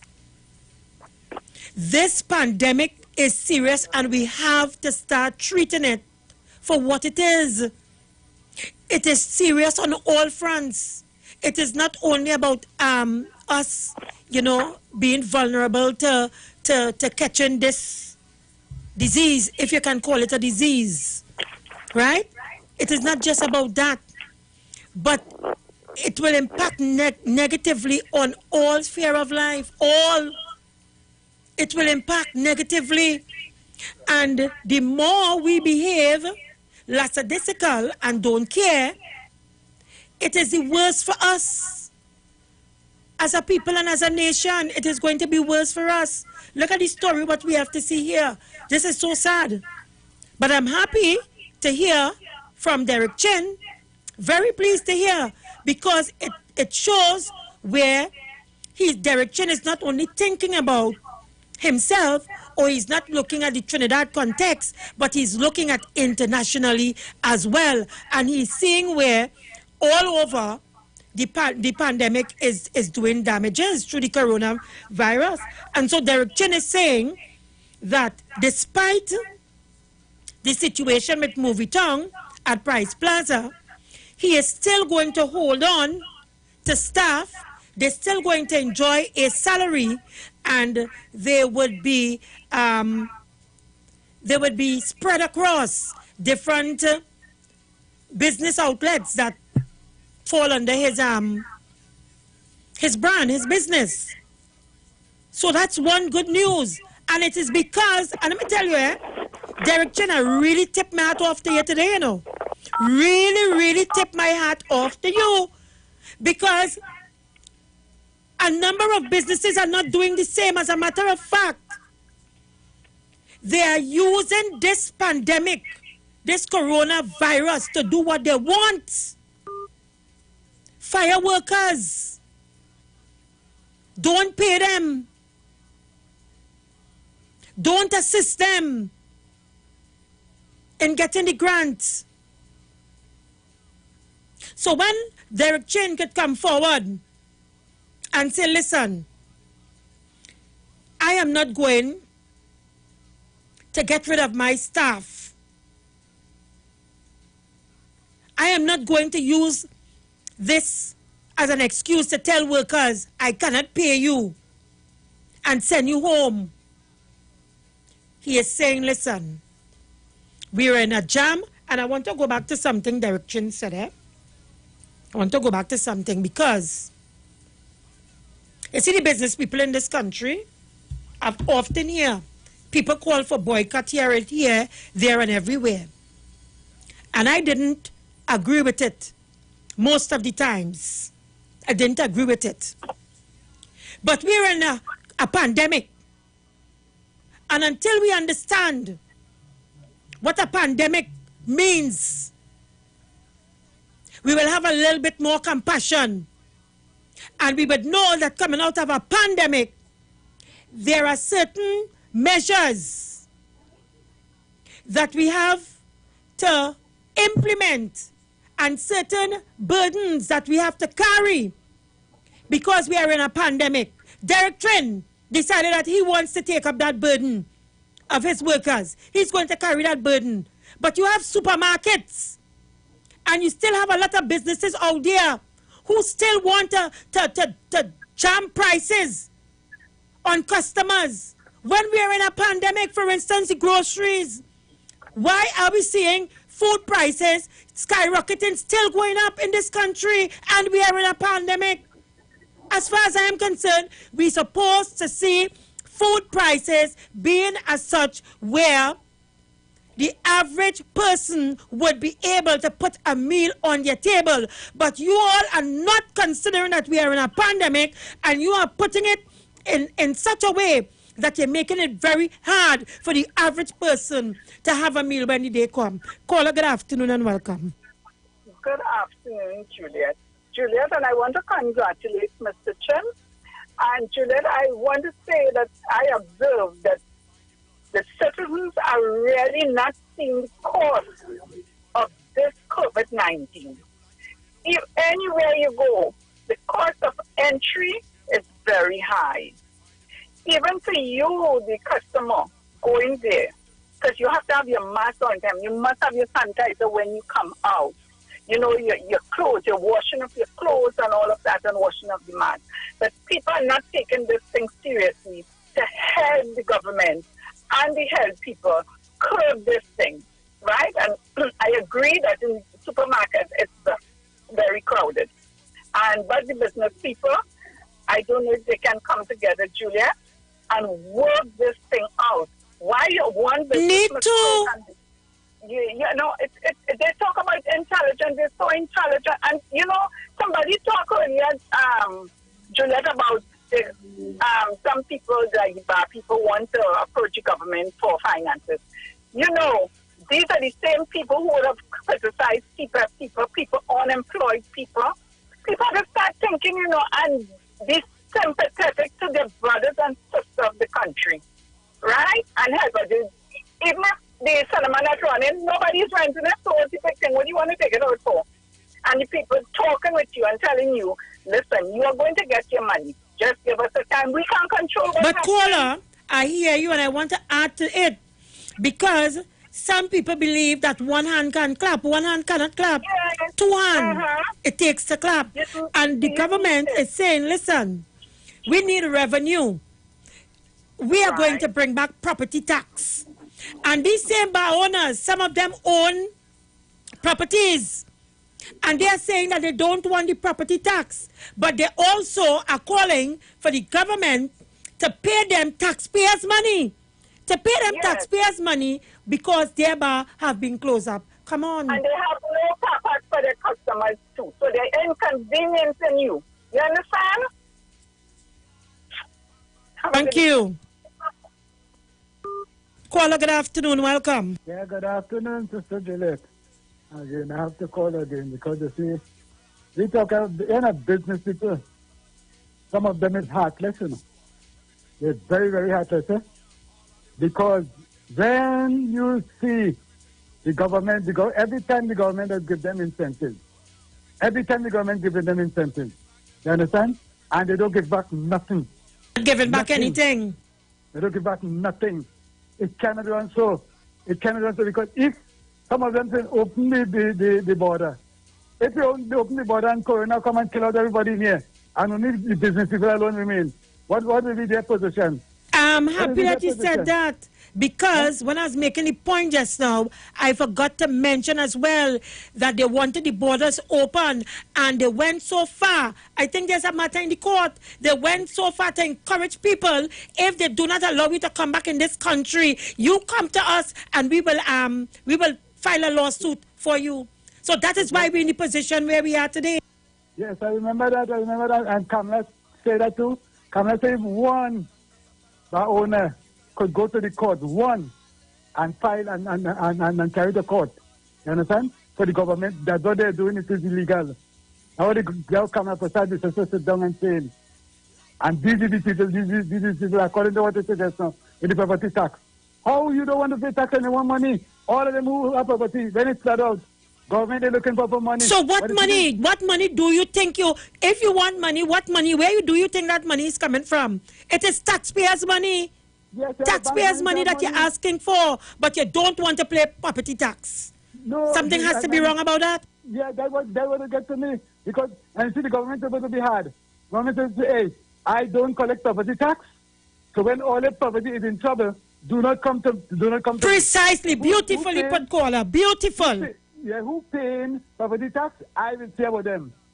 We will say about them. Taxpayer money there to say about them. But they don't pay no property tax.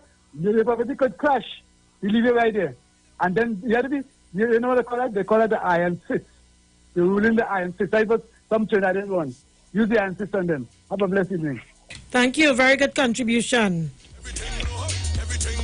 When we arrive, bad minds start throw up. Everything blow up, everything blow up. All of the rocks and the flag them go up. Okay, so I took this from off of Facebook, and the person who I got it from, well, I got it in a chat.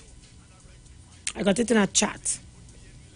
And I'm seeing here Beverly Ramsey Moore. She's from Tobago. And I sense from it that she took it from somewhere else, right? And it goes like this. I don't know if the public really understands how terrible the situation is for millions of hard-working professionals. Legendary New York Metropolitan Opera has just announced its closure until September 2021. Imagine that. You're talking about a whole year again, eh? Their musicians, choir, stage techs, etc. have been without pay since last April. Broadway is closed until 2021. 6 West End venues think they can open right now. Cirque du Soleil goes bankrupt and cuts over 3,500 jobs. Feld Entertainment has permanently fired 90% of his workforce. Live Nation had to lay off a large number of employees. Cruise boat artists are unemployed, and amusement park productions have no idea when they will be rehired. There are no concerts, festivals, or tours scheduled until 2021. And if they don't perform next year, they may never happen again. No jazz festival, no Coachella, no Bonnaroo, no EDC, no Glastonbury, no tours, no ballet, no opera. It's all gone. It is predicted that 90% of independent music rooms could close if this continues. Artistic and musical organizations of all kinds, choirs, theaters, orchestras, dance companies, festivals, music rooms, not to mention all technical and independent suppliers, all are trying to find alternatives to succeed in working. Over 12 million people work in entertainment production. We are not insignificant, and this industry can't reopen until mass gatherings are allowed. This doesn't include the additional dismissal of techs and openers, maintenance staff for bar rooms and staff, safety, and thousands of vendors. So when you see your entertainment friends begging you to wear masks and stay home, understand that we are watching helplessly our industry collapse before our eyes because not enough people care about taking the necessary means to reduce the spread. Reduce the spread, sorry. Not enough persons are taking the necessary means to reduce the spread. This is personal to us. Our whole livelihood depends on social solidarity, and we will not accept to be labeled non-essentials. Music and arts are necessary for a happy and balanced society. I absolutely agree. Everyone's career and industry is indefinitely pending. Please wear your mask on your mouth and nose and wash your hands. I copied this text. Feel free to do the same thing. There you have it. There you have it. Opera houses, theaters, musicians, They are all losing their jobs to COVID-19. And they are begging. Notice that there was no mention of doom and gloom as such, but apparently the message was to encourage persons and to reinforce the social distancing rules and the wearing of masks and sanitizing. Folks, it is very serious and it has hit home. Movietown was evicted for failure of meeting their rental obligations. And based on what I read, a number of businesses in Price Plaza, that is the position because of the social distancing mechanism put in place vis-a-vis the closing of certain types of businesses by the government of Trinidad and Tobago. No fault of the government. People, we can do this, but we all have to take the individual responsibility to mitigate, and that's the problem. The government is doing their part to educate us and to assist us. We need to do our part to help in the mitigation of this spread of this coronavirus so that we can go back to a normal life. It is what you want. It is what you want. It is up to you. You are unhappy with the circumstances that we are under, but yet still you don't want to have some form of discipline. How is that? You want normalcy, but you don't want to implement personal discipline in the whole scenario. Come on, people, we have to do better than that. We have to do better than that. And for those of you working in the public service, come on. You can't tell me that staff is being rotated. Some persons, well, everybody, you're getting a 3 days on and a 2 days off. And a 2 days on and a 3 days off. And you're getting your salary. But yet still you're not going to work. And when you do go to work, it's a problem in helping the public. You're abusing the whole scenario, and when people come to get assistance, they cannot get assistance. That is unfair. Oh gosh. Come on, have some compassion on people. Have some love now. Please. Caller, good afternoon and welcome. Hello, good afternoon, Juliet. You hear me? Loud and clear. Okay. I want to say that I think the police should be more serious with the situation, because I noticed on a weekend there's a place, I don't want to call the name, it's south of 6th Avenue. I noticed it even the last weekend, Friday night to Saturday, where people park up with all the vehicles, all the bottles, their bottles, rum bottles on the pavement, and they're having a very good time there without any mask. So I would really like the police to be more serious with the situation, because, I mean, our family has to live here also. Thank you very much. Yes, and I agree, our family have to live here also. But it is putting a major strain on business in this country. And that is the underlying issue. It is putting a major strain on business in this country. How are we going to live? How are we going to live if businesses are closing, supply and demand shut down? How are we going to function? Is either something wrong with us mentally as a people? Something have to be wrong with us. Not to understand that this is going to affect us. And back to the groceries. Again, back to the groceries. we are in a pandemic. And to my mind, because I could be wrong, I could very well be wrong, but I hope to God I'm not wrong.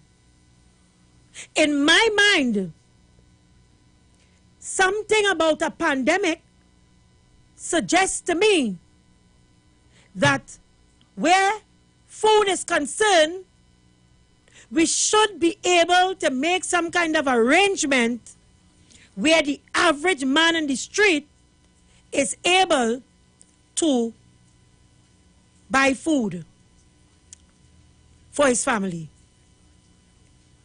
But within the last 6 months or so, this thing started when? Sometime in March thereabout. Because we had the carnival, the pandemic was going on, but we wasn't really hit yet, so we didn't start any measures. So about March or so, and every time you're going to the supermarket, the prices just keep going up and up and up. Something has got to be wrong with that. And I think that we, the public, if this continues, it is time that we, the public, start hitting the pavement. Hitting the pavement and calling for a boycott. Because there's no way you telling me. And even before the pandemic, even before the pandemic, they were overdoing it in the grocery with the prices. Now that the pandemic has stepped in, and you expect that there will be some kind of leniency, that is not happening. Instead, you're seeing the prices going up. I cannot picture in a pandemic such happening. I stand to be corrected. Somebody has to call me and tell me differently. But I believe in this kind of situation that we are in, people at least supposed to be able to go to the supermarket and their $100 supposed to be able to work for them. We're out of time. We're going to the top of the hour. Just a minute and 20 seconds again. So, keep it locked to the Street 919 FM. You are listening to the program Juju Love. Yes, we'll be right back. Can't stop hurricane from farming. They can't stop the garland. I'm on in time, I tell them. Light back the fire and burn them. Light back the fire and burn them. Hey, give me a vintage garland. Light back the fire and burn them. Light back the fire and burn them. Well, every time I show up, everything blow up, everything blow up. All on the rag and the flag them go up. Everything blow up, everything blow up. When we arrive, bad minds start show up. Everything blow up, everything blow up. All on the rag and the flag them go up. Everything blow up, everything blow up. All on the rag and the flag them. Vintage. Light back the fire and burn them. Vintage. Light back the fire and burn them. Burn them out there now. Burn them out there one by one. Burn them out there now. Burn them out there one by one. They talk. You talk. Come talk with us. On the Street 919 FM. There's only one way to start your week right, and that's to reset with Dr. Livette. Join him right here on your radio every Monday morning at 9 a.m. for your dose of the health and wellness program that is sure to change your life. Dr. Livette has transformed thousands of lives over the last decade and is now live on the Street 919 FM every Monday from 9 a.m. to transform yours. Tune in to learn more about herbal blends and U-Juice for building your immunities and promoting overall great health. Dr. Livette on the Street 919 FM. This The Parang song is sweet. I love the bass and guitar. I want Parang forever. Yes, my friend invited me to a Parang party. It was an all-inclusive soca Parang party. And when I reached here, music at me leisure. I fell in love with the bass and everybody happy. like Papi Lord. Glad when it's Christmas time, glad when it's Christmas time. To the ghost tree they're going, the whole house they're painting, some sewing and cooking. Since July the wine set, the quattro start to echo. Ah, it's your boy Daddy Chinese, aka the crossover artist, aka the Parangdero. And here we're going on. You can catch me live in the Parang Jam, one-on-one on Iowa stage, 8 p.m., 7th of November, streaming live on my Facebook page, Ricardo Melville, yes, my government name, on Instagram at Daddy Chinese, and on Facebook at Neil Iowa George, also on YouTube on Iowa TV, and Instagram at Iowa George. Tell a friend. Streaming live on Instagram at Iowa George, Facebook Neil Iowa George, and YouTube Iowa TV. It's Iowa Stage. Hold me through the night, hold me my Jesus, take the wheel, take the steering wheel, hold me, God this the balance field, bang. What's up, it's your boy JD, and we are coming down to the Iowa stage, 8 p.m. 14th of October. I said we because I'm not coming alone. I'm coming with my girl Nisa, and we go blaze that fire in Jesus' name down in the Iowa. Streaming from my page on Facebook, JD's Vlog, or you can check it out on Facebook as well. Streaming from Neil Iowa George on Facebook, YouTube Iowa TV, and from Instagram Iowa George. It's looking like this because I want all you to get all the information for the social. We're going to have a real good time. But man, I'm gonna tell you something. It's going to be look to the person next to you and say, hallelujah, I'm not gonna miss the Iowa stage. Get ready, get ready, get ready. Get ready, get ready, get ready. We're gonna have a good time in the Lord, amen. Streaming live.